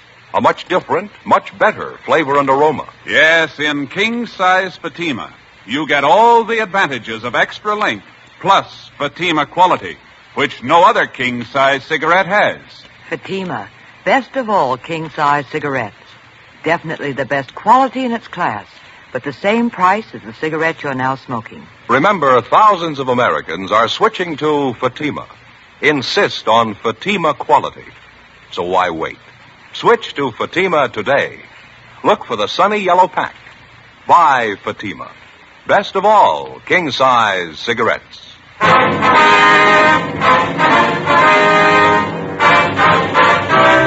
Dragnet, the documented drama of an actual crime. For the next 30 minutes, in cooperation with the Los Angeles Police Department, you will travel step by step on the side of the law through an actual case transcribed from official police files. From beginning to end, from crime to punishment, Dragnet is the story of your police force in action.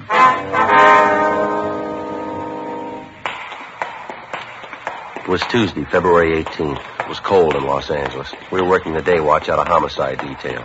My partner's Ben Romero. The boss is Thad Brown, chief of detectives. My name's Friday. It was 10:43 a.m. when we got to Woodview High School, the vice principal's office. Good morning, ma'am. Yes? I'd like to see the vice principal, please. I believe her name is Harmon. Miss Harmon? I'm Miss Harmon. What is it you wanted? Police officers, ma'am. Here's our identification. Oh, yes. This is my partner, Sergeant Romero. My name's Friday. I see. How do you do? Well, we'd like to talk to one of your girl students, Miss Harmon, Roberta Dixon. Understand she's registered here? Roberta Dixon.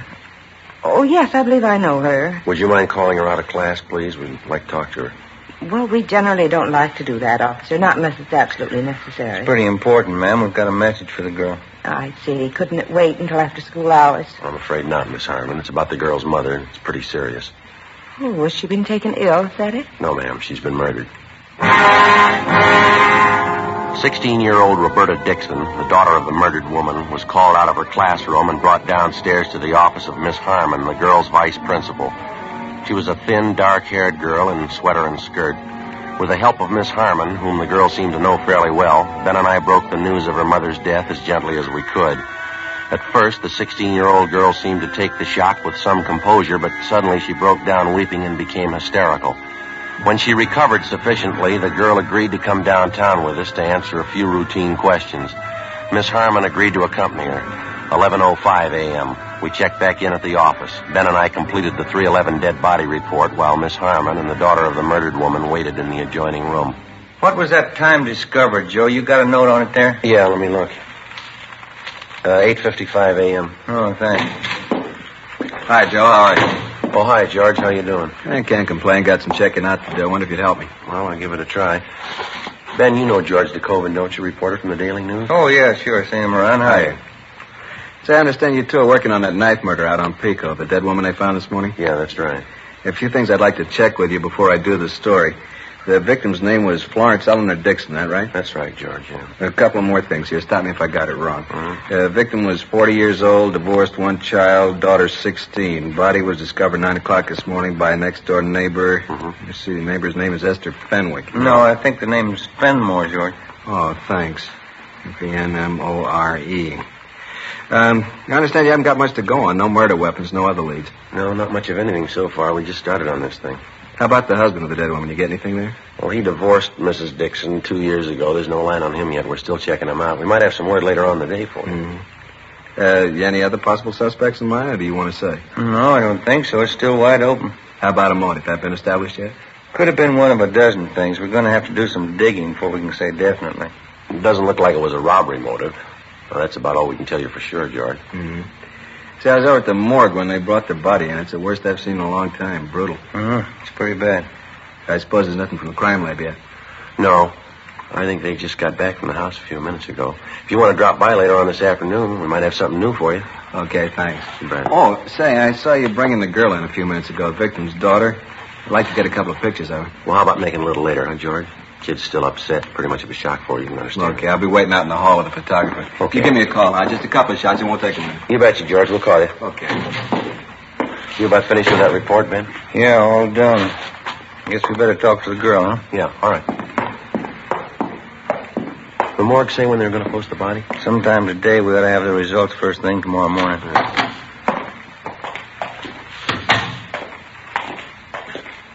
Miss Harmon?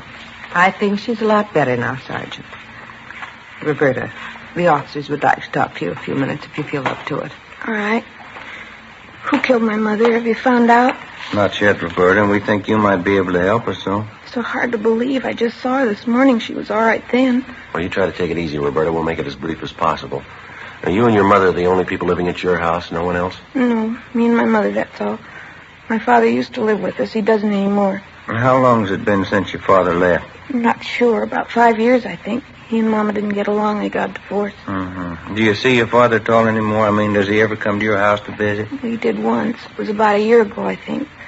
Wasn't much good. He and my mother argued all the time he was there, and he left. He hasn't been back since.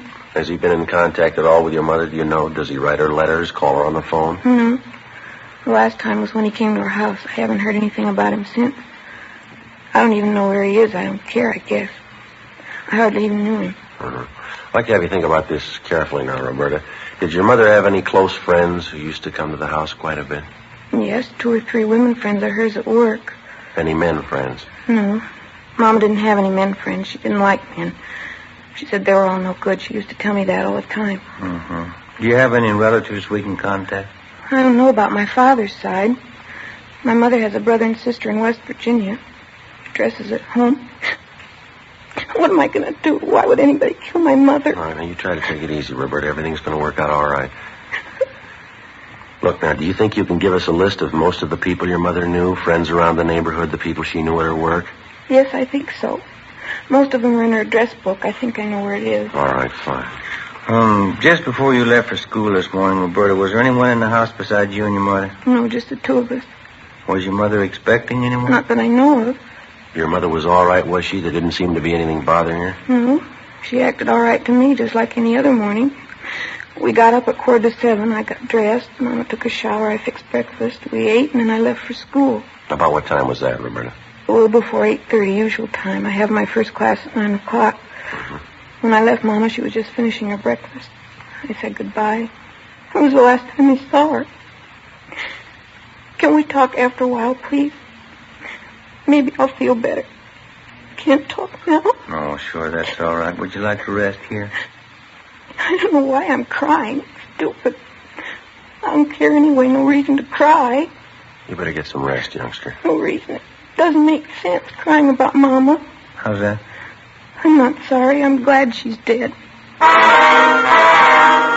Early that afternoon, after she'd rested sufficiently and recovered herself, we had another interview with Roberta Dixon, the teenage daughter of the murdered woman. Miss Harmon, the vice principal, went back to the school, and a policewoman was called in to be present during the interrogation. Again, she insisted that she wasn't at all sorry that her mother was dead. She said that privately she didn't have any love for either one of her parents, least of all her mother. She told the usual story of a broken home, a father who showed little interest in his daughter or providing a good home for her, a strict, overbearing mother who apparently made no effort to understand the girl. We continued to interview Roberta Dixon, but outside of what she'd already told us, she showed no further knowledge of the murder.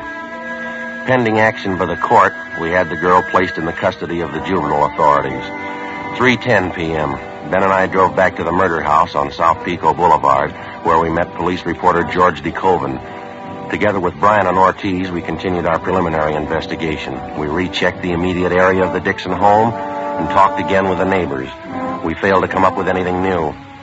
4:25 p.m., along with the reporter George DeCoven, Ben and I went back to the murder house. Well, I don't know. It doesn't seem to jive that time of morning. It's possible, though. What's that, Joey? Prowler. Might have been it. You think so? No, we've already run that down. Yeah? We checked communications. There's no recent complaints about anybody prowling the neighborhood. We talked to the neighbors, too. No indication of it. No sign anybody tried to break in here, either. Got me. I can't figure. And Dixon woman sure kept to herself. Lived here 11 years, and we can't dig up more than half a dozen neighbors who really knew her. Yeah, business with her daughter, too. It sure stacks up pretty strange. Didn't the crime lab crew find anything this morning, Joe? No, nothing great. A jacket, a pair of shoes with a few stains on them. Took them in to run a benzodine test. That's about the size of it. Sure a slow start. Yeah. I expected a little more from the neighbors. So did I. You know, it'd be different if the thing happened in the middle of the night. According to the daughter, it must have happened at least after 8:30 this morning. Now, if the killer got in the house after that, you'd think somebody on the block would have noticed it. Neighbors close by on either side. How about checking out in the yard and back? I didn't get too good a look around this morning. Well, there's nothing more to cover in here. Crime lab's been all over. Hey, how about where this Mrs. Dixon worked, Joe? Anybody tag base there? Yeah, Tommy Bryan did. Hotel down on South Grand. She worked in the linen room. A couple people she knew there, they couldn't tell him anything. How about some of her other friends? No, nothing yet. We're still checking. Go ahead, Joe. Thanks. Oh, it's a big backyard. Kept it nice, didn't they? You want to check alongside here, Ben, with the house? I'll give the back of the yard a look, huh? Yeah, okay. Well, good-sized garage, huh? Pretty hard to find them like that anymore. Pretty good-sized lot, too. He sure must have worked at keeping it up. There's not a weed on the place, is there? Yeah. More you can say for the neighbors. Yeah. Have a look, George, down here. Huh? Flower bed here. 2 little mounds of dirt. You see them? Oh, yeah. The ground looks like it's been recently turned, wouldn't you say? Fairly recent. Wonder what that's supposed to mean. Yeah. Oh, small wooden crosses pressed down in each one of the mounds. Queer one, huh? Looks like a couple of small graves, doesn't it? You want to reach me that stick over there, George? Oh, yeah. Here you go. Thank you. Have a look here. Nice. Nothing on my end. How are you doing? What's this? Oh, we're not sure ourselves. Wait a minute. Uh-huh. What is it? Wait a minute. Yeah, all right. There you are. A bird. Little canary. How about that? Hasn't been buried long. Look here. Look at the breast.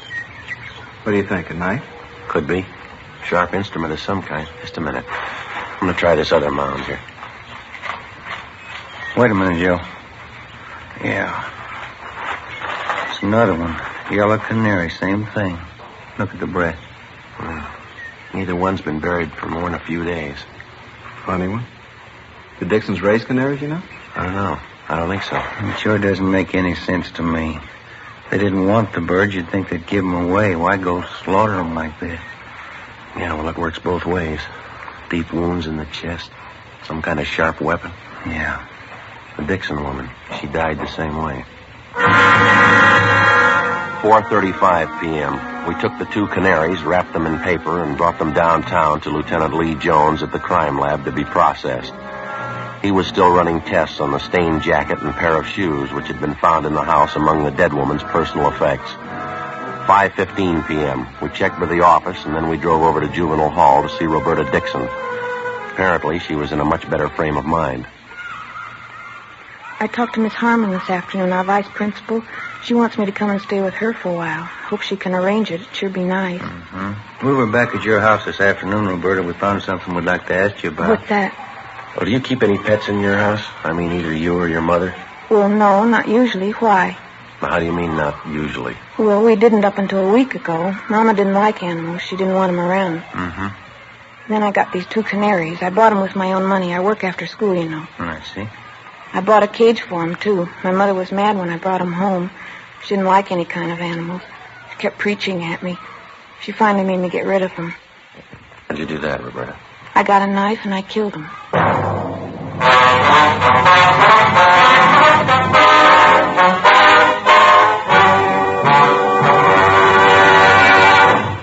See the difference. Taste the difference. Smoke the difference. You'll find that in Fatima, the difference is quality. Quality that gives you extra mildness. A much different, much better flavor and aroma. Yes, in king-size Fatima, you get all the advantages of extra length, plus Fatima quality, which no other king-size cigarette has. Fatima, best of all king-size cigarettes. Definitely the best quality in its class, but the same price as the cigarette you're now smoking. Remember, thousands of Americans are switching to Fatima. Insist on Fatima quality. So why wait? Switch to Fatima today. Look for the sunny yellow pack. Buy Fatima. Best of all king-size cigarettes. Remember, thousands and thousands of Americans are switching to king-size Fatima, insisting on Fatima quality. So compare Fatima yourself. When you see the difference, taste the difference, smoke that difference, you'll switch to Fatima. Because in Fatima, the difference is quality. Look for the sunny yellow pack. Buy Fatima. Best of all, king-size cigarettes.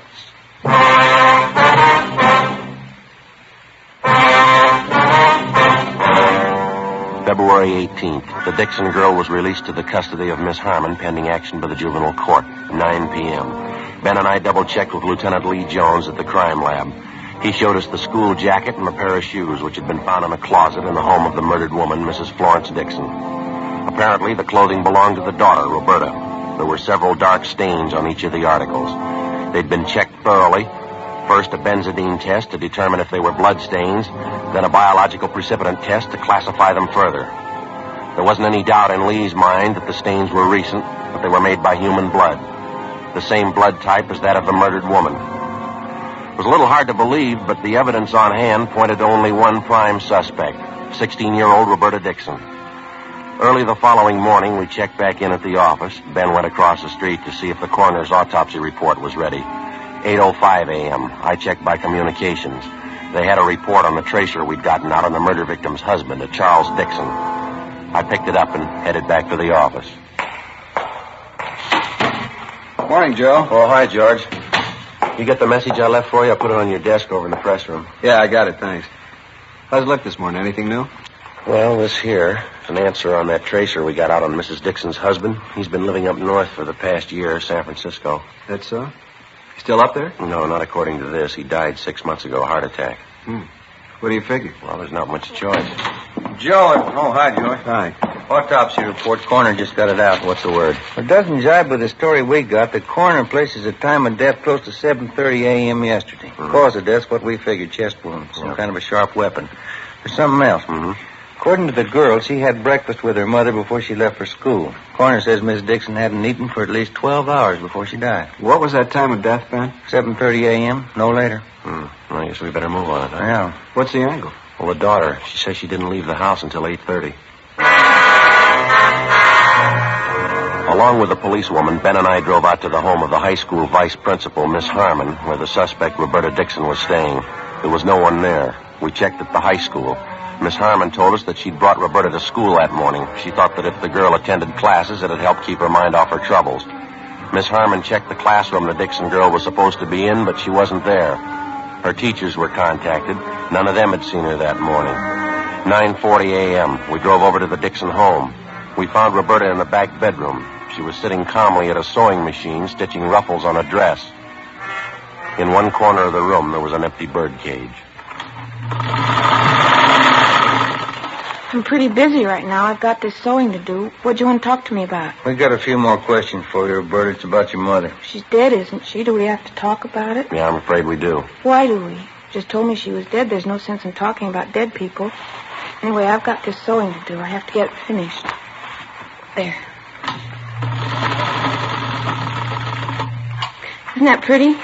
These ruffles go all the way around the bottom of the skirt. Here, like this. Beautiful color, brown. You like it? You want to tell us what happened, Roberta, yesterday morning? Yesterday, I already told you, didn't I? We don't think you were telling the truth. You want to go over it again for us? Well, I've got this sewing to do. You can see that, can't you? 3 more rows of ruffles go on. Right here. I have to get it finished. It takes time, you know. I think you better let the sewing go, Roberta. Oh, no, I couldn't do that. I have to get it finished. Well, I'm afraid this is a little more important. I think you realize that. I went over the whole thing for you already. I told you everything. Wasn't the truth. You know that, Roberta. Why do you say that? Was it the truth? What do you expect me to say? That's up to you. You think I lied, don't you? That's stupid. I haven't got any reason to lie. Did you kill her, Roberta? What? Did you kill your mother? I told you everything already. That's just the way it was. Mama and I got up and had breakfast, and I went to school, that's all. I don't have any reason to lie. Oh, excuse me. Hello? Oh, hi, Fran. Yeah, I'm working on it now. It's going to be beautiful. What?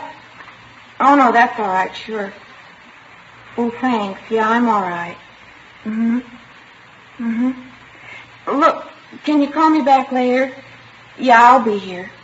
Okay, honey, bye. I'm sorry, officers. My girlfriend, Fran. She's a good friend of mine. She can vouch for me.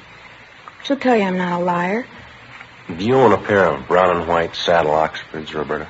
No, why? How about a school jacket? Green plaid? No. I don't like green. Brown's my favorite color.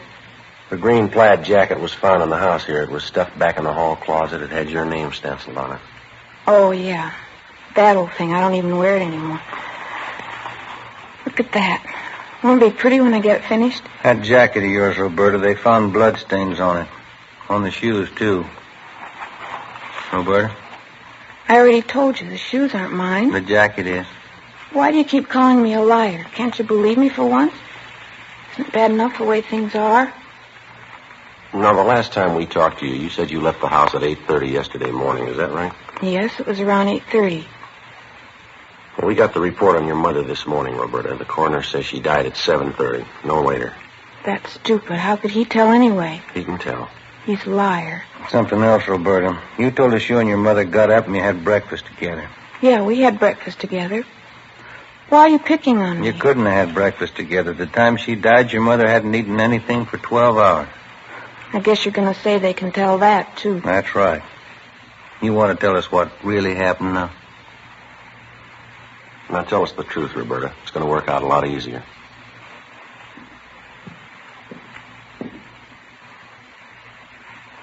These are some of the toys I had when I was little. I saved almost all of them.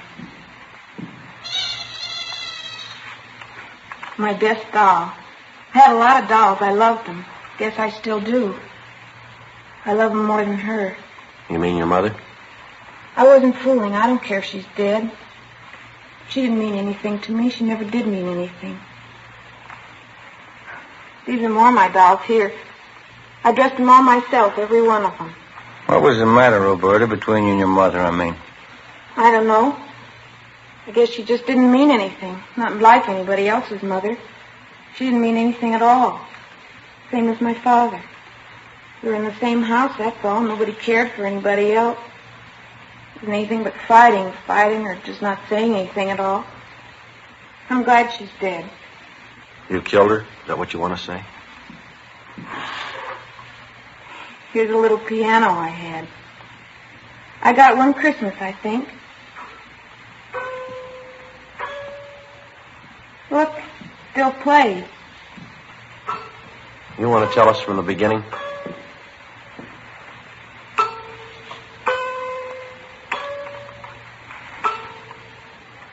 It took a long time. I thought about it a lot. A week ago, I made up my mind. It's time to kill her. She was getting worse. I couldn't do anything. I was always wrong. Couldn't go out, couldn't do this, I couldn't do that. She started the same way yesterday morning. I got the knife from the kitchen.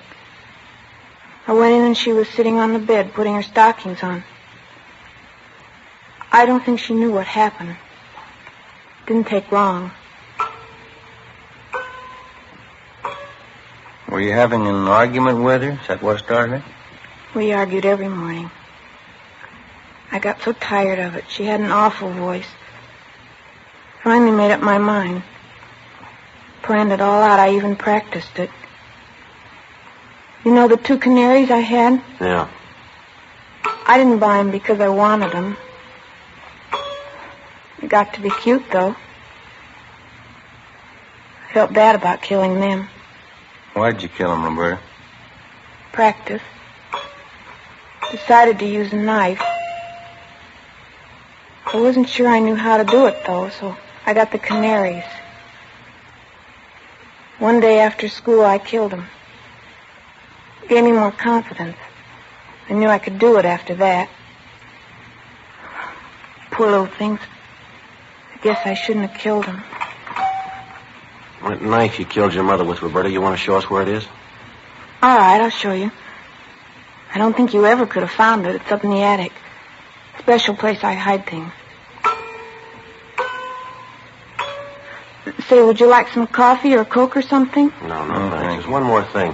Why'd you leave school this morning? I mean, going off without telling anybody. I wanted to come back here. I felt like it. I wanted to come back to my room. It's the only place I really like to be. I've lived in this house all my life. And this has always been my room. Toys I had. My dolls. Everything's here. Everything I have. My books. All my dolls. Yeah. I think we better be going, Roberta. We'll have to take you downtown. Yes, all right.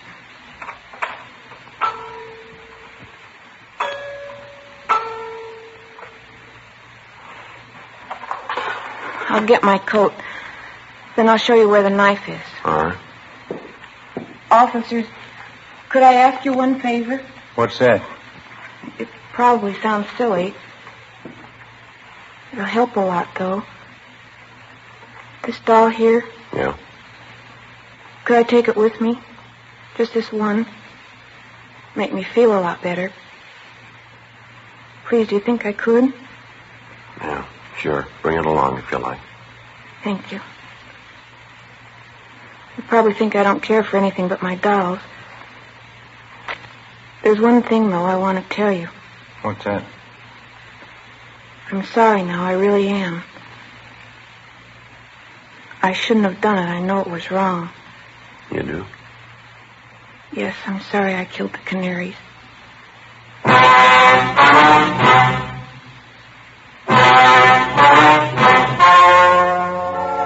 The story you have just heard was true. The names were changed to protect the innocent. On May 6th, the hearing was held in Juvenile Court, Department 38, City and County of Los Angeles, State of California. In a moment, the results of that hearing. Now, here is our star, Jack Webb. Thank you, George Fenneman. Friends, I'd like to take just a moment this evening to tell you about Fatima's Christmas gift carton. When you visit your dealer, take a real good look at it. I think you'll agree with me that it's the smartest of all Christmas cartons, just as it should be, because Fatima is the best of all king-size cigarettes. This Christmas season, I'm buying Fatimas for all my friends, and I hope you will, too. Compare Fatima. See the difference. Taste the difference, and then smoke that difference. Because in Fatima, the difference is quality.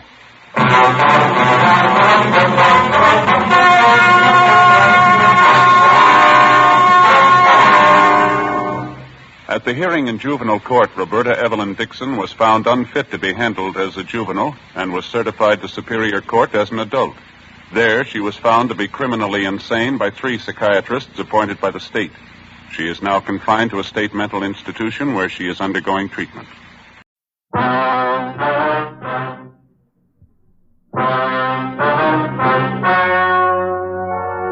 the story you're about to hear is true, the names have been changed to protect the innocent. Fatima Cigarettes, best of all king-size cigarettes, brings you Dragnet.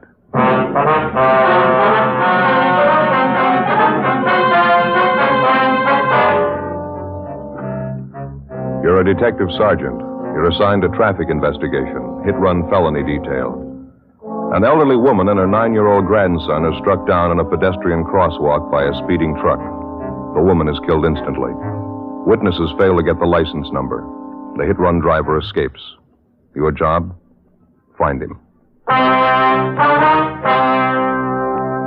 The latest Fatima sales report shows thousands and thousands of king-size cigarette smokers are switching to Fatima. For the month of October, coast-to-coast actual figures show Fatima sales are up 110%, or more than double. Fatima, best of all king-size cigarettes.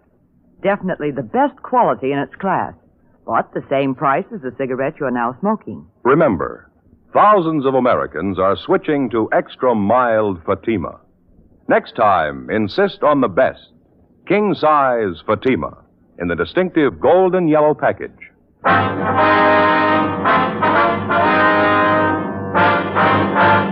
Dragnet, the documented drama of an actual crime. For the next 30 minutes, in cooperation with the Los Angeles Police Department, you will travel step by step on the side of the law through an actual case transcribed from official police files. From beginning to end, from crime to punishment, Dragnet is the story of your police force in action. It was Tuesday, December 21st. It was windy in Los Angeles. We were working the night watch out of traffic division, hit-and-run felony detail. My partner's Ben Romero. The boss is Captain Calfee, Commander AID. My name's Friday. It was 10:51 p.m. when we got to the Carlton Theater, the box office. Thank you.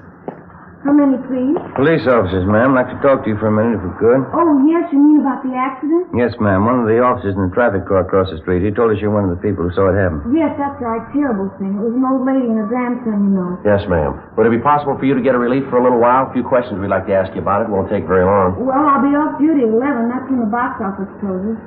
8 minutes to 11 now. Would you like to wait? All right, ma'am. Fine. Cold wind out there. Would you like to wait in here? Right around back here. I'll open the door for you. All right, ma'am. Thank you. Yeah, it's nice and warm. Did anybody get the license number? Do you know, officer? I mean, on that truck that ran them down? No, not that we know of. We understand the officers in the traffic car talked to you. You didn't see the number either? No, I'm sorry I didn't. The whole thing happened so fast. I saw the old lady grab the little boy, pull him next to her. It was an awful thing. The truck hit them both together. It's funny the things you notice. The boy was carrying a little box of candy. I heard this terrible thud when the truck hit them. I looked and the candy was spilled all over the street. I just couldn't help it. I got sick to my stomach. Yes, ma'am, I can understand. Now, about this truck that ran them down, do you think you'd know it if you ever saw it again? Well, I'm not sure. I think I might, yes. It was one of those delivery trucks, you know. I think you'd call it a panel truck. It was a light tan color all over, and there was black lettering on the side. Mm-hmm. Could you make out any of the lettering at all? Well, I think there were 3 or 4 words painted on the side, and I know one of them was bakery. I'm sure of that. Did you recognize what make of truck it was, ma'am? The year, the model? It was a late model. I'm pretty sure of that. Either a Chevrolet or a Ford, I'd say. One of those regular delivery trucks like some bakeries use. You sure about that word you saw lettered on the side? It said bakery. Yes, I'm positive of that. Now, anything else out of the ordinary that you might have noticed about the truck, ma'am? Anything outstanding that might have caught your eye? No, I'm sorry, officer. That's about all I can tell you. How is the old lady? Do you know? And the little boy? Could they tell you anything? Yes, ma'am. The woman's dead. She was killed instantly. They've taken the youngster over to Georgia Street Receiving Hospital. Afraid he's in pretty bad shape, too. Terrible shame. Poor old lady. She lives right here in the neighborhood, you know. Seen her shopping in the market next door here Saturday afternoon. It's just tragic. Yes, ma'am, it is. Boy's her grandson, you know. Somebody said he was down visiting her for the Christmas vacation. Seemed like a nice kid, well-behaved. She seemed so proud of him. Sure be a sad Christmas for the family. Just one more question, ma'am. When the boy and his grandmother were crossing the street, would you say the visibility was good? I mean, is there any reason why it would have been hard for a driver to see them? No reason in the world, officer. It's a clear night. You can see how well the intersection's lighted up, all the Christmas lights strung up along here. The lights from the theater marquee. It was just as well lighted then as it is now. Yeah, I see. The intersection was perfectly clear, no other cars around. The boy had a white sweater on. The old lady was wearing a light-colored coat. Certainly easy to see the traffic light, too. It said stop. I can't understand why that driver didn't see him. No, ma'am, neither can we. How could anybody do such a thing? It just isn't any excuse for it. No excuse in the world. It's downright murder. Well, maybe that explains it. What? That's why I kept going.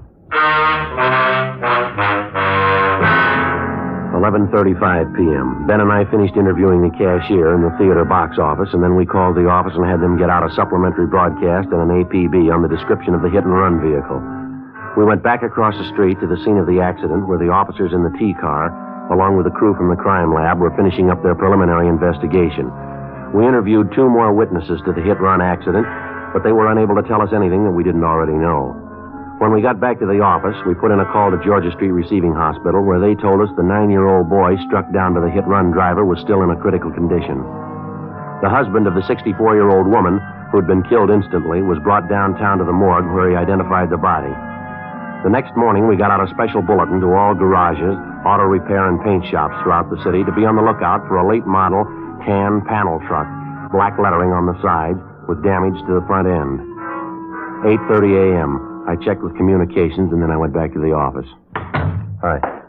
Just checked with Georgia Street, Joe. Asked him about the boy. The old lady's grandson, how's he doing? About the same. Critical condition. That's about all they'll say. That's a lousy shame. Communications get any kickback on the ore point yet? No, nothing at all. Did you get in touch with the crime lab? Yeah, they're not going to be able to help much. What'd they find out there? Anything at all? Just what we saw. 2 small pieces of glass, probably from one of the headlights on a truck. They don't think they're going to be able to do much with them. There's not enough there to go on. That's the only physical evidence they got, huh? That's all. Might be able to tie it down a little tighter if we could find that panel. Yeah. You start checking on that bakery truck angle yet? McGowan and I called every bakery in town, got it pretty well narrowed down. There's only 2 companies that use tan late model panels for delivery trucks. Well? Only one of them uses black lettering on the sides of the truck. Other company says they use red lettering. Which one has the black? I got it right here. Outfit called Nielsen's Wholesale Bakery. They got a fleet of 100 black lettering on both sides, late model Ford delivery truck. Mm-hmm. They tell you whether or not any of their drivers could have been making deliveries that time of night, 10:30, 11 o'clock? Yeah, there were about a dozen of them out on deliveries. More of them to account for than that, though. What do you mean? All their drivers are allowed to take the trucks home with them when they are off duty if they want to. Yeah. I'm afraid it's going to mean checking out every one of them, Joe. Well, they might as well get moving on it. They're going to give us some kind of a list to work with, are they? Yeah, I've got it all set up with them. I'll get it. Accident investigation, O'Merrill. Oh, yes, sir. That's all. I see. You're right, thank you. Rotten deal. Yeah, what's the matter? That young kid, the grandson? Yeah. He just died. Many times and on many different occasions, the police officer has it proved to him that there can be very little difference between a crime of neglect and a crime that's been willfully premeditated. If you look at it closely enough, you can judge it for yourself. How much difference, for example, as far as moral guilt is concerned, is there between the following? Number 1, a man who plans a killing, takes up a gun, finds his victim, and shoots him to death. Or number 2, the man who thinks he has to look out for no one's welfare but his own, gets behind the wheel of a car, disregards the ordinary rules of safety, and proceeds to commit homicide with a motor vehicle. Oftentimes, the crime masquerades under the guise of an accident. Morally, no matter how you spell it, it adds up to murder just as surely as if the person had taken a gun and shot the victim down. The way it looked to us, the hit-and-run killing of the elderly woman and her grandson was a prime example. Wednesday, December 22nd, Ben and I began checking out the delivery trucks owned by Nielsen's Wholesale Bakery. Late that afternoon, we located one of the trucks with recent damage to the front end. We checked and found the driver's name was Arthur V. Singer. We drove out to his home to interview him. No, I wasn't working last night, officer. I was off. What's it all about? Did you spend the night at home, Mr. Singer, or were you out? I was home part of the time. After dinner, I went downtown, did a little bowling. Our neighborhood team bowls every Tuesday night. Where is that, sir? Place downtown. It's on West 7th. Got a pretty good team. Mm-hmm. Did you drive down, Mr. Singer, or did you take the bus? No, I drove down. Had the company truck with me. Let us use them when we're off duty. We pay for the gas. Did you drive down by yourself, or was there someone else with you? No, I was alone. The other boys had their cars. When did you leave the bowling alley, you remember? About 10:15, I'd say. How'd you drive home, Mr. Singer? I mean, what route did you take? Oh, I drove straight out West 7th. Got the Coronado. Came over Coronado to the house here. Why do you want to know? What time did you get home? About 11:15. This wouldn't be about that little scrape I had last night, would it? What was that? Down at 7th and Grandview, right by Westlake Park there. Old guy in the car ahead, he stopped fast right in front of me. Didn't even signal. All right.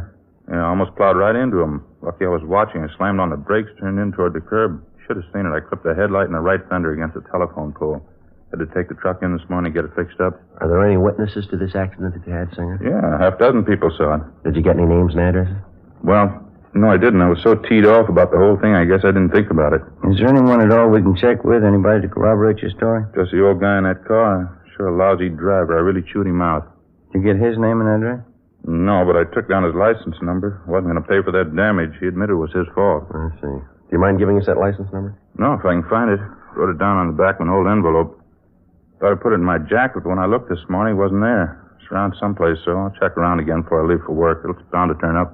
I'd like to have you look for it now, Mr. Singer, if you would. It's pretty important. Well, I think I get it, officer. What's this all about, anyway? Preliminary investigation. Want to see if you can find that number for us? Why? What's it have to do with an investigation? I didn't do anything. That old man was his fault. Well, a bakery truck was involved in a serious accident last night, the same kind that you were driving. Afraid you're going to need some kind of an alibi, Mr. Singer. Alibi? I don't know what you mean. Why'd I have to have an alibi? Well, just take my word for it. You're going to need one. Why do I need one? 2 reasons. Yeah? A 9-year-old boy and his grandmother. We continued questioning the suspect, Arthur Singer, but he denied any knowledge of the hit-run accident the night before at the intersection of Drexel and Pico Boulevard. We stayed with him while he searched his home for the license number of the car, which he said caused him to have his accident the night before. After half an hour of looking, he came up with a number scribbled on a scrap of paper which he'd found back in one corner on the floor of his closet. We put in a call to RDMV, and they came back with the information that the license number was registered to a Mr. Thomas Foley on Lancashire Boulevard. We drove out to the address to check with Mr. Foley, but there was nobody home. We left our card along with a message to contact us as soon as possible.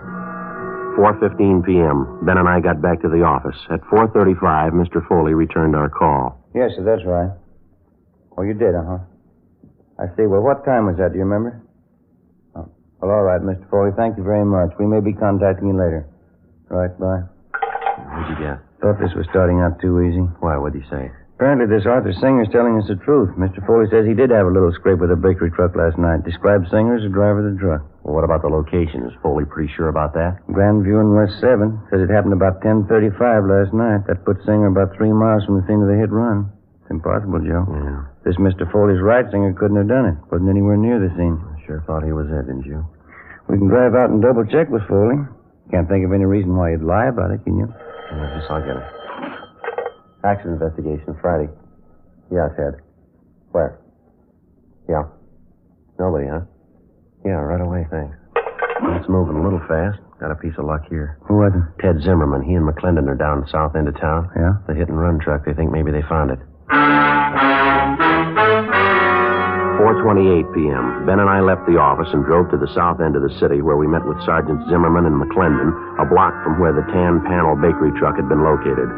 As soon as the truck had been discovered, an immediate stakeout was placed on it. A code 5 was broadcast on the vehicle's location, warning all units to stay away so as not to discourage the suspect in case he decided it was safe to return and get the truck. Ben and I drove down the side street where the truck was parked and got a good look at the front end of it. The right headlight was damaged, and so was the right fender. While Zimmerman and McClendon remained on stakeout, Ben and I contacted the Nielsen Bakery people again, gave them the number of the truck, and they traced down the driver's name for us. He was listed as Daniel Miller. He'd been employed by the bakery for the past 3 years, and he had a good record. They told us this was his day off. 5:30 p.m. We checked at his home address, but his wife told us he wasn't there. She said that besides driving a truck for the bakery, he also had a part-time job at night. He worked as a counterman at a small coffee shop out on Wilshire Boulevard. We drove out to the coffee shop and interviewed him on the job. No, I'm sorry. I don't know where the truck is. I wish I did. What happened, Mr. Miller? Was it stolen? No, not exactly. A fellow that comes in here quite a bit. His name's Paul. Good customer. He borrowed the truck from me last night. Said he'd only be gone an hour. I haven't seen him since. Where does this man live, this friend of yours, Paul? Well, to tell you the truth, I don't know. Good customer. He comes in quite a bit at night when I'm working. Gotten to know him pretty well. He asked to borrow the truck for an hour. Didn't think much about it. Let him have it. Is there anything wrong? What's this Paul's last name, do you know? No, I guess I don't. Never thought to ask him, as a matter of fact. Guess they never had any reason to. About what time was it last night that you loaned him the truck? A little after 8 o'clock, I think it was. He said he wanted to take his television set over to a guy he knew and get it fixed. He told me he'd Be back by 10 o'clock at the latest. You don't know where this man lives? You have no idea at all how to get in touch with him? No, I guess I don't, Sergeant. Why? You in the habit of lending the truck to strangers? No, not usually. Well, what's your beef, anyway? What's this all about? What are your hours here at the coffee shop, Miller? When do you check in for work and when do you leave? I check in at 7 o'clock. I go a straight 5 hours to midnight. That's when we close up, midnight. Well, you worked that shift last night, did you? 7 p.m. straight through to midnight? That's right. Monday through Saturday, 6 days a week. That's the schedule. Just a part-time job for me, extra dough, you know. My regular job is driving the truck for the bakery. Was anyone around last night when your friend Paul came in to borrow the truck? Maybe another customer, a waitress, somebody we could double-check with? No, there were a couple of other customers in the place. Don't know who they were, though. Why do you have to double-check anyway? I haven't done anything. I loaned Paul the truck, that's all. Well, have you any way at all of proving you were here from 7 to 12 last night? Must have been some customers you waited on that you remember. Sure, there are at least half dozen, and they'll tell you I was here. I'd like to have their names and addresses if you don't mind, Miller. Yeah. Excuse me a minute, huh? Got a customer to wait on. Sure, go right in. Hi, Dan. I missed you last night. Hi, Fred. What do you have? Coffee, a couple of those donuts back there, powdered sugar ones. Okay. Yeah, me and the missus dropped in for a sandwich after the show last night. Looking for you. That's so? Yeah, about 10:30. Where were you, Dan?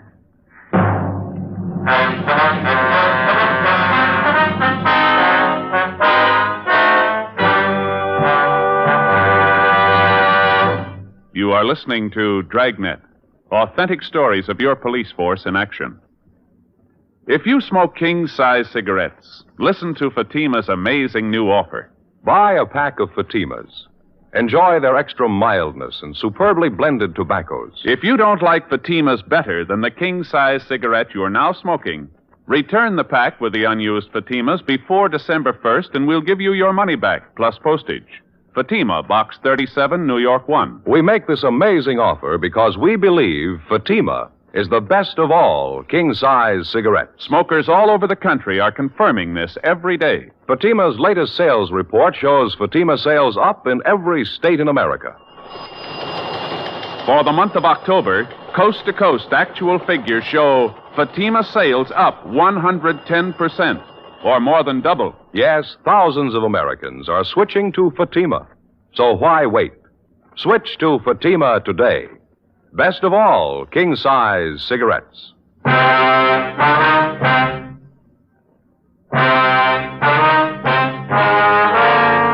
7:15 p.m., Wednesday, December 22nd. We continued questioning the hit-run suspect, Daniel Miller, for a full hour, but he seemed to be unable to account for his time the previous night.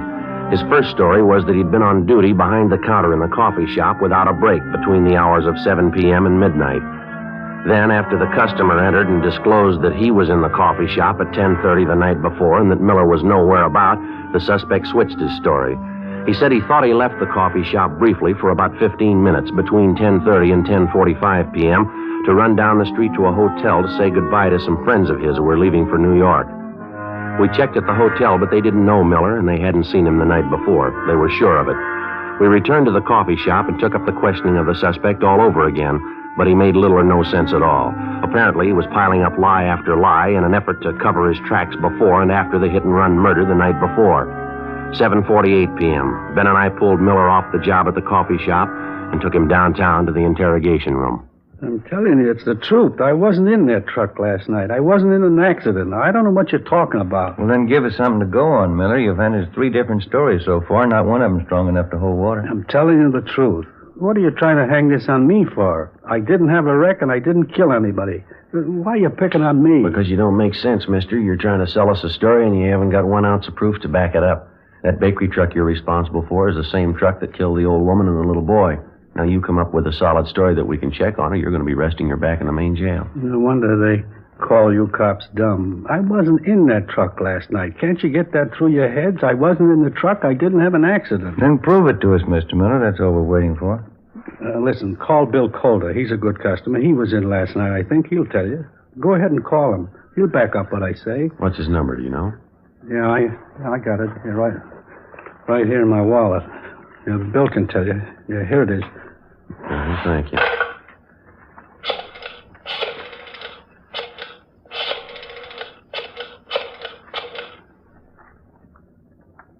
Hello, William Calder there, please? Yes, ma'am. It's important. All right, will you have him call Michigan 5211? Yeah, 5211. That's extension 2512. Right, thank you very much. Well, he's busy. He'll call back in a minute. He'll tell you the truth. I was in the coffee shop all night. Just those couple of minutes I ran down to the hotel to say goodbye to those friends of mine. That's the only time I left the place. Well, how come you couldn't tell us that to begin with, Miller?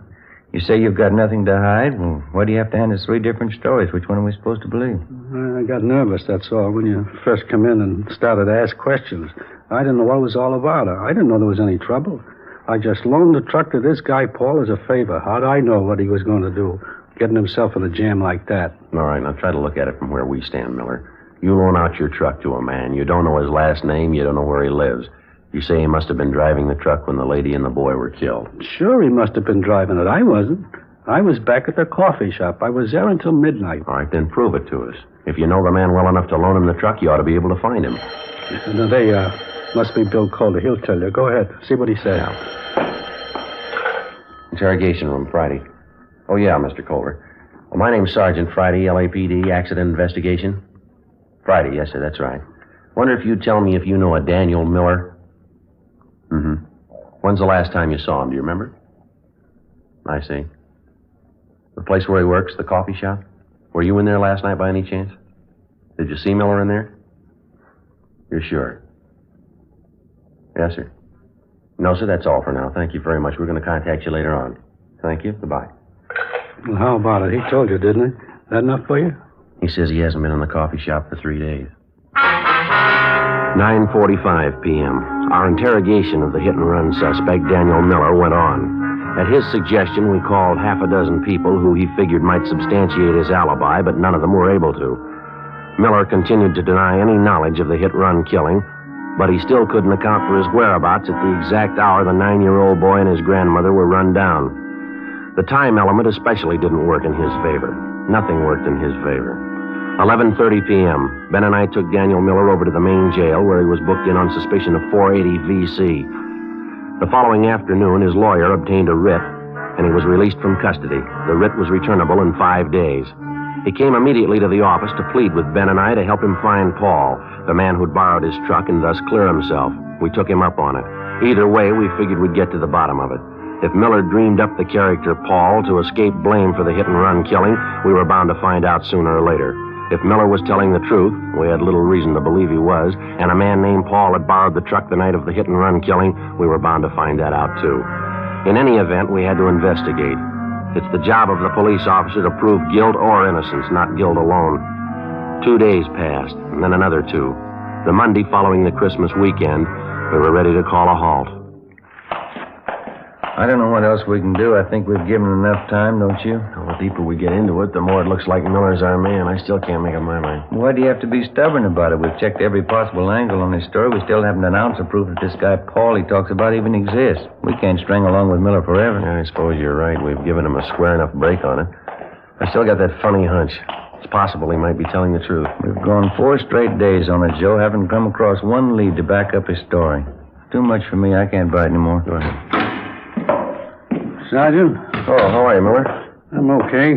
Glad to see you. I've been looking for you. We've been looking for your friend, Miller. Still haven't found a trace of him. That's why I came down to see you. A friend of mine called me this morning. He knows this guy, Paul, I told you about. He says he saw him last night, going into a hotel down on South Flower. How come we haven't heard from this friend of yours before? We've checked through twice on the list of everybody you know. This fella's been out of town, just got back yesterday. When he heard about the jam I was in, he called me about seeing Paul. Mm-hmm. This hotel Paul was supposed to have been seen going into. Have you got the address of it? Yeah, it's over on South Flower, right near 12th. You want to go over there with me right now? This friend of mine wouldn't kid me. Paul must be there. You're sure about that? He must be there. I'll bet a month's pay on it. You might be low, mister. What? Stands to cost you a lot more than that. We went up to the 3rd floor to room 318, but the man registered as Paul Barton wasn't in.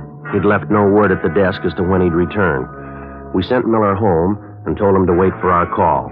Ben and I went on stakeout at the hotel. At 7:25 that night, Paul Barton returned to his room and we began questioning him.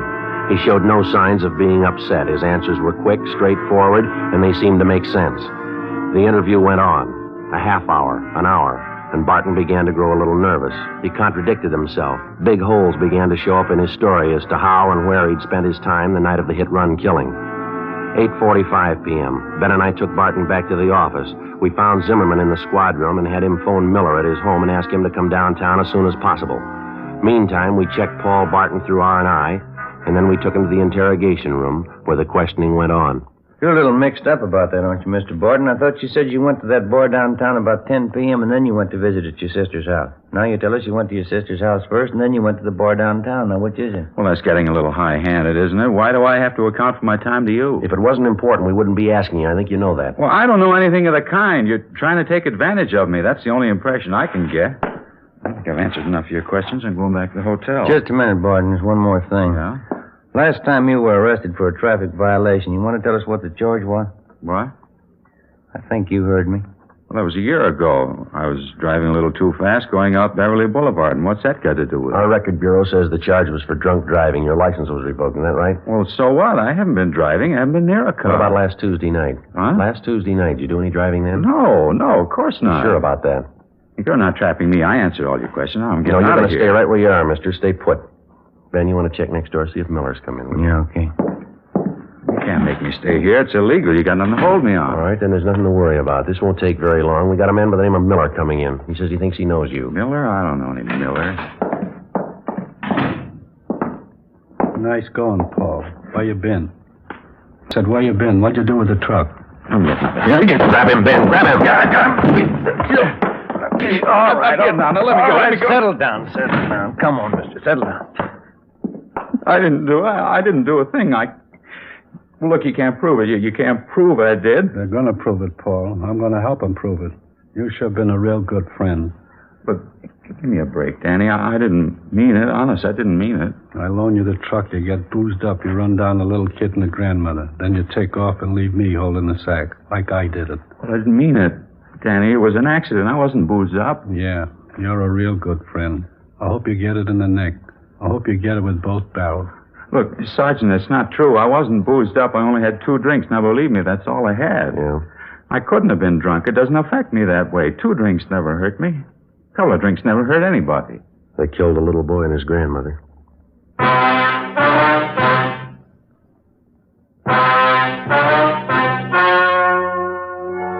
The story you have just heard was true.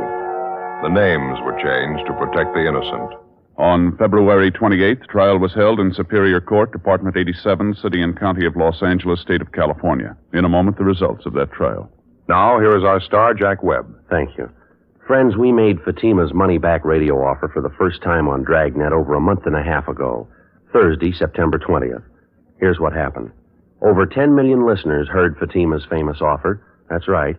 Millions heard it, yet only 44 have written. Now, if you haven't smoked Fatima's yet, remember what we said back in September still goes. Buy a pack of Fatimas. Enjoy their extra mildness and superbly blended tobaccos. If you don't like Fatimas better than the king-size cigarette you're now smoking, return the pack with the unused Fatimas, and we'll give you your money back, plus postage. Thousands of Americans are switching to Fatima, so why wait? Switch to Fatima today. Best of all, king-size cigarettes.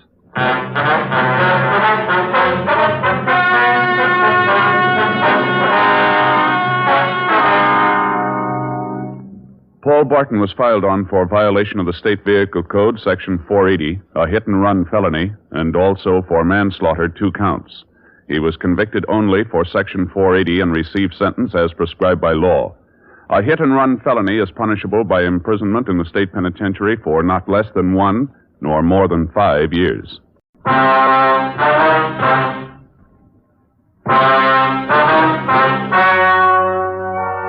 The story you are about to hear is true. The names have been changed to protect the innocent. Fatima Cigarettes, best of all king-size cigarettes, brings you Dragnet.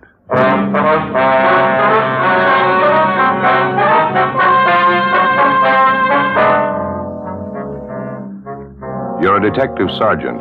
You're assigned the homicide detail. A wealthy retired businessman suddenly disappears. You've got 2 possibilities to work on. Suspicion of suicide, suspicion of foul play. There's no lead to the man's whereabouts. Your job? Find him. The latest Fatima sales report shows thousands and thousands of king-size cigarette smokers are switching to Fatima. More and more smokers coast to coast are finding in Fatima the difference is quality. You see, Fatima contains the finest domestic and Turkish tobaccos superbly blended. And Fatima is extra mild, with a much different, much better flavor and aroma. You'll find Fatima gives you all the advantages of extra length, plus Fatima quality, which no other king-size cigarette has. Fatima, best of all king-size cigarettes. Definitely the best quality in its class, but the same price as the cigarette you're now smoking. Next time, insist on the best.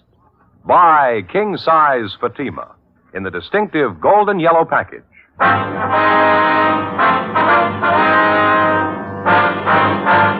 Dragnet, the documented drama of an actual crime. For the next 30 minutes, in cooperation with the Los Angeles Police Department, you will travel step by step on the side of the law through an actual case transcribed from official police files. From beginning to end, from crime to punishment, Dragnet is the story of your police force in action. It was Wednesday, February 6th. It was cold in Los Angeles. We were working the day watch out of homicide detail. My partner's Ben Romero. The boss is Thad Brown, chief of detectives. My name's Friday. I was on the way back from the record bureau, and it was 11:18 a.m. when I got to room 42. Homicide. Joe? Hi. She show up yet? Yeah, a couple of minutes ago. She's waiting for us now in the next room. Mm-hmm. Did you talk to her at all? No. Seems to be a nice enough woman. I don't know how much help she's going to be. Yeah. Go ahead. Yeah, thanks. Miss Banner, I'd like to have you meet my partner, Sergeant Friday. Joe, this is Miss Banner. Hello, I'm sorry I wasn't home when you stopped by yesterday, Sergeant. I got the card you left, though. I called in as soon as I got home. Well, thanks for coming in, Miss Banner. We have a few questions we'd like to ask you. Won't take very long. We have a communication from a Gladys Dillon back in New York, Miss Banner. It's about her brother, Chester Dillon. We understand you rented his home from him out on Ralston Avenue. Mr. Dillon? Well, yes, I've got a 2-year lease on the house. I rented it from him last November. Well, according to the letter we got from Mr. Dillon's sister, she's worried about him. She hasn't heard from him in some time. Have you any idea where we could contact him? Well, the last I heard, he left on a trip to New York. That was about 8 weeks ago, I'd say. Mm-hmm. You see, I usually sent a check for the rent, the apartment he had here, and when he left on his trip, he told me to hold on to the rent checks, and he'd collect them when he got back. How long did he say he'd be gone?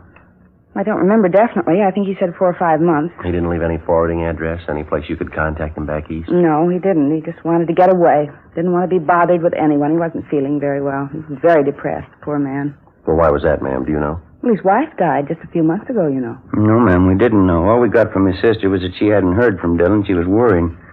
She didn't give us any other information. Oh, yes, Mrs. Dillon died in last September, I think it was. Poor man felt terrible about it.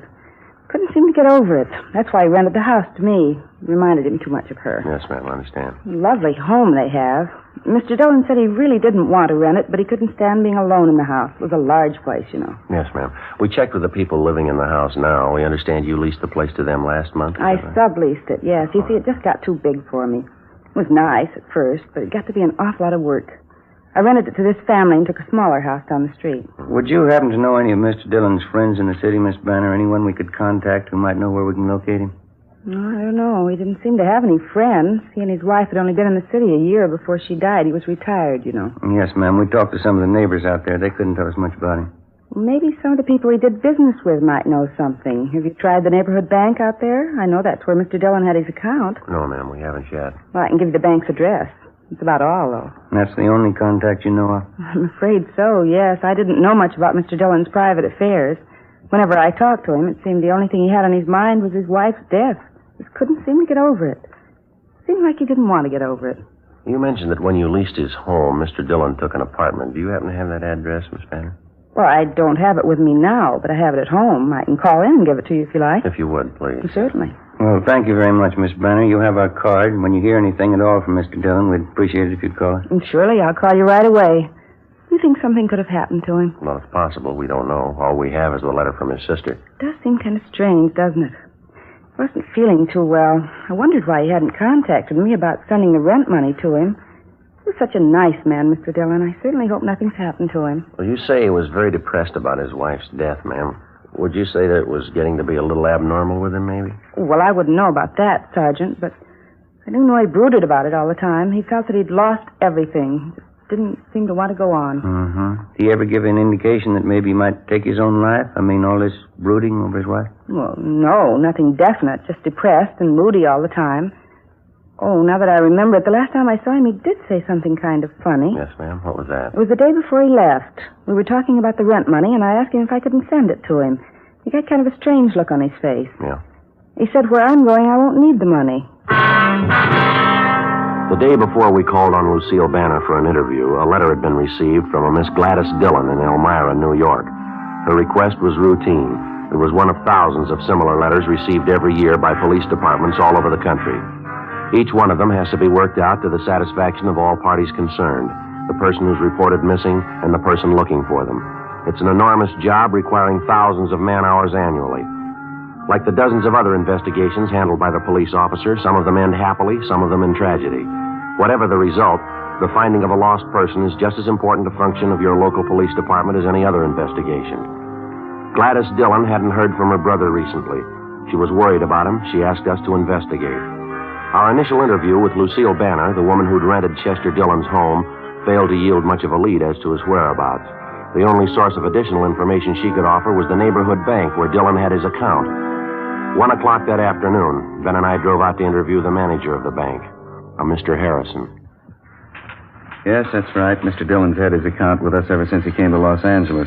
I know him quite well. Is there something you'd like to know about him? Yes, sir, there is. We had a request from his sister in New York. She'd like to locate him. Well, I'm pretty sure his account's still open here. Matter of fact, I'm positive it is. This moment, I'll have one of the clerks get his file. All right, thank you, Mr. Harrison. That reminds me, I almost forgot. Yeah, what's that? I got to get to the bank tomorrow for sure. Payment on my car's a day past due already. Only got 2 payments left. Yeah, you're doing fine. I got another 8 months to go. Not so fine. 2 more payments to go, and now the wife wants a new one. Never fails. Yeah. Here we are, Sergeant, just as I thought. Mr. Dillon's account is still open. Uh-huh. Have there been any recent deposits or withdrawals on the account? Let's have a look here. Uh-huh. Just as I thought, nothing since he left on his trip. That last withdrawal date was November 27th. He mentioned to you that he was going on a trip, did he? Yes, I think he said he was going back to New York, more or less a vacation trip. His wife died recently. He didn't take it too well. Yes, we understand. Did he leave any instructions about his account with you, Mr. Harrison? Any address you could contact him at if you had to? No, he didn't leave any instructions with me. No address. Just a vacation trip. He said he didn't expect to be gone too long. Did he mention how long it would be? 5 or 6 weeks, I think that's what he said. I happened to talk to him about it because at the time he made quite a sizable withdrawal. I thought maybe he was a little unhappy with our service. Mm-hmm. How much was the withdrawal, sir? Let's see. And here it is, November 27th. He withdrew $2,400. Was that in cash or in traveler's checks? Do you know that? Let's see. No, it shows here that it was in cash. Mr. Harrison, you said a minute ago that you knew Mr. Dillon pretty well? Yes, that's right. He used to stop and chat with me whenever he'd come in the bank. That was usually once a week. I didn't know him socially, though. Mm-hmm. Now, you mentioned he seemed to take his wife's death pretty hard. What would you say his mental condition was the last time you saw him? All right, I'd say. Just after his wife's death, he wasn't in very good shape. Brooded about it quite a bit. And he began to pull out of it. Seemed to be in a fairly good frame of mind. Planned this vacation. Was looking forward to it. I see. Why do you ask? Is something wrong? No, sir, not that we know of. Routine check. That's about the size of it. Does Dillon have any other real estate besides the house on Ralston Avenue? Would you happen to know that? Not to my knowledge, no. He has no other business connections in Los Angeles. Here are all his references right here. Mm-hmm. See, most of them are charge accounts and so forth. I remember the time he opened his account with us, he told me he was retired. He and his wife came out here for their health. Do they have any relatives out here? Do you know, Mr. Harrison? No, from what I understand, both of their families are in the East. They don't have any children, according to his application. Very few relatives. Mm-hmm. And since Dillon was in here last November to make that withdrawal, you've had no communications from him at all, is that right? No, sir, I haven't. What seems to be the trouble? Do you have an idea something might be wrong? Nothing definite, no, sir. We'd been told about his feeling depressed over his wife's death, and there was some indication he might possibly have done away with himself. After what you've told us, it doesn't seem too likely. I don't know. I wouldn't like to commit myself. As I say, he did seem to be getting over it. I didn't know him that well, though. It might be entirely possible. He was devoted to Mrs. Dillon. Maybe he could have taken his own life. I don't know. Well, it leaves a big question to answer, doesn't it? What's that? Why do you need the $2,400 to do it? 1:25 p.m. We continued interviewing the bank manager, Mr. Harrison, but he was unable to come up with any further leads. Before we left the bank, he gave us a complete list of all of Chester Dillon's references. We gave him our card, and he told us he would pass along immediately any information he might get on the whereabouts of Mr. Dillon. 1:45. We went back to the office where we got a call from Lucille Banner. She gave us Dillon's last known address, and we drove out to check it. It was an apartment court in the Pico Crenshaw area. We talked to the manager, and she told us that Dillon had moved out 3 months before, on November 22nd. He told her that he was moving in with a close friend of his, and he gave her his forwarding address. It turned out to be a single-story frame cottage located in one of the older residential districts of the city. The name on the mailbox read Raymond L. Schaefer. We rang the bell, and a man who identified himself as Raymond Schaefer ushered us into a small living room. He told us that he was from the same town in the east that the Dillons came from, and that he was a long-time friend of theirs. No, I haven't seen Chester for months. Last November, I think it was. That was the last time I saw him. You say at that time Dillon was living in the apartment down in the Crenshaw area, Mr. Schaefer. Yeah, that's right. You mean he never came here to live with you? No, it's just like I told you before. He talked about moving in here with me, but he never did. I haven't any idea where he is. Well, he gave your name here as a forwarding address, Schaefer. Have you been getting his mail? Yeah, matter of fact, I have. He told me he was going to do that. Never came to pick it up, though. Seemed funny to me. You still getting his mail here, is that right? Yeah, it's still coming. Not much of it. Maybe a letter a week. Mostly bills and advertisements. Mm-hmm. This list of names you've given us, sir, these are all the people in the East Mr. Dillon was acquainted with, people he might contact on his trip back there, is that right? That's all of them. As far as I know, he hadn't been back there yet, though. How do you know that? I got a letter from my sister Gert a couple of days ago. If Chester was in town, Gert would have known about it. He would have been sure to stop by and see her. I wish I could help you. Tell you the truth, I'm getting a little worried about him myself. Well, just have one more question, Mr. Schaefer. Do you know if Mr. Dillon was in the habit of carrying large sums of money around with him? No, I don't think so. Chester was pretty cautious that way. Wasn't too free with a dollar, you know. Would you happen to know if he had a large sum of money with him the last time you saw him? No, if he did have, he didn't mention it. I see. You can't think of anything else that might give us a lead on Mr. Dillon's whereabouts, anything at all? I think I've told you everything. I wish there was something I could tell you that'd help. I sure hope nothing's happened to him. Yes, sir. Now, would you mind showing us that mail you're holding for Dillon, please? Oh, sure, sir. Right over here. It's in the desk. There you are. That's all of it. Mm-hmm. Thank you. Anything, Joe? No, not much. Bills, circulars. Here's one with a New York postmark. Elmira. Probably from his sister. There's another one. Only 3 days old. From the Union Department Store. A couple more earlier dates on it. That's about it. Yeah, I'll copy down the return addresses on it. Fine. Okay. Mr. Schaefer. Yeah? This suitcase by the desk here, initials on it. CLD. Yeah? CLD. Is that your bag, Schaefer? Oh, no, I forgot to tell you. Chester left that here one day. Hmm? How was that? Well, that was one day just before he was going to leave on his vacation. He brought it over here and said he'd like to leave it with me. Forgot to mention it to you. Mm-hmm. Did you bring anything else with him? Yeah, he brought another suitcase with him, just like this one. I got it in the other room. He said he wanted to leave him here while he was on his vacation. I'm sorry I forgot to mention it. Well, maybe you forgot something else, Schaefer. What? Most people take their suitcases on a trip, don't they? 2:30 p.m. We continued questioning Raymond Schaefer. We opened the two suitcases labeled with the initials of Chester Dillon and found an assortment of personal items which Schaefer told us belonged to Dillon and his late wife. Small pictures, cigarette boxes, books, similar articles, which apparently would not be taken on a vacation trip. None of them were of any great value. After we left Schaefer's home, we checked him through R&I and found he had no criminal record. We checked further with friends and acquaintances of both men and found nothing to indicate that Schaefer was in any way involved in the disappearance of Chester Dillon. 3:30 p.m. We called the office and found that there'd been no answers so far to the broadcast and missing persons bulletins that we'd gotten out on Dillon. We started checking the references given us by the bank. First was the Union Department Store. It was located on Main Street in the south end of town. We checked with the credit department to see what information we could get from them. Yes, here's the file on the Dillons right here. Chester L. and Sarah J. on Ralston Avenue. Yes, ma'am, that's the one. What information would you like, sir? Well, we're trying to locate Mr. Dillon, ma'am. Have you had any recent change of address on that account? No, we haven't. If they moved, you know. Well, we believe so. We don't know his present address, though. Well, we do have an outstanding bill of theirs, I noticed. Sent them several form letters. We've been trying to contact them ourselves. Have there been any recent charges on that account, do you know? Let's see. Nothing too recent, no. Last charge was made on December 5th.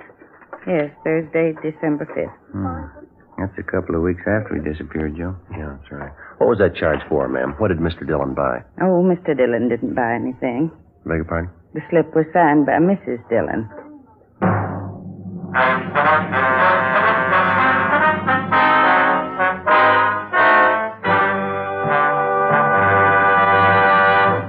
You are listening to Dragnet, authentic stories of your police force in action. If you smoke king-size cigarettes, listen to Fatima's amazing new offer. Buy a pack of Fatimas. Enjoy their extra mildness and superbly blended tobaccos. If you don't like Fatima's better than the king-size cigarette you're now smoking, return the pack with the unused Fatimas and we'll give you your money back, plus postage. We make this amazing offer because we believe Fatima is the best of all king-size cigarettes. Smokers all over the country are confirming this every day. Here is the latest state-by-state report. State 1, Fatima sales up 72%. 2, sales up 54%. 3, sales up 107%. 4, sales up 192%. And those are just a few. Remember, if you're not convinced Fatima is better than your present king-size cigarette, just return the pack with the unsmoked Fatimas before December 1st and get your money back plus postage. Fatima, Box 37, New York 1. Buy Fatima. Best of all, king-size cigarettes.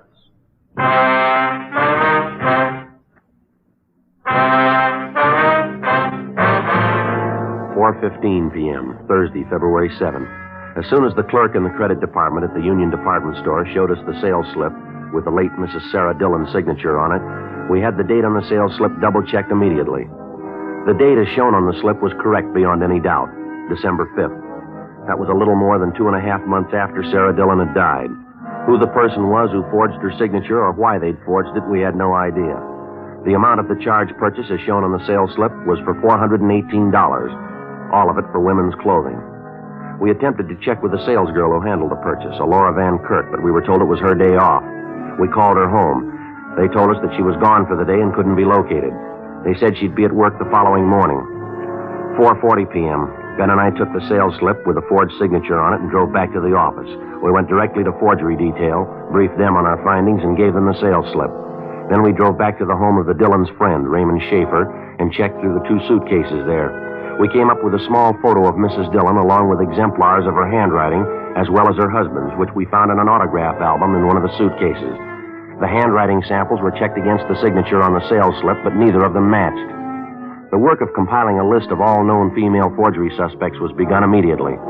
The following morning, Ben and I went back to the Union Department Store, where we interviewed the salesgirl, Laura Van Kirk, who'd handled the purchase. Yes, I remember making the sale, officer. I'm not too sure about the woman who bought the things, though. I mean, what she looked like. Well, could you try to describe her for us, Miss Van Kirk, just as well as you can remember? She had light brown hair, I'm pretty sure of that. Not too old, maybe in her late 30s, early 40s. She was a plain-looking woman, 5'5" or 6", thin as I remember her. She wore glasses, I remember that, too. I see. You got that picture of Miss Dillon there, Ben? Oh, yeah. Yeah, here you are. Would you take a look at this picture, miss? Now, does that look like the woman you waited on? No, that's not her. The woman I waited on was much younger. She had light brown hair, too, not gray. Thin face, I think. And she wore glasses, I'm sure of that. Do you remember if there was a man with her, Miss Van Kirk, or was she alone? No, she was alone. Now that I remember, there was something very different about the glasses she wore. I don't know if that's important or not. What about her glasses? They were horn-rimmed, as I remember, very light color. And there was some metalwork along the top edge of the frame. Very smart-looking. Gold metal all along the top. Light brown hair, slight build, thin face, late 30s or early 40s. Wore light horn-rimmed glasses and gold metal on the frame. Yes, that's right. Check me if I'm wrong, Joe. That description sound familiar? Just what I was thinking. Horn-rimmed glasses, metalwork on them. The woman who came to see us at the office? Yeah, you got it. Lucille Banner. Ben and I went back to the office and had Lucille Banner checked through R&I. She had no criminal record. Then we drove to the home on Ralston Avenue, which Chester Dillon had leased to Lucille Banner, and which she in turn had sublet. We obtained a copy of the lease which the Banner woman had with the current tenants and which bore her signature. We brought the copy of the lease downtown, gave it to Don Meyer in handwriting, and asked him to compare Lucille Banner's signature with the signature on the sales slip that we'd obtained from the Union Department Store.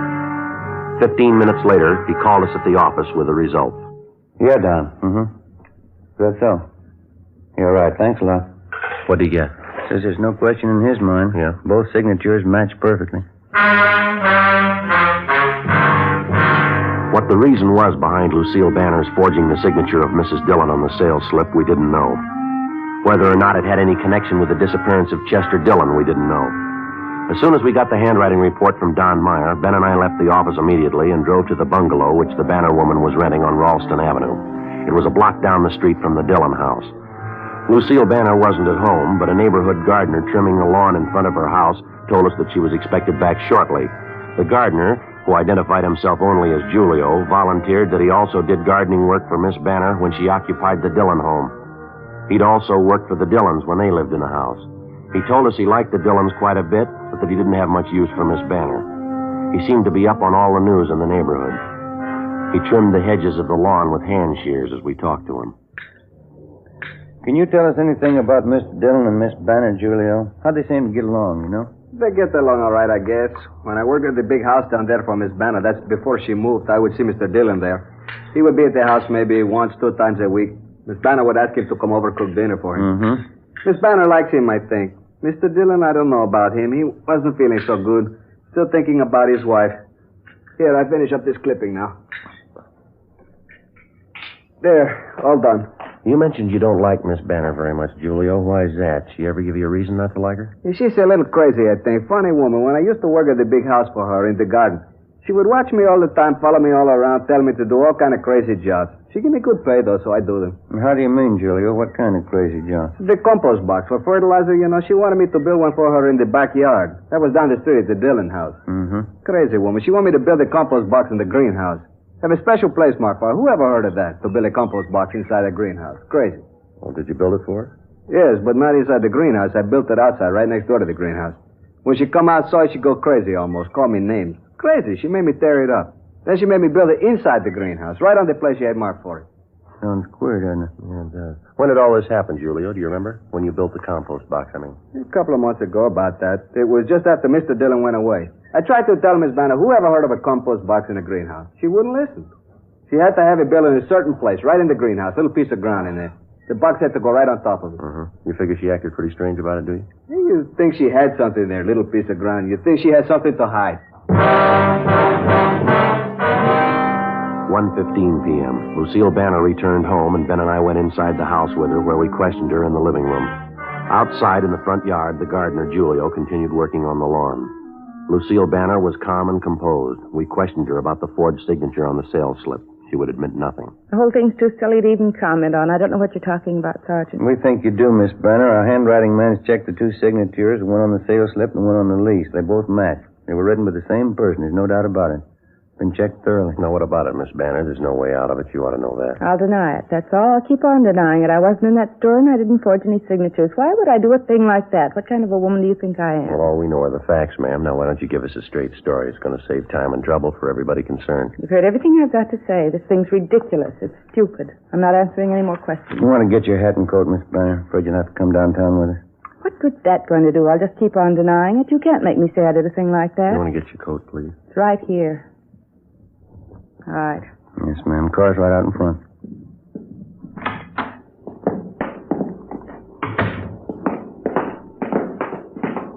Hold it a minute, will you, Ben? Yeah, okay. Julio? Yes, sir. See you a minute? Sure. Hello, Miss Banner. Julio? Favor I'd like to ask of you, Julio. You got a couple of minutes to spare? Yeah, you want something? We want to take a look in the backyard of the house down the street. Mr. Dillon's house. Like to have you come along with us, Julio. Won't take very long. Sure, okay, I'll come along. And bring a shovel along, will you, Julio? Like to check something. Yeah, okay, I bring one. Fine. All right, Miss Banner. What's this about? What are you trying to do? Something we want to check in the Dillon's backyard. It won't take long. What would it have to do with me? I don't have anything to do with that house. I don't even live there anymore. You realize that, don't you? Yes, ma'am, we realize it. I'll call my lawyer.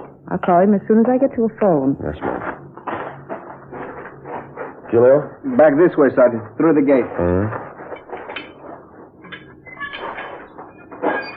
What are are you trying to do to me? You know I don't live here anymore. I don't even have anything to do with this place. You did live here, ma'am. You lived here when Mr. Dillon disappeared, isn't that right? What are you trying to say? You've got no business on this property. You've got no business here at all. Yes, ma'am, we have.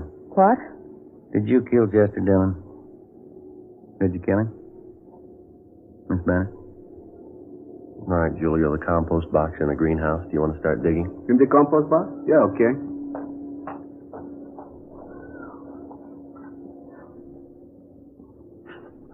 He was an old man. So old he was sick. Ma'am? He didn't want to live anymore. He didn't have any reason for living. Why shouldn't he give me the house? Why shouldn't I have his money? I was nice to him. I cooked for him. Wanted to take care of him. He just didn't want to live anymore, that's all. All right, Julio, you can hold it up. You want to tell us, ma'am? He needed a woman. Anybody could tell that. He needed me. We got along fine, Chester and me. I offered to marry him, and he wouldn't do it. All he could do was think about his wife. She was dead. He'd sit around and talk about her all the time. You killed him. Is that what you're trying to say? I wanted to marry Chester and take care of him. He wouldn't do it.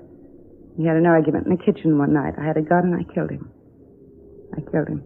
Is that where you buried him? In the greenhouse? Yes, I buried him deep. The gun, too. He'll be all right. Poor Chester. Yeah. He was so old. He needed a woman. Anyone will tell you that. He needed me. Well, I guess you made a mistake. No, Sergeant, he did. Yeah? He didn't want me.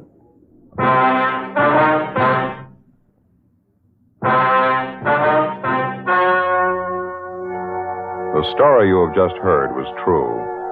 The names were changed to protect the innocent. On June 2nd, trial was held in Superior Court, Department 86, City and County of Los Angeles, State of California. In a moment, the results of that trial. And now here is our star, Jack Webb. Thank you. Friends, during the past couple of years, we've had many talks with law enforcement agencies and received hundreds of letters from police officers all over the country. We're especially pleased to know that so many of these men feel as we do, that Fatima is the best of all king-size cigarettes. As a matter of fact, our sales reports prove beyond a doubt that more and more smokers everywhere are switching to Fatima. When you buy your first pack, you'll understand why. You'll enjoy Fatima's extra mildness, their much better flavor and aroma. Next time, look for the golden yellow package and ask for Fatima. Best of all, king-size cigarettes.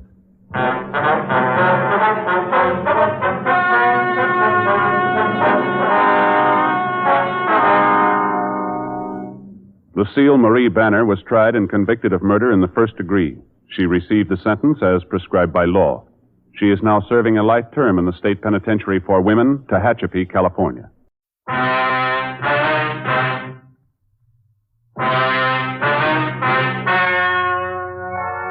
The story you are about to hear is true. The names have been changed to protect the innocent.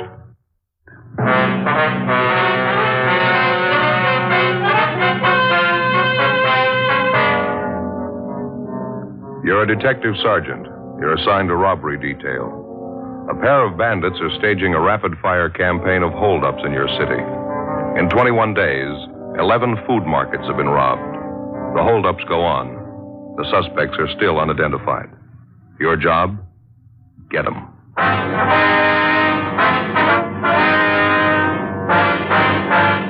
Dragnet, the documented drama of an actual crime. For the next 30 minutes, in cooperation with the Los Angeles Police Department, you will travel step by step on the side of the law through an actual case transcribed from official police files. From beginning to end, from crime to punishment, Dragnet is the story of your police force in action.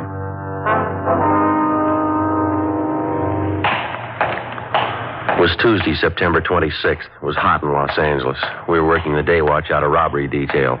My partner's Ben Romero. The boss is Captain Didion. My name's Friday. It was 9:18 a.m. when I got to the record bureau, Lieutenant Cunningham's office. Joe, what's doing? Oh, not too much. Got a job you can do for us, Frank. Like to have it as soon as you can get it out. Oh, what's it about? On these market bandits. We've already gotten out a dozen teletypes and bulletins on them. Like to get out some mimeographs, too, if we can. General distribution, eh? What do you want on them? Well, I better lay out the whole thing for you. A lot of the copies are going to the Retail Grocers Association, all their members. No luck with those two thieves so far? No. We're no closer than we were 3 weeks ago. Figure this ought to plug another loophole. How many copies you figure you want on this? About 1,000? Yeah, that's fine. That ought to do it. All right. Okay, now what do you want to go in it, Joe? Well, you better lead off with the first job they pulled. That was on the 3rd of this month. Makes it a little better than 3 weeks now. They hit a supermarket out on Pico. Okay. Got it? Ever since, they've averaged about 3 jobs a week. We know they're hitting nothing but supermarkets. All of them on main thoroughfares, no small neighborhood stuff. I got it. So far, they've confined their operations to the 77th Street Division and the county territories, generally the south end of town. They're 2 men, and they got a pretty well-established M.O. Well-established M.O., okay. They're hitting in the morning hours, usually from the time the markets open up until around noontime. They use a stolen car. 95% of the time, a car stolen from the industrial area. Cars they steal for the jobs are always either a Pontiac or an Nash. Yeah. We also know they're dropping the stolen cars within a short radius of the holdup scene, about a half a dozen blocks or so. In some instances, they use a second automobile or public transportation, some kind of bus or streetcar, to make their getaway after they drop the stolen car. Just a minute, Joey. I'm sorry. Going a little fast, huh? Yeah. Okay, I got it. Okay. Well, let's see. All right, go ahead now. They usually pull up and park directly in front of the market that they're going to hold up. One of the men always remains in the car behind the wheel. Apparently, it's always the same man. Here's the description. Meager. We know he's good size. MWA. Fairly large build. Here's about the best description we've been able to piece together on the second man. Picked up a little bit from each victim. All right. Second man described as MWA also. About 5 foot 8 inches, medium build, 155 to 160 pounds. Always wears a hat. Yeah. Brown suit, rough material of some kind, maybe tweed. Want to smoke, Frank? Huh? Smoke. Oh, no. All right. When he enters the market for the holdup, the second man always holds a white handkerchief to his face as if he's wiping his eyes. Keeps most of his face covered with it during the robbery. He's armed with a nickel-plated revolver, possibly .38 caliber. We know the jobs are well cased because in almost every instance the suspect goes directly to the manager of the market. Goes directly to the manager. He hands the manager a brown paper sack, tells him to put the money in it, and then he takes off. So far, he's never attempted any rough stuff, no gunplay. On 3 occasions, when the suspects got only small amounts of money at one market, they hit again in 15 or 20 minutes at another store in the same general area. They never make any attempt to disguise or conceal the license number on the getaway car. As I say, they always abandon the car a short distance from the holdup scene. I see, Okay, I got it. Well, that's about all of it, Frank. I guess you can boil that down into some kind of shape, huh? Yeah, okay. I'll have it typed up in the form. I'll get you a copy before we make the run, see if it's okay with you. Fine, thanks. It's not going so good, huh? No, it isn't, Frank. Pretty slow. I've been on top of the thing for a couple of weeks now. We're still looking for some kind of a break. Say, I understand Glenn Chandler from your office took off for some fishing down in Mexico, huh? Yeah. He's not doing bad from what I hear. I got a card from him yesterday. He's down by Keno Bay. Huh? He put the bite on me to send him a dozen martin plugs. Yeah.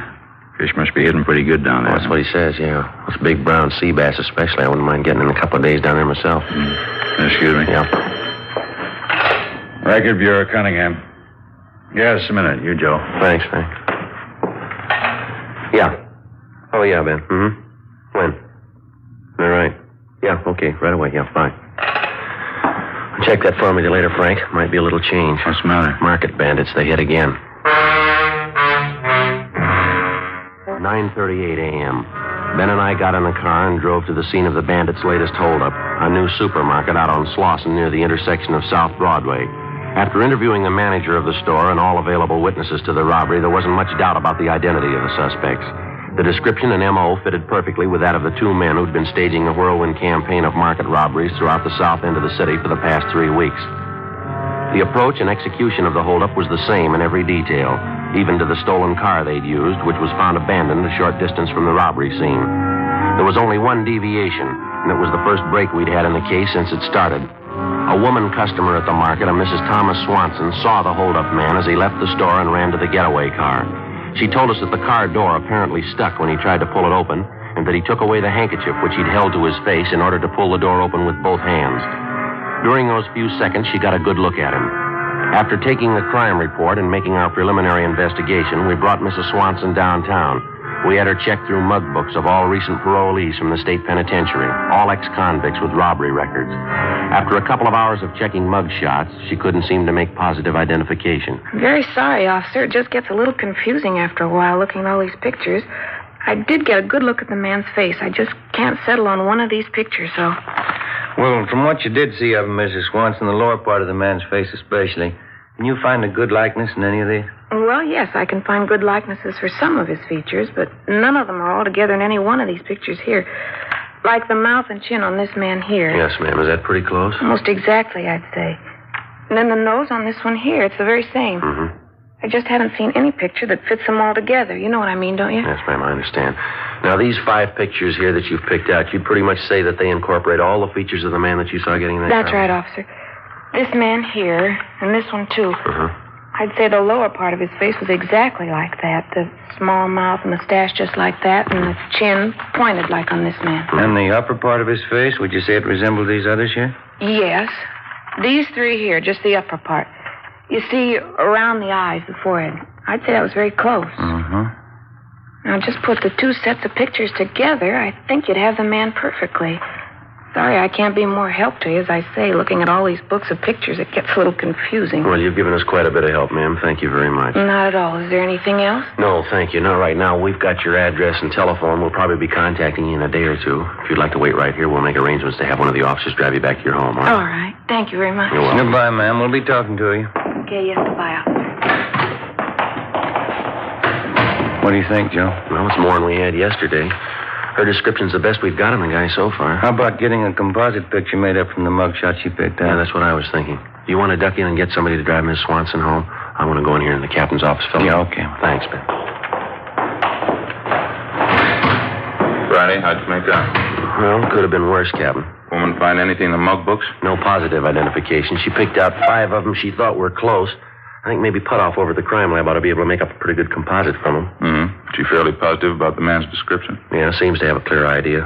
Good composite ought to help us quite a bit. You get this new description, that mimeograph you're having made up? No, not yet. I'm going to see Frank about it in a minute.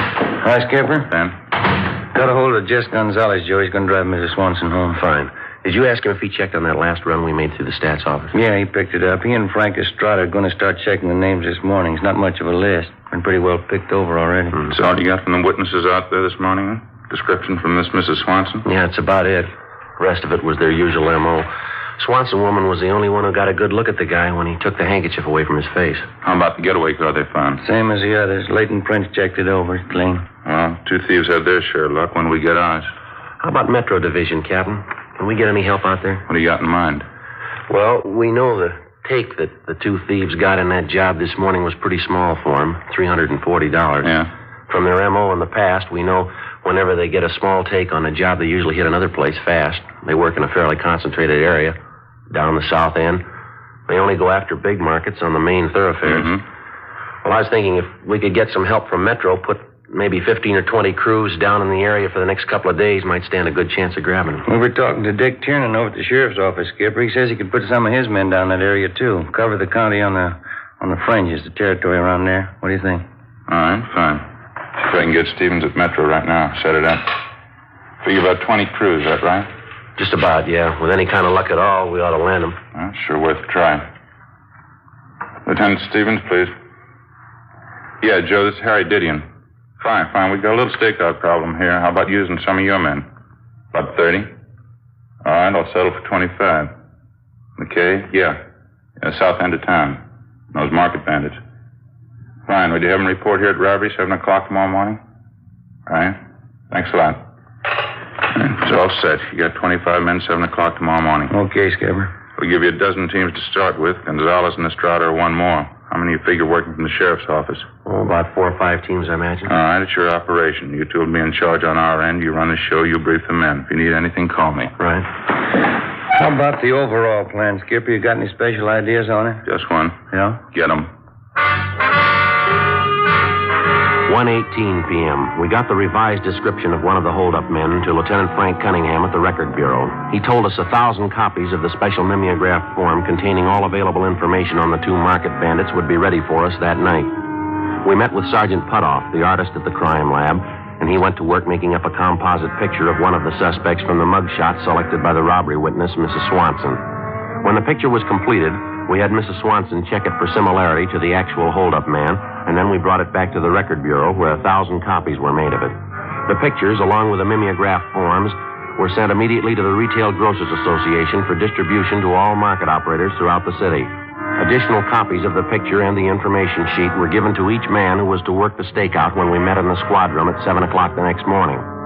Besides the men from Metropolitan Division and the men from Robbery who were going to work with us, Lieutenant Dick Tiernan and Sergeant Dave Terry from the Sheriff's Office were also there for the briefing. Well, briefly, that's a rundown on the two suspects and the M.O. they follow. It's the same information and description on them you'll find in those memo forms we handed out.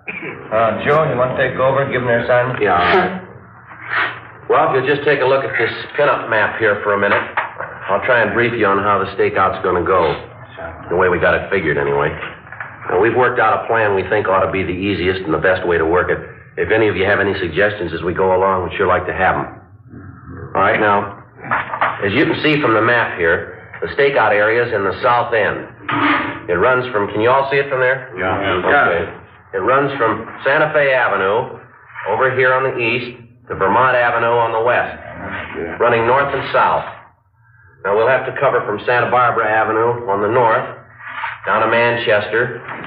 That'll be the southern boundary right there. That's the area the thieves have been working. Now, we're going to have 14 of our own crews covering that area, and Dick Tiernan and Dave Terry from the Sheriff's Office will have their men covering adjoining county territory. Now, we've broken the map down into equal units, as you can see here.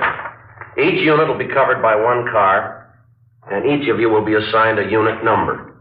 Romero and myself will be an 80K. We'll have a roving unit. We'll cover the entire area. You'll have three-way radios in your car, so you'll be able to contact us directly if you have to. Now, if you'll check the map again, you can see these green pins we've placed here. Well, each one of them represents a market robbery. Now, notice that every one of them is on a main thoroughfare. See? Manchester, South Broadway, Vernon, South Hoover. Now, I don't have to tell you that that's where you'll have to keep a sharp watch on the main street. Each of the individual units here on the map will be covered by one car, as I said. Each one's roughly 9 blocks square. Now, you'll be responsible for the area assigned to you. We haven't got too much time, so before we go down the list to assign the areas, have you got any questions? Any questions at all? Yeah. Suppose there's a 211 call in somebody else's area. I mean, other than the one you're assigned to. Do we leave our area and head over there? No, Jess, I meant to bring that out. If there's a robbery call in somebody else's area, stay put till you get a call to lend a hand. Oh. Anything else? Yeah, how about the managers of these markets? They've been briefed on the stakeout? They know we're going to be covering the area? Yeah, they've all been alerted. Now, in case of a holdup, they might try to contact you directly. They'll be looking for you. You'll be looking for them. That it, Bob? Is that covered for you? Well, yeah, but I'm just wondering about this number 2 suspect, the one who drives the getaway car. Yeah? Well, it says here in the dope sheet, number 1 suspect carries a nickel-plated revolver. Now, how about number 2? He carry a gun? Well, I wish I could answer that. We don't know. All the information we got on him is on the sheet right there. I see. Well, they never try any rough stuff anyway, do they? No gunplay. They never hurt anyone. No, not yet. Don't let them make you the first. 7:30 a.m. We finished handing out the assignments, and the men left to take up their stakeout positions in the south end of the city. 2 men to a team, each team in a 3-way radio car, each car to patrol a designated 9-square block unit. There were 20 such units within the frame of the overall stakeout area. At the same time, cruiser cars from the sheriff's office, operating on their own radio setup, began patrolling the fringe positions which fell in county territory. Through Control 1 at our communications division, we kept in continual contact with them. 8 a.m., all the cars were in position, each of them patrolling their individual 9-square block unit. The first 2 hours passed, no reports, no sign of the market bandits. Between 10 a.m. and noon, half a dozen possible suspects were stopped and questioned by different teams and then brought to the 77th Street Division for processing. All of them were eliminated. The afternoon of the first day went pretty much the same. We had shakedowns on 4 parked cars in the area and more shakedowns on possible suspects. Nothing materialized. The next morning, Ben and I, along with the other 32 men in the stakeout, picked up where we'd left off. Again, no sign of the suspects, no reports. The morning of the third day, the stakeout detail met in the squad room as usual and then left to take up their regular assigned positions. 7:35 a.m. How about it, Joe? You ready to go? Yeah, just a minute. Okay, let's go. I'll get it. Okay. Robbery Friday. Yeah. Where? When was that? Yeah, right away. I'll come come on, we gotta hurry. What is it? Market bandits, maybe we got them. 7:50 a.m. Ben and I arrived at the intersection of 58th and San Pedro Streets. Two of our stakeout cruiser cars were pulled up at the southwest corner. One of the teams was Jess Gonzalez and his partner, Frank Estrada. Gonzalez briefed us on what had happened. Victim's the owner of the supermarket down the block in San Pedro. He was walking from his house to the store, and he passed the corner here about 7:35 a.m. Had $340 on him. Part of yesterday's receipts from the store. They got him right up the street there. Took every dollar of it. You sure it was a market bandit? An MO description, they check out all the way. We had two teams on it as soon as we got the word. Located the holdup car a minute ago. Where is it? Down on Avalon Boulevard. How about the thieves, Jess? Car was empty, no trace of them.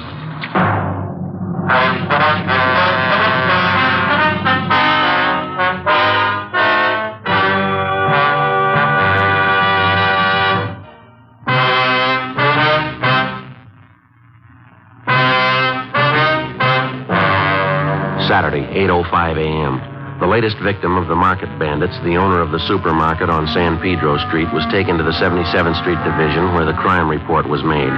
He told us that one of the men who robbed him bore a very close resemblance to the composite picture which we'd had drawn up of one of the suspects.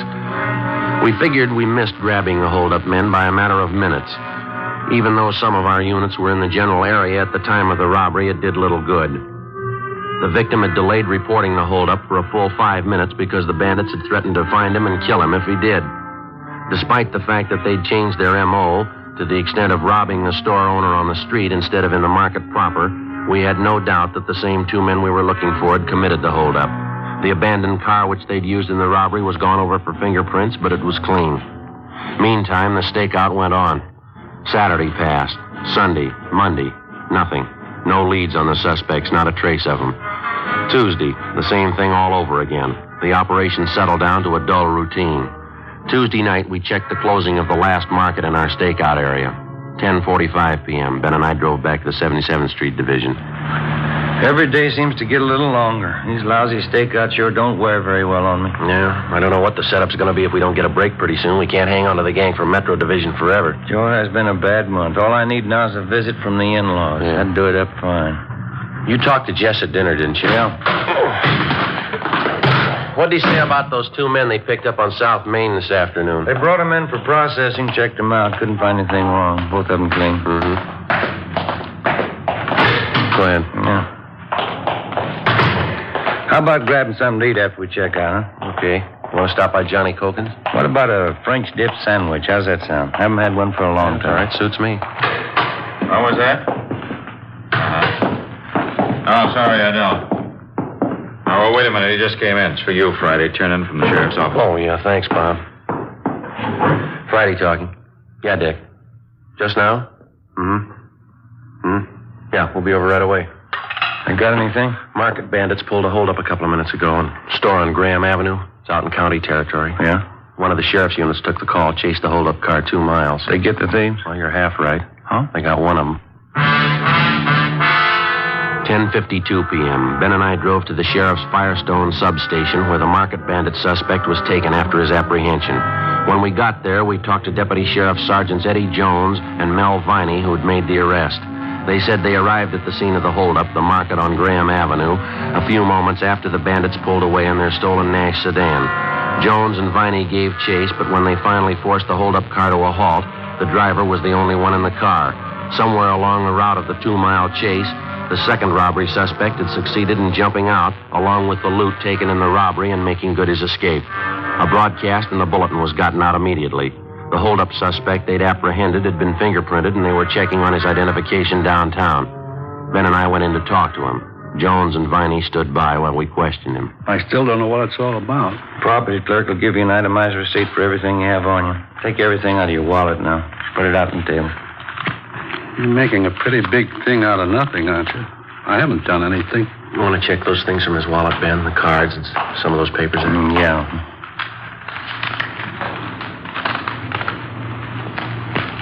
This your true name on this card here? Grant B. Jameson, is that right? That's right. This your present address? Yeah. You ever been arrested before? Why you ask that? It's not going to take too much time to find out. You might as well tell us.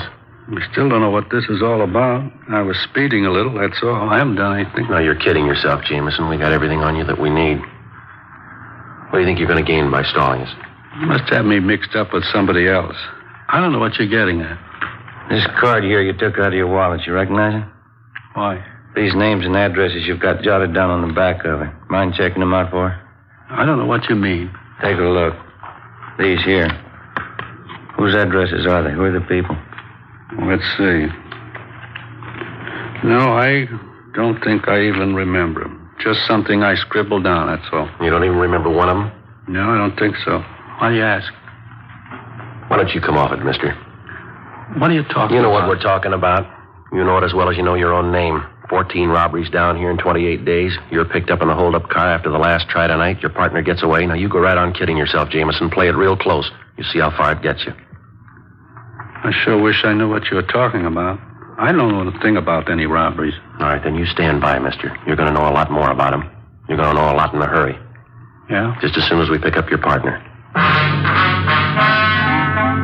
12:20 a.m. We continued to question the suspect, Grant Jameson, but he refused to admit anything, even the fact that he'd stolen the car that he'd been apprehended in.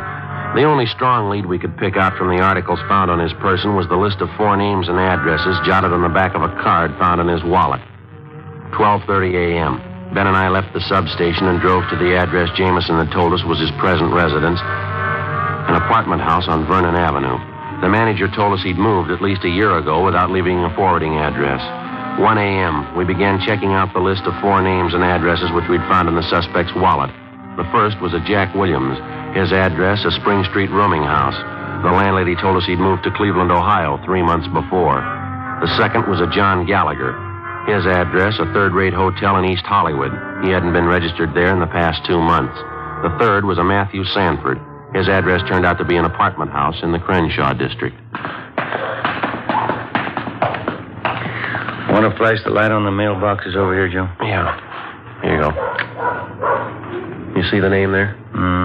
Yeah, here it is. M.L. Sanford. That ought to be it. Apartment 5. All right. Let's try it. Front door open? Let's see. Yeah, let's go. All right. Number 5. Should be down this way, I guess. Mm-hmm. Number 5. Okay, let's give it a try.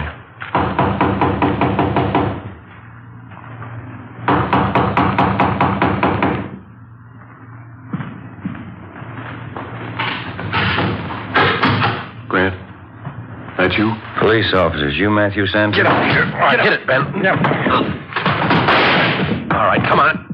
Put the gun down. Drop it. I got it, Joe. All right, get your hands out. I'll cover him. Look around, huh? All right. What is this anyway? What's the idea? You tell us. You pulled the gun. You got no business in here. You got no right. All right, you just stand still. We'll explain it downtown. Money sacks, Joe. Found them in the desk. Same market they hit tonight. All right, Sanford. You got nothing from me. I don't know what you're talking about. Get his coat, will you, Ben? Yeah, all right. What are you trying to build anyway? You haven't got anything on me? 14 robberies, mister. That's what we got on you. You think you got proof? We got it. Yeah? 14 victims. Come on, let's go.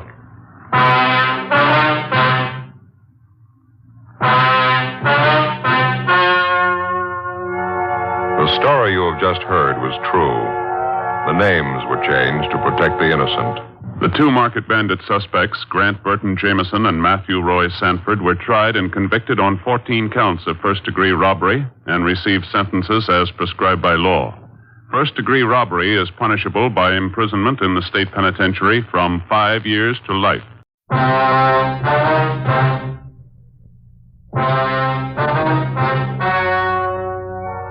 The story you are about to hear is true. The names have been changed to protect the innocent. Fatima Cigarettes, best of all king-size cigarettes, brings you Dragnet.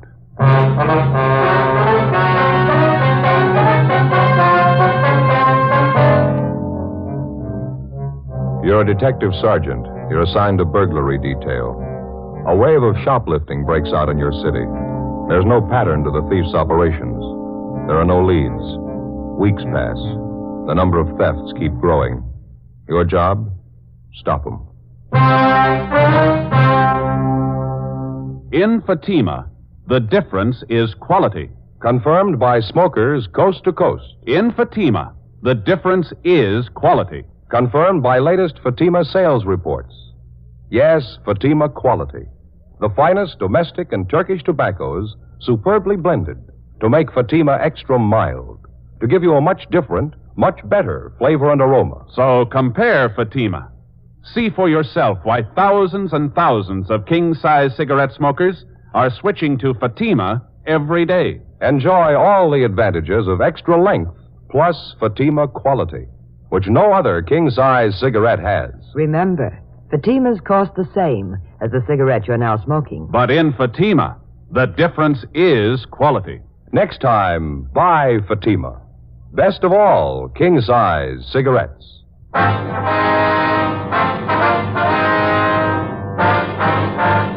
Dragnet, the documented drama of an actual crime.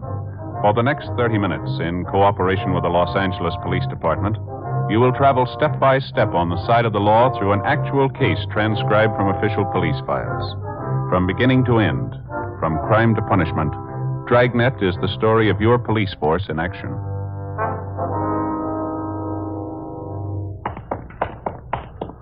It was Tuesday, August 22nd. It was hot in Los Angeles. We were working the day watch out of burglary detail.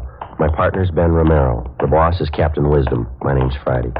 It was 2:18 p.m. when we got to Anthony's Store for Women, the general manager's office. Mr. Addy? Come right in. Thank you. Thank you. My name's Romero, sir. I talked to you on the phone. This is my partner, Sergeant Friday. How do you do? Elliot, how are you? Certainly glad to see you. Let me get another chair here. Thank you very much. I haven't had time for my after-lunch cigarette yet. Care to join me? No, thank you, sir. I got a light for you. Oh, yeah, thanks. Well, I guess you know what the problem is. No need for me to go all the way back and start from the beginning. I didn't get it quite clear on the phone, Mr. Elliot. When did this last thing come up? Well, the way we have figured out, it must have happened around closing time yesterday, between 5:30, we figure. The store was pretty crowded at that time, was it? Yeah, it's pretty busy. We had a special pre-winter showing in the fur department. No one noticed it was gone until after we'd closed up. Uh-huh. Can you give us a description of the piece of merchandise, Mr. Elliot? Yes, yeah. We got it right here. Complete description, you see. Silver blue mink stole, satin lining, 2 pockets, silver chain fastener. Complete description of it for you. Yes, I see. Thank you. These are the code numbers and the serial numbers on it, is that right? That's right. The whole thing's getting way out of hand, Sergeant. We had a lot of things lifted from the store the last few weeks, but nothing this big. If this keeps up, I don't see how we're going to get our insurance renewed. I guess your store detectives are working on this latest one, the missing fur? Yes, but it's the same as all the recent cases we've had. They haven't been able to find a thing. All the personnel have been checked, all the people who were around the department when the fur was stolen. I mean, those it was possible to check on. As far as we know, they're all clear. Uh-huh. What were the circumstances of this thing, Mr. Elliot? I mean, was this mink stole on a display rack? Did one of the models have it on? Exactly how was it? Well, it was modeled, yes. After it was shown to several parties, it was put back in stock. We have a special rack for the stoles, regular enclosed cabinet, sliding doors on it. Cabinets usually open during store hours. I see. There was a store detective in the department at the time. All those salespeople were standing around. I can't understand why one of them didn't see it happen. Mm-hmm. Mr. Elliot, you say this is the first time an expensive item like this has been lifted from your store? That's right. How about the personnel, Mr. Elliot? You say there's been a check made on each one of them since this thing started? Yes, sir, that's correct. And there's no reason to be suspicious at all of any one of your people? Well, as a matter of fact, there is one, Sergeant. Sales girl. She was up in 5 in the Sweet 16 shop. Then she was moved down to cosmetics on the street floor. What is it that makes you suspicious for her? Well, before I say anything, I want to make it perfectly clear to you. We've never had any real proof that there was something wrong there. Dorothy started with us 8 years ago. That's the girl's name, Dorothy Kirkman. Mm-hmm. She came to us right out of high school. She seemed to be doing all right, got along with the customers, dressed neatly, always on time. And all of a sudden, this shoplifting started. We didn't think there was any connection at first. Thought it was only coincidence. How do you mean, sir? Well, just for instance, wait a minute. Get the file on that right here on the desk. I see. Yeah. Here it is. Out of the first 14 items that disappeared, 6 of them were out of Dorothy Kirkman's department, right out of her section. Cashmere sweaters, expensive blouses, scarves. As I say, at first we wrote it off to coincidence, but it kept recurring. Her section almost seemed to be the focal point of all the shoplifting. That was at the beginning, of course. Did you have the Kirkman girl watched, Mr. Elliott? Yes, we did. The department head kept an eye on her, and, well, I guess Dorothy noticed it. She resented it quite a bit, had a little spat with the head of the department. We thought it'd be best for everyone if she transferred. So we had her move downstairs to cosmetics. Mm-hmm. How did that arrangement work out? Well, for the first few weeks, fine. And we started missing things out of cosmetics. A lot of it didn't amount to too much. A lot of it did. Makeup kits, expensive perfumes. This time we called her in, tried to talk to her about it in a nice way. She got very resentful. Mm-hmm. She denied knowing anything about it, is that it? Yeah, she got very upset. Of course, there is one thing I will say. The items in cosmetics are on display all over the counters. It's fairly easy for anybody to pick them up. The fact still remains the stealing began in her department upstairs. She moves over to cosmetics, and all of a sudden the losses increase there. What would you figure? Yes, sir. I see what you mean. Wonder if you could have somebody point out this Dorothy Kirkman for us, Mr. Elliott. I think maybe we better have a talk with her. I'd like to help you, Sergeant. I'm afraid that's not possible. Oh? How do you mean? She quit last Saturday. We got all the information available on Dorothy Kirkman from the store's personnel files, and then we called the office and gave them a description of the stolen fur. We asked them to check the Kirkman girl through R&I. She had no previous criminal record. Before we left the store, we went to the fur department, talked to all the salespeople concerned, but we were unable to come up with anything new regarding the theft of the silver blue mink stole. We drove out to Dorothy Kirkman's last known address. She wasn't at home, but her mother was. The mother told us that the day before, her daughter had started on a new job as a salesgirl at the House of Raymond, an exclusive shop specializing in all types of cosmetics. We checked the phone book and found that the House of Raymond was located in the same 10-block stretch along Wilshire Boulevard where the shoplifting campaign was going on. It was one of the few places along there that the thieves hadn't bothered. It was 3 blocks from Anthony's store for women, the Kirkman girl's former place of employment. 4:05 p.m. We located her behind one of the front counters. Across the aisle, half a dozen women were listening to a makeup demonstrator giving a talk on complexion care. Dorothy Kirkman seemed pleasant and cooperative. No, I don't mind telling you. I got sick and tired of being called a thief. That's why I quit Anthony's. A little of that goes a long way. You started work here at Raymond's yesterday, Miss Kirkman, is that right? Yes, that's right. I think I'm going to like it a lot better than Anthony's. Mm-hmm. While you were working there at Anthony's, ma'am, I suppose you'd heard that quite a bit of shoplifting was going on. Yes, I knew about it. Guess every girl in the store knew it. They had a big personnel meeting about it. You have any suspicions of your own, Miss Kirkman? How do you mean that? Well, I mean, was there anyone in particular that you might have been a little suspicious of? Maybe one of the customers? No. I've waited on some real weird ones, but I didn't see any of them ever try to walk out with anything. Mm-hmm. All I knew was what Mr. Elliott told us at that meeting. Well, this might be an embarrassing question for you, miss, and we'd appreciate an honest answer. Yes? What about the sales girls you worked with? Did any of them ever give you cause to be suspicious? You mean, do I think any of them were doing the stealing? No. There were some of them I didn't like. I didn't trust them either, but I wouldn't accuse them of stealing. I wouldn't accuse anybody unless I had proof. That's more than I can say for some people I know. Well, by any chance, did you happen to be in Anthony's this past Monday? Monday? No, why do you ask? When you were working on the 5th floor up the street at Anthony's, we understand that when the merchandise first started disappearing, a pretty good percentage of it was out of your section. That's what they told me, yes. And then when you were transferred downstairs to the cosmetics counter, quite a few things started disappearing from there. Now, we'd like an honest answer, Miss Kirkman. Do you have any explanation at all for this? I'll tell you the same thing I told them at the store, Sergeant. I can't explain it. But I didn't have anything to do with it, believe me. Well, you'll have to admit, miss, it's pretty much of a coincidence, isn't it?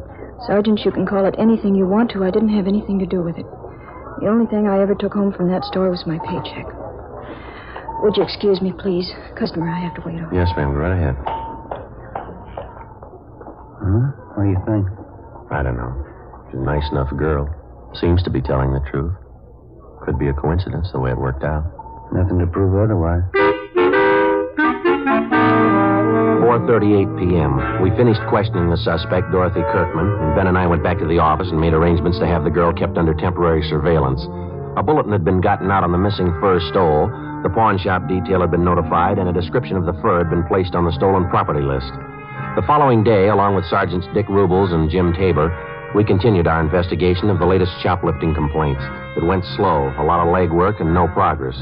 Like the dozens of other items of merchandise which had vanished in the last 8 weeks, there wasn't a trace of the missing fur stole. More men were added to the special detail on duty in the 10-block area where the stealing was going on. Anybody in the city who'd ever served time for shoplifting was checked and rechecked. Constant surveillance was maintained over a half a dozen known thieves who we figured might be involved. It got us nothing. Wednesday, August 23rd, 5:30 p.m. No leads, no progress. We went back to the office. Sure hope I get home before 6 o'clock tonight. I want to see that shoe repair man out in our neighborhood. Well, what's the matter? You need some half-soles? No.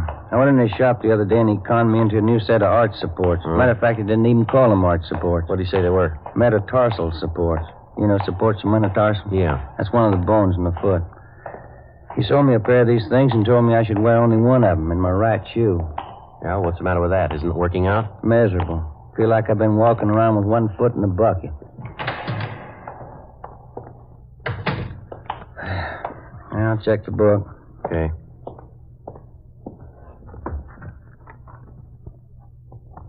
Anything? Yeah, sure is, from Robles. What do you got? That mink fur. It's been found. 2 hours before, at approximately 3:30 p.m. in the main depot of the Santa Fe bus lines, a 38-year-old housewife, a Mrs. Harriet Briggs, noticed an unclaimed parcel lying on one of the benches in the depot waiting room. When it became apparent to Mrs. Briggs that the parcel was either lost or forgotten, she picked it up and took it to the clerk in charge of lost and found articles. In checking the package for some kind of identification, they discovered the silver blue mink stole inside. The car was dispatched to pick up the fur, and it was identified as the garment taken from Anthony's fur salon. Mrs. Briggs volunteered to come along to the office to give what information she could. A stakeout was placed at the bus depot in case anybody called for the package. 5:50 p.m. We interviewed Mrs. Briggs in the squad room. That's right, officer. It was just a little before 3:30. I was in the bus depot there waiting for my husband. That's when I first noticed this package lying on the bench just across from me. I see. Would you go on, please, Miss Briggs? I didn't think anything of it at first. I went on reading the afternoon paper, but no one came for the package. It was just lying there. Was there a long time. How long would you say, ma'am? I mean, before you picked it up and took it to the lost and found clerk? Oh, I'd say 20 minutes, half an hour. That much at least. I left it with the young man at the counter there, and I told him I'd be back to see if anyone claimed it. Well, when I did get back, that's after I had dinner with my husband, Carl, we found out what was in the package. It's certainly strange. Don't you think, officer? Yes, ma'am. Did you happen to notice at all who it was that left the package there? Well, I'm not really sure, officer, but I think I know who it was. A tall woman. She had a brown jacket, if I remember rightly. I think you'd say she was in her early 30s. Have you ever seen this woman before, Miss Briggs? No, I never did. Very attractive, as I recall. She wore glasses. Anything else about her you might have noticed? Let me think. She had blonde hair. I remember that much. And the reason I do remember it is because she wore it like I used to when I was a girl, you know, sort of back in a bun like this. And you're pretty sure that this woman you described is the one who left the package there? If I remember rightly, she's the only one that sat across from me.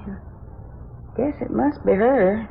If it wasn't her, I don't know who else it could have been. All right, Miss Briggs, thank you very much. We appreciate it. That beautiful fur. I know that woman must be just sick about losing it. Certainly hope you find her, officer. Yes, ma'am, so do we. We had the stats office make a run for us, and all females with shoplifting records who fitted the description of the woman who'd left the mink stole in the waiting room at the bus depot. The following morning, we checked with the men on stakeout at the depot. They told us nobody had come back to report losing such a parcel. Together with Rubles and Tabor, we spent most of the day checking out the names on the list of known shoplifters which the stats office had made up for us. Names of possible suspects who physically resembled the tall blonde woman seen at the depot. We got nowhere. Either they had ironclad alibis, or they had since moved out of the city. We ran down every possible angle on the freak recovery of the missing fur stole. During the next 10 days, the case got more involved than it already was. Some of the stolen articles of new merchandise began showing up, but not through any of the channels we expected. Some of the items were found dumped in sidewalk refuse cans. Some were found in hotel lobbies, in the post office, in theaters. Some were found tossed in vacant lots. The only logical answer we could figure was that it was the work of somebody who was stealing for just the love of stealing. A kleptomaniac.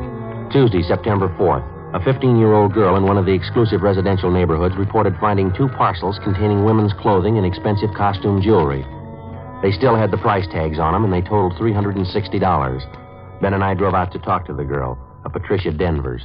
Where'd you happen to find these things, Patricia? Empty lot right down the block there. I was on my way home from the show. I took the things home and showed my mother. She called the police. If nobody claims this package with the costume jewelry, can I keep it? Certainly beautiful. No, I'm afraid not, miss. We know who the things belong to. We're going to have to return them. Oh, I certainly don't understand that. Well, how do you mean? Well, as far as I could see, she threw the things away. I thought she didn't want them. What do you mean? Who didn't want them? Well, the lady who threw them in the empty lot. You saw who it was that threw the packages in that lot, did you? Yes, I was on my way home from the show, just like I told you. I could see this lady walking up ahead of me. She was about a block away, I guess. When she went by the lot, I saw her take these packages from under her arm and toss them in the grass. She wouldn't do that if she wanted them, would she? Did you get a good look at this woman? You have any idea what she looks like? She's a good-looking woman. Tall. She has beautiful blonde hair. Her husband's a doctor. And you know who she is? You've seen her before? Well, I don't know her to talk to. I just see her around the neighborhood. Does she live around here? Do you know that? Yeah, right next door to my girlfriend.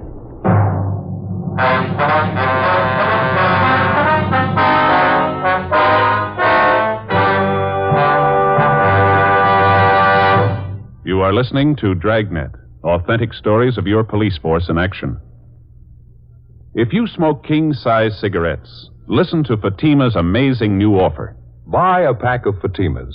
Enjoy their extra mildness and superbly blended tobaccos. If you don't like Fatimas better than the king-size cigarette you are now smoking, return the pack with the unused Fatimas, and we'll give you your money back plus postage. We make this amazing offer because we believe Fatima is the best of all king-size cigarettes. Smokers all over the country are confirming this every day. Here is the latest state-by-state report.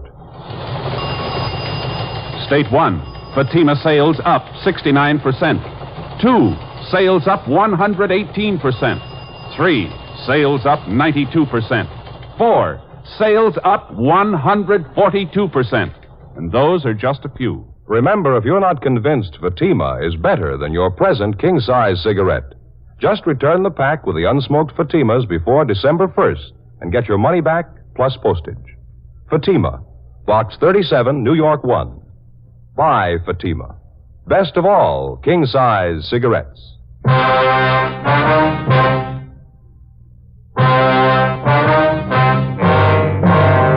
Tuesday, September 4th, 5:15 p.m. With the help of the 15-year-old girl, Patricia Denvers, we got the name and address of the woman who had been seen tossing the parcels of stolen merchandise into a vacant lot in the west end of the city. The woman was identified as a Mrs. Virginia Sterling, the wife of a Dr. Bruce Sterling, a fairly prominent young surgeon with offices in Beverly Hills. Mrs. Sterling and her husband had no children. They leased a richly furnished apartment in a residential section of the city that was considered better than the upper middle class. We checked Virginia Sterling through R&I, but she had no previous criminal record that we knew of. Together with Sergeants Rubles and Tabor, we covered the various stores along Wilshire Boulevard that had been victimized in the recent shoplifting campaign. We found that Mrs. Sterling had charge accounts at almost every one of the stores. Generally speaking, we found her accounts in very good standing, and among the store people, she was regarded as what is referred to as a fine customer, a good spender, and a good credit risk. Right down to the Retail Credit Association, there was nothing but favorable reports on the woman. 7:15 p.m., Ben and I had a hamburger and some chili and a cup of coffee for dinner, and then we drove out to the apartment of Dr. Sterling and his wife. Mrs. Sterling answered the door and invited us in. We identified ourselves. She told us the doctor was out on a call.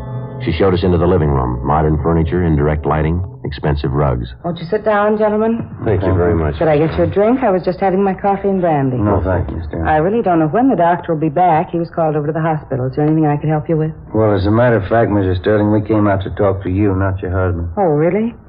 What is it you wanted to talk to me about, Sergeant Romero?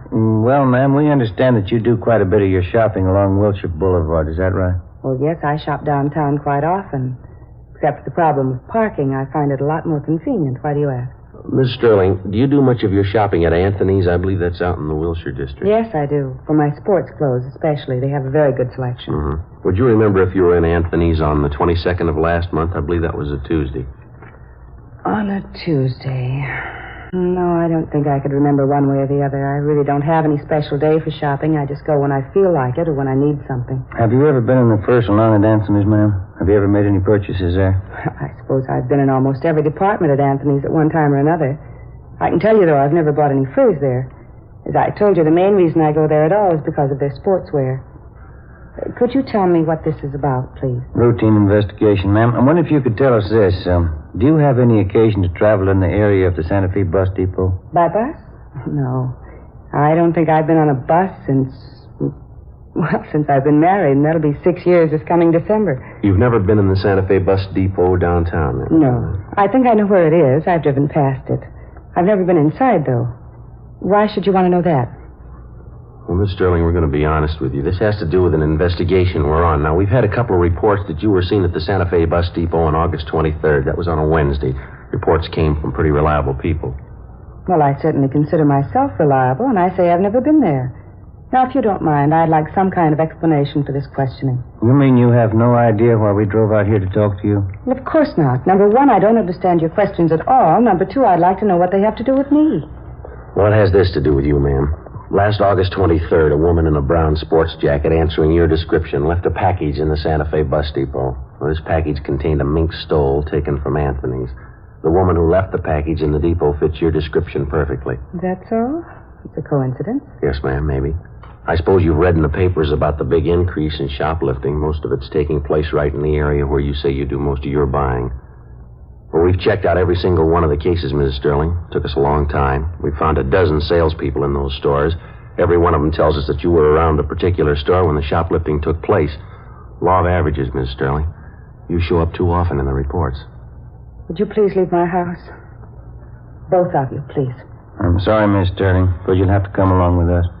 What do you mean by that? Don't you know you can get in trouble making false accusations? I'm going to call my husband right now. Yes, ma'am, if you like. Go right ahead.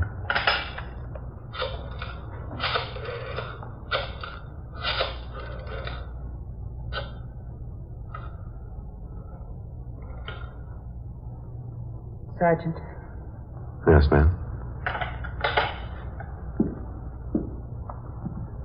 What is it? What do you want to know? You can tell me. I think you know already. What do you want? Tell me, please. We've got your story, ma'am. Right up to this afternoon. You went shopping today. You stole things as usual. When you tried to get rid of them, you were seen right in this neighborhood. The vacant lot down in the next corner, you threw them away there. Somebody saw you. They didn't know it was me. Yes, ma'am. They knew it was you. Yes. How can I make them understand? Do you know? No, ma'am. Horrible. Shame. I couldn't tell my husband. I couldn't tell Bruce. I couldn't. Well, never mind. We'll tell him for you.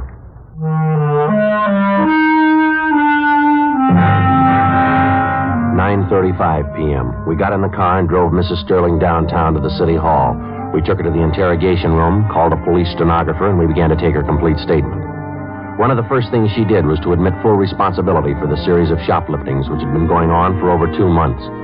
She told us that her kleptomania, the urge to steal things, had started with her as far back as her junior high school years.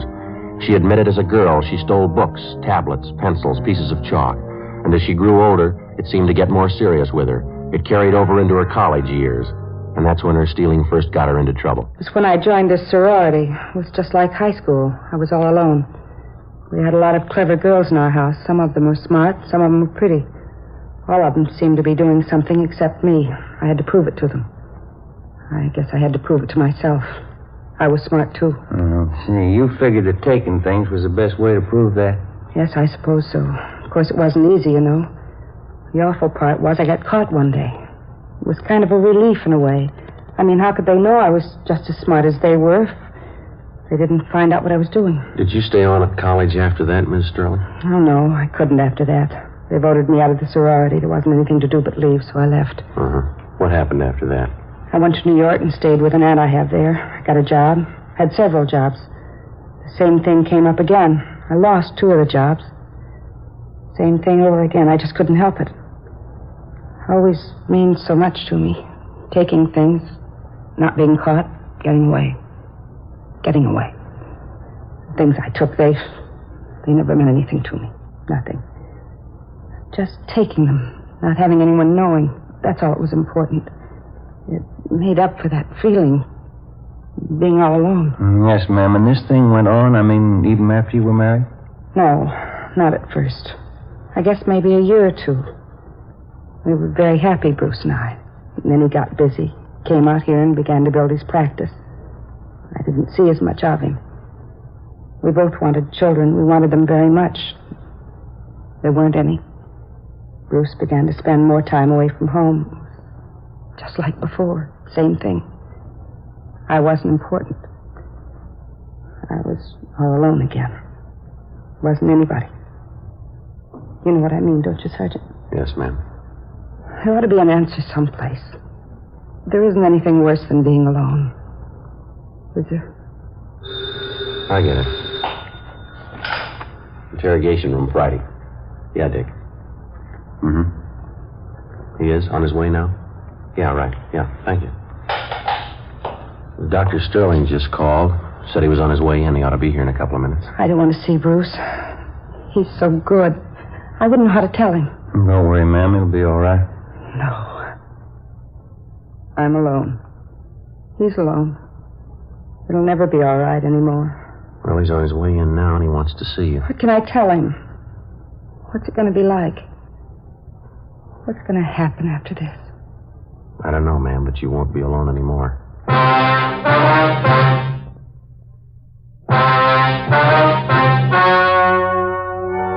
The story you have just heard was true. The names were changed to protect the innocent. On December 9th, trial was held in Superior Court, Department 88, City and County of Los Angeles, State of California. In a moment, the results of that trial. And now, here's our star, Jack Webb. Thank you. Friends, a few minutes ago, we told you exactly why smokers all over the country are switching to king-size Fatimas. It's because Fatimas are extra mild, because they have a much better flavor and aroma. Now, if you haven't tried Fatimas yet, here's where you come in. We feel so sure that you'll enjoy Fatima quality that we make this offer. Buy a pack of Fatimas. If you don't like Fatimas better than the king-size cigarette you've been smoking, just return the pack and the unsmoked cigarettes and we'll send you your money back, plus postage. You see, we're convinced that Fatima is the best of all king-size cigarettes. Buy a pack of Fatimas today. I know you'll agree.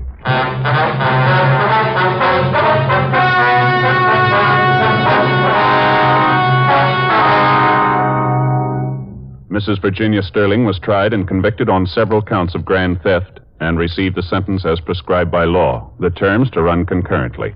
Grand theft is punishable by imprisonment for not less than 1 or more than 10 years.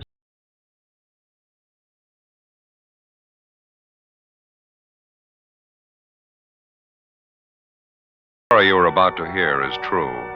The names have been changed to protect the innocent.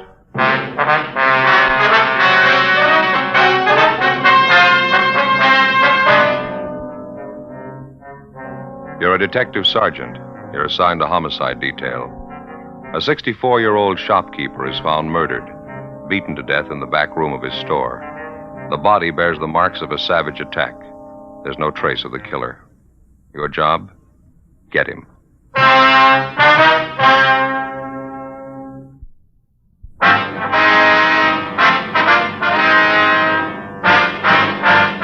Dragnet, the documented drama of an actual crime. For the next 30 minutes, in cooperation with the Los Angeles Police Department, you will travel step by step on the side of the law through an actual case transcribed from official police files. From beginning to end, from crime to punishment, Dragnet is the story of your police force in action.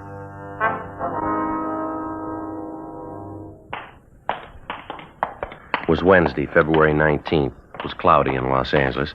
We were working the night watch out of homicide detail. My partner's Ben Romero. The boss is Thad Brown, chief of detectives. My name's Friday. We were on the way out from the office, and it was 10:56 p.m. when we got to 1016 South 12th Street, the Apex Men's Shop. Yes, sir? Friday and Romero, Central Homicide. ID card. Oh, yeah, Sergeant. Been waiting for you. My partner's upstairs in the back talking to the victim's wife. You answered the call, did you? Yeah, that's right. Miles and Kiever, Unit 16R. Who are you? Miles. Kiever's talking to Mrs. Wilford, victim's wife. She found the body. What's that up above? How's that? Music up there somewhere. Sounds like a party. Oh, yeah. Well, that's a dance place. Takes the whole upper floor of the building. Wonderland Dance Hall, I think that's it. Mm-hmm. When was the body found, Miles? Do you know? Well, the wife wasn't very definite about it. She told us she came in the shop here about 10 o'clock tonight. The place was wide open, nobody behind the counter. Said she looked around a while, finally found her husband's body in the storeroom back there. Nothing for a weak stomach. It's pretty brutal. What else do you have to say? Oh, not too much. She's pretty closed-mouthed. Probably the shock of finding her husband like that. I don't know. Do you want to show us where he is, Miles? Yeah, it's straight back this way. Victim's name is Joseph Wilford. Owner of the store, ran it himself. Wife says he's had the business here for 23 years. It's a typical men's shop here. You can see that. It's around the left. In here. Okay, go ahead. He used this for his storeroom, I guess. Uh-huh. Oh, that's it. As far as we know, the body hasn't been touched. Yeah, sure took a terrible beating. An elderly man, huh? My wife said he was 64 last birthday. She couldn't think of any enemies he has. Anybody want to do this? Where'd he keep his cash? Did she tell you that? No, cash register, I guess. Can't be sure till Leighton Prince gets here. Yeah. Did you call the crime lab yet? I'm waiting for you fellas. You want to call him now? Would you mind? Oh, sure, sorry. Say, you might as well call the coroner while you're at it. Tell him there's no big rush. Yeah, right. Take a look around here, Joe. Looks like a tornado ripped through. Yeah. Chair overturned, clothes all over the floor. Yeah. Come here, Ben. Look at the body. Yeah? His arms tied behind his back. Ordinary clothesline row. What's that cloth knotted around his neck? I don't know. Looks like it could be a woman's slip, doesn't it? Whoever it was, they weren't taking any chances he'd live through it. The wounds on the head here, and the neck, see? Yeah. Looks like he was stamped on by boots, something like that. Maybe a narrow heel. Sure brutal. Doesn't look too much like a robbery motive. Not from the beating he took, anyway. Huh? Looks like he might have had a taste for art. All over the wall here. Pin-up girls, fancy calendars. I talked to Crime Lab, Sergeant. On the way out. Oh, thanks, Miles. Notified Deputy Coroner. Anything else I can do for you? Yeah, would you mind getting the wife down here, Miss Wilford? We'd like to talk to her. Sure, right away. Thank you. How's she feeling? Any hysterics? No, she's pretty quiet. She went upstairs to rest. A couple of housekeeping rooms up there. Guess that's where she and her husband live. We'll tell her she doesn't feel too well. We could come up there and talk to her. Right, Sergeant. What do you think? I don't know. We'll see what the crime lab can come up with. We can start checking around the neighborhood after we talk to the wife, huh? Let me take a look here. What's that there? It's funny. Not much place in the haberdashery for things like this, look. A woman's nightgown. Black lace, huh? Packed in a gift box. Is that a card there? Yeah. See if we can read it without touching it. Says, to a beautiful girl, you've been away too long, hoping we'll never be parted again. It's signed Joseph Wilford. Seems a little funny, huh? Yeah, it does. Maybe his wife's been on a trip. He's going to give it to her as a present. When's the last time you gave your wife a black lace nightgown?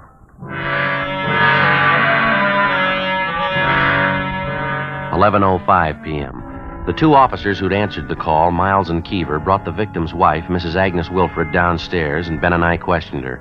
She was a small, slight woman, dark hair, dark brown eyes, a sharp nose and chin. She looked to be in her early 50s. She said that both she and her husband had emigrated to America from northern Germany 25 years before. We asked her how her married life with Mr. Wilford had been, but she kept dodging the question. We asked her how she happened to find the body. The body's just as you found it, Mrs. Wilford. You didn't disturb anything? No, I just came back from a friend's and looked, and I saw him, and he was dead. Somebody killed Joseph. And you're pretty sure that your husband wasn't having any trouble with anybody? No enemies? No, he didn't have any enemies not to do this. Yes, ma'am. You lived upstairs in the back of the store with Mr. Wilford. Is that right, ma'am? And for a long time, yes, we lived upstairs in the rooms. It was nice. Saved money for rent. Well, do you have any idea at all why your husband's dead? Why somebody'd want to kill him? There was money in the store. They'd kill for that. You're policemen. People kill for money, you know that. Well, do you know where Mr. Wilford kept his money, ma'am? There was a wooden drawer on the table in the back room. He would keep the money there. But I looked when I came in first. It was empty. Well, was there any money in that drawer tonight? Do you know that? Oh, yes, $300-400 anyway. Joseph always kept it in there. That terrible place up above, the music all the time, the noise. You should make them be quiet. The dance hall's been up there for a year tonight anyway. They should be quiet. Yes, ma'am. About the money Mr. Wilford had in the store. Maybe $1,000.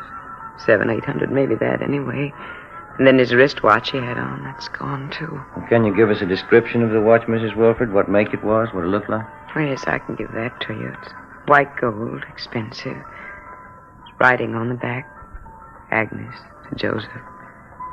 One birthday, I gave it to him. Have you been away from your husband recently, ma'am? I mean, on a trip or anything like that? No, I haven't been away. Why? Well, we don't mean to upset you at a time like this, but would you know if your husband had any women friends? Miss Wilford? If you have a cigarette, I'd like one. Oh, yes, ma'am. Here you are. Thank you very much. Thank you for your light, miss. Thank you.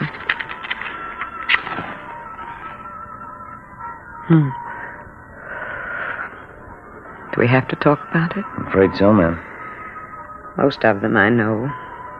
For 10 years it's been like this. There were many of them. Young women. Joseph didn't try to hide it from me. I knew all about it. You continued to live with your husband all this time, ma'am? I did.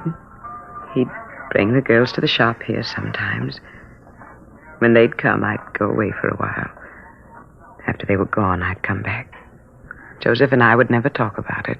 You mean you never had any arguments with your husband about the women? No. He never lied to me about the girls. He had them, that's all. It was something he expected me to understand. I see. You say you knew several of these women your husband went out with. Could you give us their names, please? Yes, there's an address book upstairs in Joseph's desk. The names are in there. I see. Would you mind showing us that address book now, please? Yes, we can go upstairs. I'll get it for you. There's one question I'd like to ask you, Mrs. Wilford. If you don't mind. Yes? About your husband, ma'am. I don't know. Hurt very much at first.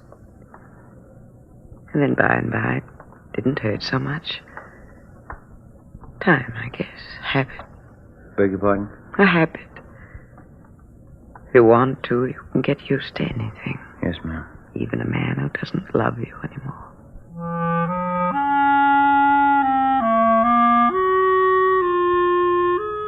We went upstairs to the housekeeping rooms where Mrs. Wilford gave us her husband's personal address book.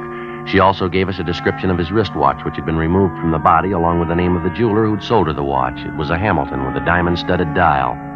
The crime lab crew arrived downstairs and began their routine investigation. We finished questioning the victim's wife, and then we started checking the neighborhood. Only a few of the stores in the area were still open.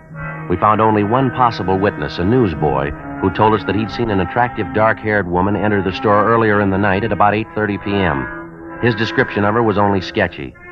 Another hour of checking the neighborhood, and we went back to the store. Lieutenant Lee Jones and the crime lab crew finished checking over the entire layout. They went back downtown to give a thorough examination to what physical evidence that they'd found. The deputy coroner arrived and removed the body. Together with Hubka and Forbes from Homicide, Ben and I spent most of the next day checking with store owners in the immediate neighborhood of Wilford's haberdashery. They could tell us nothing we hadn't already found out. We got the description and serial numbers of the victim's missing wristwatch, notified the pawn shop detail, and got out a broadcast on it. 3:45 p.m. We checked with the office. We got a slow enough start on this thing, huh? Everybody tells us the same story. Yeah, seems to be pretty common knowledge. He had a lot of girlfriends. I guess we better start checking out the names in that address book, huh? Yeah. Sure beats all, doesn't it, Joe? What's that? Mrs. Wilford, 10 years her husband's dating other women right in front of her. It isn't normal. Can't see why she didn't just pack up and leave. It's kind of hard to figure at that. Maybe she was still in love with him. Wonder how Forbes and Hubka made out. I'll check the book, see if we got a call. Okay. See. No? No word from him, huh? No, Lee Jones called from the crime lab. Wants us to check with him. I'll call him. Okay, fine. 2667, please. That's right. Guess we better check with the morgue, too, huh? See if they got the body posted yet? Yeah. Hi, Lee. It's Romero. What was it? Did you get the name? I see. All right, bye. What do you have? Lee talked to the coroner already. Wilford died about 9 o'clock. Cause of death was strangulation. Mm-hmm. How about those wounds on the head and on the neck? That didn't do it. The cloth tied around his neck. It was a woman's slip, all right. Yeah. Did he pick up anything off it? Any laundry marks? He did better than that. Yeah? He got the name of the laundry. After checking for all stains and markings on the woman's slip, which had been found knotted around the murder victim's neck, Lee Jones had examined it under a special fluorescent light. He found a type of marking used by only one large laundry service in the city. We checked with the managers of the laundry company and found that the slip had been cleaned by them for a Miss Elise Dressler. She had a North Hudson Street address. We started checking on her. The first lead came from the dead man's personal address book. We found the name of Elise Dressler listed, along with her address and telephone number. There was a single word scribbled beside her name and enclosed with parentheses. It said Max. That was all. 5:42 p.m. We drove out to the address, a Spanish-style apartment house on North Hudson. We rang, but there was no answer. The apartment manager told us Miss Dressler worked as a dancer at a nightclub on West 7th Street. Ben and I drove to the club, a high-priced theater restaurant which was newly opened. We were told Elise Dressler wasn't due there until 9 p.m. We had a couple of ham and cheese sandwiches and some coffee at a lunch counter, and we checked back at the club a few minutes past 9. The show was already started. We located the Dressler girl in her room backstage. She was a tall, fairly attractive blonde. We started questioning her. Can you tell us where you were last night, miss? Yeah, all right. Here I work every night but Monday. We close then. What time did you get here last night? Just about 8 o'clock. I had something to eat, and then I changed to my costume and went to work. Do you know if Mr. Wilford had any enemies? No. Maybe somebody he was having trouble with? No, maybe that wife of his. That's none of my business. I wouldn't know. You can't think of anybody at all who might want him out of the way. No, I don't think so. He and Max Hollins had some arguments, but that's the only time I saw Joe mad at anybody. Who's this Max Hollins? Well, he's the man who arranged for me to come out from New York. Joe and Max have been friends for a long time. What were the arguments about, Miss Dressler? Do you remember? Yeah, about me. You see, Max brought me out here, and I suppose at first he thought he owned me. He didn't think I should go out with any other men but him. Max is stubborn sometimes. Well, so am I. I like Wilford, so I went out with him. I went out with Max, too. Well, these arguments they had about you, would you say that they were pretty mad at each other, Max and this Mr. Wilford? Well, only last week. Max was very angry with Joe, but I think he got over it. Could we talk together later? It's almost time for me to go on. I better get outside. Oh, sure. Excuse me. Yeah, I'll get it. Okay. We'll wait backstage here for you, Miss Dressler. Is that all right? Yeah, fine. Oh, that's all right. I still have a few minutes. Well, how about the last time you were in Wilford's store, Miss Dressler? Can you remember that? Not exactly. At least 6 months ago. I hardly ever went to see Joe there. Did you ever have any occasion to leave any clothing with Wilford in his store, maybe for a cleaning alteration? No, I never left them. Maybe it's possible they could be there. How do you mean? Well, I have some nice slips, you know. First I sent them out, but Joe said he knew a very nice French laundry to do them. He'd come to my place, pick them up, and then take them to the laundry. Maybe he could have left them in his shop one day. Well, would anybody besides yourself have access to the clothes in your apartment? Maybe a roommate? No, I live by myself. I have the only key to the door except Max Hollins. He's got one. He lives in my apartment house, the upstairs floor. Nobody else has a key. Did you send any clothing to the French laundry with Mr. Wilford recently? Yesterday I did. 2 nice slips of mine. But Joe Wilford didn't call for them. I sent them over with Max. How'd that happen? Max said he might as well take them. He was going down that neighborhood by the haberdashery. Oh? I wanted to see Wilford anyway. Max said he wanted to fix up their argument. We continued questioning the Dressler girl after she finished her first act at the theater restaurant. She told us that she hadn't seen Max Hollins since early the day before. She was taken downtown where she gave us a full statement. Further questioning got us the information that the argument between the two men, Joseph Wilford and Max Hollins, over the affections of Elise Dressler was far from settled at their last meeting. The girl admitted that it was a serious argument and that it ended up in a fist fight between the two men. She said Max Hollins was out of town for the night, but that he'd return early the next evening for work. He was employed as manager of a room service department at a large downtown hotel. 11:30 p.m. Ben and I drove back to the apartment house on North Hudson, and together with the building manager, we checked Max Hollins' apartment. We found nothing. The manager told us Hollins' car was parked in the apartment garage, so we went down and gave it a routine check. Under the front seat, we found a paper bag with a pair of gloves in it. There were bloodstains on both gloves. We dropped them off at the crime lab for examination. At 6 o'clock the following night, Ben and I went to the room service department of the downtown hotel where Hollins was employed. Sorry, sir. Mr. Hollins is late this evening. He should be here pretty soon. He notified you he'd be in late? Well, he called, yes. Probably be here in 10 or 15 minutes. I'm his assistant. Can I help you? No, it's all right. We'll wait. All right. Pardon me. I wonder if we could look at your wristwatch, please. Well, surely. It's just a few minutes past 8. No, we just want to look at the watch, if we could. Oh, sure. Here. Could you take it off? I'd like to look at the back of it, if it's all right. Sure, that's all right. Here. Nice looking, isn't it? Just got it yesterday. That's so. Same engraving. Agnes to Joseph. Where'd you get this watch, sir? Why, what's the matter? Where'd you get it? Max Hollins. He sold it to me.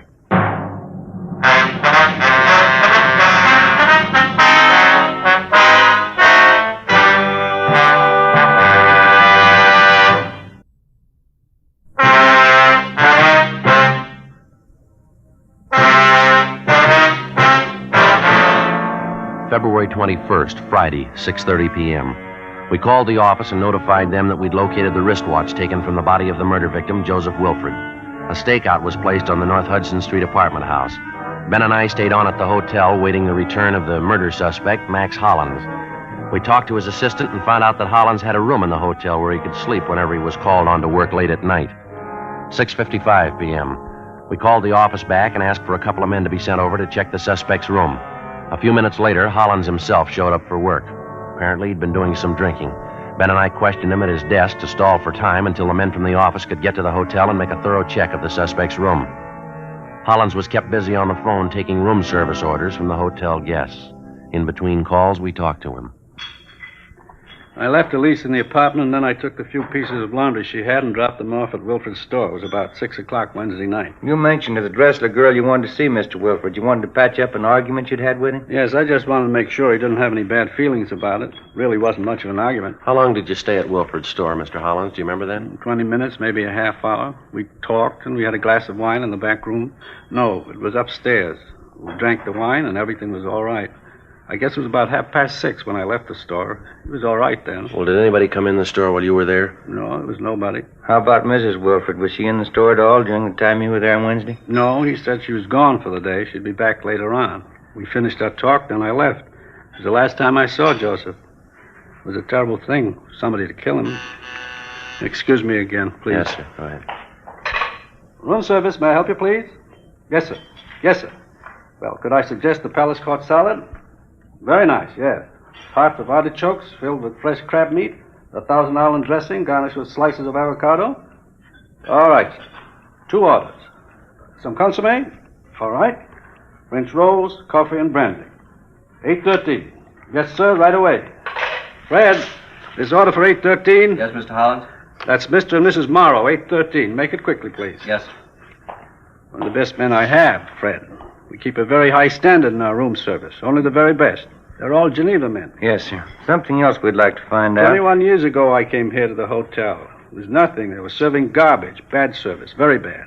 I built our staff one by one. I did it. There's our staff list there. Finest waiters in the country. Henry Sanchez, Fred LaSalle, Conrad Lutz, Joe Zwick. Yes, sir. And Elmer Creighton. He waited on the president when he came to visit here from Washington. The president thought so much of our service, he wrote a letter to Elmer later on. No argument at all. I have the best men in the country, the best food. 21 years to make it like it is. I did it all myself. I understand you and Wilfred were old friends, Mr. Hollins. You knew him quite a number of years, is that right? Most of his life, yes. I knew Joseph in the old country. We came from the same town. Terrible thing that's happened. I always liked Joseph, a good friend. What about these arguments you had with him lately about the girl, Elise Dressler? They amount to anything? No, but it showed something typical of Joseph. Maybe it was the business he was in. Dollars. It's all he thought about. The big dollar. He knew he had more money than I did. He thought he could do anything with it. How do you mean? About the girl, Elise. I took a visit to the old country 3 years ago, Strasbourg. That's where I learned my trade, from the best maitre d's in Europe. Mm-hmm. I met Elise on my way back in New York. You can check up on all my background. I worked at the Grand Hotel in Brussels. That's when it was the best. I was at the Carlton in London. Then I went to Venice, the Hotel Danielier. After, I went to the Hotel Majestic in Cannes. Yes, sir. What would that have to do with Miss Dressler? Very nice girl. We liked each other. When I came back here, I arranged for her to come out from New York. Took care of everything. I thought I'd like to marry her when she came here. And how about it, Hollins? You want to tell us now? Sir? Did you kill Wilfred? Excuse me, please. Room service, may I help you, please? Yes, Mr. Sutter. Dinner for 12 tomorrow night in your suite. Your wife and I made up the menu. Certainly, Mr. Sutter. I'll check it over for you. Let's see. We serve caviar with blini to start with. Then the soup, consommé, magdalene. And with the soup, amontillado. Yes, sir, that's Spanish. Then crab legs, Saint-Denis. Sir? Saint-Denis, that's crab legs rolled in breadcrumbs, fried in butter, served in a terrapin dish with bechamel sauce. After that, the Chateaubriand with truffle sauce, soufflé potatoes, small green peas français, and with that we serve Ponte Cornet 27. Dessert, we shall have peach flambé, coffee, and liqueurs afterward. Yes, sir. Henry Sanchez and Conrad Lutz. They'll serve you.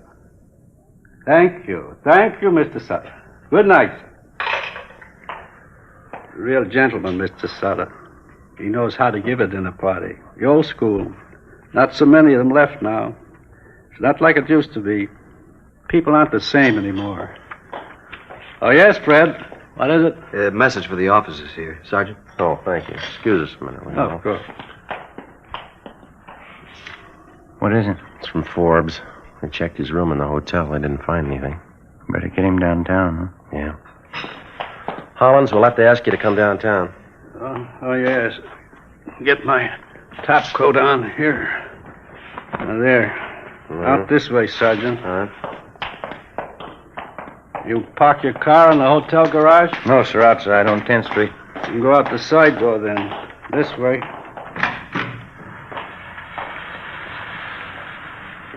It's starting to rain. You both have your top coats? Yeah. Yes. Well, let's go. We're parked right down this way. What did Elise say? Elise Dressler. She said you had a fight with Wilford. You went to see him the same day he was murdered. Yes. It's terrible. It's too bad. Might as well tell you, sir. We've got the evidence. Quite a bit of it. All points to you. Oh? How is that? Well, the pair of gloves you were wearing, we found them. The wristwatch you took off the body, we found that, too. Yes. You want to tell us about it? I didn't use good sense. I didn't know what to do when I went to see him. But I didn't have it in my mind to kill him. God knows I tried to talk to him. I asked him, please, to stay away from Elise. I asked him as a friend. Yes, sir. All he said to me was, Max, I give her presents and she likes me. I have the money to give her what she wants, Max. You haven't got the money. That's what he said to me. You had a fight with him then? No, there wasn't any fight. I'm not sorry. I killed him, but I'm not sorry. You want to give us a statement about it downtown? I suppose. I'm not ashamed of it. All right, let's go. Down this way. Any man would have done the same. How could you hear such talk and not kill him? How about the wristwatch you took off of him, the money from the drawer? I wanted to hurt him more, even after he was dead, after I beat him and beat him. I knew it would be the worst way to hurt Joseph, to take his money. Here we are. In the back, Alan. Yeah.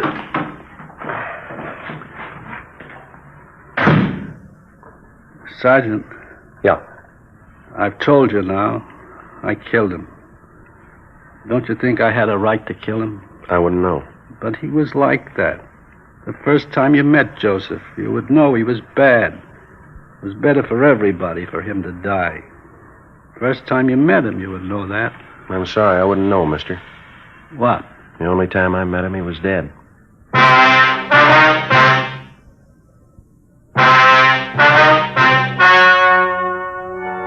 The story you have just heard was true.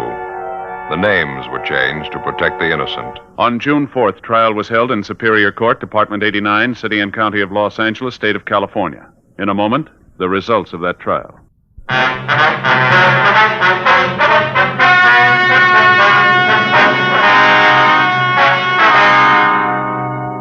Max Hollins was tried and convicted of murder in the first degree. He was executed in the lethal gas chamber at the state penitentiary, San Quentin, California.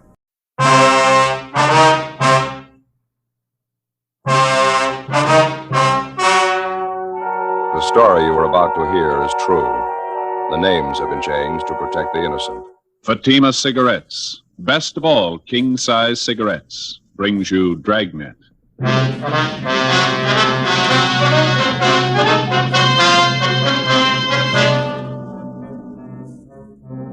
You're a detective sergeant. You're assigned to Juvenile Bureau. A series of crimes suddenly starts among teenage children in your city. Robberies, burglaries, bodily assault. There doesn't seem to be any reason for it. The crime wave grows. Your job? Stop it. In Fatima, the difference is quality. That's right. Fatimas are different. They're extra mild. Yet king-size Fatima costs no more than the cigarette you're now smoking. And because of its quality, more smokers are now insisting on Fatima than ever before. You see, Fatima contains the finest domestic and Turkish tobaccos, superbly blended. And Fatima is extra mild, with a much different, much better flavor and aroma. So compare Fatima yourself today. You'll find Fatima gives you all the advantages of extra length, plus Fatima quality. which no other king-size cigarette has. Remember, the cost of Fatima is the same as the cigarette you're now smoking. But in Fatima, the difference is quality. Next time, buy Fatima. Best of all king-size cigarettes.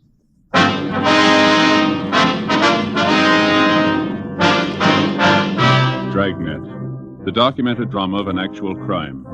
For the next 30 minutes, in cooperation with the Los Angeles Police Department, you will travel step by step on the side of the law through an actual case transcribed from official police files.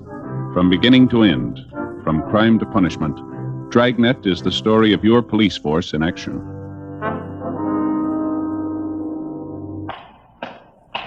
It was Thursday, April 10th. It was warm in Los Angeles.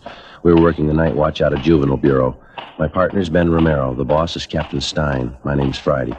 It was 10:27 p.m. when I got to 1335 Georgia Street, second floor, the squad room.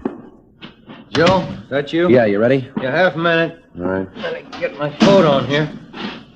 Did you leave a note for McNamara? Yeah, all set. All right, let's hurry, huh? Yeah. Same neighborhood we had the trouble Monday night? Uh-huh. Sounds like the same gang, too. These kids are sure moving fast. Go ahead. Yeah. What is it this time? Movie theater on West Fremont, small neighborhood house. Oh, They had a crowd of 15 to 20 kids in there tonight. Mixed group, boys and girls. For no reason at all, they started to tear the place up. Did they do much damage? Well, I don't know. We can see when we get there. He told me on the phone the theater manager tried to quiet the kids down. Half a dozen boys piled all over him. One of them pulled a knife. They tore up a couple of seats up in the balcony, moved out into the lobby, smashed mirrors and lamps. They beat up one of the ushers. Lousy little punks. Where'd you park the car? Straight back. I'd give a right arm to know how this thing got started. We've never had much trouble from the kids in that neighborhood out there, not till this last month. Seem to be going crazy. Well, it's not getting any better. Burglaries, car thefts, wrecking property. Somebody's going to come out on the short end if it keeps up. It's got to happen.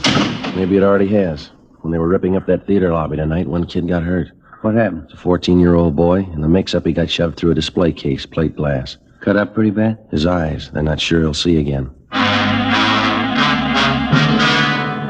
In police work, the standard law of cause and effect works like it does for everything else. When a crime's committed, there's a cause behind it. There's a reason for it. And when a group of normally well-behaved kids in an average residential neighborhood start running wild, there's got to be a reason for that, too. A month before, a rash of auto thefts, petty stealing, and public disturbances had broken out suddenly in the particular neighborhood. All of the incidents were traced directly to the teenagers in the area.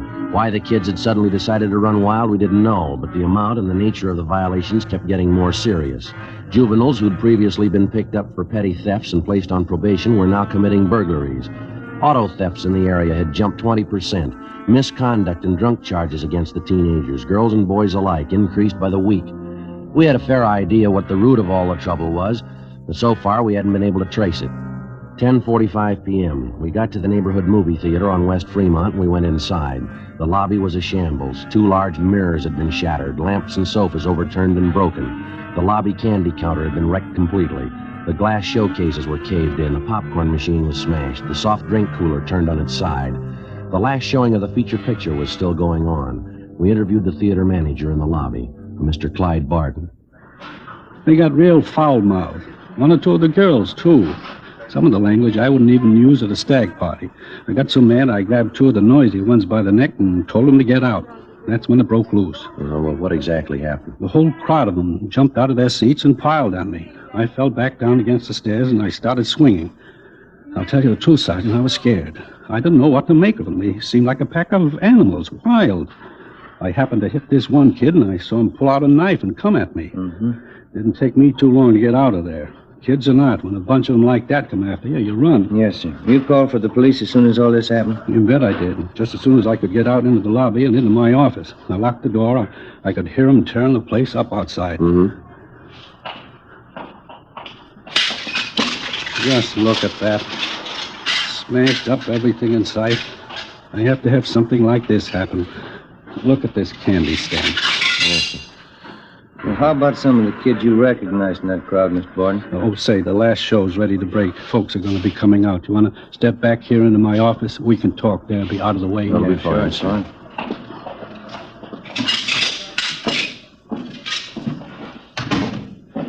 And here we are. Pull up a chair for yourself, officers. Yeah, thank you. I just got the feeling there's something radically wrong going on with those kids. This is the first time you've ever had any trouble of any real size, is that right? Yeah. Or once in a while the kids fool around in the show talking loud, but nothing like this. You ought to see Fred, my usher, and the way they messed him up. Brutal. And that little 14-year-old they shoved through the glass showcase. Gonna be a real mess if he doesn't pull through. I was going to ask you, sir, about the kids in that crowd you recognize. You happen to know any of their names? Sure thing. I made a list of them while you were on the way over here. I got a half dozen of them more. That's another thing I can't understand. Yeah, what's that, sir? When these kids start running wild, no matter what they do, they don't seem to care if they're recognized or not. You'd think if they wanted to raise the devil, they'd go over to some other neighborhood, some place where people didn't know them. They just don't seem to care. Yes, sir. We've had the same report from a couple of other business people in the neighborhood here. Mr. Barton, you probably have a pretty fair opportunity to watch the kids around here from time to time. I mean, running the theater here and everything. I sure do. Most of them are in here once a week anyway. Some of the kids I've known since they were in knee pants. Well, have you any idea at all what's behind all this trouble? I mean, any real indication? Maybe I'm just the suspicious kind, but I've got an idea, all right. Here, I'll get that list of names for you at the same time. There they are. 7 names in all. Every one of those kids was in that gang tonight. I can give you a hand tracking down their addresses. Oh, thank you. Something else. Here's what I was talking about. What's this, sir? In that scramble in the lobby tonight, this little box fell out of one of the kids' pockets. One of the ushers picked it up, brought it into me. Have a look inside. Ben? I don't know too much about it, Sergeant, but I got a hunch. I don't think I made a mistake. Yeah. What do you think? No, sir, no mistake. It's marijuana. We finished interviewing the theater manager, Clyde Barton, and then we talked to the usher, Donald Masters, who recovered the small box containing the marijuana from the floor of the lobby. He told us he recognized the young fellow who dropped the box, but he wasn't sure. He said the boy's name was Harold Everson, one of the names which appeared on the list which the theater manager, Mr. Barton, had given us. Half an hour later, Ben and I located the Everson boy's home. It was a 2-story frame colonial-style house in a better-than-average section of the area. The boy's father answered the door, a Harold Everson Sr. We told him what we wanted. A little late to be making routine calls, don't you think? People have to get their sleep. Why can't you let it wait until morning? It's not a routine call, Mr. Everson. I'd like to see your son, if he's home. Harry? What do you have to see him about? Well, do you have any idea where your boy spent his time tonight, sir? He said he was going down to the gym, play a little basketball, and he was going to the library. It's a school night. He had studying to do. I think maybe you ought to keep a little closer check on your son, sir. That's not the way we get it. What are you getting at? I trust my boy. He said he was going to the gym and then to the library. He's got no reason to lie about it. They had a minor riot at the neighborhood movie down on West Fremont tonight. A gang of high school kids ran wild and wrecked the place. What's that got to do with Harry? A couple of people recognized him among the gang of kids. They said he did his share of wrecking along with the rest of them. Couldn't be. It's a lie. Harry didn't go to the show tonight. He told me when he got home. He even had his books with him. He spent the night at the library. I'd like to have you take a look at this, Mr. Everson. Huh? This box here. Would you recognize this at all? Yeah. Same kind of box my stomach pills come in. Got a little acid condition in my stomach. I take these pills for it. What's all this have to do with Harry? I'm going to open the box for you, Mr. Everson. I don't get it. What is this stuff? Someone saw your son drop the box in the lobby of the theater tonight. The box contains marijuana. It's stupid. It couldn't be right. I haven't got that kind of a boy. I know it isn't right. Do you mind if we talk to your son? Maybe he can explain it for us. Just a minute. I'll get him down here. All right, sir. Have a chair if you like. Thank you. Sure a nice place, huh, Joe? Yeah, beautiful furniture, isn't it? There's nothing like period furniture. Never goes out of date. Be just as much in style 10 years from now as it is today. Mm-hmm. We better be sure and tag by Georgia Street Hospital on the way back and see how that kid's doing. You know, the one that was hurt at the show. Oh, yeah. This is my boy, Harry, officers. Oh, Harry. Hello. How are you, son? Harry just told me, officers, he doesn't know what this is all about. He was at the library, like I said. Well, sure, I was there till they closed. Somebody made a mistake. I wasn't at the show tonight. Harry, do you know Mr. Barton, the man who runs the theater? Yeah, I know him. Why? Well, he swears you were there tonight. So does one of the ushers. Who? A boy by the name of Donald Masters. He says he knows you pretty well. I don't know any Donald Masters. You go to the same high school together, son. You're in the same class. I told you I don't know any Donald Masters. What about this, Harry? Huh? This box here. Do you recognize this? No. What's the matter, son? What is it, Harry? What's wrong with you? Nothing. I don't know whose it is. It's not mine. Was lost in the lobby of the theater tonight. Master says he saw you drop it. He's lying. I hate the kid's guts anyway. He's lying. But you said you didn't know him, son. What's wrong with you? What are you shaking for? What kind of a story are you trying to tell? I didn't mean it, Dad. The kid got the stuff for me. I didn't mean to get it. I didn't mean to, Dad. It's beginning to look like I'm the dummy of the family. Huh? Take it easy, Mr. Everson. Harry, you're a liar. The kid got the stuff for me. That is the truth. I didn't buy it. You want him downtown, officer? Afraid so, Mr. Everson. Like to have you come down with him. Get your clothes on. Go back to your room and get your clothes on. Okay, Dad. Hard to believe. My son using marijuana. I can't tell you how I feel. I'm afraid there's going to be more folks feeling the same way before this is cleaned up. It'd be different if Harry didn't have a chance, but good home, good training. The boys had the best I could give him. Yes, sir. Wife and I, we never thought we had a worry in the world as far as Harry was concerned. Yes, sir. Maybe that's why it happened. Before we left the Everson house, we checked the boy's room and came up with another small box full of marijuana, which he'd hidden back in his closet. Besides Everson and his son, Harry, more than a half a dozen other teenagers who'd had a part in the theater brawl were rounded up and taken downtown along with their fathers for interrogation. By the time we finished our questioning and the teenagers had finished talking, we had most of the story pieced together. A story that had the parents so amazed that half of them thought the youngsters were making it up. The pattern was familiar enough for us to know that they were telling the truth. Almost 2 months before, word had gone around among the teenagers in the neighborhood that marijuana, along with various stimulating drugs, was to be had easily and in quantity for anybody who wanted them. Word was passed around that it was the new thing to do, the smart thing to do if you wanted to keep up with the crowd. In questioning the Everson boy, we found that he seemed to know more about the history and operations of the narcotics campaign in the neighborhood than the other boys did. I know one of the guys who first showed up with the stuff. Name's Johnny Demring. He's about my age, 17. I used to know him pretty well. How do you mean he was the first to show up with this stuff, Harry? What kind of stuff? Marijuana. Some of the other things, yellow jackets, goofballs. More of the kids go for them than they do for marijuana. Do the youngsters know what these goofballs are made of, son? Do they know what they are? Well, it's dope, I guess. Narcotics. The kids get a big kick out of them. I guess that's all they care. Mm-hmm. This Johnny Demring, does he sell the stuff around the neighborhood, Harry? Yeah, he was the first one. He's got a couple of other kids selling for him now. A couple of them are girls. They sell a lot for him. Johnny makes pretty good money. Yeah, I guess he does. Where does he get the stuff from, do you know? No, I wouldn't know that. Someplace downtown. Johnny knows a guy. He's never told anybody where he goes to meet the guy. Nobody ever goes with him. Was Johnny at the show with you tonight? No, he doesn't hang around with the kids much anymore. He's getting a little big time, I think. He's got his own car and a good-looking girlfriend downtown. Says he's going to quit school next month. Mm-hmm. Where does Johnny live, son? Can you tell us? I don't know the address right off. I can check it in the phone book for you. How about the kids Johnny gets to sell the stuff? Can you give us their names?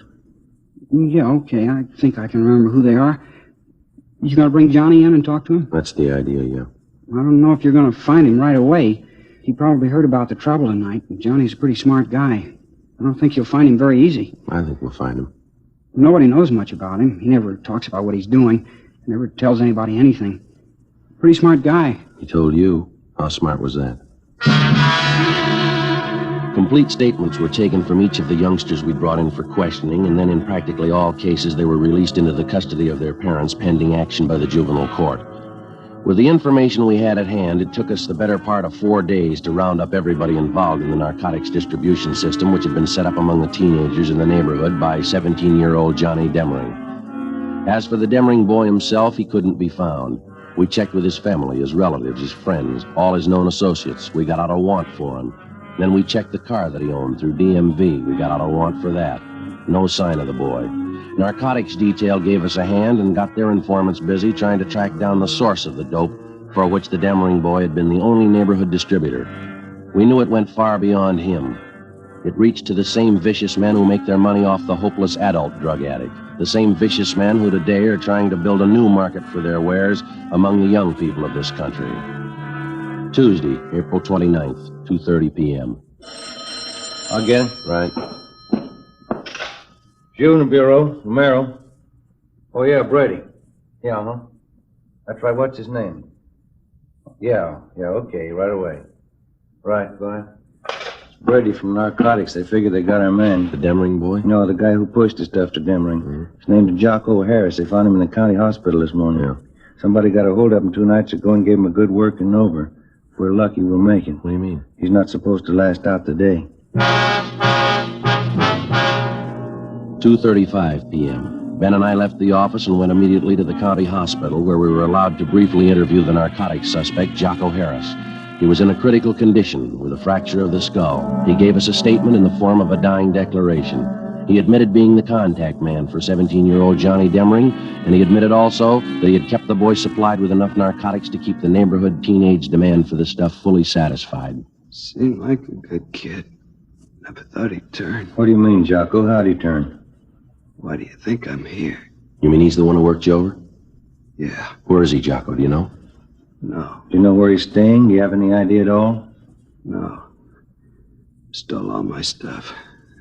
Every ounce. What was it, heroin? Yeah. Listen. Yeah? Get him. Fast. He's got enough junk to start a war.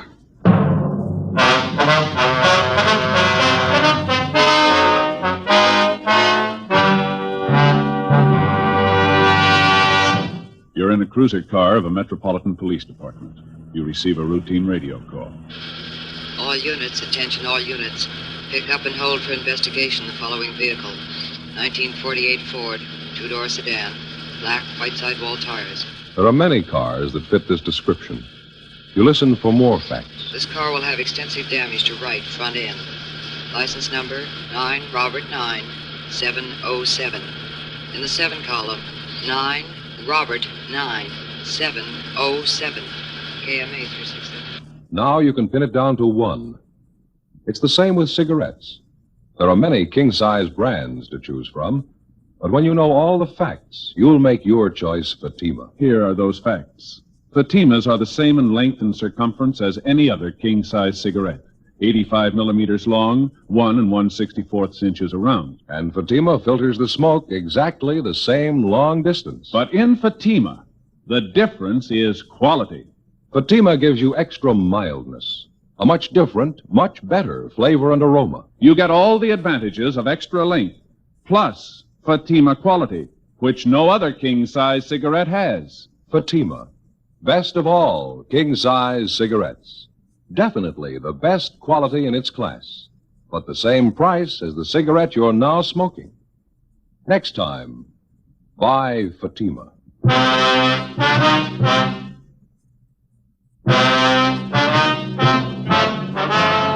Wednesday, April 30th, 9 a.m. The hunt for 17-year-old Johnny Demring was intensified.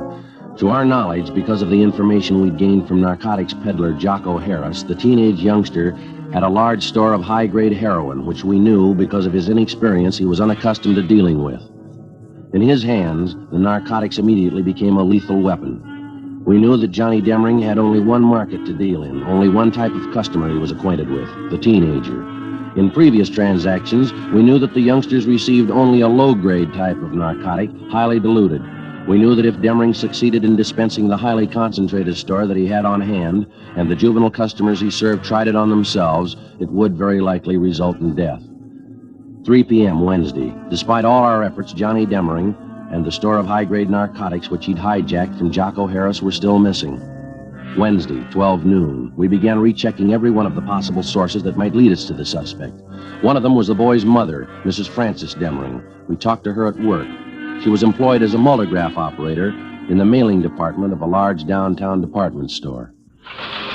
Not since the last time you talked to me, Sergeant. I haven't heard a word from my boy. Nothing at all. Have you heard anything? Well, yes, ma'am, in a way. We've got an idea he's still somewhere in the city. That's why we figured we'd come back and talk to you again. Have you been in touch with your relatives in town recently, Miss Demring? I mean, those that Johnny might possibly contact? Yes, there's just my sister and my mother. Yes, ma'am. I guess it just wasn't to be right from the start. Johnny's father ran away, you know. Tried my best after that. Never seemed to be enough. Suppose there's no getting away from it. A boy needs a father. You can try all you want. They still need a father, some kind of discipline. Mm-hmm. How about the relatives you have out of town, Miss Demring? Any word from them at all about Johnny? No, Sergeant, nothing. Would you excuse me, please? This run here's finished. I have to get it off the machine. Sure, go right ahead. Yes. a terrible thing, Johnny getting mixed up in all this. Seems no matter how you try, it's never enough. Never enough. Do you have any idea at all where Johnny would most likely go in town if he didn't want to be seen, Mrs. Demering? Where'd he go? No, I wouldn't know that, Sergeant. First place, Johnny's never really been in trouble before. Well, how about Johnny's school friends, ma'am? Would there be any one of them he might possibly contact in the jam? None that I haven't told you about before, I don't think. Evelyn. She's the only one I suppose Johnny'd go to if he needed help, if he was in trouble. That's his girlfriend at the high school, isn't it, Evelyn Maxwell? Yes, that's right. Sweet girl. How about a girlfriend Johnny was supposed to have downtown somewhere, Mrs. Demering? Would you know anything about her? Nothing really, no. Her name was Betty, I think. You have no idea where she lived downtown? No, I don't, Sergeant. Well, all right, ma'am. Thank you very much. Appreciate it if you'd notify us if you hear anything about your son at all. All right, Sergeant, thank you.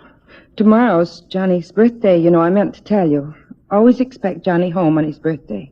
Seems no matter where he is, how he's tied up with his school or sports or something, Johnny always makes it home for his birthday. I see. I wonder how it'll be tomorrow. He's never missed once. Not once. Well, if he shows up, I guess you can count on one thing, ma'am. What's that? He's going to have to miss next year.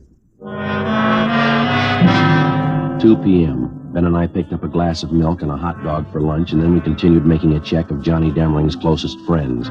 Next in line after his mother was Demering's high school girlfriend, Evelyn Maxford. We located her at her home, a tall, attractive brunette, nicely dressed and well-mannered. She seemed unusually nervous as we interviewed her. I haven't heard a word, Sergeant. I know tomorrow's his birthday. The mother's expecting him home. I know he won't come, though.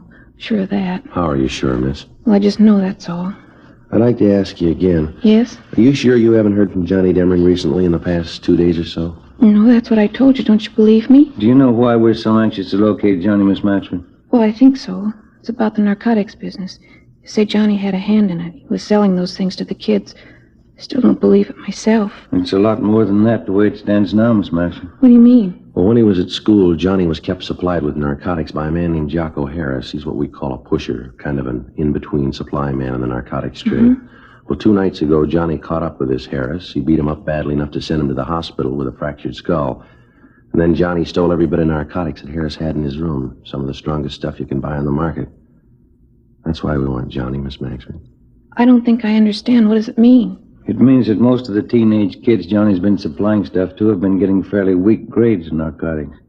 If he gets some of this stuff to them and the kids start taking it, it might prove too strong for them. If they take too much of it, it could kill them outright. Mm-hmm. Now, you see what we're up against. We've got to find that boy. We've got to find him soon.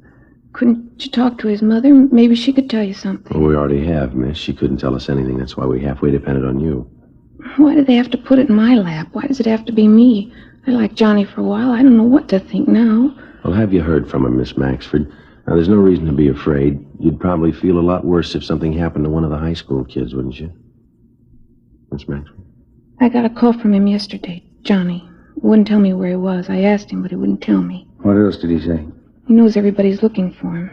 He doesn't know about the stuff that he stole, though. I'm sure of that. He doesn't know what it could do.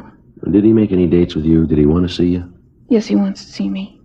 He wants me to meet him tonight. Where? Excuse me. Yes, go ahead. Hello? Yes? I don't know. I don't really. What? 7 o'clock, all right. Yes, I'll meet you then. All right, goodbye. That was Johnny just then. He wanted to make sure I was going to meet him tonight. When? 7 o'clock tonight, right near Westlake Park. Which side, miss? The west side, Sergeant. I hope to God it's not true. What's that? The narcotics he stole from that man. You said they were powerful? Yes, we did. Johnny's been taking them for 2 days. 6:45 p.m. Together with 2 other men from Juvenile Bureau, Hurst and Ty, we drove near the appointed spot along the lake in Westlake Park where Evelyn Maxford's meeting with the teenage suspect Johnny Demering was to take place. We staked out at a reasonable distance, and Miss Maxford went ahead to the meeting spot. As far as we could see, there was no sign of Demering. Somebody on the opposite side of the lake was playing a phonograph. The music came over faintly across the water.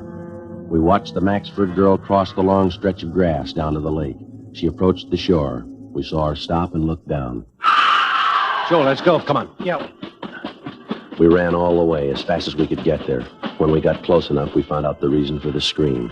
He was lying face up on the ground near the edge of a small clump of trees close to the water. He was a good-looking boy, dark hair, good build.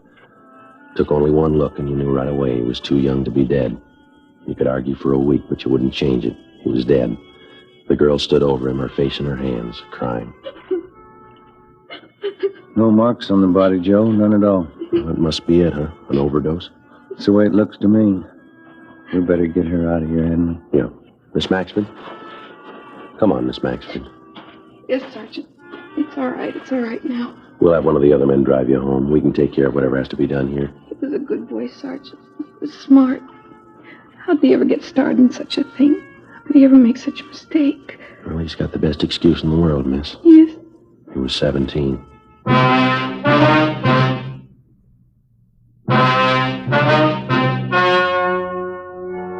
The story you have just heard was true. The names were changed to protect the innocent. On May 2nd, a coroner's inquest was held at the county morgue, Hall of Justice, City and County of Los Angeles, State of California. In a moment, the results of that inquest. And now here is our star, Jack Webb. Thank you. Friends, it makes us very happy to know that so many of you have switched to king-size Fatimas. Now, this actual sales report I have here shows that in state after state, more people are smoking Fatimas every day. In the first state, Fatima sales are up 97%. The next state sales up 114%. Still another state, 117%. And still another, 69%. Well, those are just a few. Now, in my opinion, that can mean only one thing. That thousands and thousands of smokers, coast to coast, agree with what we've been saying. Fatima is the best of all king-size cigarettes. If you haven't smoked them yet, remember this. Fatimas cost no more than the cigarettes you've been smoking. Fatima gives you all the advantages of extra length, plus Fatima quality, which no other king-size cigarette has. So tomorrow, buy Fatima.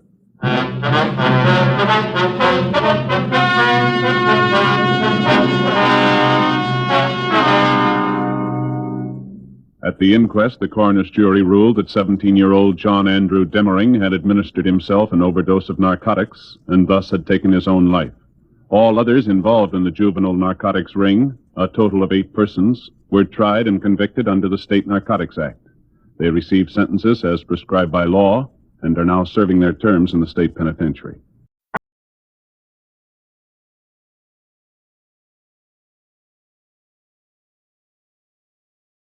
About to hear is true. Only the names have been changed to protect the innocent. Fatima, best of all king-size cigarettes, brings you Dragnet.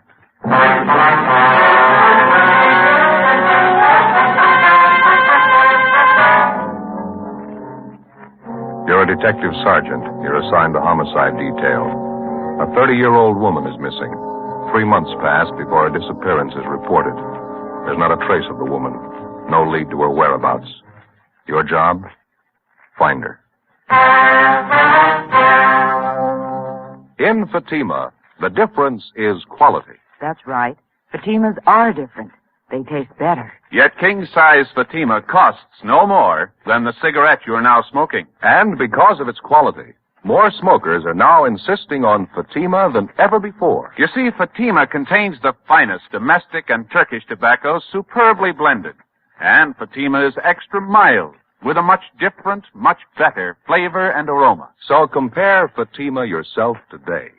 You will find Fatima gives you all the advantages of extra length, plus Fatima quality, which no other king-size cigarette has. Remember, the cost of Fatima is the same as the cigarette you're now smoking. But in Fatima, the difference is quality. Next time, buy Fatima.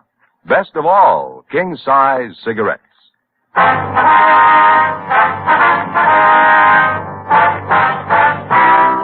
Dragnet, the documented drama of an actual crime. For the next 30 minutes, in cooperation with the Los Angeles Police Department, you will travel step by step on the side of the law through an actual case transcribed from official police files. From beginning to end, from crime to punishment, Dragnet is the story of your police force in action. It was Monday, June 9th. It was warm in Los Angeles. We were working the day watch out of homicide detail. My partner's Ben Romero. The boss is Thad Brown, chief of detectives. My name's Friday. I was on the way back from the stats office, and it was 10:18 a.m. when I got to room 42. Homicide. Hiya, Joe. Been waiting for you. Hi. Ma'am, I'd like to have you meet my partner, Sergeant Friday. Joe, this is Miss Daly, Ruth Daly. How do you do? How are you? Miss Daly came in to file a missing report on her sister, Joe. She already talked to missing persons, and they sent her in to see us. Oh, have a chair, ma'am. Thank you. So what's it all about, miss? I just started to tell Sergeant Ramirez That's here. Romero, ma'am. I'm sorry. Romero. Well, it's about my sister Bernice, Sergeant. She's missing. I wondered if maybe you people could help me find her. Well, what's your sister's name? Bernice. I guess you want a married name, Mrs. James Butler. Her description would be just about the way I look. Bernice and I are twins. Mm-hmm. When did your sister disappear, ma'am? In March. The first weekend in March.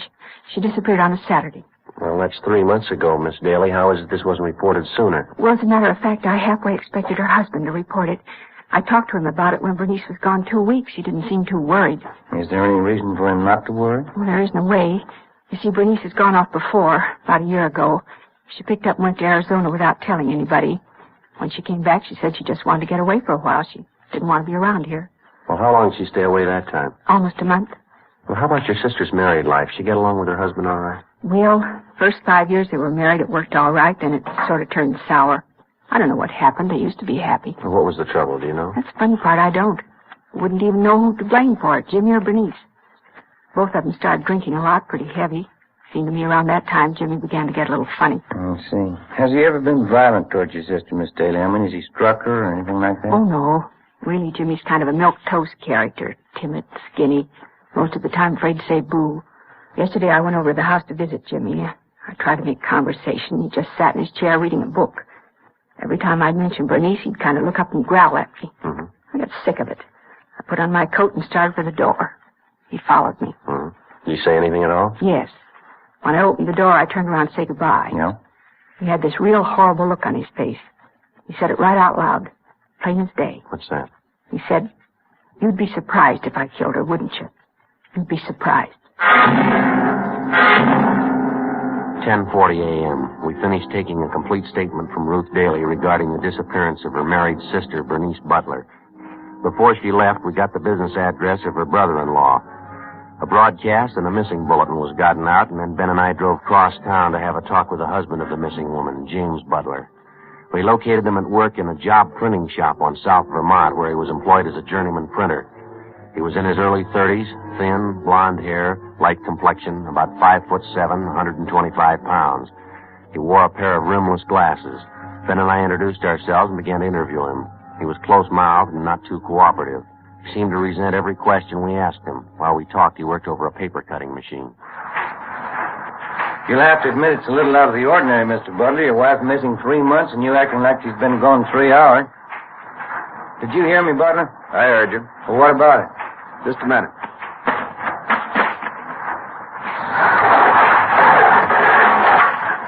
Well?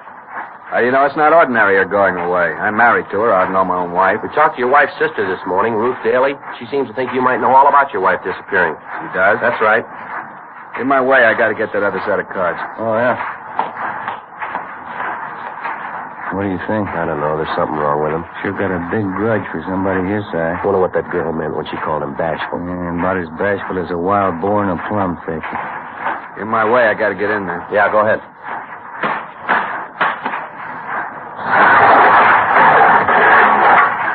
I haven't got any spare time to talk. I have to get this order out. It'll only take a few minutes if you'll be good enough to cooperate. Haven't got the time, that's all. It's almost your lunch hour, isn't it? Suppose we can talk then? Got no time then either. Why don't you talk to Ruth? She seems to know it all. Now, listen, that's about enough of this, mister. We ask you civil questions, we expect civil answers. If you think this isn't important, change your mind. Your wife's been gone for 3 months. Nobody's seen or heard from her, and it's our job to check it. Now, you can talk to us here or downtown. You take your pick. Have to finish up this batch first. We can talk out in the alley and back. I want everybody knowing my business. That's fine with us. You do what you have to do. We'll wait for you.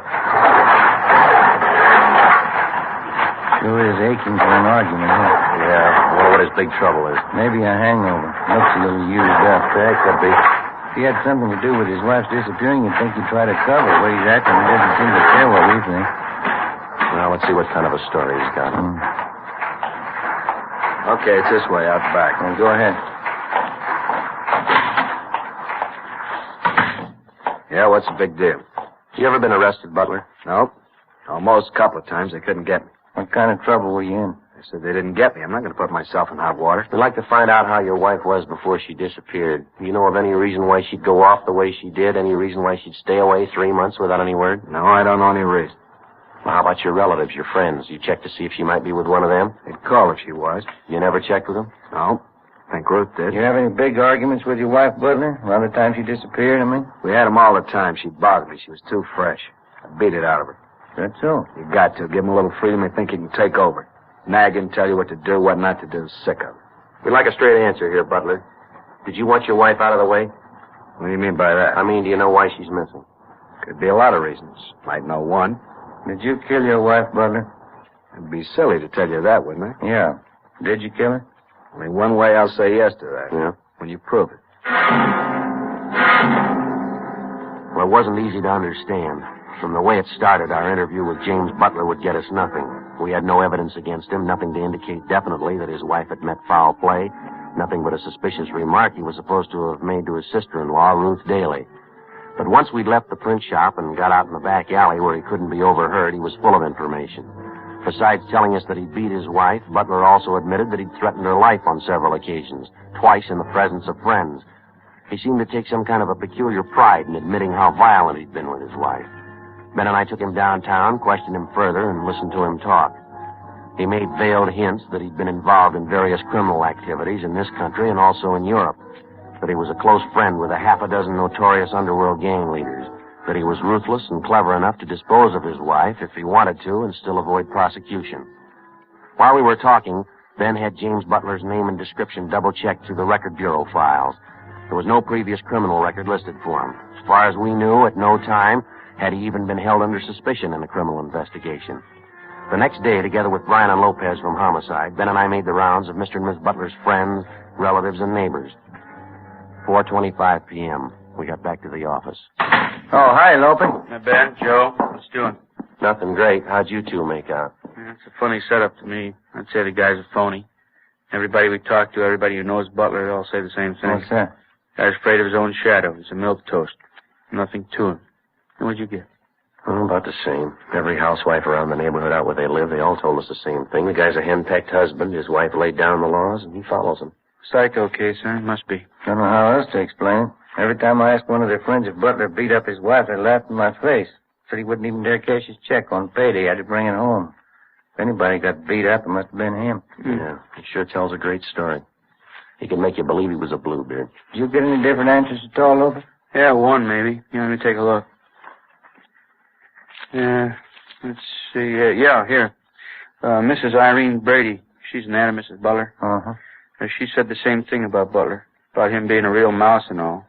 And she told us about the dizzy things he'd been doing the last couple of years. Yeah, what was that? Well, 4 or 5 times she said he just went out looking for trouble, go in a neighborhood bar, insult some big stevedore, or he'd get his face pushed in. He always picked big guys. Didn't seem to mind getting beat up as long as he could insult them. Yeah, not much doubt, I guess. The guy's ready for the nut for him. Well, apparently he's got a big beef with people who push him around. Maybe he figured if he could take care of just one of those people, he could even up the score. How do you mean, Joe? Well, Mrs. Butler, the wife, she's probably the one who gave him the worst time. If he's a little bit off mentally, that'd make him capable of murder, wouldn't it? Could be, yeah. Maybe the wife poured it on real strong, drove him to it. Crazy as a coot, that guy. Too many movies, mystery books. Oh, I got him. Homicide from Merrill. Oh, yes, ma'am. How's that? When was that? Yes, ma'am. Yes, as soon as we can. Bye. That does it. What's that? That was his sister-in-law, Ruth Daly. Just told me she's positive Butler murdered his wife. What makes you think so? Number one, she says Butler told her so. He admitted it to her last night. Well, it doesn't hold any more water than the rest of his stories. I don't know. The Daly girl says she's positive. She's got the evidence to prove it. What's that? A murder weapon. Bloodstains all over it.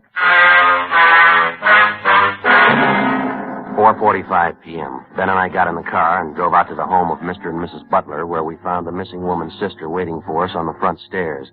She told us she'd been doing some kind of checking of her own through the house that afternoon. In going over the attic, she said she'd found a claw hammer hidden under a loose board in the attic floor. She said the hammer was covered with what appeared to be dry blood stains. She took us inside, up the stairs, to the attic.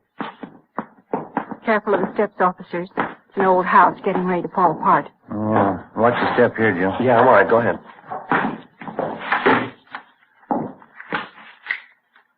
Light's good and bright. That's how I happen to see the loose boards over here. Mm-hmm.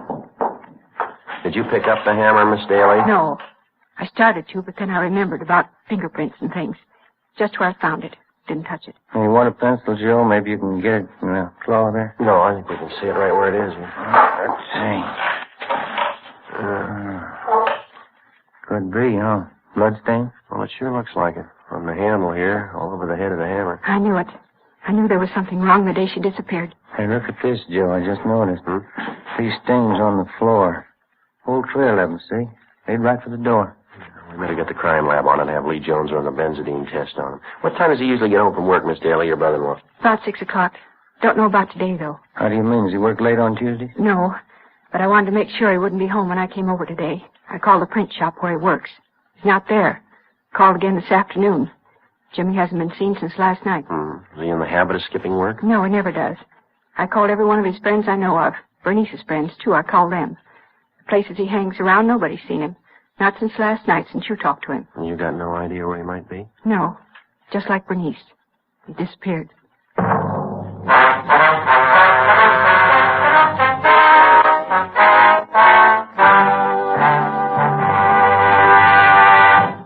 You're in the statistician's office of the Metropolitan Police Department. Have you made the run on this one? WMA, 5'7", 160 pounds. Suspect is left-handed, operates on foot. We punched up the master of the cards in the machine. We'll make the run now.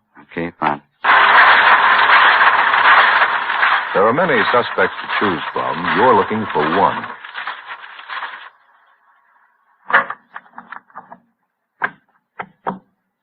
Thank you. Yeah, this is the one we want. When you have a choice to make, you want to be sure. And you can be sure of Fatima quality.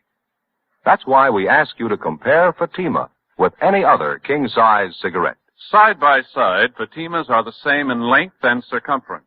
85 millimeters long, 1 1/64 inches around. And Fatima filters the smoke exactly the same long distance as other king-size cigarettes. But in Fatima, the difference is quality. Fatima gives you extra mildness, a much different, much better flavor and aroma.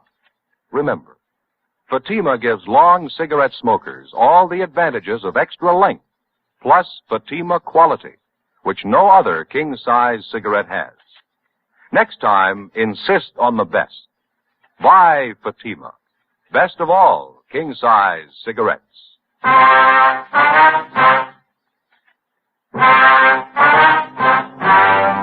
Tuesday, June 10th, 5:20 p.m. Ben got on the phone and called around town to check further on the whereabouts of James Butler, the husband of the missing woman. No luck. We called the office, and they got out a broadcast and an APB on Butler. We drove downtown to the crime lab, gave him the claw hammer that we'd found in the Butler's attic, and asked him to run a benzodine test on the stains. We'd also made arrangements for Lee Jones to run similar tests on the stains we'd found on the floor of the attic. 3 days passed. Butler was gone. There was no sign of him. The search was intensified. Another 3 days went by. Monday, June 16th, we got an answer on the APB. A phone call from the chief of police in Tulare, California. Yeah, James Michael Butler, WMA, 33 years, 5'7", 128 pounds. Blonde hair, wild one. What'd he do? Well, shouting all over the place, couldn't do anything with him. Uh-huh. Keeps telling everybody how smart he is. Yeah? Says he killed his wife, but nobody's ever going to find out. James Butler was returned to Los Angeles, where he underwent further interrogation in addition to a psychiatric test. The test showed that he was definitely abnormal, but he was still judged mentally competent. The crime lab's tests on the bloodstains found on the hammer and on the floor of the attic in the Butler's home revealed that the stains were made by animal blood, not human. We questioned Butler about it, but we failed to get him to even admit he knew anything about the stains. He was released from custody, but he was kept under surveillance. A week passed. 2 weeks. Nothing developed. Still no sign of the missing woman, Bernice Butler. Still no definite sign of foul play in connection with her disappearance. No definite sign that her husband was criminally involved in any way. Considering all the angles of the case, we were still inclined to figure that he fitted in somewhere. He had some direct hand in his wife's disappearance. We stayed on it. Nothing happened. On June 26th, the twin sister of the missing woman, Ruth Daly, met Ben and I at the office and laid out a plan she had in mind. She insisted we try it. You mean you want to work on his emotional nature and try to get some kind of an admission out of him? Is that the whole idea? That's it, Sergeant. I know what a nut he is about being dramatic. I know it'll work. Well, it's possible, yeah. How do you figure to set it up? It won't be very hard. For one thing, you know, my sister Bernice and I look quite a bit alike. People always take us for one another. Yeah. You can get Jimmy out of the house at night for some reason or other. I'll slip in and go upstairs and put on one of the dresses Bernice used to wear all the time. I'll sit there in the upstairs bedroom with just the hall light on. Just enough light so he can see me when you bring him upstairs.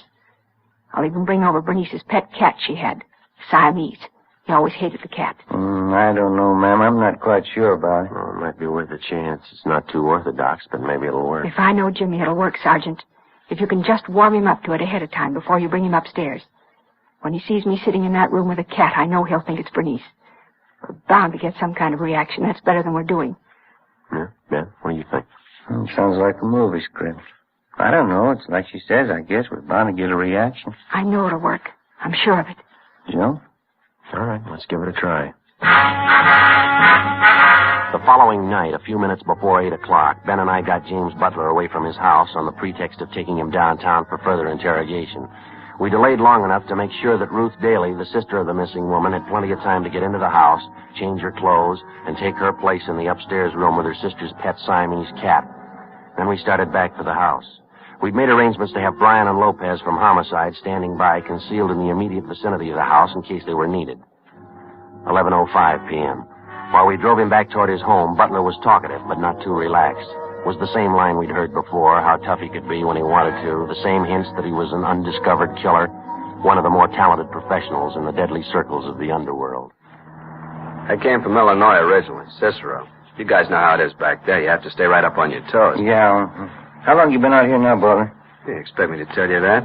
I'm wise the way you guys work. You're not going to get me on questions like that one. I understand you do quite a bit of reading, Jim. You come across anything good lately? Nah, nothing lately. All the good books, they've already been written. Edgar Allan Poe, Stevenson, de Maupassant, Gogol.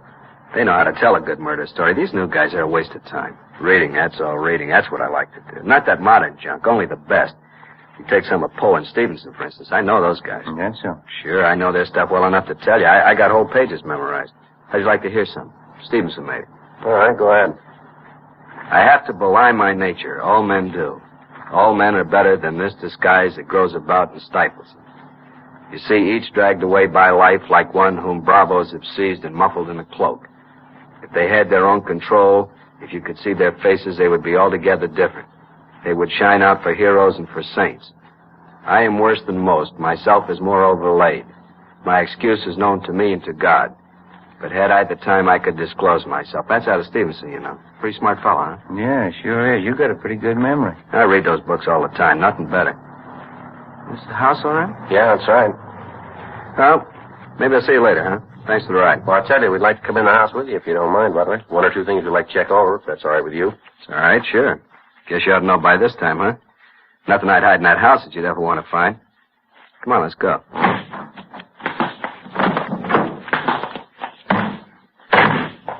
Sure dark out, isn't it? A little bit chilly. Yeah. What do you want to check over in the house? Always one or two things. Just routine, Jim. We won't keep you long. Guess I ought to be a little burned at you cops by now, huh? Getting all this rousting. How about laying off pretty soon? Maybe I am getting a little burned.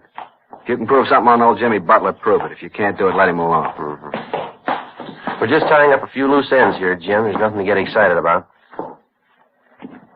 What's the matter? Did you get your front door key? I got it. My business, you learn not to forget anything. Can't afford to forget.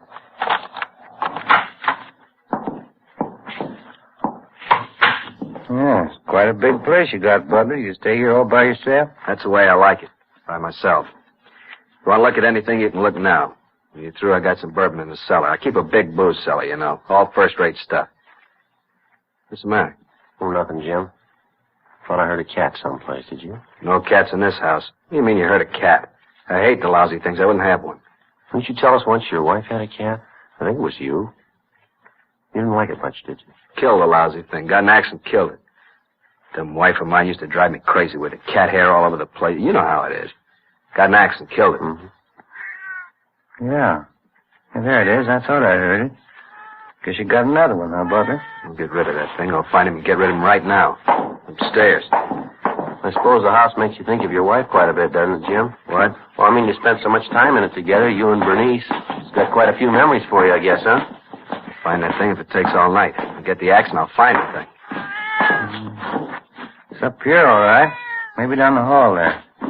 Bernice's room. She had the cat. What's it doing here? There's no reason for it. Could have wandered back in. Can we get more light in this hallway? I can't see anything. Cat could be anywhere.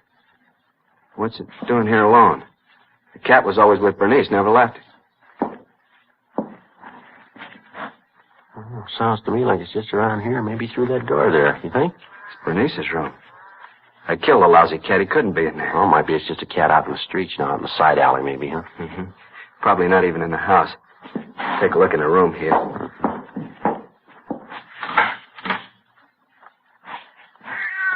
No. No, it ain't real. She's not there. She's not there. Don't hurt the cat. Not the poor cat, Jimmy. Don't kill him. Not both of us. Don't kill the cat, please. Don't kill two of us. You go away. You go away. You're not there. It's a fake. You're not there, Bernice. Please, Jimmy. Not both of us. Don't kill both of us. Some kind of a trick. Now, you go away, Bernice. You're dead and I killed you. You're downstairs. You're in the ground. You're deep in the ground. I killed you. You can't be sitting here. Please, Jimmy. Please. All right, Butler. Come here. No. Get away. You get away from me. She's downstairs. She's in the ground. I'll show you. You can't trick me. I'll show you. Grab him, Ben. Grab him. I can't. I can't. Dear God. Come on, Ben. Downstairs. Yeah. I tried to grab him. Tried to. He broke away. Yeah. Lopey. Here, Joe. Here. Did you see it, Lopey? Yeah.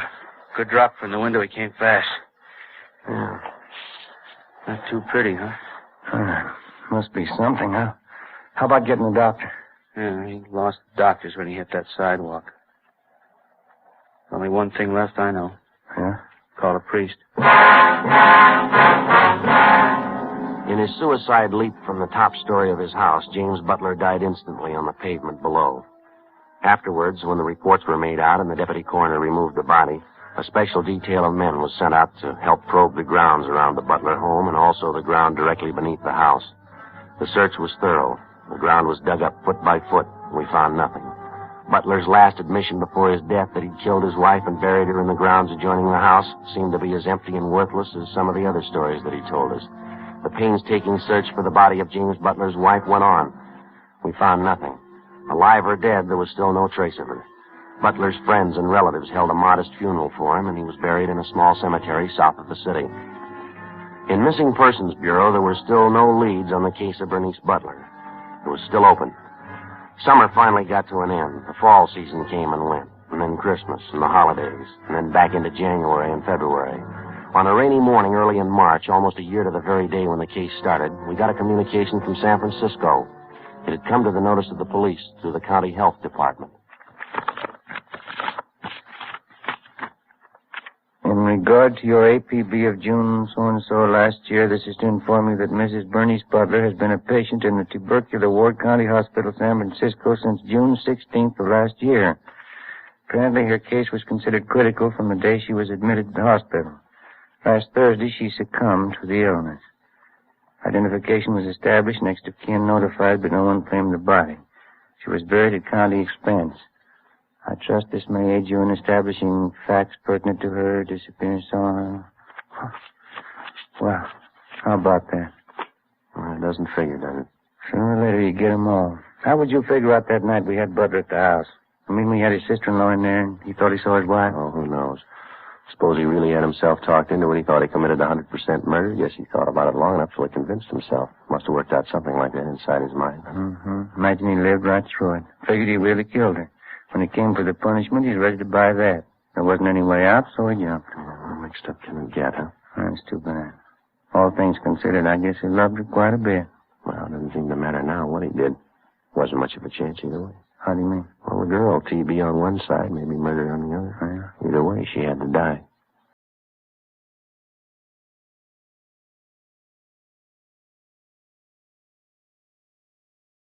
The story you have just heard was true. Only the names were changed to protect the innocent. On March 9th, the meeting was held in the office of Captain of Homicide, Police Department, City and County of Los Angeles, State of California. In a moment, the results of that meeting.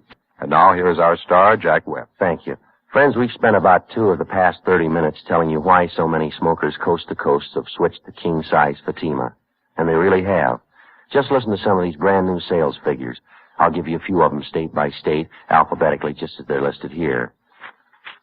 Fatima sales up 92%, up 72%, up 107%, up 192%, up 69%. And so it goes, up and up. Thousands and thousands of king-size cigarette smokers are changing to Fatima, and there's a reason. Fatimas cost no more than the cigarettes you're now smoking. They filter the smoke exactly the same long distance as other king-size cigarettes. Yet there's a big difference. Fatima quality, which no other king-size cigarette has. Buy 'em tomorrow in the golden yellow package.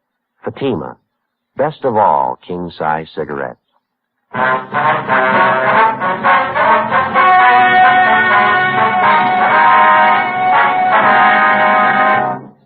After locating Mrs. Bernice Butler in the tubercular ward in San Francisco County Hospital, final disposition was made of her case. Her late husband, James Butler, was cleared of any connection with her disappearance.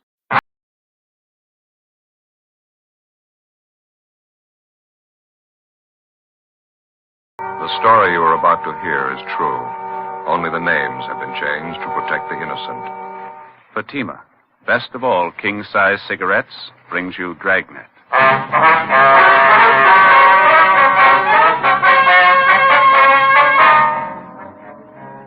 You're a detective sergeant. You're assigned a robbery detail. A gang of hijackers has set up operations in your city. Truckloads of merchandise worth thousands of dollars vanish completely. The criminals know their business. Their system appears foolproof. Your job, stop them. Fatima, best of all king-size cigarettes. Definitely the best quality in its class, but the same price as the cigarette you're now smoking. Now, because of its quality, more smokers coast to coast insist Fatima. You see, Fatima contains the finest domestic and Turkish tobaccos superbly blended. And Fatima is extra mild, with a much different, much better flavor and aroma. So compare Fatima yourself today. You'll find Fatima gives you all the advantages of extra length, plus Fatima quality, which no other king-size cigarette has. Remember, the cost of Fatima is the same as the cigarette you're now smoking. Remember, in Fatima, the difference is quality. Next time, buy Fatima.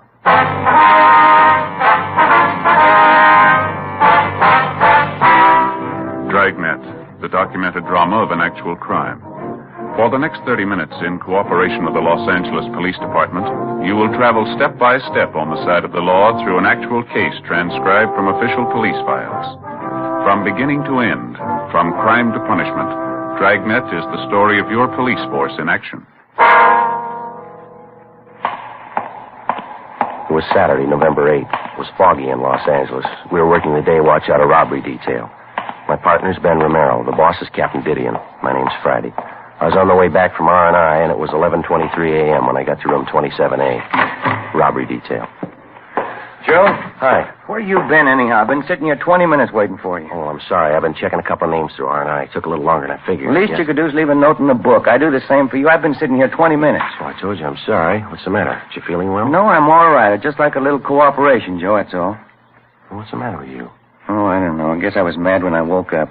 Got a crazy house. Well, what's the trouble? Did you have an argument with your wife? In-laws are visiting again. 6 of them. Oh, where are they sleeping? All over the place. 4 adults, 2 kids, and a gray fox terrier. He's not even housebroken. Yeah. How long are you going to stay? A couple of days? 2 weeks. I don't know how I can last it out, Joe. They're crawling all over the place. Kids screaming, dog tearing up the front room, no privacy. I don't know what I'm going to do. Well, why don't you just level with them? Ask them if they wouldn't mind staying at a motel for a couple of days. I suggested that to the wife this morning. What'd she think? That's when the argument started. Oh. Hey, I almost forgot to tell you that truck driver finally showed up, that Frank Burris. Oh, yeah, it's about time. Where is he? Took him across the hall to the mug room. Got him checking out some coming-out mug books. Guess we better see how he's doing. All right. He sure took his time getting here, didn't he? Yeah, didn't offer any excuses. He's no more help than he was yesterday. Yeah. Surly. Not very cooperating. How you doing, Mr. Burris? You remember my partner, Sergeant Friday. How are you, Burris? I got a headache. This is just a waste of time wading through all these pictures. I've been through 2 of these books already. I couldn't identify any of the guys. Yeah, well, we know it's pretty tedious. We'd just like to have you check through a few more volumes, if you wouldn't mind. Look, I don't mind giving you a hand when I got time, but I got things to do today. I got something on for tonight. Have to get a haircut, my suit pressed. Well, this thing's pretty important to us, Burroughs. I know we're putting you out, but we need every lead we can get. We'd certainly appreciate it if you could just give us a little more cooperation. I don't know what else I can do. I told you everything I know, just the way it happened. A few more things we'd like to ask you about, sir. Some of the details you didn't make quite clear. Oh, what details? How do you mean? Details about the hijacking. Mind going over it again for us? I laid it out for you the last time you talked to me, just the way it went. It's the same as the rest. Well, how do you mean the same as the rest? Well, the other hijackings are the same as those, no different. You pretty familiar with the other jobs, are you? Oh, followed them in the paper, read the bulletin the cops got out on them. It's up on the dispatch board in the garage. Hey, is that fresh water in that cooler over there? Yeah, I think so. Help yourself. Thanks. Gotta have a couple of aspirin for this headache. Can't take aspirin without water. Yeah.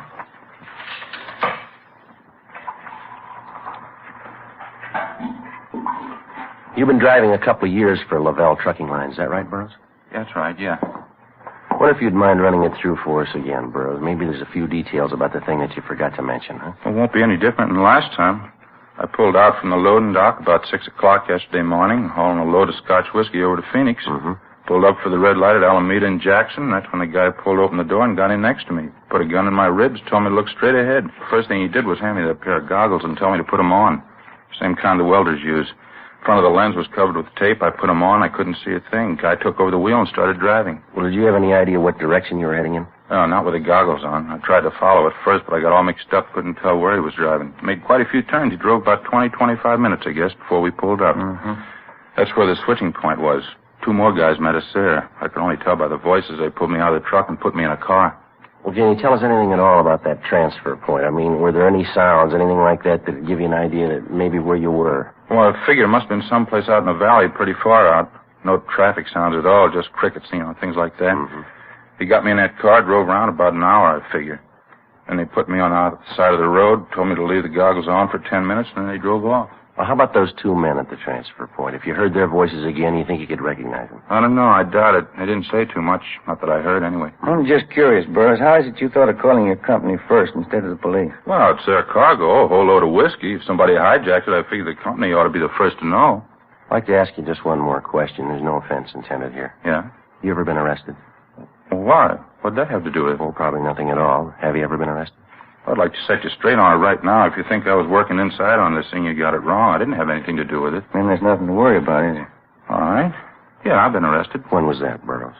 About 10 years ago. It was back east, West Virginia. What was the charge? Hijacking. Our records showed no previous arrests for Frank Burroughs. For the next few days, he was kept under observation. When we got the kickback from Washington, it showed Burroughs had one previous arrest, the one he told us about, for hijacking. We checked all his friends, relatives, and associates. We found nothing suspicious. His employer said that they were aware of his police record, but they told us that Burroughs was one of the best drivers they had. There was nothing to link him with a series of hijackings which had been going on all over the city for the past month. Our crime lab checked the pair of goggles which Burroughs had been forced to wear during the hijacking. They were an ordinary industrial type, easily obtained and impossible to trace. Other than those belonging to Burroughs, there were no fingerprints on them. Late that afternoon, the missing truck and trailer was found empty in a deserted section of the valley. No latent fingerprints or other physical evidence. 9 a.m. the next morning, we met with Captain Didion. Cargo's gone, huh? Not a trace of it. That's it, Skipper. High-grade Scotch whiskey, 150 cases. Got out of Bolton all the liquor wholesalers. The serial number's listed. That ex-con Burroughs, nothing turned up on him? No, nothing. We double-checked everything about him. He's clean. You didn't get a thing off that abandoned truck? No prints, no physical evidence. Seems like they got it down to a science. Tell that to Thad Brown. He's getting all the kicks from the warehouse operators. 30 days and 6 hijackings. How about moving faster? Well, as you know, we got 12 stakeouts running down freight loads, Skipper. Yeah. Incoming, outgoing. Got 3 girls in the stats office doing nothing but making runs for us. No new suspect. We got a meeting with an informant after lunch. He figures he may have something. There's nothing to bank on. How about an inside tip-off on these jobs? Any indication the gang's working something like that? No, nothing definite, Skipper. Jobs seem to be pretty well cased, though. We've checked out everybody with a record working for the trucking lines. No reason to think any of them had a hand in it. Excuse me a minute. Didion. Yeah. Live Oak near Trenton Avenue. Yeah, I got it right. Thank you. We got another truck early this morning. Where? There's the location. Better move on it. Looks like they got their signals crossed. How do you mean? Doesn't make sense. The cargo they hijacked. What was it? A load of toothbrushes. 9:23 a.m. Ben and I drove to the intersection of Live Oak Drive and Trenton Avenue in the Hollywood Hills, where we located the latest driver to fall victim to the gang of hijackers. His story was the same as the others. He'd stopped his truck for a red light at a deserted intersection when a man jumped on the running board and pointed a gun at his head. The man with the gun took over the wheel and forced the driver to put on a pair of blacked-out welder's goggles. Then the truck was moved to a remote spot where the driver was transferred to a car and later released in a remote section of the Hollywood Hills. The hijacked truck was found empty a day later. And again, there was no physical evidence, no fingerprints. The driver could add little to what we already knew. The only point that made the case any different from those that had gone before was the cargo that had been stolen, a load of toothbrushes. We began an immediate check of the neighborhood where, according to the driver, he was first held up. It was a fairly remote intersection in the San Fernando Valley. After 4 hours of interviewing ranchers and gas station attendants, we talked to the operator of a practice driving range for golfers located just off the highway. His name was Fred Garrison. Matter of fact, I did notice something out of the ordinary this morning. A little before 6 a.m., I think. Spotted this big semi turning off on that dirt road down the highway there. Which dirt road is that, Mr. Garrison? Oh, right up the highway there. See it? Oh, yeah. It turns off by that clump of trees. Mm-hmm. Couldn't figure out why a big truck and trailer be taking that road. Doesn't make sense. How do you mean, sir? Well, it's a dead end. No reason why a driver would turn off there by mistake. There's a big sign right there at the intersection. Says not a through street. Right there. See it? Plain as day. I wonder if you could describe the truck for us, Mr. Garrison. Well, it's pretty good size. One of those big aluminum jobs. Black lettering on the side, I think. Yeah, it turned off the highway, went down the dirt road a little ways, and then it turned off into that grove of trees, and the driver cut the lights. Mm-hmm. Did you notice any activity going on at all? No, I didn't. Oh, maybe I should have walked over and checked it. I figured it was just some truck driver pulling up to catch a few winks of sleep. I see. My boy Dave was with me at the time.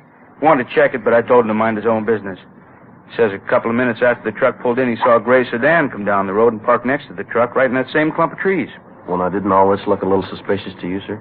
Oh, I suppose so, in a way. I just don't like to meddle where it's not my business, that's all. Well, did your boy Dave get a good look at this gray sedan? Do you know that? You want to come in the office and sit down? Sure. Oh, thanks.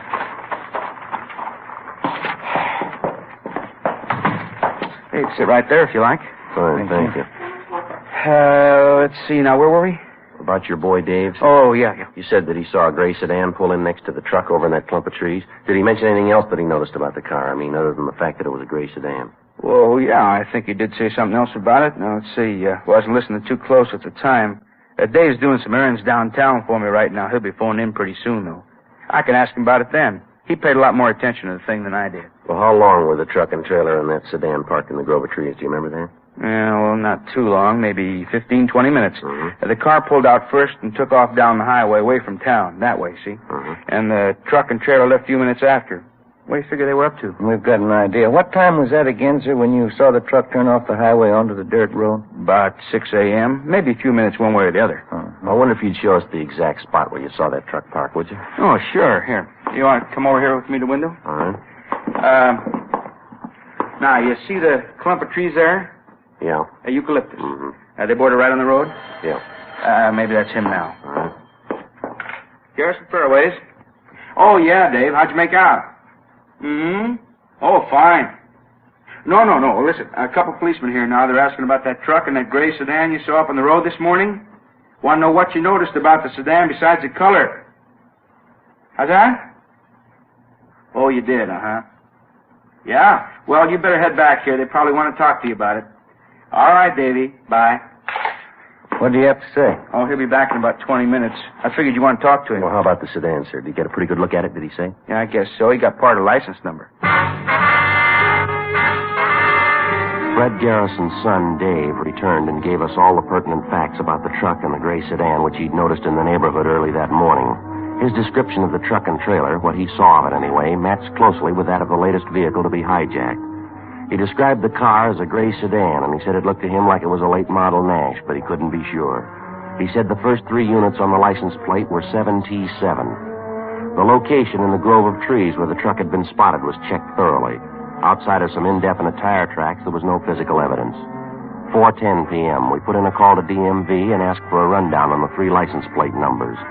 The next morning, DMV returned to us a list of more than 1,000 auto registrations which began with the figure 7T7. We went down the list and gradually eliminated 600 of these as not being physically close in description to the car seen by Garrison's boy, Dave. We kept checking. Almost 300 more on the list were registered in distant parts of the state. That left us with over 100 vehicles registered in or around Los Angeles to check out. It went slow. 3 weeks passed. We narrowed the list down to 23 possibles. Tuesday, December 10th. We were checking registrations with addresses in the east end of the city. What's the name on this one again? Perry. Walter R. Perry.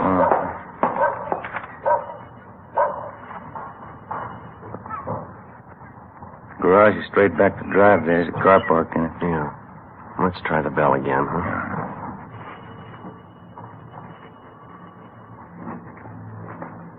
What do you say? All right, let's give the car a look. People sure do get careless. Nobody home, garage wide open, car sitting there. Qualifies so far. You want to check the steering post there, registration slip? Get it, yeah. Check out all right? Just a minute. What do you got there? Here.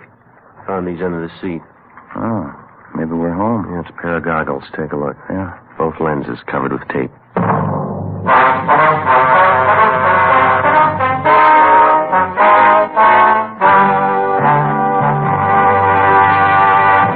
You're in the forgery division of the Metropolitan Police Department. Handwriting analysis.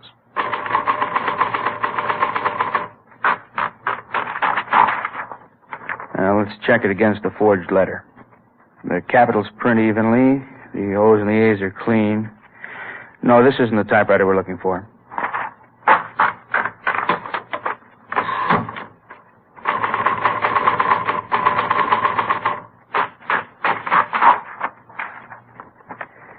Yeah.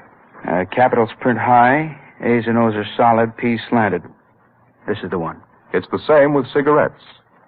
There are many king-size brands to choose from, but when you know all the facts, you'll make your choice Fatima. Here are those facts. Fatimas are the same in length and circumference.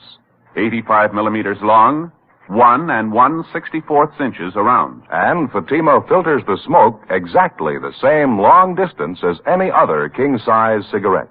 But in Fatima, the difference is quality. Remember, Fatima gives you extra mildness, a much different, much better flavor and aroma. You get all the advantages of extra length, plus Fatima quality, which no other king-size cigarette has. Fatima, best of all king-size cigarettes. Definitely the best quality in its class, but the same price as the cigarette you are now smoking. Next time, buy Fatima.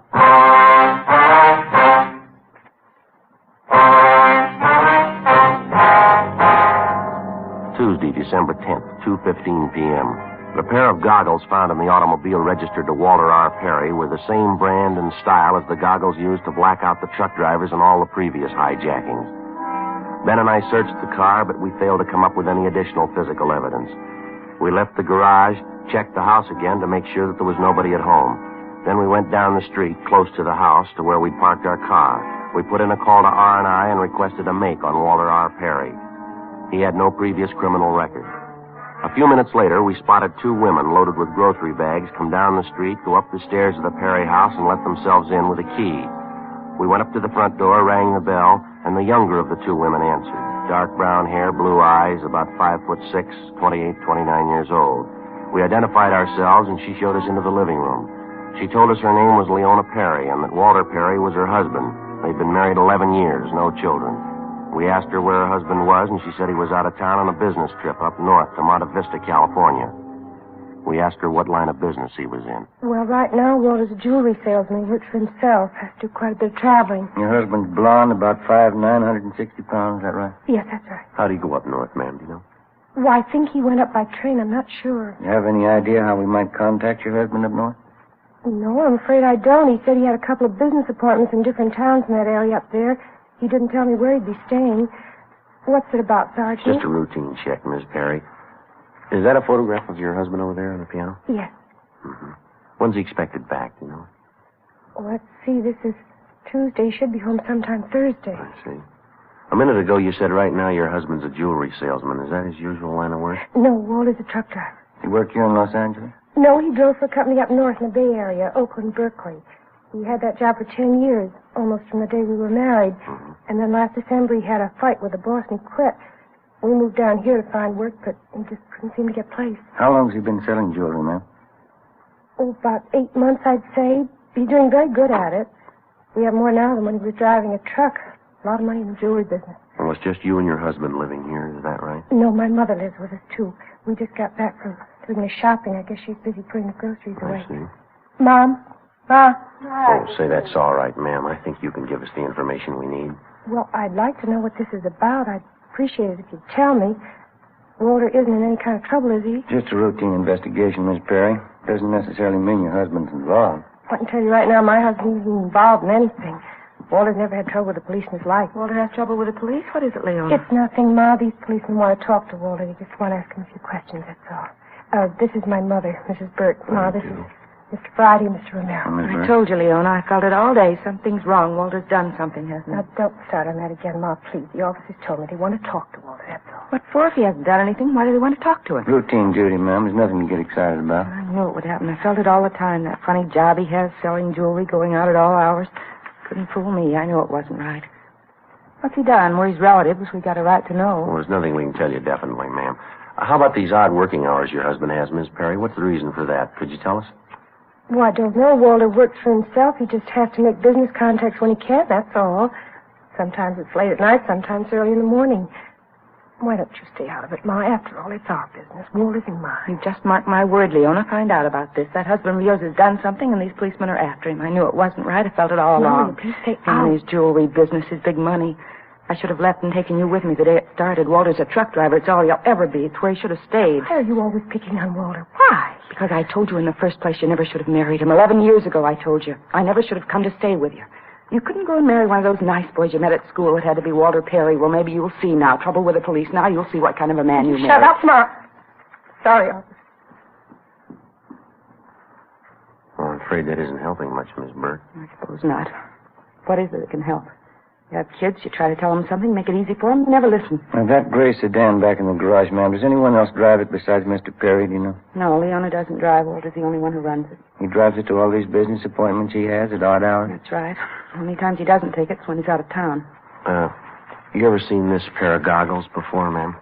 No, I never have. What does it mean, that tape all over the front of them? Well, how about your son-in-law's friends? Do you ever bring any of them here to the house? Not since I've been staying here the last 6 months. A lot of different men call him on the phone, and he goes out. Doesn't bring anyone around, though.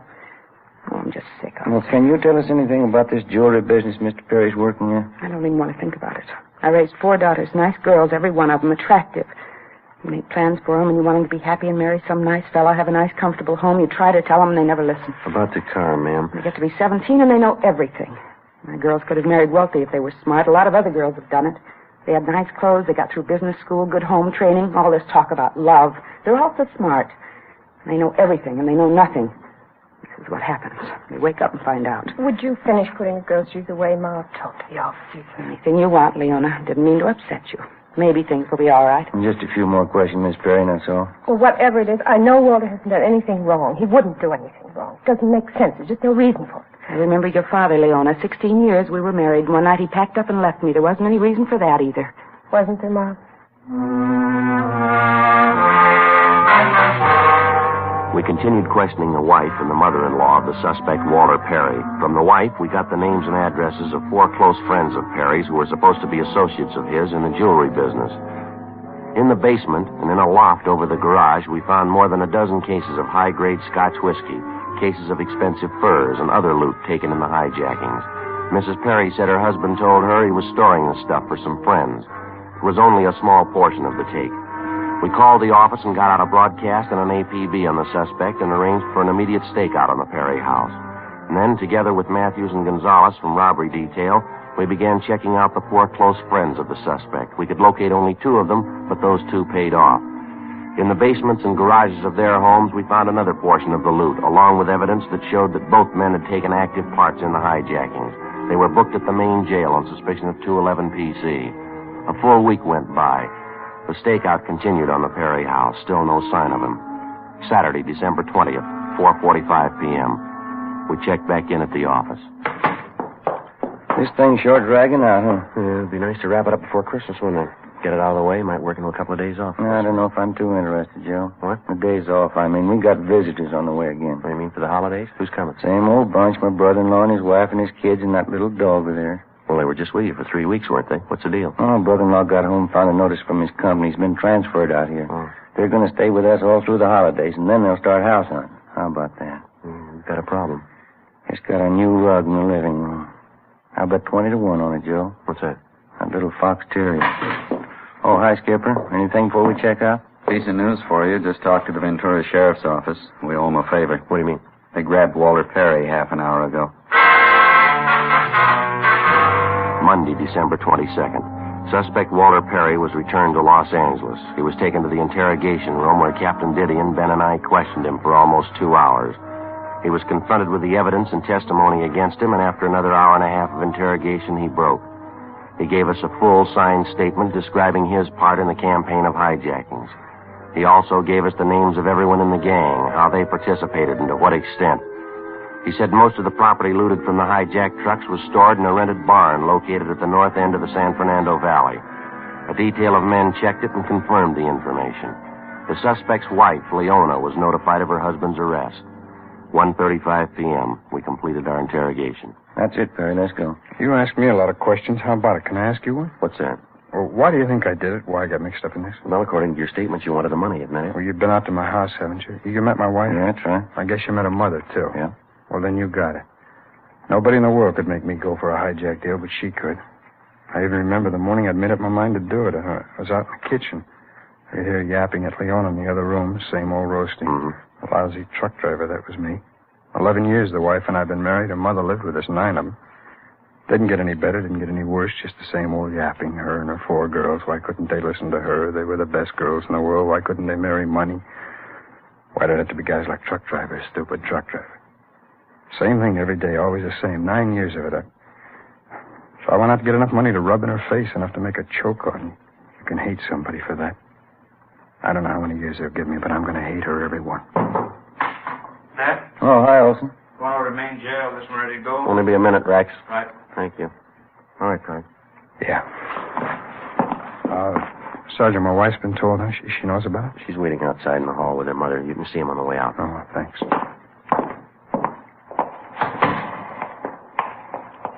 Walter. Hi, honey. I'm sorry. Walter, why did you do it? Ask your mother there, honey. You heard as much of it as I did. 9 years worth. I guess it finally got me sick. She wanted you to have money, so I went out to get it. You come and see me when you can? Leona isn't going to any jail to see you. I knew it all along. I knew what you were. It's the truth. She never should have married you. All right, Perry. Let's go, mister. Walter. Walter. Why? How you figuring? I don't know. How about some coffee? Okay. Sure is funny. You see other people sweating it out, your troubles look like nothing. I'm just thinking about it. What's that? Those in-laws of mine. What about them? Guess I haven't got it.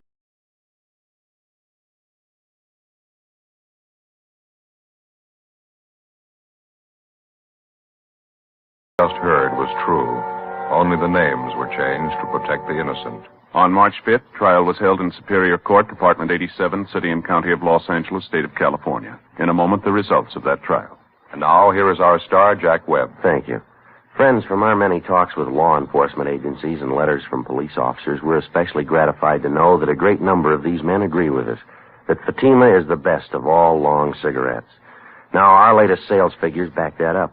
Every week, more and more smokers are enjoying king-size Fatimas. People from every state, from all walks of life. If you haven't tried Fatimas yet, buy a pack tomorrow. In Fatima, the difference is quality. The quality is better, but the cost of Fatima is the same as the cigarettes you're now smoking. Next time, buy king-size Fatima.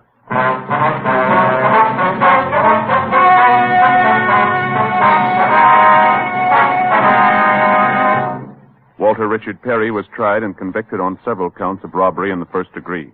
He was sentenced to the state penitentiary for the term prescribed by law. First-degree robbery is punishable by a term of 5 years to life. His accomplices received similar sentences.